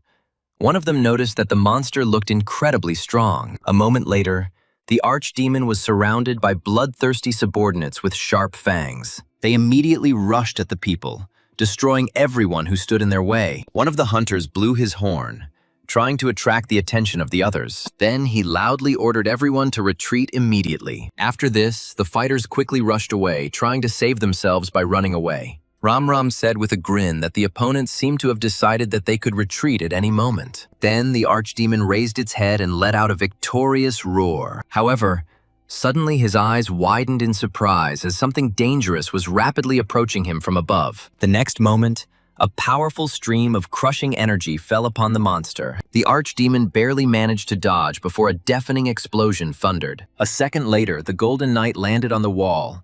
The hero clenched his fists angrily and looked at the monster. One of the hunters cried out in joy, realizing that the Golden Dragon Knight had arrived, meaning they were now saved. As Chris approached the wounded Diomedia, he noted that her pulse was very weak. Then the protagonist picked up the girl in his arms and asked Eldraine to take care of her. Meanwhile, An angry Ramram shouted furiously at the Golden Knight. Taking out his weapon, Chris declared that if the monster wanted to play so much, then let it play with him. The archdemon shouted in a rage that the hero had taken his horn, and now he would not let it go so easily. The enraged monster swung his crushing weapon and furiously swore that he would never forgive the Golden Knight. The hero then asked if Lucas had arrived, and he replied that due to the urgent call, it was difficult for him to get here on time. Hearing this, the hero decided that since Aang had already arrived, he could deal with the others later.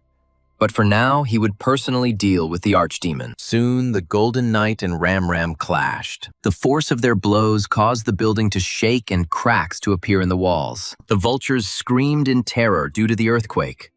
One of them guessed that the battle had already reached the S-class level. After that, they decided to act according to the situation and began collecting magic stones. Meanwhile, Shelley watched them from around the corner. The girl thought with irritation that these scum had already made it here. The vultures then picked up the lifeless body of the guild hunter and decided to sell it. They were going to take the corpse to Neo Sinan. One of them said that everything was going too quietly, and the other said that he was on Pastor Lee's side because he had the advantage. However, the next moment, one of them received a powerful blow to the jaw. Emerging from her ambush, Shelley delivered a powerful blow, sending her opponent flying. The other vulture looked in horror at the suddenly appearing huntress. The girl thought that these scum were still people, but only through theft and selling lifeless bodies was unforgivable. Dropping the body bag, the man screamed in horror, realizing that the woman in front of him was a C-class hunter, and decided to run. However, the girl was not going to let them go. Clenching her fists and closing her eyes, Shelley released powerful energy. A crushing stream of force fell on the enemy's head and literally slammed him into the ceiling. A moment later, he fell with a crash at the girl's feet. Shelley decided to let them live so they could tell their accomplices what had happened. She added that because of their own greed, they endangered not only other people's lives, but their own as well. Meanwhile, the knights moved around the battlefield, helping wounded soldiers. Lucas reported that there were still local clashes on the front lines. So Shelley asked where Uncle Chris was. The knight replied that Chris was in a tough fight with the archdemon, and she asked to clear the rest of the front as quickly as possible. The knight assured that everything would be done, and added that he could not wait for this battle to end. He promised to run faster than the wind and become a shield against any danger. The girl asked in surprise what kind of pompous speeches these were, and the knight then declared that the more colorful the expressions, the more sincere they sound. Thinking about it, Shelley decided that of all the knights Chris had summoned, Chandler and Lucas were the strangest. Pointing to Crocbane and Accolon, the man asked if that wasn't a bit much. He stated that it was at least as good as them. Shouting out that their uncle was a strange man, Shelley ran far ahead. The knight noted with displeasure that he had only told the truth, and she had already left. Meanwhile, the crushing confrontation between Chris and Ramram continued. The Golden Knight stated that the monster rushed into battle with such bravery, as if he had already decided to die here. The enraged archdemon screamed at him to shut up and promised to tear him to pieces. Looking at the monster, the main character thought that everything turned out to be much simpler than he expected. It seemed he had become too strong. Ramram screamed in rage, not understanding how such a thing was even possible, since there was only a human in front of him. Then the Golden Knight declared that it was time to finish, because he still had much to do. However, suddenly someone ordered him to slow down. Chris asked Przewalski if he really wanted to intervene too. In response, the demon declared that the idiot was just a decoy, and now it was time for him to act. Chris asked in surprise if Ramram was really a decoy. The next moment, Przewalski rushed into the attack with a furious cry. Chris just asked him with a grin what kind of bleeding was that. Then 3 more powerful archdemons joined the demon. The Golden Knight chuckled and noted that the enemy had brought too many allies with him. Pastor Lee then replied that there was no other way to catch the Golden Dragon Knight. The man then bowed politely and introduced himself as Pastor Lee, who served the Butcher King. Chris noticed that in front of him was a soulless man who kidnapped and ate people. However, the pastor replied that all of these were only sacrifices for the constellation, and therefore could not be considered a sin. He added that if it was his duty to serve the constellation, then it was his responsibility to give it what it desired. Then the hero said that after such words, it was obvious that he was not going to stop, And then Pastor Lee suddenly offered him a deal. He explained that the essence of his service was simple. The man had heard that Chris did not serve any constellation and worked as a mercenary. He only needs a few lives for the rituals. And if the Golden Knight doesn't interfere, all the spoils will go to him.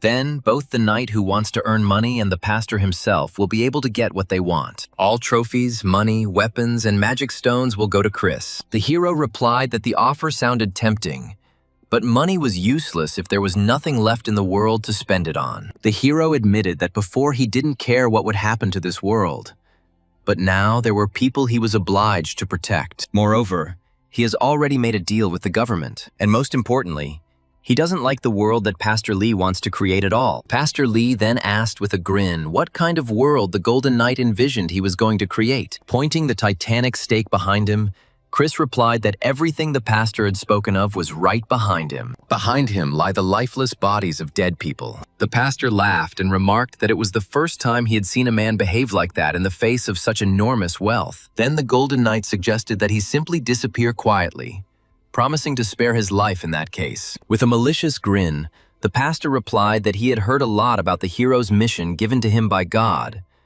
but never before had he been insulted so much. Chris said that if he didn't want to lose all his minions and end up ingloriously somewhere at the very bottom, then it was time for him to run. The pastor asked if the knight was using tricks only because he was afraid that if they started fighting here, people would get hurt. However, the protagonist replied that if the fight did start, then in any case it would be the pastor who would end up lying on the floor. Glaring angrily at his opponent, Pastor Lee declared that Chris had ruined the negotiations. At that moment, all the archdemon beasts that had arrived with him approached him. Przewalski grumbled with displeasure and noted that there were only 5 of them, and asked where Chris got such self-confidence from. At that moment, Accolon arrived and reported that the collection was complete, and Lucy reported that they had dealt with the pathetic sheep. Przewalski realized that Goatman was wounded.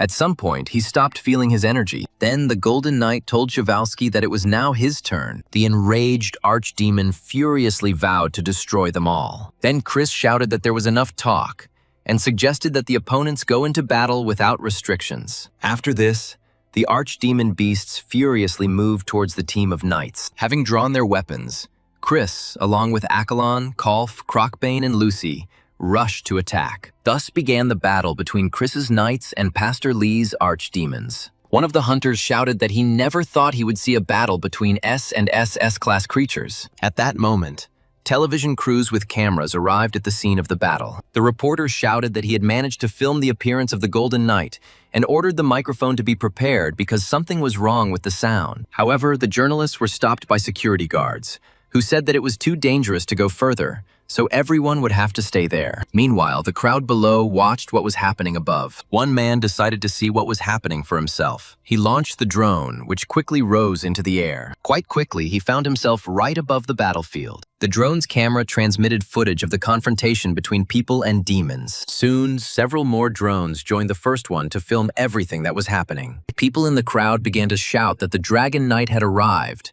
and that they were now saved. Some thanked him, while others admitted that they had always wanted to see him with their own eyes at least once. Among the observers was a man whose face was hidden under a low-hanging hood. It was the head of the Soul Guild, Oliver, who decided it was time for revenge. Pushing people in front of him, the man moved forward. Pulling his hood down even further, he made his way through the crowd, roughly pushing aside onlookers. Everyone was so absorbed in the spectacle that no one paid any attention to the suspicious man. Meanwhile, the correspondent was reporting on what was happening near the northern wall of Seoul, where the battle was unfolding. He stated that, judging by the situation, the number of human casualties would be enormous. At this moment, Guildmaster Soul had already made his way up, closer to the battlefield. Having decided that it was time to begin, the man even moved. Soon, Oliver headed down the corridor. However, armed guards stopped him and informed him that further passage was prohibited. Then Oliver delivered a powerful blow, throwing the guard aside. Stepping over the lying man, he headed towards his goal. As he got closer, the guild leader happily thought that Chris was finally cornered. He was going to enjoy the spectacle of his death. Having pressed the button that opened the passage, the man smugly promised that Chris would die by his hand. At this point, the barrier began to dissipate little by little. Meanwhile, the Golden Knight gripped the titanic stake tightly, preparing to strike. Remrem asked if he was really going to fight with this. Przewalski added that he should use everything he could hold. However, the hero replied that it made no difference to him whether to fight with a wooden stick or a banana.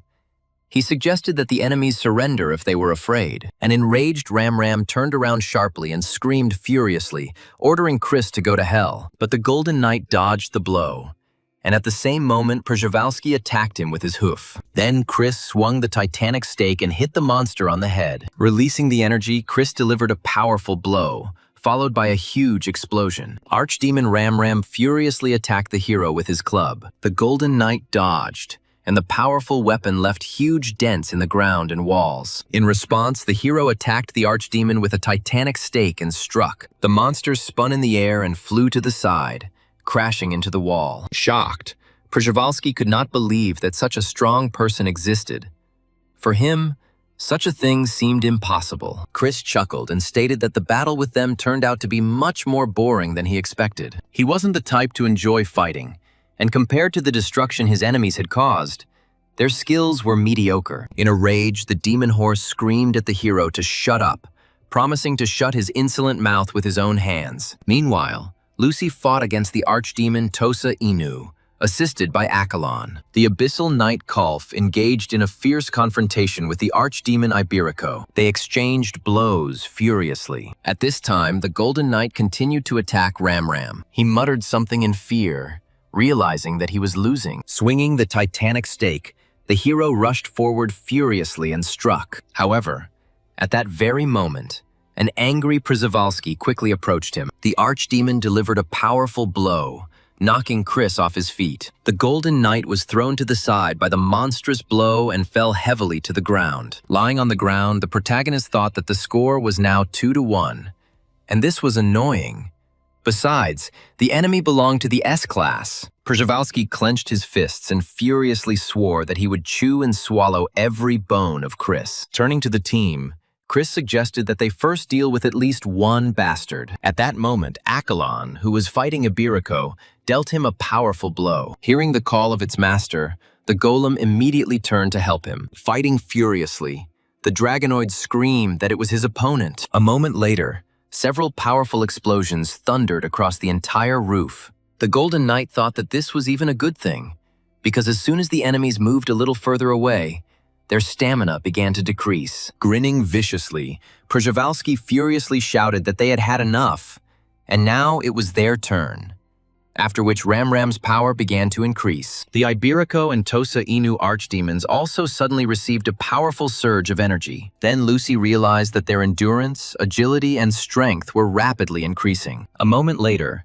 Iberico dealt a powerful blow to the golem, and from this attack, Accolon flew to the side and fell to the ground with a crash. At the same time, Tosa Inu fiercely bit Crocbane's arm with its huge fangs. With a furious glint in his eyes, Przewalski rushed to attack the Golden Knight. He pushed off with his mighty hooves, and cracks and shards of stone flew across the floor. The archdemon soared upward and quickly approached Chris. He delivered a powerful blow with his hoof, and the protagonist was stunned. Swinging the Titan stake, the hero fought off the enemy's attacks, but it was becoming more and more difficult for him. The hero was surprised to realize that the enemy had suddenly become much stronger. Suddenly, he received a message from Iris. The girl reported that the archdemons suddenly began to receive buffs. According to her, they were constantly given buffs that increased their combat abilities. Chris then asked if someone had the enhancement skill, or if it was Pastor Lee. At that moment, the archdemons, having received additional strength, cried out joyfully. Iris then reported that these were not enhancements from the Butcher King constellation. These buffs to the archdemons were sent by another person. As it turned out, it was the head of the Soul Guild, Oliver. Shocked, Chris saw that Oliver was indeed standing on the opposite side next to Pastor Lee. At that very moment, there was a deafening explosion. As a result, part of the wall collapsed with a roar. Pastor Lee stated that everything was now on the edge, and Oliver said that he had removed the barrier from the wall, so now they could do whatever they wanted. However, he demanded Chris's head for himself, and the pastor replied that he would fulfill his wish. Even a piece of the hero's flesh would be enough for him. The Golden Knight, holding a titanium stake in his hands, stood before the enraged Przewalski. The archdemon shouted that now it was time for the real thing to begin, and the Golden Dragon Knight could attack. Chris smirked as he noticed that the great archdemon was relying on human enhancements, which was rather pathetic. Then Iris began to list the monster's buffs: Royal Charisma, Hurricane Speech, Greatness of Courage, and Cry of Despair. All enemy stats have nearly doubled, and resistance to negative effects has been reduced to 40%. At that moment, Crocbane approached the Golden Knight and stated that those bastards had suddenly become much stronger. Golem reported that due to the buffs, the enemy's stats had increased dramatically. Putting his hand on his comrade's shoulder, Chris asked if they had any chance of winning at all. The Knight of the Abyss replied that victory must be created with one's own hands. Lucy supported the others, stating that even without weakening skills, they were still capable of fighting. After assessing the situation, Accolon reported that the probability of victory was 74%, so there were no problems. Hearing this, the heroes said that they would then continue the fight. Lucy added that they had not yet shown their full strength either, while Crocbane stated that they would fight until victory. Looking at them furiously, Przewalski shouted at them to stop whispering. Then the Golden Knight replied that since things had turned out this way, they should start working as a real team. After this, they simultaneously rushed into the attack. The archdemons screamed, wishing death on their enemies. In response, the hero shouted to his allies that they must strike together. The knights and archdemons clashed, and a fierce battle began. Meanwhile, at the Hunters Association headquarters, they were closely monitoring what was happening. The staff tried to find out who exactly was empowering the archdemons. Iris reported that Oliver's check was complete, and she said that he was indeed the head of the Soul Guild. Hearing this, everyone was stunned. One of the hunters asked if she was sure, because no one could understand why Oliver would cooperate with Pastor Lee. The general then stated that Oliver was in Gangnam and was spending all his efforts to stop the advance of the S-rank monster Bohaku. No matter how much he hated Chris, he would not cooperate with the vultures. The staff assumed that it was either an illusion or some kind of trick. However, Iris replied that no illusion could use buffs. Moreover, the barrier was dispelled. This could only be done from the inside. Therefore, the most likely culprit remained Oliver. Then the general decided to find out the truth.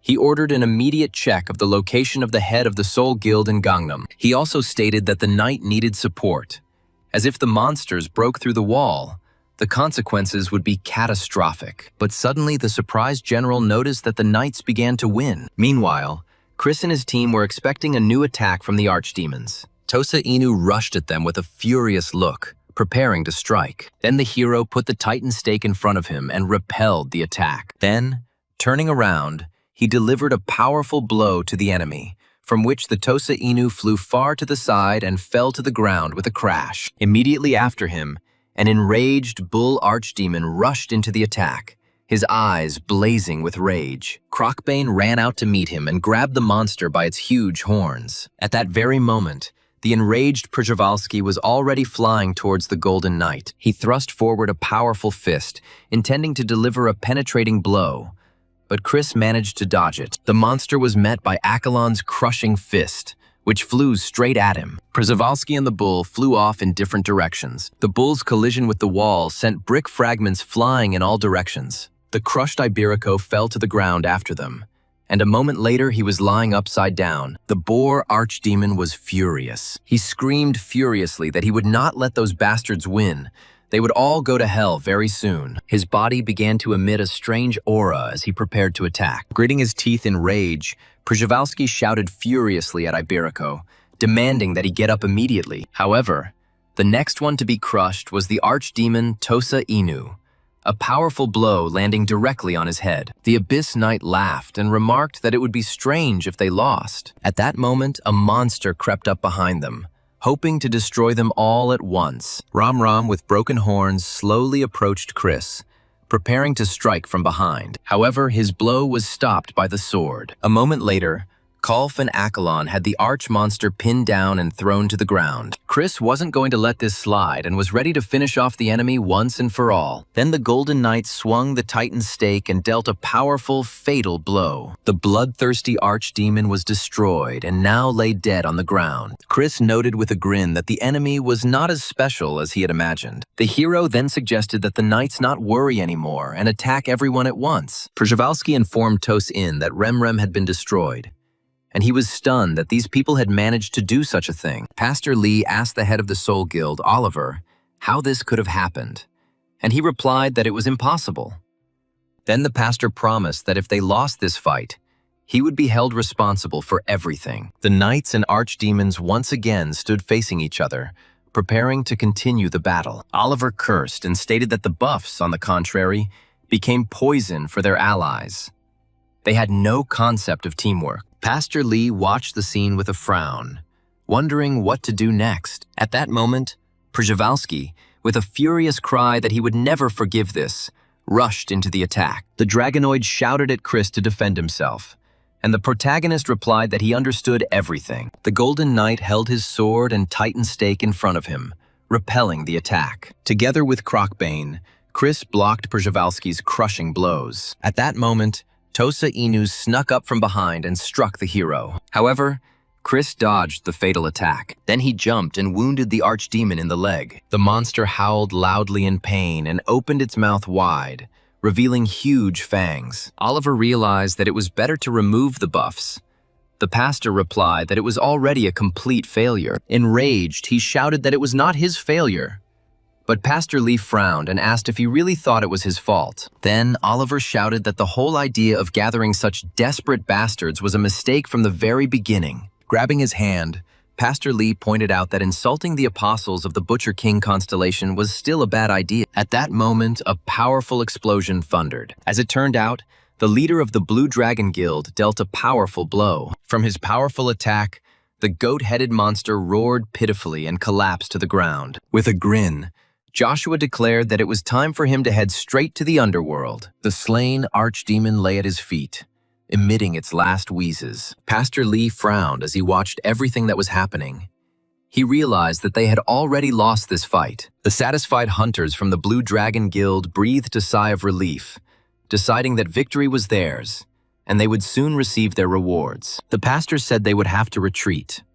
Oliver replied that he was leaving because if he was absent for too long, it would arouse suspicion. He was about to leave when the pastor called him and asked him to wait. Then the man stated that despite the failure, Oliver had done his job well, so he needed to be given the promised reward. And he handed over a box with a skull ring. Oliver was surprised that they decided to reward him even after the defeat. The pastor replied that it was a sign of trust for the sake of future plans. After putting on the ring, the guild leader declared that he accepted the gift. He felt the dark energy and decided that it was a very good thing. However, the shocked man suddenly felt the ring begin to suck the life force out of him. In despair, he screamed and grabbed his wounded hand. The artifact was rapidly absorbing his energy. Pastor Lee then reminded him that he had been told in advance that if he failed, he would have to bear responsibility. Stunned, Oliver realized that Pastor Lee had deceived him and fell into despair. The pastor confirmed that the life of the Soul Guild leader will be offered to the Butcher King constellation. Oliver's life force was rapidly fading, and the ring was rapidly destroying him. A few minutes later, the guild leader's lifeless body collapsed at Pastor Lee's feet. Taking the ring from his finger, the pastor said that Oliver could rest in peace in the arms of the Butcher King. After some time, there was no one left on the roof. Only the sounds of the summoning of archdemonic beasts could be heard. The stunned hunters looked up, trying to understand what was happening. Turning around at the noise, Przhevalsky announced that an order had been received to retreat. He then promised that next time he would step on the Golden Dragon Knight's throat. After this, the archdemon quickly disappeared, leaving behind only clouds of smoke. Kolf asked if they would pursue the enemies, but Chris replied that they should be forgotten for now. There was still too much to do here. He suggested that the association's structure could change dramatically, especially after the guild's passive reaction to Oliver's betrayal. He also noted that if the creatures invaded again and a new battle began, the wall would no longer hold. With a heavy sigh, the hero admitted that this was the hardest part. Then Accolon, pointing to the precious crystals, suggested collecting the spoils from the dungeons of Gwangju and Busan to this place. At that moment, a stranger quickly ran up to the Golden Knight. He apologized and asked to talk to him for a bit. Bowing, the man said that he had come here specifically to address the Golden Knight. Chris replied that he was very busy at the moment, and Accolon grumbled discontentedly that he was irritated by the presence of so many problems. Crocbane immediately shouted at him to be careful, and Chris turned away to notice that they weren't finished yet. Chris then asked Accolon what the strange gurgling sound was, but Crocbane replied that there was no sound. A few days later, Chris was relaxing in the Iron Fortress. As he leafed through the programs,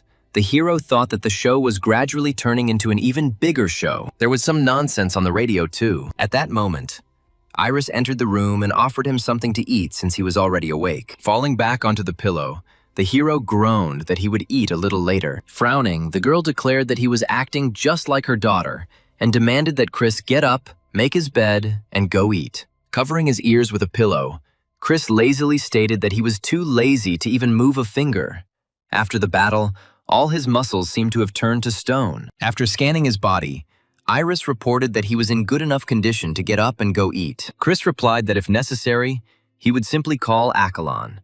And upon hearing this, the girl left the room offended. Iris then informed the principal that Chris would eat later. Eleanor replied that this was not surprising because the hero fought with all his might. However, given the current situation, she wanted him to get up and do some work. The girl noted with a grin that the main character would get up sooner or later anyway.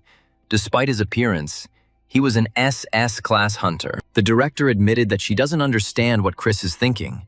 There are too many things to do right now. The woman then read the report on the cooperation proposal, after which she decided to give the hero a little rest. When Iris saw the next message, she noted with displeasure that politics, which she could not stand, was beginning. Eleanor reported that the head of the Soul Guild, Oliver, had died. Pastor Lee and his archdemon beasts nearly destroyed Seoul. The Olympus Guild and the Blue Dragon Guild have united to fight together. Moreover, they even teamed up with Chris to protect the city from attack. Now everyone was discussing the consequences of what had happened and trying to figure out who would bear responsibility for the casualties and destruction. There was also talk about Chris. His power was already recognized by the whole world, and they were going to use him for political purposes even more actively. Morgan soon noticed that this was precisely what the boss hated most. Then the director replied that she could partially sort it out, but for now, it would be better for them to go somewhere and get some fresh air. The man reminded that there is now a crowd of reporters at the entrance to the Iron Fortress, so it is no longer possible to simply go out for some fresh air. The woman then suggested using Eldraine or going to the Goblin Empire, and expressed hope that they could discuss everything. After this, Iris and Shelley told Chris that they were going on a picnic. According to the girls, this was the director's suggestion, who wanted the hero to get some fresh air before his upcoming tasks. A disgruntled Chris asked if he couldn't just live, breathe the air, and do nothing. Then Shelley went to extreme measures. She pressed herself against him and began to persuade him to go with them. She looked at him pleadingly, blinking her big eyes. Iris reminded them that there was still a crowd of journalists at the entrance, so they would have to fly to Eldraine or go to the Goblin Empire. At that moment, a goblin appeared and asked to be allowed to host guests in his empire. He explained that visiting the empire's B-class dungeon would not arouse suspicion, and the presence of the king's subordinates would guarantee safety. Chandler stated that he did not trust the goblins and was ready to immediately attack the dungeon if necessary. Suddenly, the other summoned knights appeared and also began to convince Chris that he needed rest in order to grow further. Deciding to stop the noise, the protagonist finally stated that he understood them.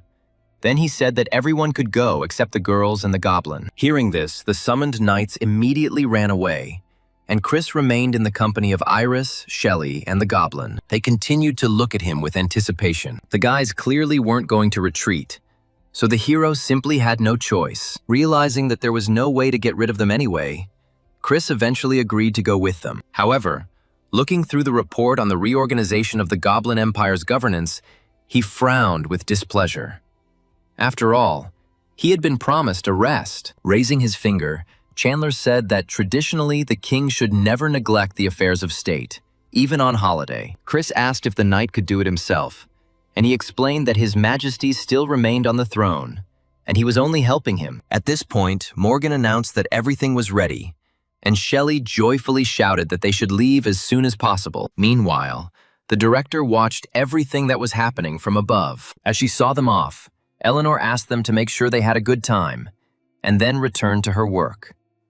Meanwhile, the Compensation Association has demanded that Chris's accounts be frozen. Eleanor stated that the hero had made enormous efforts to protect Sol, and now they were still trying to collect compensation from him. She was informed that the head of the prosecutor's office and his wife were members of this organization, as were employees of the Ministry of Strategy and Finance. Hearing this, Eleanor asked how much they were demanding, and they told her it was 500 billion won. The shocked woman said that this was almost the same amount that the state should pay without taking into account the contract commission. Even though the hero did not destroy the pastor, the operation to protect Sol was successful, and he has the right to demand his share of the money. Meanwhile, Pastor Lee returned to the underground city of Kazan, to a special class hotel. He noted with surprise that he did not expect to see so many followers here. An enraged Przewalski shouted that it was time to answer for everything the pastor had done. Then the man declared that the responsibility lay with Oliver, who had arranged all this.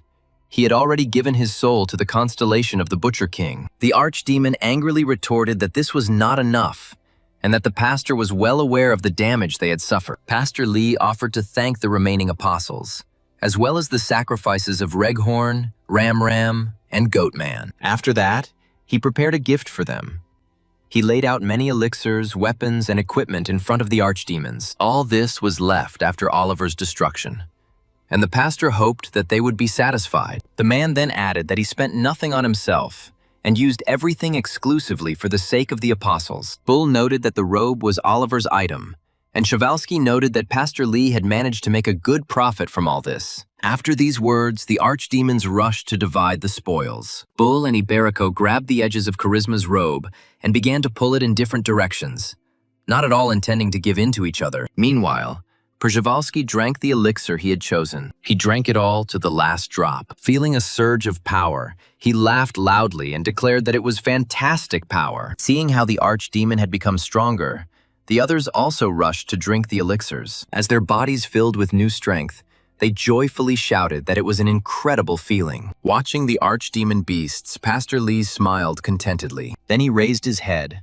addressing the great constellation of the Butcher King. He stated that due to his shortcomings, he lost 3 of the Butcher King's apostles. However, if he were given more power, he would certainly take revenge on the Golden Dragon. Pastor Lee then began to beg the constellation to hear his weak voice. He begged him to let him become the Butcher King's sword to take revenge. Meanwhile, the shocked residents of the city streets widened their eyes in amazement. Suddenly, a huge, powerful stream of energy cut through the sky and rapidly fell down. Przewalski was amazed that this actually happened at the call of a person. Then, an incredibly powerful bolt of lightning, sparkling with electric arcs, descended from the sky to the earth. Pastor Lee spread his arms and gratefully accepted the power bestowed upon him. At that very moment, a huge piece of flesh fell from the sky to the ground with a deafening roar. People, as if spellbound, could not take their eyes off what was happening. Surrounded by flashing lightning, Pastor Lee rose above the ground and hung in the air. The archdemon beast Przewalski screamed that the Butcher King had indeed descended from heaven. A huge monster with massive horns appeared above Pastor Lee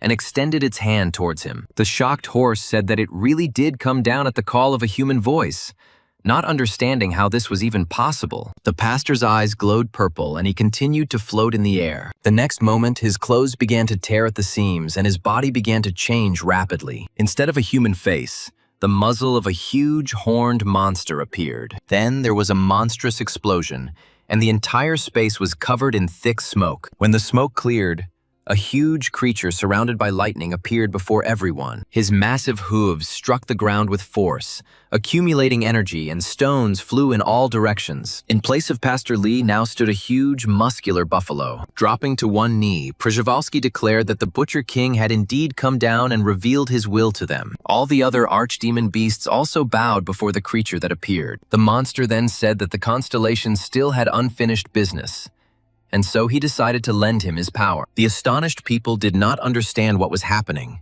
unable to believe Pastor Lee's transformation. The monster stated that the constellation had given him the power to resolve the situation, and this would be another chance for them to take revenge. He also said that he would accept the oath of all those present, and, since the constellation had descended, This world would be presented to him again. If they obey, it will be considered an oath of allegiance to the constellation. All those present immediately fell to their knees before the monster that appeared. Bowing his head, Przhevalsky said that it really did come from heaven and was very strong, which meant that they would not lose this time. Looking at his flock, the archdemon loudly proclaimed that they would serve faithfully. At this time, Chris and the knights were relaxing by the lake in the dungeon of the Goblin Empire. He noticed that he felt like he was at a dacha. However, Shelley asked how much longer they would rest, since she still wanted to level up. Then Chris replied that this was not a vacation for nerds who were studying, but for dumbasses. The girl noted that there was nothing to do here anyway. With a heavy sigh, the protagonist leaned back in his chair and admitted that it was indeed boring here. Then Iris came over and offered to try the sandwiches she had brought, adding that she had long wanted to give them a break. Watching them eat, she said that if they wanted more, she would cook more, because she had long wanted to give them a vacation. However, Shelley couldn't bear it any longer and declared that she would go to train alone. After this, Chris thoughtfully noted that it seemed like he was now living the life he wanted. Iris replied that she sometimes puts things off too, but after waking up and raising a child, she can no longer afford it. That's why she understands him. Her old wounds haven't healed, and she tries to avoid serious shocks. However, with his power, many depend on him, and things become more difficult. Perhaps he is the one who needs rest the most. Chris waved his hands and exclaimed that this was not so, and she should not take all the responsibility on herself. She's already doing a great job with both the guild and Shelley, but this time her class has changed, and she's best suited for a support role. Iris thanked him and then added that together with Shelley, they had gained skills that were a priority for their team. Chris noted that it was more useful than Chandler's skills, and wondered if he would be worried if she didn't keep an eye on them. He then asked Iris to continue to take care of them, and she asked if that was really all. Then the hero replied that he was used to dealing with everything on his own, so he tried to interact more with knights than with people. He admitted that he never imagined having a family because he was afraid of losing it. However, now there are people around him who are changing his life, and he finds it strange. Iris gently took his hand and said that fate is not a pre-prepared thing, but a relationship that people themselves make perfect. She added that he is not defective, but simply a person who is afraid of getting hurt again. An embarrassed Chris thanked her and said that from now on he wanted to remain indebted to her. Standing up, Iris declared that she would go and take care of her business. At that moment, Chris, clutching his head, thought that he had said too much, and that it looked like the confession of an idiot. Then Shelley noticed that he really was an idiot. Chris was surprised that she didn't leave. The girl explained that her mother's reaction showed that she was uncomfortable, and that she has a habit of getting up and leaving when she is embarrassed. He replied that it wasn't just embarrassment. She was just cautious regardless of their relationship. Then Shelley, surprised, asked what her mother's problem was. The hero replied that it was not a problem as such, but that such a relationship could not be built on love alone. She has a hard time accepting sympathy and closeness. She's used to being alone, and Shelley probably is too. Chris asked what would happen to her mother if he left because he didn't like restrictions, adding that he needed to be more careful. At that moment, Shelley stood up and stretched. She said that she didn't know, but either way, she supported them both. Chris then noted that it was time for her to stop grumbling and asked if she had changed her fighting stance. The embarrassed girl replied that she was looking for a position in which she could compensate for her shortcomings and not cross paths with knights. Chris admitted that it made sense. Maybe she really did need something like that. Laughing, the girl added that she could use her uncle's armor. Since she is disconnected from the constellation, she cannot upgrade her equipment and asked if he could give her his armor. During the battle, he hardly used them. If a golden dragon knight does not wear armor, he essentially remains just a dragon knight. At the same time, her own equipment is too weak, making it difficult to catch high-level monsters. After some thought, Chris replied that, unfortunately, in that case it was difficult, and looked closely at Shelley. Then he looked at the ring he received from the demon worshipper and decided to use it. The puzzled girl asked what exactly he was going to do. The next moment, a store appeared in front of them. Shelley was shocked and watched cautiously as Chris opened the door and walked inside. Foxy met him there, saying that they hadn't seen each other for a long time, and Shelley immediately asked who this girl was and whether this was cheating. The hero replied that it was just a store, and asked Foxy to sell him the Ram costume. The seller valued it at 6,500 points, plus 9,700 points after all fees, for a total of 74,000 points, and asked Chris if he agreed. He replied that he agreed. Then he added that this girl was cut off from the constellation, so she could not control the Phoenix Flame Dance. So the hero asked Foxy if she had any equipment that could help.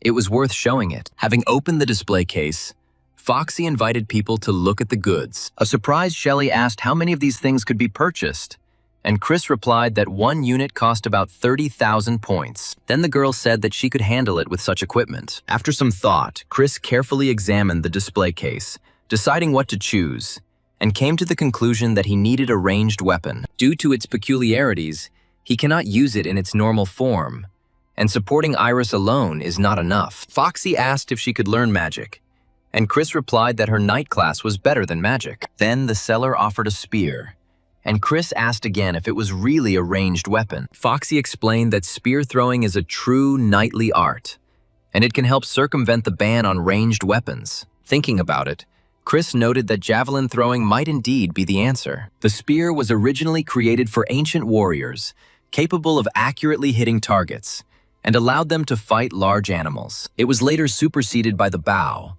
although spears continued to be used due to the difficulty of making materials and arrows. Chris asked if there was a sample for demonstration, and Foxy replied that after 1,000 points they would provide one for free. Having received the spear, Chris decided to test it on the lakeshore. He ran as fast as he could and threw his spear at the nearest target. The deadly spear instantly cut through the air. Upon reaching its target, it even caused a powerful explosion. The shockwave crashed onto the shore, destroying everything in its path. Because of this, the glasses were torn off the main character, and small fragments hit him in the face. He was shocked by the force of the impact. Foxy explained that the spear's power depended on the strength and concentration of the thrower, and he was able to throw it much more powerfully than others. A puzzled Chris noted that even among the knights there were no warnings about throwing spears. The seller then added that the sword symbolizes strength and struggle, and the spear is the weapon of a soldier and defender of civilization. Taking out a titanium stake, the hero asked what would happen if he threw it instead of a spear. Foxy clarified that she wasn't talking about a titanium stake, noting that it was an extremely difficult weapon to use. It was only kept because almost no one can use it. It can't be melted down, and it's not designed for long-range attacks. Chris replied that then he would buy back everything she had. A few minutes later, a huge pile of weapons lay in front of him and Shelly.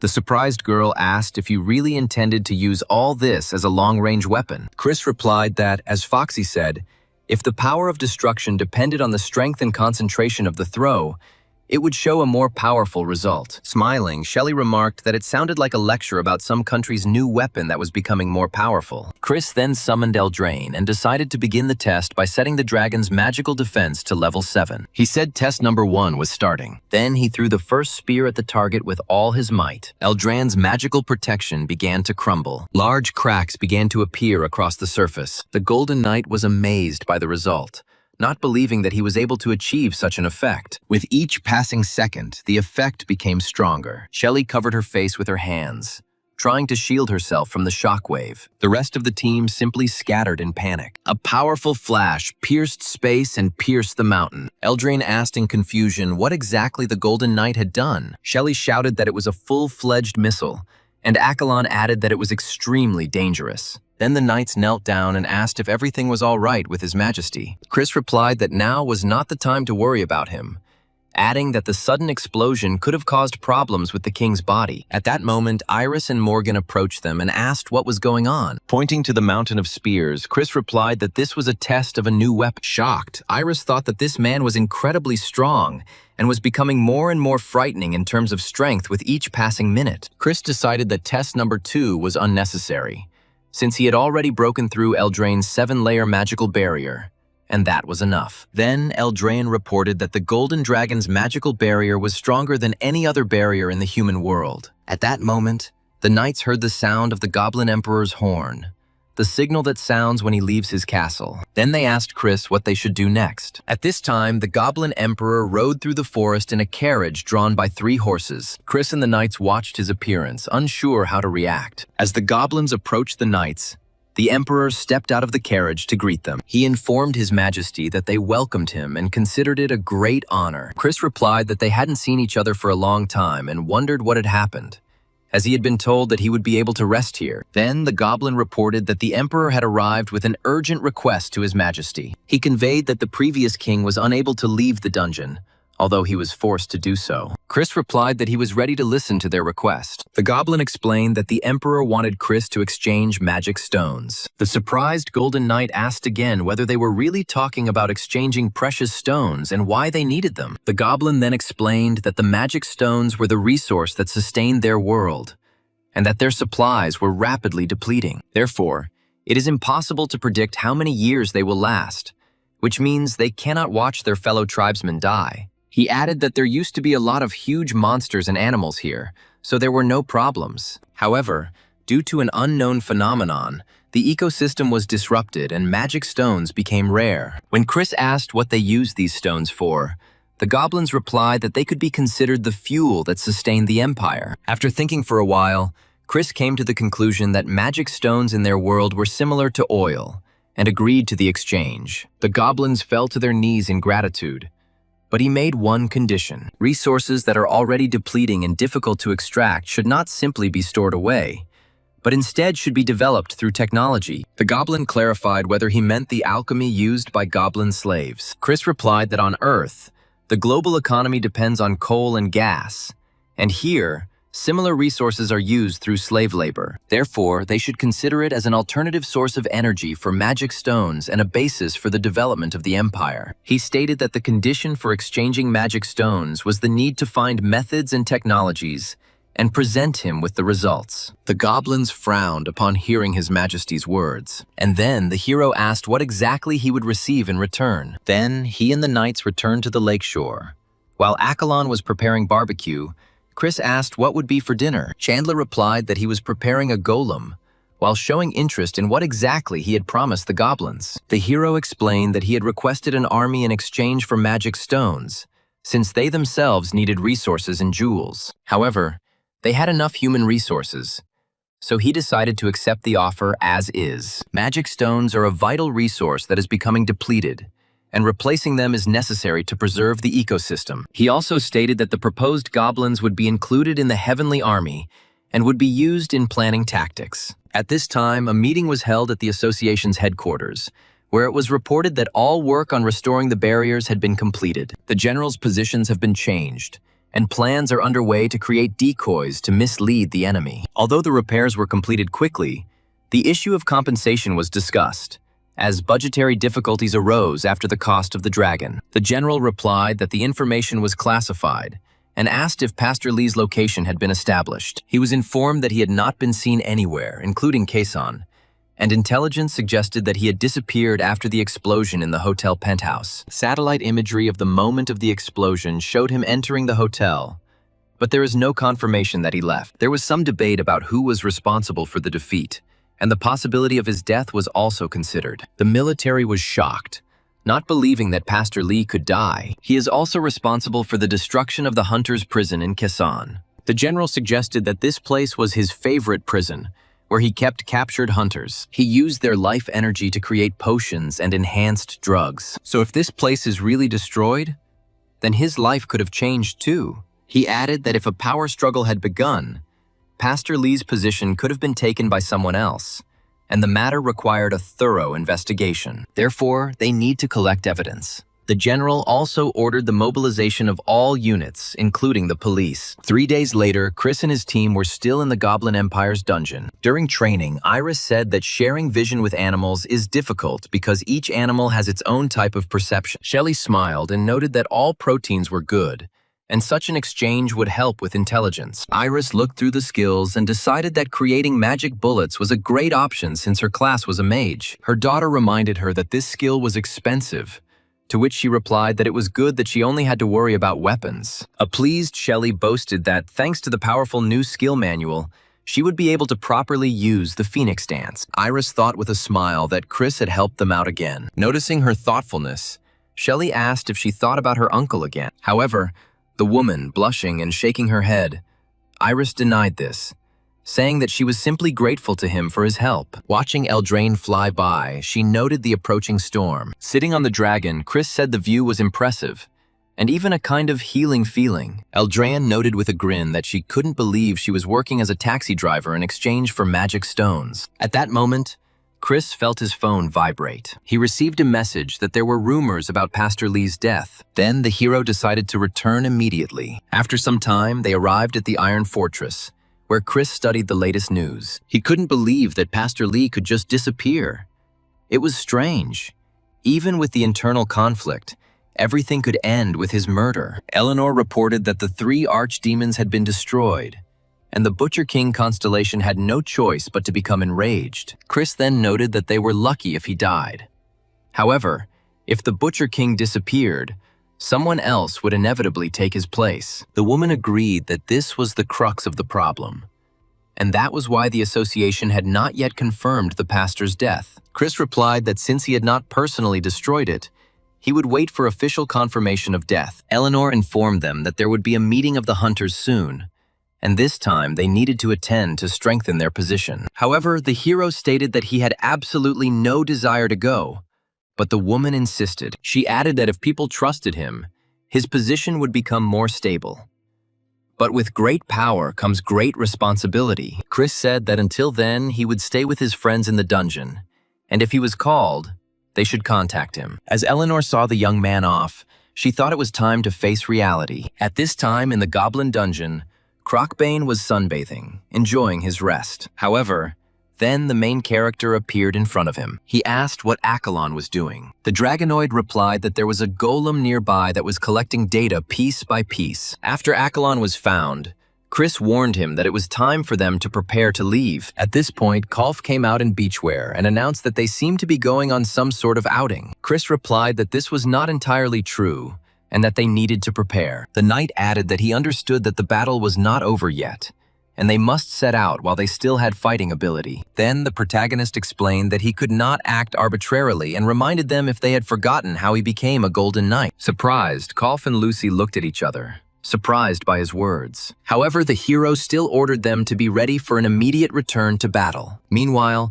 the knightly squad trained with the goblin army. The armed goblins with glowing eyes clearly carried out all the knight's commands. Chris frowned as he watched this and noted that this could lead to complete chaos. The surprised knights turned around and Chandler asked how His Majesty ended up there. They quickly fell to their knees, but Chris ordered them to stand up and reminded them that they had to be ready. Then the knights assured that everything would be carried out according to the king's orders. Sometime later, a gathering of hunters took place in Seoul. The Hyperion Hotel was surrounded by journalists who asked members of the Crosspain Guild to pose for photos. The knights enjoyed striking dramatic poses. However, all the reporters were expecting the Golden Dragon Knight to appear. At that moment, they noticed a car with tinted windows approaching. Soon, everyone saw the governors of the provinces of Gyeongsan and Jeolla. Journalists began asking questions about Hunter Morgan, who had defected to Choila, joining the Golden Knight. They were outraged that the S-rank hunter was allegedly underestimated and forced to join the mercenaries. Then someone shouted that the Golden Dragon Knight's convoy had arrived. Immediately, the crowd rushed forward, bombarding them with questions about Pastor Lee's death, the events in Busan, and the rumors of mercenaries. However, at that moment, an inconspicuous taxi stopped near the building. Chris, Iris, and Morgan emerged from it, remaining almost unnoticed. The protagonists sighed with relief, noting that it had become much calmer here. When they entered, they were greeted by a girl who greeted the hero as the Golden Dragon Knight. She introduced herself as an employee of the Hyperion Tower, under the protection of the constellation Apollo. Looking around, the hero noted that the building looked extremely luxurious. The girl then announced that the meeting would take place in the VIP lounge on the 45th floor. Mr. Chris will be assigned room 144-A. The surprised protagonist asked if he could refuse to participate. However, he was told that the agenda was still unknown, and many guilds would remain in the building long after the training camp. Soon, they entered a spacious hall. Representatives of various guilds were already sitting there. The hunters from the Blue Dragon Guild looked at the Golden Knight in surprise, not expecting his appearance. It was then announced to everyone that the SS rank hunter, Golden Dragon Knight Chris, had arrived at the meeting. After looking around the hall, The protagonist noticed that half of the Soul Guild representatives were missing. The girl gestured for him and his companions to take their seats. A few minutes later, the hunters' meeting began. The presenter announced that data on recent events would be presented here, as well as reports on the consequences of the anomaly and the progress of the battles. Materials were laid out on the tables in front of the participants for review. Chris read that Oliver's death had been confirmed as a result of the Gangnam incident, and Morgan had been charged with manslaughter. The chairman of the meeting announced the transition to a general discussion and asked for opinions on the materials presented. He emphasized that all this is being done for the sake of the Republic of Korea and the safety of citizens. He reported that the former head of the guild, Sol Jorge, had been demoted, and Oliver had been found dead. All members of the guild are under investigation, and based on the results of the investigation, the guild may be disbanded. At this point, the general suggested postponing the discussion of Oliver's case. He decided it would be better to move on to the question of manslaughter by Hunter Morgan. He stated that during the mission to protect Gwangju, he left the combat zone without notifying the association or the command. One of the hunters explained that Morgan provided protection himself and left only after the situation stabilized. In response, the general stated that leaving an area of responsibility without reporting to superiors is equivalent to desertion. Since the state of emergency had already been lifted, the issue was brought up for discussion at the meeting. The chairman then asked what his position was on Chris's group, which Morgan joined. After some reflection on the group, the protagonist stated that he understood why the minister had raised the issue. However, to be honest, as an academy employee, he believes that hunting groups cannot avoid politics in principle. He further explained that A-rank hunters are concentrated mainly in Seoul. At the same time, in the provinces, there is a shortage of even such hunters, not to mention S-rank ones. As a result, the largest guilds, having gathered the strongest hunters, increase their power, while the provinces gradually fall into decline. High-class hunters like Morgan and Alice find themselves in a situation where they can only endure greater hardships. While all the guilds strive to strengthen their own power, provincial hunters will become increasingly distant from the center. Chris acknowledged that Morgan had indeed broken the rules by leaving his post, but the reason for his actions must be taken into account. If he is punished, the reaction of provincial hunters may exceed all expectations. And if we are truly concerned about stability, then the deaths of Oliver and Pastor Lee should be discussed first. In this regard, he proposed to put the question of Hunter Morgan on the agenda.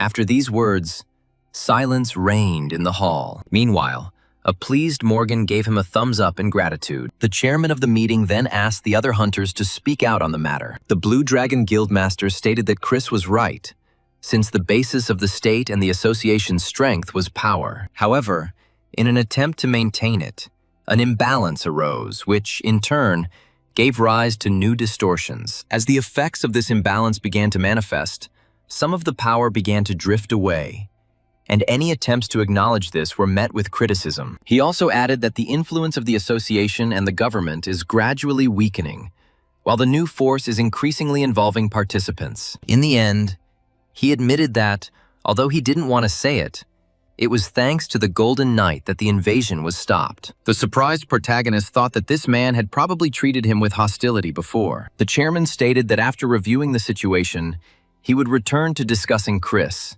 and then moved on to the topic of Pastor Lee. The minister said that information had recently been received that there were rumors about Pastor Lee's death as a result of an internal conflict. However, it is known for certain that the Butcher King and his apostles have suffered serious damage and are in chaos. Therefore, now is the ideal time to strike and weaken the Butcher King's forces. The Ministry of Defense has sent an official request. He added that if Chris and the 3 largest guilds joined, it would be a major boost to the operation. The main character replied that he was a mercenary. The general acknowledged this, but the situation is linked to the country's security, and if the threat is not stopped now, such invasions will be repeated. At that moment, Chris briefly remembered his childhood and the death of his parents. Meanwhile, Eleanor pointed out that since he was unwilling to follow direct orders, he should be asked for his personal opinion. The Golden Knight replied that the timing was indeed opportune, but the archdemon beasts were extremely powerful. Even if only a portion of them are released, half of the forces can be destroyed. These words caused indignation among the hunters present, who stated that it was unacceptable to speak about them in such a way and demanded an explanation. In response, Chris asked if there was anyone among them who had fought the archdemon beasts and who could refute his words. He added that they have skills such as climbing and counterattacking. However,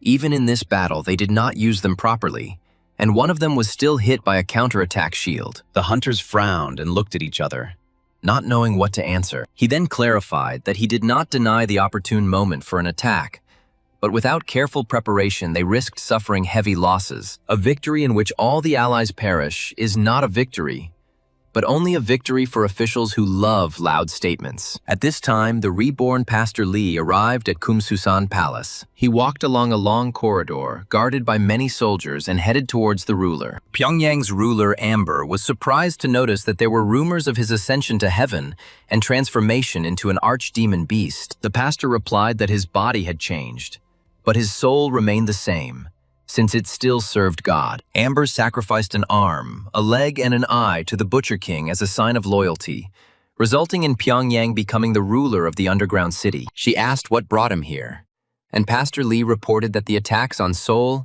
Busan, and Gwangju had been repelled, albeit with heavy losses. The half-demon beast asked if these lowlifes were really going to attack the Butcher King. He replied that their main target was Gwangju, which they considered his base, and also Pyongyang, where the temple of the Butcher King was located. Opponents believe their strength has weakened. If they invade Gwangju, they will then move on to Pyongyang in an attempt to completely destroy their influence. He added that they need to fortify key points, major hospitals, metro stations, and school buildings. However, Amber suggested limiting themselves to holding the hunters' prison. She asked why provoke unnecessary chaos if stability could be maintained. The pastor also stated that in exchange for her support, she could get all his potions and weapons. Amber considered the pastor's offer with a grin. Meanwhile, Pastor Lee's discussion continued in the Hyperion Tower. The minister, relying on intelligence data, reported that Amber's strength remains extremely high, and that she has been cooperating with Pastor Lee for a long time. He also added that if the pastor tries to retreat after defeat, this is where he will probably take refuge. One of the hunters reported that the movement of a squad of fugitive marauders had recently been recorded. The defensive line turned out to be much stronger than expected, which is why breaking through it will be extremely difficult. Blue Dragon Guildmaster Joshua, thinking about the powerful defense and strong opponents, asked if they had a clear strategy. The minister responded that the territories controlled by Pastor Lee and Amber were, in fact, their property. If the scorched earth tactic were used, the human losses would be colossal, and their forces would be depleted after the battle. During World War II, it all started with German aggression. Then, one of those present suggested using the strategy that the Soviet Union had once used. The minister, in turn, stated that the operation should be called a deep breakthrough operation. However, Joshua noted that such an operation requires the creation of a huge amount of resources, and the army must be superior to the enemy. The minister replied that artillery and infantry units had already been deployed, the goal being to push enemy forces back to Pyongyang. In addition, it was necessary to appoint the 7th Corps, equipped with magic stone equipment, as a striking force against Pyongyang. The hunter then noted that to carry out such an operation, they would need to clear dungeons faster and expand the number of fighters. The minister replied that as soon as the exact timing and plan of attack were determined, everyone would be notified immediately. At the same time, the hero replied that he did not understand who exactly they were going to surprise with a military strategy that was more than a century old. He explained that the Soviet Union was able to carry out such an operation solely thanks to its gigantic production system. Tanks were mass-produced there, and then sent to troops after continuous attacks on key enemy points. Eleanor countered that even so, the operation would still require a huge amount of resources, including the support of the Olympus Guild. Meanwhile, the Blue Dragon Guild hunters began to descend. Dwayne asked the guild leader why he sided with Chris. Joshua replied that he saw no point in fighting. Besides, this man was the one involved in the incident in which his son died. The man admitted that one day he would destroy him with his own hands. But now the enemy was too strong. Therefore, they need to strengthen their guild members as quickly as possible by capturing high-level dungeons and demonic beasts. Until then, all they could do was endure and obey. At the same time, the hunters of Olympus went to the high priest for advice, who asked what had happened. Diademia explained that they had decided to join forces to defeat the Butcher King. However, Pastor Lee's whereabouts remained unknown. The high priest reported that the pastor's power was untraceable, although in fact he was likely hiding in the north of the peninsula. The girl replied that she would take this into account. Then the priest asked about Chris. Diademia explained that he still maintains a passive position and clearly does not want to draw attention to himself. The high priest then warned that this man must be watched, as he was probably hiding some great plan. He said they should carefully monitor how he behaves around them. A few days later, Chris was at the Iron Fortress when Chandler approached him. The man said the conversation concerned the suppression of the Butcher King, a topic His Majesty had discussed a few days earlier. Chandler believes that it is necessary to increase the size of the Heavenly Sword Army and strengthen the troops. The guy wasn't asking for support, but for additional forces. There were rumors that he was going to be excluded from the operation. Eleanor then stated that Chris's fighting abilities were well known, but it was still not worth investing too many resources into him. Chris supported this position, noting that there was no need to increase troop numbers. In response, Chandler stated that the best thing to do would have been to prepare for the battle in advance. As Chris thought about this, he wondered what everyone else thought. Shelley noted that it was still better than just sitting and reading manhwa. Hearing this, the heroes sighed with displeasure. Eleanor added that something important was likely to happen soon, so the young man should be prepared and not idle. Then Shelley suggested starting the training. Chris thought that if the girl really joined the army, her fellow soldiers would hate her. A short time later, the joint command of the operation to suppress the Butcher King arrived in Ilsan. The hunters were met by military personnel, who then saluted them.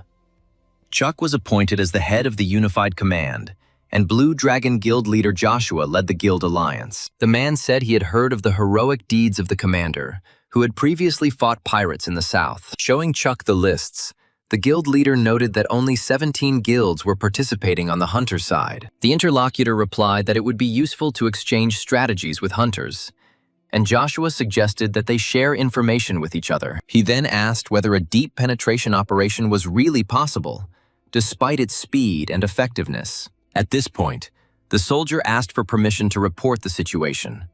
There were no reports of clashes in several areas. The main strategy was to strike deep, so the 7th Corps had to be close by. Regardless of the circumstances, their mission was to continue the offensive.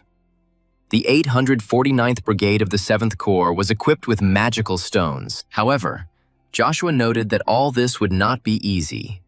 The 3rd Corps specializes in defensive tasks. In addition, he came to the conclusion that a full mobilization of the front line was necessary to distract the enemy's attention. Chuck agreed with this and added that the largest guilds should fight as close to the 7th Corps as possible. This way, they can quickly provide support if needed. After discussing the full plan of attack, the parties came to a common agreement. The command of the operation to suppress the Butcher King has fully deployed its troops. The soldiers and hunters were given final instructions regarding the disposition of forces. The Air Force also prepared to attack the Archdemon Beast. Watching what was happening, Joshua declared that it was time to move forward. A few minutes later, the commander transmitted an order by radio. He informed all units about the start of the operation. Having received the order, all troops were put on combat alert to begin the offensive. Armed soldiers waited for the capture operation to begin. The military aircraft pilot transmitted the coordinates and reported that target detection was complete. The sighting was complete, and so far, everything was going according to plan. Meanwhile, the Blue Dragon Guild began advancing towards Pyongyang under the leadership of Joshua. The commander reported that, according to the plan, the offensive on all fronts began at 2 o'clock in the morning. He was then asked about the timetable for the offensive operation. The commander replied that 3 minutes after the start of the operation, the first shelling of the Kaesong, Cheoran, Pyongan, Kumgang, and Koan areas began. Meanwhile, outside, the scavengers were saying that they had to give up everything because if the Butcher King caught them, he would destroy them. At that moment, one of them looked up, hearing an unusual noise, and froze in shock. Bombs flew from all sides, and when they reached their target, they exploded, destroying everything around. A huge number of military aircraft flew over the attacked cities and dropped bombs. The commander was then asked about civilian casualties. However, he stated that the bombing would be targeted in order to keep losses to a minimum. He also reported that within an hour of the start of the operation, infantry would be deployed along the entire front. At this time, the hunters concentrated on strike positions. After clearing Kaesong, they were going to launch an offensive directly on Pyongyang. The leader noted that the operation was under political control, and if it failed, his master would be in danger. In response, the military man stated that there was nothing to worry about, and that they would definitely complete the mission. He was then informed that if successful, the general would receive a promotion, and perhaps be invited to a position in the capital. The man replied that he believed in the minister's ability to resolve this issue, since all this was being done for the good of the people. After this, the man asked Chuck if his son had undergone a medical examination, and he answered positively. He then warned that it was better to keep it a secret because there was too much talk about corruption in the army right now. Meanwhile, the streets of the attacked cities were engulfed in the deadly flames of explosions. The wounded soldiers lay on the ground awaiting help. Their comrades in arms dragged them to safety, discussing the increasing resistance of the scavengers. Hiding in buildings, the scavengers returned fire on the soldiers,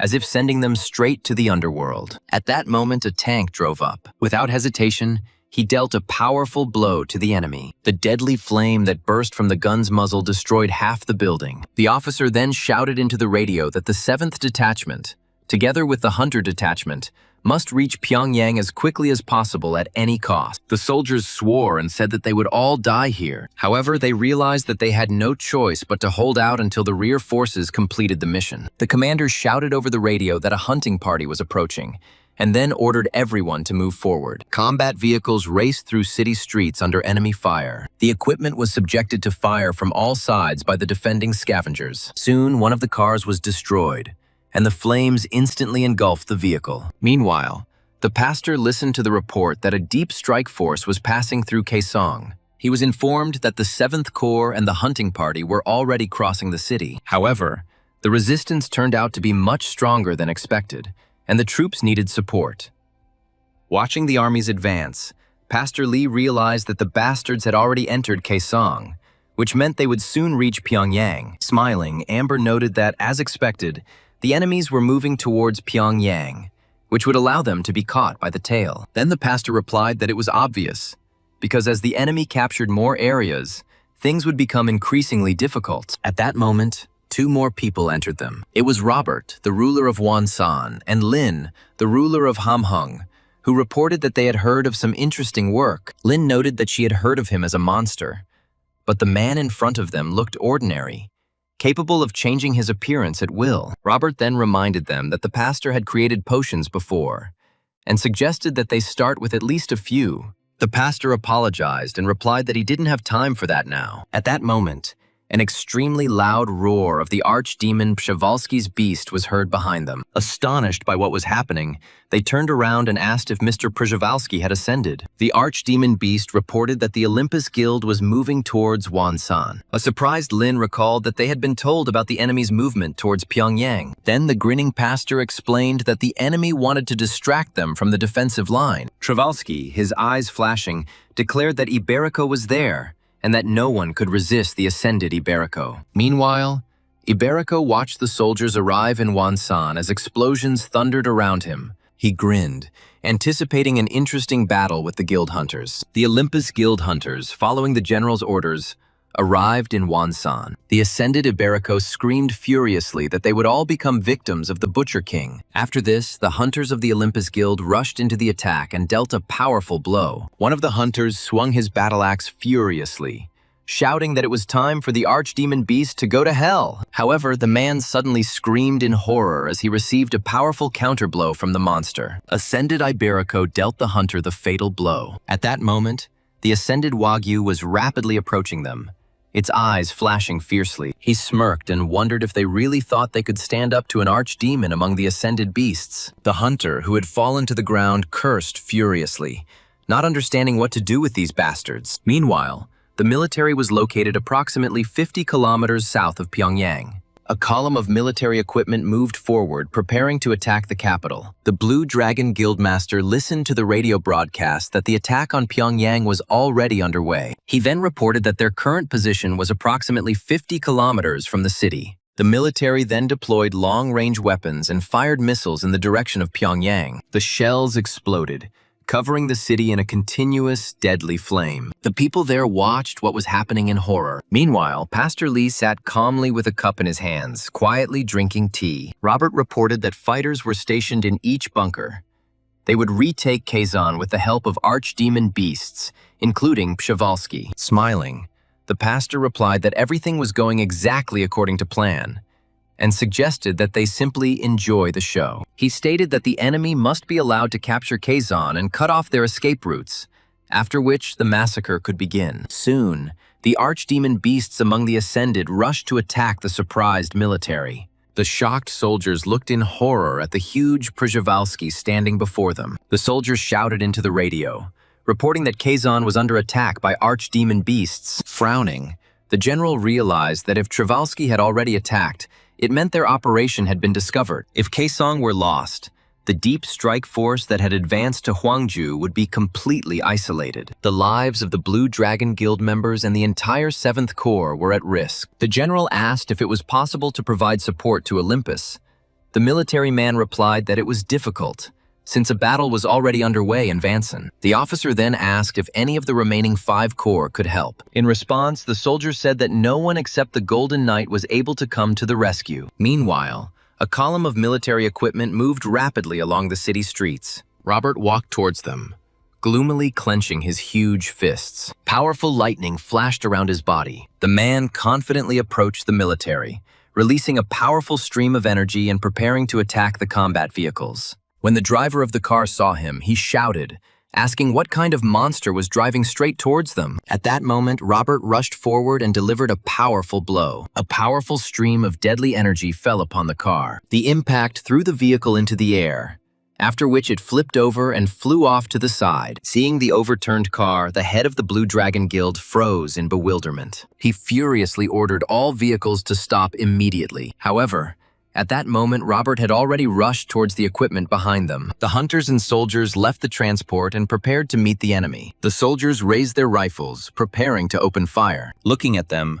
the ruler of Wonsan declared that the Blue Dragon and the army had gathered here, which meant he was hoping for an interesting confrontation. At that moment, Lin suddenly appeared behind the armed soldier. With one instant blow, the girl destroyed the soldier literally in an instant. Brandishing daggers, she grinned and demanded that her opponents give her their blood. After this, a powerful clash began, and cries for help were heard from all sides. One of the hunters attacked Robert, intending to strike him dead. However, the demon worshipper managed to dodge. He eventually responded with a powerful attack. The crushing blow sent the hunter flying backwards, his arms flying limply from the force of the blow. Meanwhile, armed soldiers held powerful firearms at the ready. However, Lin's deadly strikes simultaneously killed several people. Brandishing daggers, the girl dealt with people with frightening ease. She walked calmly between their corpses, enjoying the battle. The Blue Dragon's leader stated that everything that was happening was like a bad joke,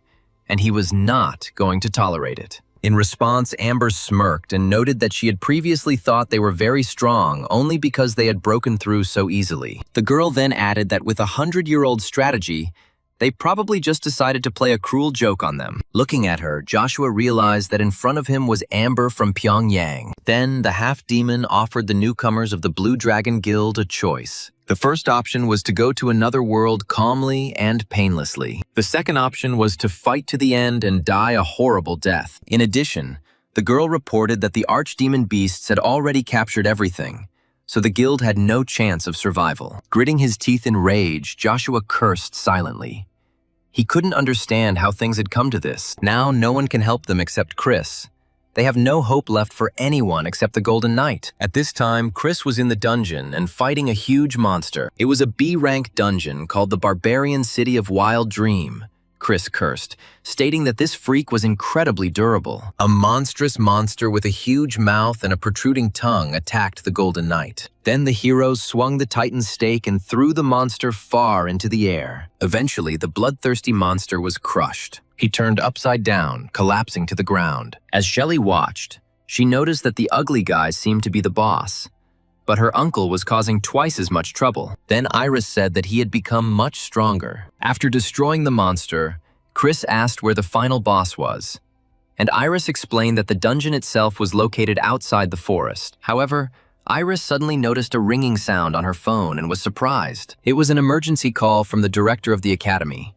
Chris was also shocked. Iris thought something serious had happened because the director would never have called while Chris was in the dungeon. Shelley guessed that they probably needed to get outside quickly. Then, Chris received a message that it was unworthy of a knight to leave the leader of the enemy in front of him. Then he promised to clear the place as quickly as possible so that they could get out of the dungeon. Meanwhile, in the Iron Fortress, the Academy director received a request for help. The woman replied that Chris was currently in the dungeon and that it would be extremely difficult to interrupt the clearing in the middle. However, she was informed that the 7th Division and Blue Dragon had come under attack and that Kason was in danger of being recaptured. Eleanor stated that the situation was extremely difficult.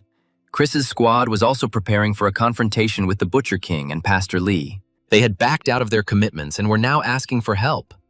So she asked what would happen to Chris's squad's situation. Eleanor called them irresponsible officials and added that Chris would not listen to her anyway. Nevertheless, the woman promised to send an emergency call and ordered that Hunter Morgan be sent to Quezon as soon as possible. Meanwhile, fierce fighting continued in Quezon, with the entire city engulfed in flames. Exhausted soldiers sat huddled against the walls as archdemon beasts surrounded the Quezon city government area. The military realized that if this place fell, the loss of Quezon would only be a matter of time. The city was practically lost. The command understood that they would have to retreat to save the best fighters. Otherwise, no one would survive. At that moment, a soldier ran up and reported to the commander that a call had come over the radio from the reinforcement command. The commander reported that they were now cut off from their forces near the Quezon City Hall. 12 soldiers urgently need evacuation as they are currently being attacked by multiple monsters at the same time.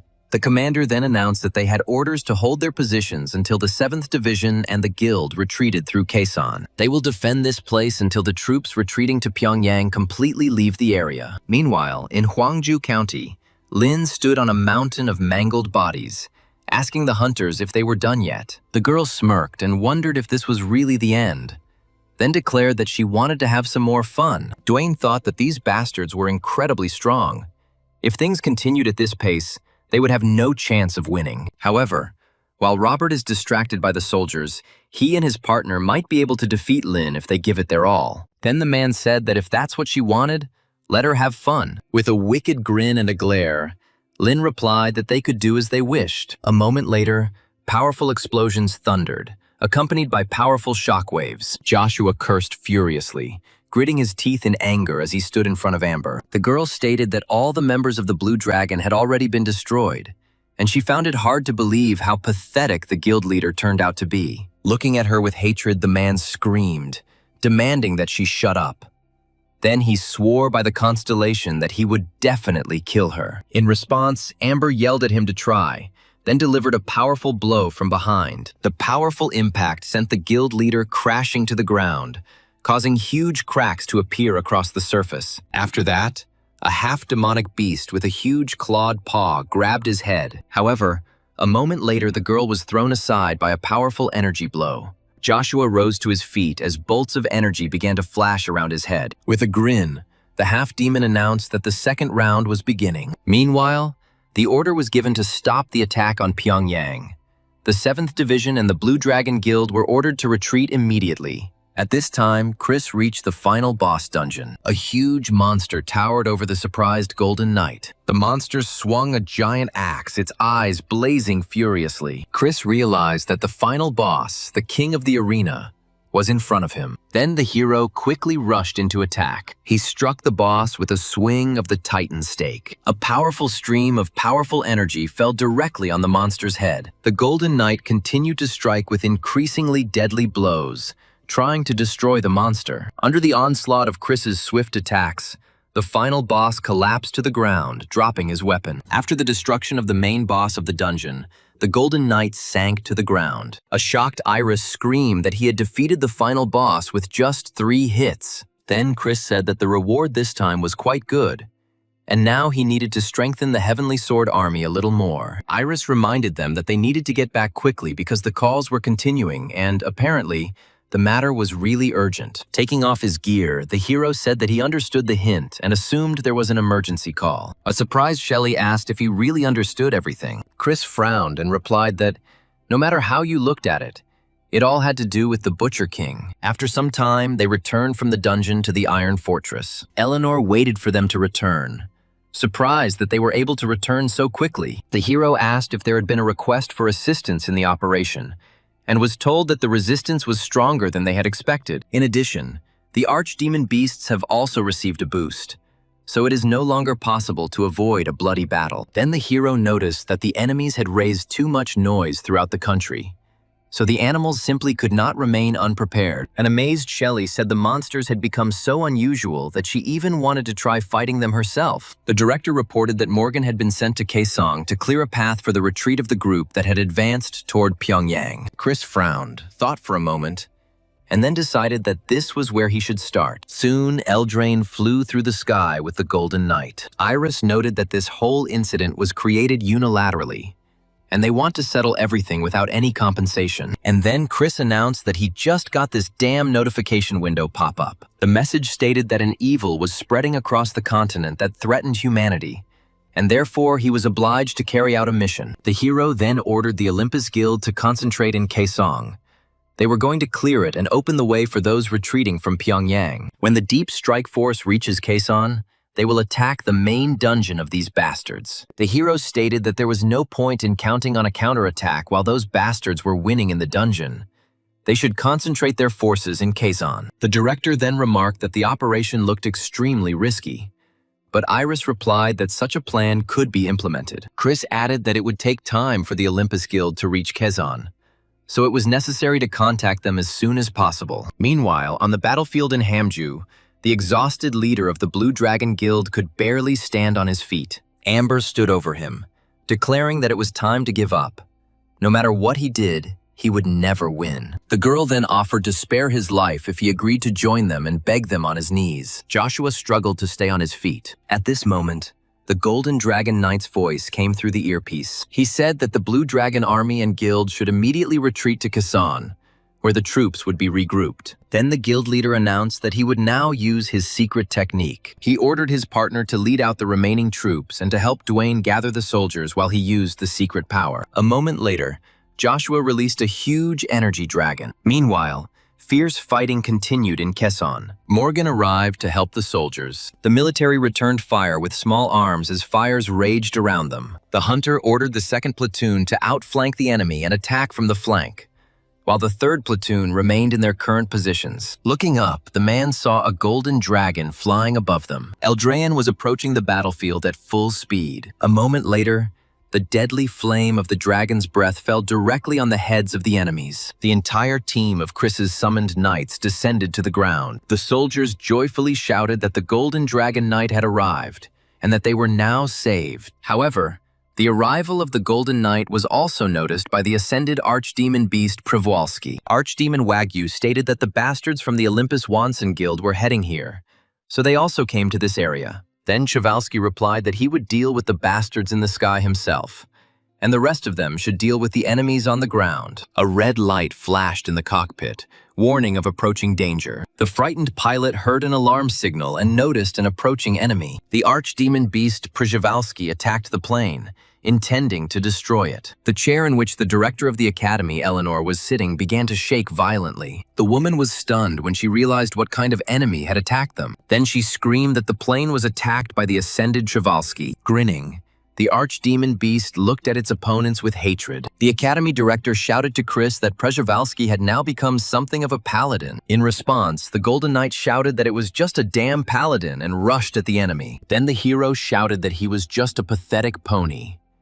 Eldraine stretched out a huge paw towards Przewalski. Meanwhile, Joshua was still fighting, but Amber stated that no matter what technique he used, it still wouldn't work against them. After this, the girl added that if the guild leader was so weak, then they should have attacked much earlier. At this moment, Joshua released his internal energy, his eyes flashing brightly. Then a huge blue dragon appeared in front of the demon worshippers. The monster with sharp fangs roared furiously and attacked the enemies. Surprised, Robert noted with surprise that the guild leader turned out to be much stronger than they had expected. A moment later, a powerful explosion was heard, destroying everything around. At that moment, Joshua's partner ordered the surviving troops to retreat. The exhausted head of the blue dragon could barely stand on his trembling legs. A second later, Joshua collapsed to the ground. Then Dwayne ran to him, trying to bring him to consciousness and get him to his feet. The entire area around was ablaze after the explosion, and the surrounding buildings were practically wiped off the face of the earth. Standing in the middle of the ruins, Amber just smirked. She noted that she hadn't expected him to use his special move just as a distraction. An enraged Robert shouted that those bastards had managed to escape after all. The girl grinned and replied that she would simply let them go, as the archdemon beasts of Kazan would tear them to pieces anyway. Meanwhile, in Kazan, the confrontation between the Golden Knight and Przewalski continued. Chris shouted at the archdemon beast that he was just an ugly pony. The enraged Przewalski responded by shouting at him to go to the next world. The next moment, the Golden Dragon and the archdemon beast clashed in a powerful confrontation. It was at this moment that the Olympus Guild arrived, and Eleanor immediately ordered the Heavenly Sword to join Morgan immediately. The arriving knights shouted loudly and rushed to attack the enemy. Morgan fought fiercely against the huge, monstrous monster. Then he delivered a powerful blow, and a moment later there was a powerful explosion. At that moment,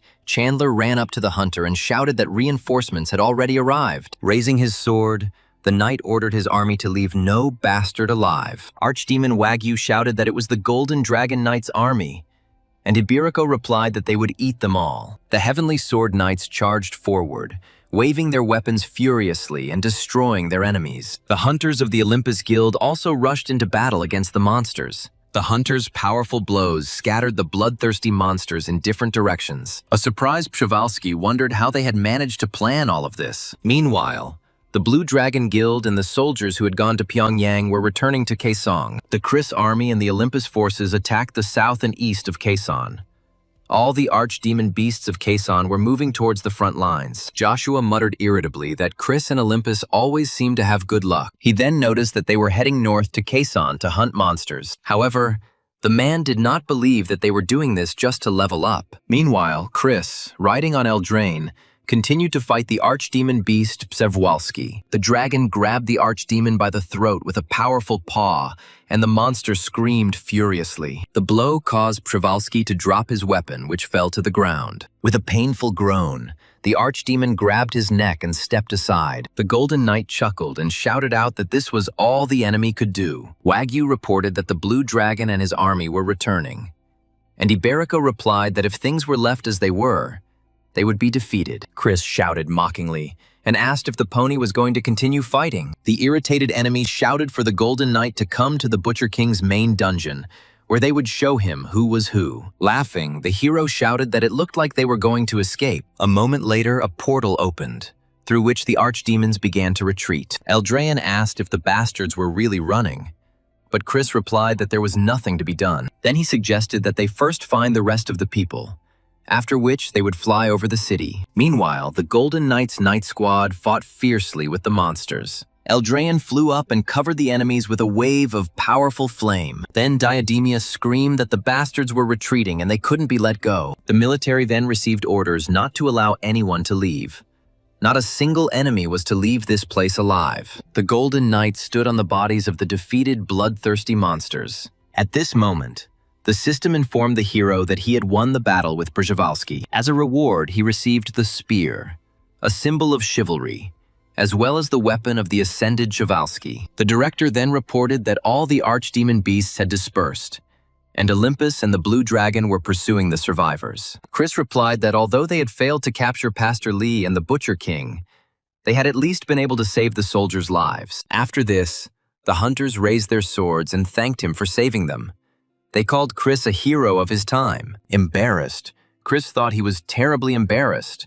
He felt so ashamed that he couldn't stand it anymore. Morgan loudly announced that the enemy was defeated, and Chandler shouted that Kaesong was captured and ordered that the victory be announced. The ruined city was ablaze. Everything around was engulfed in flames and sparks. Meanwhile, the commanders of the operation to capture the Butcher King received a report on the progress of the battle. The soldiers who participated in the deep strike operation returned to Kaesong, and the enemies in the combat zone were destroyed. The general asked about the extent of the damage and was informed that about half of the personnel of the 7th Corps were lost outside the battle. The commander then ordered a damage report and asked if the troops would be able to regroup and sally out again. In response, he was told that this would be extremely difficult and that the army needed additional supplies and reinforcements. Moreover, if it were not for Chris's support and the transfer of troops for a deep strike, they would have been defeated. At this point, the general was told that this operation was essentially considered a complete failure, and upon hearing this, the man swore. Meanwhile, Eleanor was in the Iron Fortress, listening to the news that the Blue Dragon Guild and Olympus were involved in the operation. The academy director noted that the operation had failed, but the news reported it as a success. Iris replied that they were not lying outright, but simply providing inaccurate information. With a heavy sigh, the hero added that this is exactly how media dominance works. Shelley said the Golden Knight was never mentioned in the news, but he was still portrayed as a hero on the internet and social media. Eleanor responded that it was not in the government's interest to turn any particular person into a hero. Iris explained that the Blue Dragon Guild is currently in Kazan, where they are destroying the remnants of the archdemon beasts and scavengers. Chris noted that those who were unable to successfully complete the operation are now simply finishing off the remains and taking all the profits. Eleanor asked what he thought about capturing the Butcher King. If things were left as they were, then either they or the Blue Dragon would attack first. The protagonist replied that no matter what, it was he who started it all, which meant he had to finish it.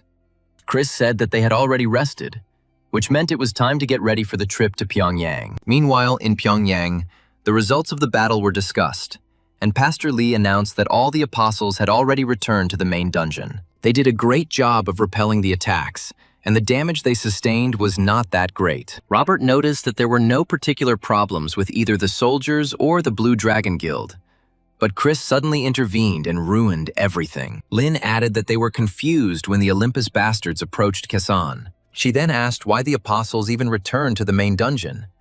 They were supposed to fight until the very end. Pastor Lee replied that they should not doubt the words and actions of the Butcher King and his apostles. There were really no winners or losers in this battle, and Chris was at the very center of it all. According to the pastor, if it weren't for him, they would have been able to repel all attacks and even launch a counteroffensive on Seoul. The military forces of the Blue Dragon and Olympus guilds, as well as the Seoul government itself, are already almost irrelevant. But the Golden Dragon Knight Chris is a different matter entirely. This man must be eliminated at any cost. The goal is to lure Chris into the main dungeon, even if it means borrowing power from other constellations. Then Amber asked if they were talking about the ice ruler from Siberia. In response, the pastor said that they were considering all possible options. He admitted that he did a little research and found out that Amber grew up in the same institution as Chris. After these words, everyone turned in her direction, waiting for the girl's reaction. Amber replied that the orphanage was a very dirty place, and that the boys and girls there were forced to do hard manual labor. If someone was unlucky, he became their toy.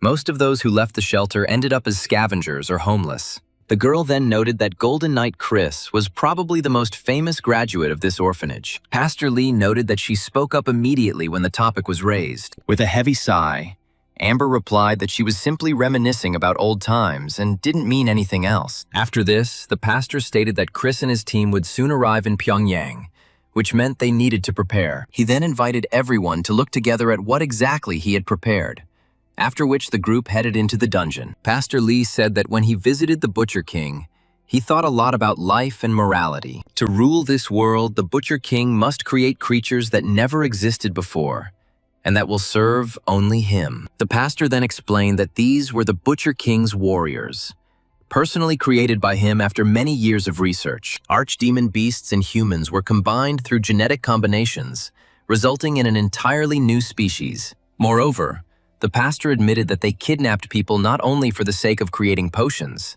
After this, Lee officially introduced them to the Butcher King's faithful dogs, the Arch Puppets.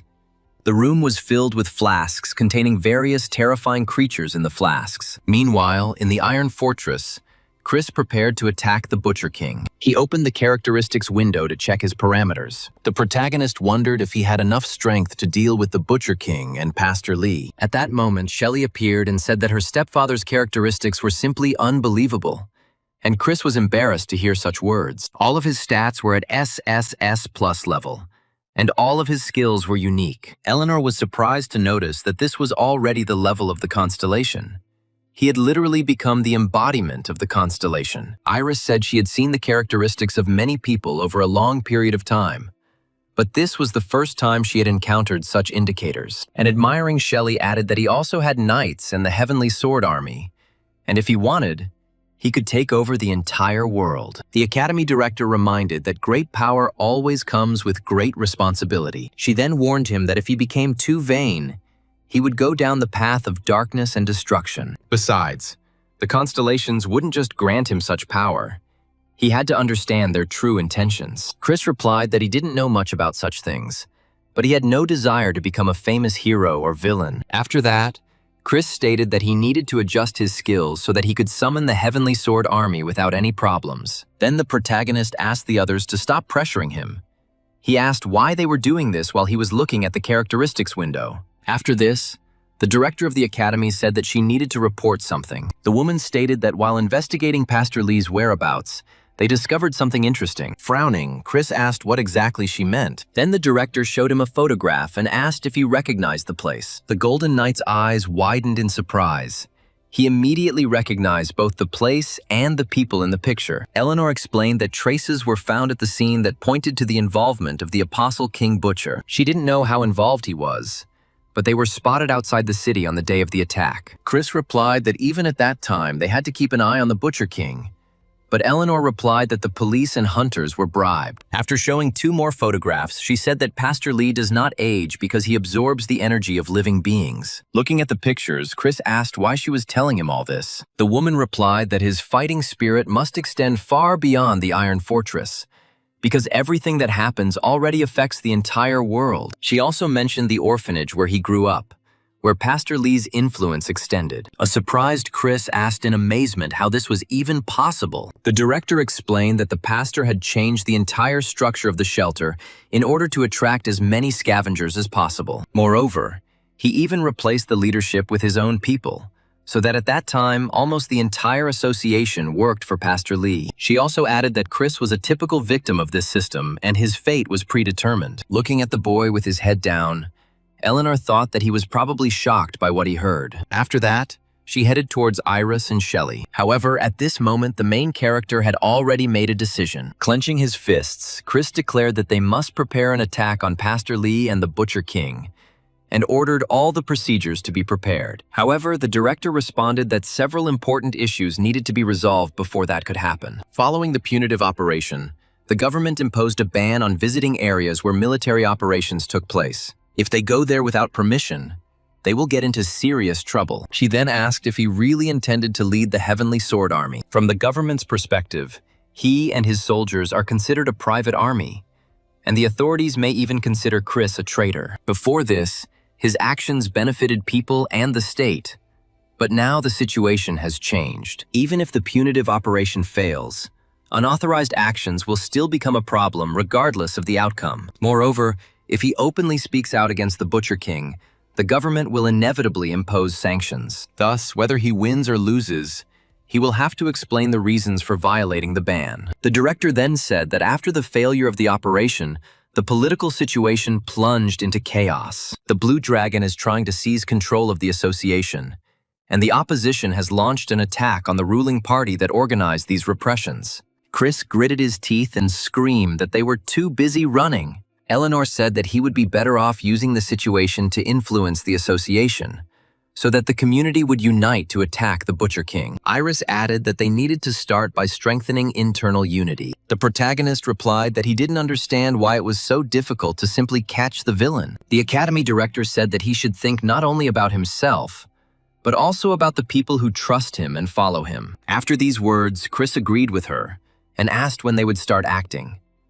Meanwhile, the news reported that the Iron Fortress announced the launch of social projects worth 10 trillion won. According to the project details, It was planned to create additional shelters, as well as construct protective barriers. In addition, the organization expressed its intention to regularly fund the association to help combat criminal networks. As a result, the government was going to present Chris with a certificate of appreciation. An enraged Joshua shouted angrily when he saw Chris on the news. He understood that he was hinting that the Blue Dragon had become too powerful and no longer took public opinion into account. Dwayne noted that there was probably a reason behind this chain of actions. Joshua replied that while it may appear from the outside that he is expressing public discontent, he is actually much smarter than that. Moreover, Chris believes that with the support of public opinion and his own strength, nothing is impossible for him. Joshua then said that the association also proposes that they develop projects to support the regions. Because of this, people think that Chris is acting in conjunction with the association. After that,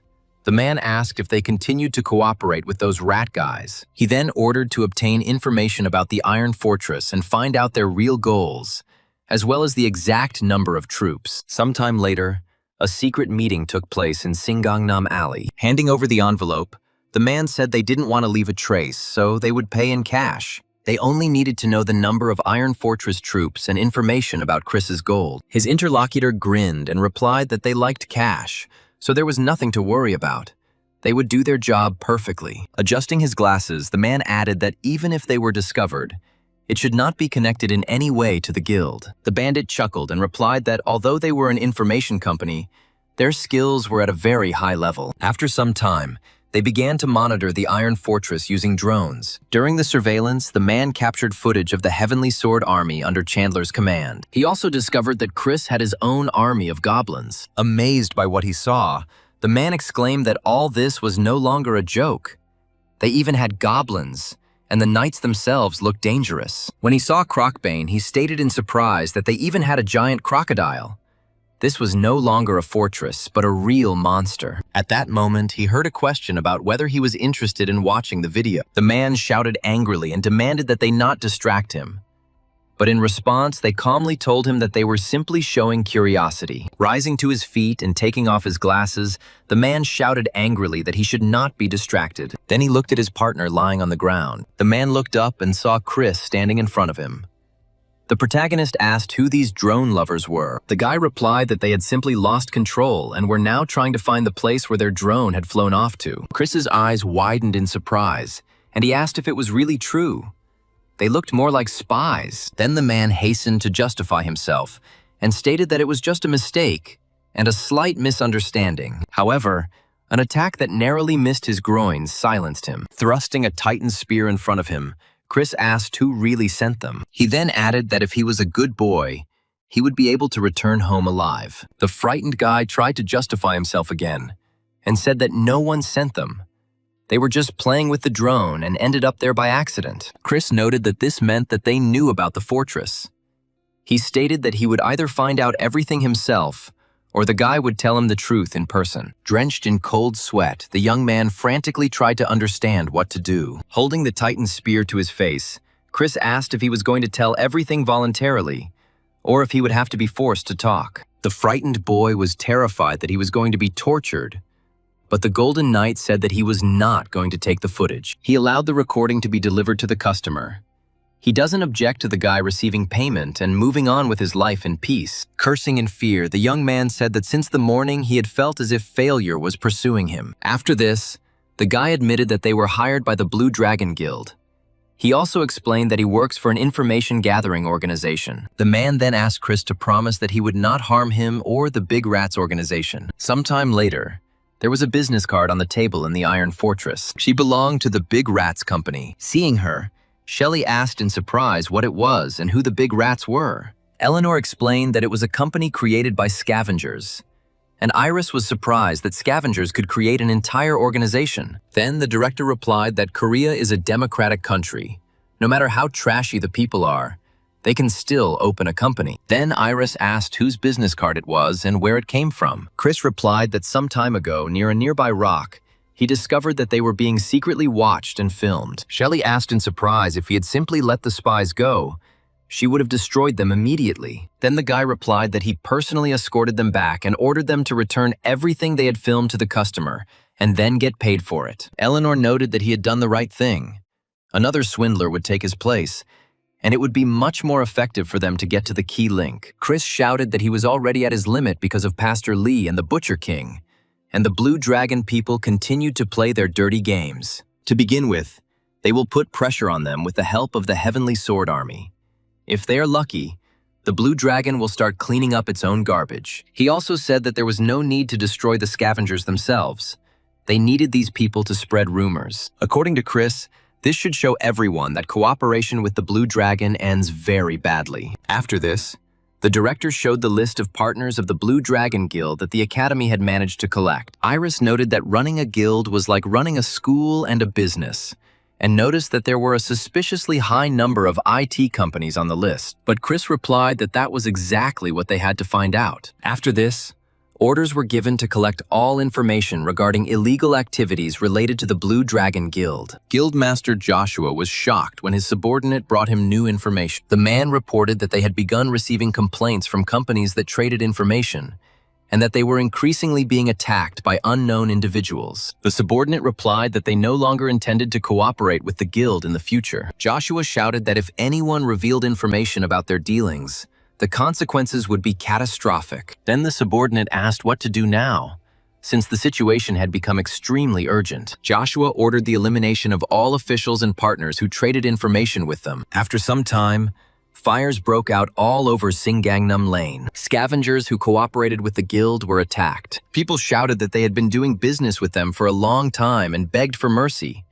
They promised not to tell anyone anything. However, the punishers did not listen to their pleas and destroyed them in cold blood. Rumors began to spread among the scavengers that everyone who had collaborated with the Blue Dragon was dead. The Blue Dragon's illegal dealings came to light, and the Golden Dragon began hunting them down. Eventually, the Blue Dragon decided to cover its tracks. However, the Golden Dragon did not destroy a single scavenger, while the Blue Dragon began to chop off the heads of everyone who had anything to do with it. Most of these people became trash simply because they hated the association, so it was safer to turn to the Golden Dragon. Soon, the scavengers came to the Iron Fortress with white flags. They declared their surrender and asked to be let inside. Looking at them, Chris smiled.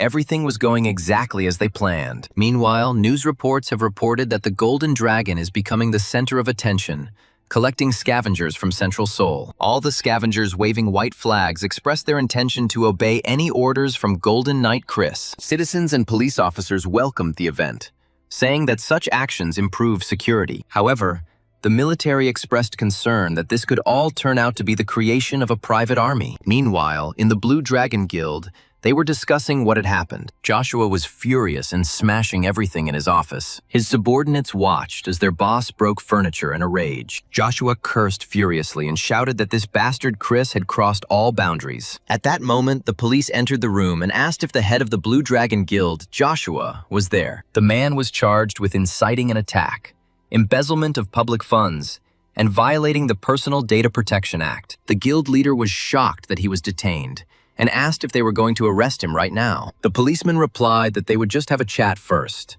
and then asked the man to come with them. The girl noticed that information about the affairs they were engaged in had leaked out, since the scavengers had already switched to Chris. As he and the officers left the room, Joshua stated that it was best not to mess with their guild. The Hunters Association has launched an investigation into the Blue Dragon's alleged use of scavengers to illegally gather information. Journalists asked the association's president whether he knew about the guild leader's criminal activities and what information he had collected. Vincent replied that it had nothing to do with the Hunters Association. The news reported that due to the investigation into Joshua's case, there are increasing calls for Chris to join the association. Chris said that before attacking the Butcher King and Pastor Lee, they need to unite public opinion, which has already been a success. Eleanor smiled and said he had done a great job, then added that it was time for them to move on to the next step. After some time, people began to thank Chris, many saying that he was filled with divine grace. The director reminded everyone that Chris grew up in an orphanage and suggested starting a large-scale support program for orphanages. In addition,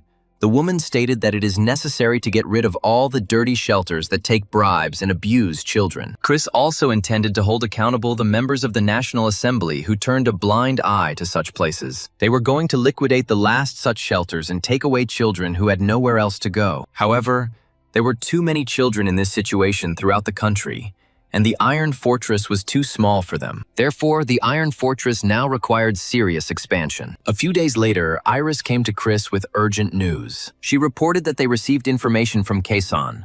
According to rumors, the archdemon was spotted in Siberia. The hero was shocked to hear about Siberia. He admitted that he had not expected anything like this at all. Iris said that Amber and the Archdolls were heading towards Vladivostok. These creatures are rumored to be monsters created from a mixture of archdemons and human genes. Meanwhile, monsters and archdolls have already arrived in Russia, in the city of Vladivostok. Complete chaos broke out on the city streets. Armed with clubs, they smashed everything in their path. Crushed people with no signs of life lay everywhere on the city streets. The captured men were driven forward with their hands tied, shouting at them to walk evenly and not break formation. One man decided to take a risk and try to escape from his captors. Seizing the moment, he hit the guard and started running. The guards screamed for help, but the man rushed forward, hoping to get as far away from here as possible. The fugitive turned around the corner, and already deciding that he had managed to escape. However, at that moment, he suddenly saw a huge shadow of his pursuer behind him. The powerful blow sent the man flying, and he fell to the ground with a dull thud. Looking at him, Robert wondered how far he was planning to run. The impact caused the nearby wall to crack, and the victim lay motionless on the ground. An enraged Robert shouted, asking where the guards were even looking and why he had to catch the fugitives. The guards looked at him ingratiatingly and said that they did not know that this man was also here. In a rage, Robert dealt a powerful blow to one of them and angrily asked if they were completely incapable of controlling the situation. He then shouted that they had no discipline at all, while Amber and Lynn stood nearby. Watching Robert beat up the guards, Amber declared that they had had enough. After this, the man stopped and ordered the guards to get up. Otherwise, they themselves would turn into raw material. Lynn asked what was going on here, and Robert replied that idiots couldn't handle people. But Amber told him not to worry about it. They needed every person to create the Archdolls. He also noted that Pastor Lee was clearly planning something big and needed a lot of people right now. Meanwhile, having heard the rumors from Iris, Chris turned on the TV. He was surprised to notice that the news said nothing about Vladivostok. The director explained that the media is under control, and if the world finds out that Pastor Lee is a villain, it will become a weakness for the country in front of the West. Thinking about it, Chris said that it seemed like they needed to go there in person immediately. Shelley immediately shouted that she also wanted to go to Russia, and the hero asked if she really considered it a tourist trip. Iris said that she would also go with them. After everything that had happened, a little fresh air wouldn't hurt anyone. Chris scratched his head, thought for a moment, and replied that she was probably right. The director then remarked that it would be like a family trip, with Lucas and Chandler taking care of the garrison's defense and training. The hero stated that then they really should go, although it was quite possible that they would have to fight. Shelley happily shouted that it was even better this way, and Iris reminded them that she was, in fact, the leader of the White Knight Guild. After this, the three of them climbed onto the golden dragon Eldraine and set off on their journey. The dragoness quickly cut through space, carrying them towards Russia. Eldraine noticed that it had gotten to the point where she was driving 3 people at once, and that taxis usually charged extra for that. The Golden Knight replied that she should consider it a personal favor, since they were his family. Shivering, Shelley complained that she should have been warned that it was cold here.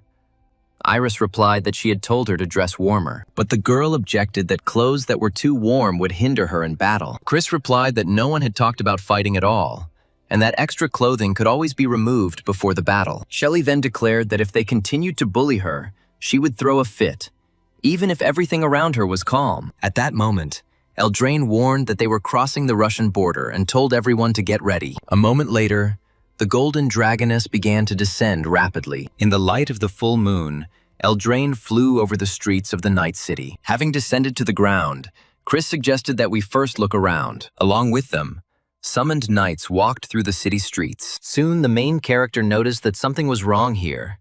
He said that he did not feel anything at all. Accolon replied that no biosignals were detected, but Lucy suddenly stated that she felt a huge evil force. Armed with a gun, Iris frowned and said that everything that was happening looked very strange. At that moment, Shelley noticed a teddy bear lying on the ground. The girl picked up the toy and saw that its paw and ear were torn off, and one eye was missing. Suddenly, Iris screamed that someone was approaching them. The golem immediately reported that a warning had been received about an unknown signature moving in their direction. A moment later, monsters were looking at them from the roofs of nearby houses. The bloodthirsty archdolls surrounded the knights from all sides and prepared to attack. The Golden Knight turned to Accolon, who replied that they were beast-like monsters with no biological signals. Then Iris, pointing the weapon forward, announced that these were archdolls, puppets created by Pastor Lee. The hero then assumed that the pastor had brought all these people here to use them as material. The hero wondered if the pastor had gone too far in his actions. But the next moment, the arch-puppets rushed to attack. Iris dropped to one knee and opened fire on the rapidly approaching monsters. She shot everyone who stood in her way. The vicious monsters growled and squealed furiously, quickly closing the distance. The entire team of knights prepared for a powerful clash. Chris shouted that they would destroy these creatures. The archdolls quickly jumped from roof to roof, rushing towards the knights. They surrounded them tightly in a ring and were about to destroy them. The bloodthirsty monsters were already reaching out their clawed paws towards Chris, Shelley, and Iris. But at that moment, a powerful explosion thundered, scattering everything around. The ugly archdolls burst into flames, screaming furiously and flying in different directions. An enraged Crocbane shouted that they didn't look very appetizing, but he would eat them anyway. Then the Dragonoid quickly burst into the crowd of monsters and began to destroy them one by one. Meanwhile, Pastor Lee was calmly drinking tea when his subordinates approached him and reported the news. They reported that Chris's squad had appeared in Vladivostok. Since the arriving forces were small, the arch-puppets had already been sent to fight them. Pastor Lee replied thoughtfully that he didn't expect them to fall for it, since Pyongyang wasn't finished yet. He noted that Chris's brain worked better than he had assumed, and it seemed to him that he was selfish and far from common sense in politics. The subordinate stated that it was only a small detachment, 10 people at most, and that everything would soon be over. However, the pastor asked irritably whether they still didn't understand anything, which is why they were constantly being beaten from all sides. The man then asked in irritation where such idiots came from, adding that it would be better to make raw materials for archdolls or potions out of them. The frightened subordinates immediately fell to their knees and began begging Pastor Lee to forgive them. However, he calmly stated that he was just joking. Then he added that the potions made from them would have been useless anyway. But if they keep bringing bad news, then he will really get angry. After this, the pastor ordered to go there and tell Amber, Robert, Lynn, and the others that he was not going to destroy the enemies. Instead, they must bring him one hand of each of these people. Then he will give everyone a special reward, which they will be very pleased with. Meanwhile, Accolon fought fiercely against the attacking archdolls. He shouted that reinforcements were approaching and requested confirmation of movement towards 10 o'clock. While swinging her sword, Lucy shouted to the captain that there were too many attacking monsters. Clutching the titanium stake tightly in his hands, Chris declared that it was not a sword, but he hoped that the weapon would still work. Then the hero said that the heavens must accept his sword, which had reached the top, and this blow must prove that he is a star on this earth. At that very moment, the system reported that the skill's compatibility with the weapon had been changed to titanium stake, and the hero thought it was high time. After that, he used the Heavenly Sword Sovereign style, the first chapter of Jisung Island, and dealt a fatal blow. Iris and Shelley covered their faces from the powerful energy that burst out. A deadly stream of destructive force swept through the street, destroying monsters in its path. Demon worshippers noticed an incredibly bright flash. Then Robert asked what it was. Amber replied that Chris's squad had arrived and they were already very close. An enraged Lynn screamed that these people were constantly getting in their way. But Pastor Lee ordered the problem to be dealt with, and Amber suggested that they begin the task immediately, and ordered everyone to follow her. She ordered that only a minimal number of troops be left to transport the material. The huge monsters accepted the order and headed towards Chris's team. Meanwhile, Eleanor was asked whether Chris had actually gone to Vladivostok, and whether she had passed this information on to the association. No matter how much of a hero he is, he cannot ignore international and political relations and act as he pleases. The director replied that the image she was showing reflected the current situation in Vladivostok and was recently received from Chris. Eleanor added that the problem would arise whether they acted or not, and she knew what Pastor Lee was trying to achieve. She explained that since North Korea was running out of materials, He went to Vladivostok to get more. Everyone understands perfectly well what the word material means. If it collects the required amount, then the next blow will be South Korea. Therefore, sending Chris to Vladivostok was the best decision for the country from both a political and diplomatic point of view. Of course, much would depend on negotiations with the embassy. And then she was asked what Chris was going to do after arriving in Vladivostok. Eleanor explained that they were proposing to completely neutralize the entire North Korean region, including Pyongyang. The Butcher King has gotten completely out of control, leaving China in a difficult position, and Russia's hostility towards the Butcher growing. However, neither China nor Russia wants the US government and Olympus to cross Pyongyang and reach the Yalu and Tumen rivers. Eleanor said it was necessary to declare neutrality and attack Pyongyang. She was asked whether China and Russia would agree with such a decision, as it already resembles the unification of the Korean peninsula. She replied that if Pastor Lee and the Butcher King were destroyed, the evil spirits in Russia and China would not simply sit idly by. If the monsters flee, they will head specifically to these countries. Then Russia and China will have to deal with their own problems. They themselves will displace the Butcher King and Pastor Lee. And as a result, they will have to occupy North Korea.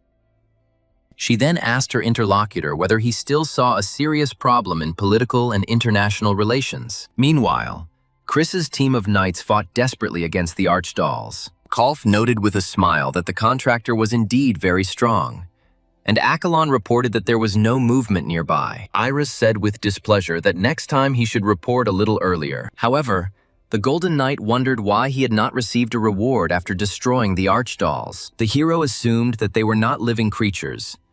But at that moment, Eldraine screamed that something was approaching them from the southwest. She noted that it looked like archdemon beasts, and then the team of knights prepared for battle again. Robert, Amber, and Lynn were approaching them, and all three opponents looked especially strong. Chris went to meet his opponents, while his comrades prepared for the worst-case scenario. Then suddenly Amber said that fate really was very cruel. After this, she addressed our hero by name, clearly making it clear that she knew who was hiding behind this helmet. Once upon a time, young Chris was carrying a box while being constantly yelled at for being too slow. However, after a while, he heard a strange voice that called him to turn around and come closer. After he turned around, he saw that there was a silhouette there that could not belong to anyone but a child. From behind the bars of the cell in which this child was located, a small girl's hand extended out, reaching out towards him. Chris froze in place, trying to figure out who it was and why she decided to call him over. Looking closely at the girl, he asked her who she was and what she was doing in this place. The girl said her name was Amber,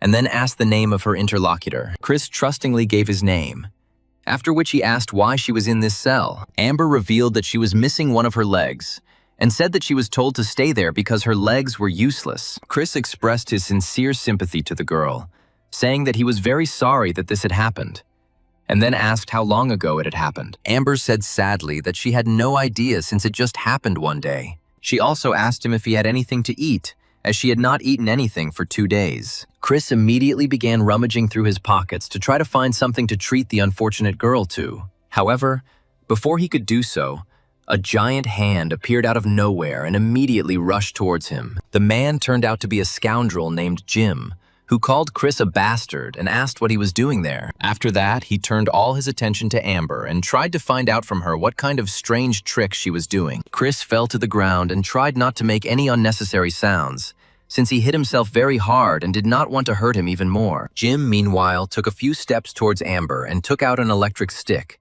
saying that she had not been punished for a long time. Chris remembered hearing the long, drawn-out cries of the poor child who was being beaten for no reason. Amber said that was the last time they saw each other, and asked him why he didn't help her. Chris said that he had no strength at the time because he was also a victim of the same shelter. Amber found it hard to believe, saying that the SSS-ranked boy couldn't help but help her because he didn't have the strength. She stated that he was just a little man who decided not to help and simply remained silent. Shelley and Iris couldn't believe that such terrible things were said about their father and husband, and they tried to object. Amber realized that Chris had since gotten married and had children, so she asked him how he felt now. Chris said that he didn't have that rank back then, and his life couldn't be called happy no matter how you look at it. Amber didn't try to listen to him, after which she said that she would tear his body into pieces. Chris understood that further conversations were useless, and for the last time he told her that she was mistaken. Amber quickly charged up a powerful attack, once again declaring that she would destroy everything he had. Chris decided to block her attack and simultaneously delivered a powerful counterattack with his weapon. The blow was incredibly powerful, and all the strength Amber had put into her attack was instantly dissipated. After that, she jumped to the side, and it became obvious that our hero was not going to give up so easily. Lin immediately joined the fight, trying to help her ally in this difficult battle. Iris immediately took out her sniper rifle and quickly fired in her direction. Lin moved so fast that she was able to easily dodge these plasma projectiles. Now Shelly stepped in, asking not to be hit, and preparing to deliver an even stronger blow. Lin felt a bright flash come out of nowhere, and quickly covered her eyes to keep from losing her sight. Shelly punched the ground, creating a powerful earthquake, and happily declared that it was a superhero landing. She also looked at her opponent and asked if she thought the landing was really cool. Lin just said irritably that she would make this little brat shut up forever and pay for her insolence. Shelly quickly dodged the attack,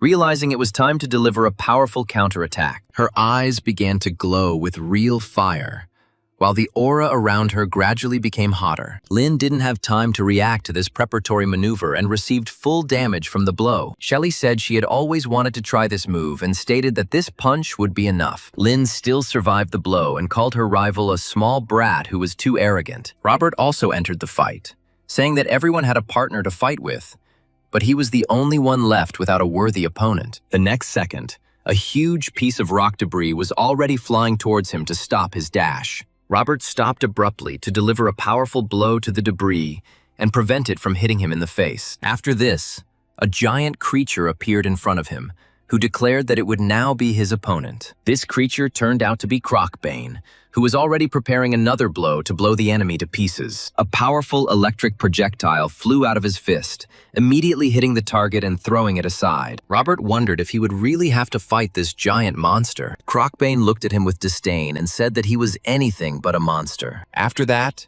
he instantly made a dash and began to hit Robert with all the force of his powerful body. During these powerful blows, he kept repeating that he was not a monster, and his strength grew stronger. Lucy said that the word monster seemed to anger Crocbane, and Koff added that he had never seen him so furious. Chris and Amber continued to fight, despite the fact that the hero did not feel any enthusiasm. Amber's pressure grew stronger and stronger, and he gradually had to give it his all in order not to die. Chris delivered a powerful blow to his opponent, but she dove sharply down to maintain the initiative. Immediately after that, she prepared another powerful blow in the hopes of penetrating the armor. Her fist cut through the air quickly, but quickly collided with something very hard, and it hurt. At that moment, she felt a glowing weapon fly past her head, leaving a small hole in her hair. They immediately jumped away from each other to take a little rest and prepare for the next fight. Amber asked him why everything was taking so long because they were in the same place. They added that they had better hit him and her properly,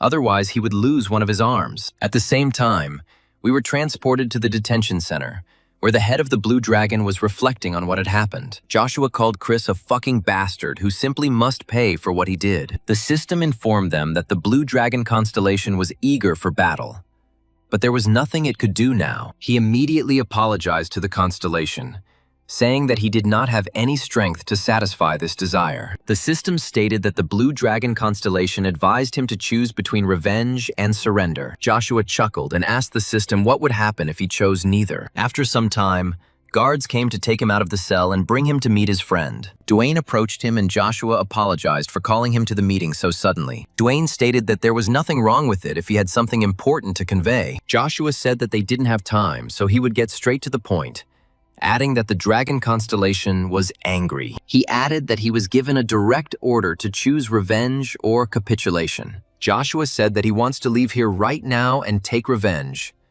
but he can't escape from here. The guards began to suspect that something was clearly wrong with this conversation and decided to keep a close eye on them. Dwayne said the trial is ongoing, so he is unlikely to face any real prison time. Joshua, in turn, said that he also thought that he would deal with this later, but he was required to take immediate action. Dwayne asked him what would happen if he decided to do it, since it was an order and had a time limit. Joshua stated that all the abilities given to the guild would be taken away from him including the abilities of others. Joshua also stated that if he could cause even the slightest damage to the Iron Fortress, he would be able to appease the dragon's wrath. He also said that it was therefore necessary to gather forces and attack the Iron Fortress as harshly as possible. Dwayne finished talking to his older friend, then returned to the car and got inside. His face looked extremely tense as he realized that he would have to make a difficult decision. The driver turned his gaze cautiously and asked him where they should go now. Dwayne said that if they attacked the Iron Fortress with their own forces now, they would definitely lose. So he realized that surrender was the way to save people's lives, and perhaps Joshua was simply not ready to make the right decision. After thinking for a while about the possible options,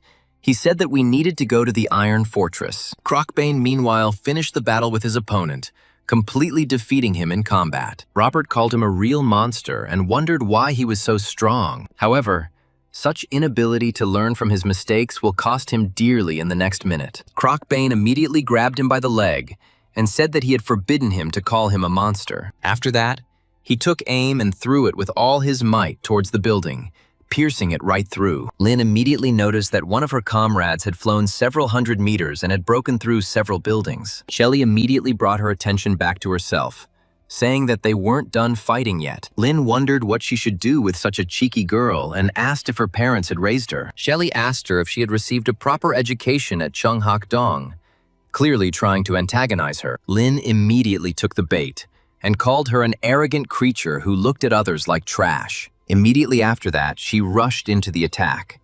But now her movements became much easier to read. Shelley immediately decided to tell her that all of this was just the basics of hand-to-hand combat. She also reported that when a person is excited, his movements are much easier to read than when he is calm. After that, she jumped behind her back and prepared to deliver another confident blow. After that, she delivered a powerful lunge straight at her opponent's back and sent her flying. Shelley also said that the most important thing was combat training, although it turned out to be more boring than she thought. Chris, in turn, said that it was time to slowly wrap things up, and he understood their emotions perfectly. He added that they had gone through many difficulties before, including the appearance of monsters and the expansion of constellations. He also said that if he had had his current powers back then, he would have helped them, and he was sorry that he couldn't do anything. He turned to her and said that it was not too late to find peace and give up revenge. Chris reminded her that she knew better than anyone that Jim's actions were completely wrong. Amber chuckled and said she thought he was indifferent to everything, but he turned out to be too sentimental. She added that it was too late to return to normal life, as it had already changed. She also stated that they were at a disadvantage and would therefore decide to retreat. Chris continued to watch her with his eyes, then raised his hand to wave goodbye. Amber didn't answer and left while her assistants evacuated her comrades. She also stated that he was the first one to suggest that they find peace together, and she will remember that. She also stated that they would definitely see each other again and would be able to finally resolve this conflict. After that, she made a quick jump upwards and quickly disappeared from sight thanks to her speed. Kolf said it was impressive, and he might have been able to handle them, but they chose to let them go. Chris stated that murder was not the best solution, and that the story was quite sad if you knew the whole story. Akalon said that statistically, people make mistakes due to personal emotions approximately 74% of the time. After this, they decided that they could now go home to celebrate their victory with dinner. Meanwhile,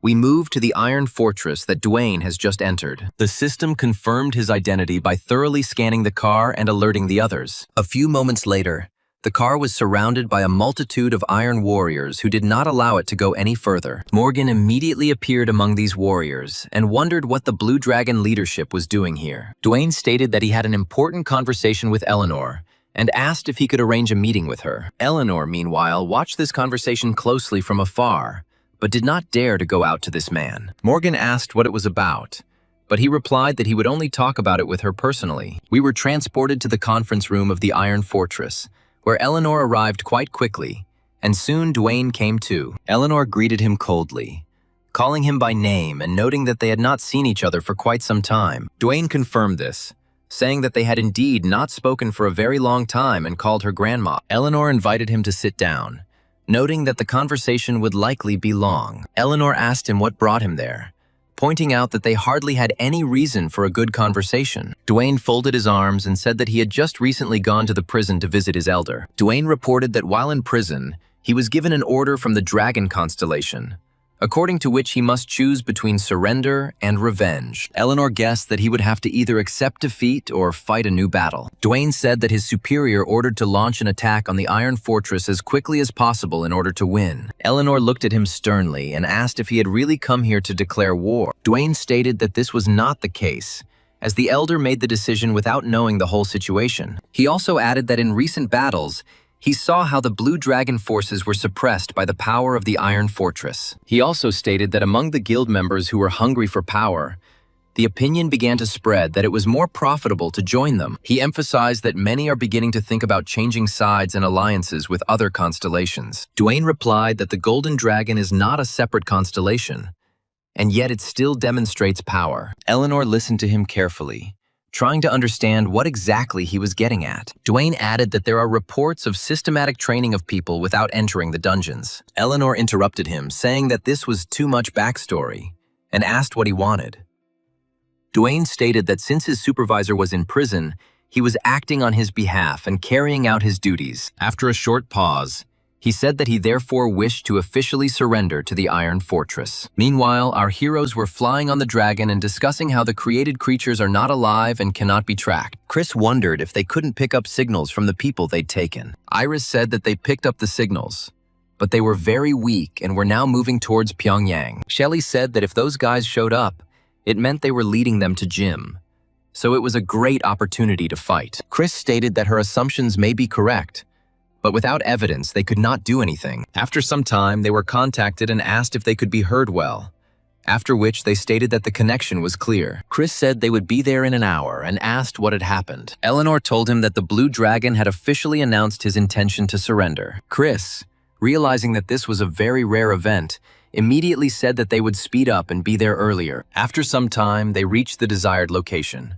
cutting the waiting time at least in half. After that, they quickly dismounted and went into the conference room to find out what was going on. After this, they stated that they had no reason to reject the offer of surrender. Iris also said that given all the recent circumstances with the Blue Dragon, she doesn't understand what kind of trick this is. Dwayne said that the Blue Dragon declared that if they did not decide to surrender or go to war, everyone would die. He emphasized that in conditions where the alternatives, attack or inaction, lead to death, the mind has no choice. Chris realized it was unlikely to be free and asked what the terms of surrender were. Dwayne replied that he wanted to ensure the preservation of the guild members at any cost. He noted that if they surrendered, the dragon constellation would disappear and all abilities would be lost, leaving them defenseless. He also added that they hoped that the Blue Dragon members will remain loyal to the Iron Fortress. Chris said these were very acceptable terms, adding that they accepted the offer of surrender. Dwayne rose from his chair, feeling a great sense of relief at having solved a rather difficult problem. In the meantime, we moved to an isolated prison. Joshua looked at his hands in despair, not understanding what was happening to him and where his strength had gone. Other fighters also faced this problem and were now trying to understand how their future lives would change. Chris received a notification that he had received 1 Blue Dragon trinket and 3 bonus points for the incident. Iris asked what the award was, and Chris replied that it had a rather strange name. He learned that he had acquired a powerful skill that could make his battles much easier in the future. He also received another strange notification that didn't tell him anything specific. Joshua, meanwhile, began to lose control and screamed loudly, demanding that the guards come to him. One of them said that if he made too much noise, he would be put in solitary confinement. Joshua wondered why the Blue Dragon's abilities suddenly disappeared. In a rage, he began to accuse his younger comrade of betraying the guild to which they had dedicated their entire lives. He called him a pathetic man who would definitely not survive his release. After this,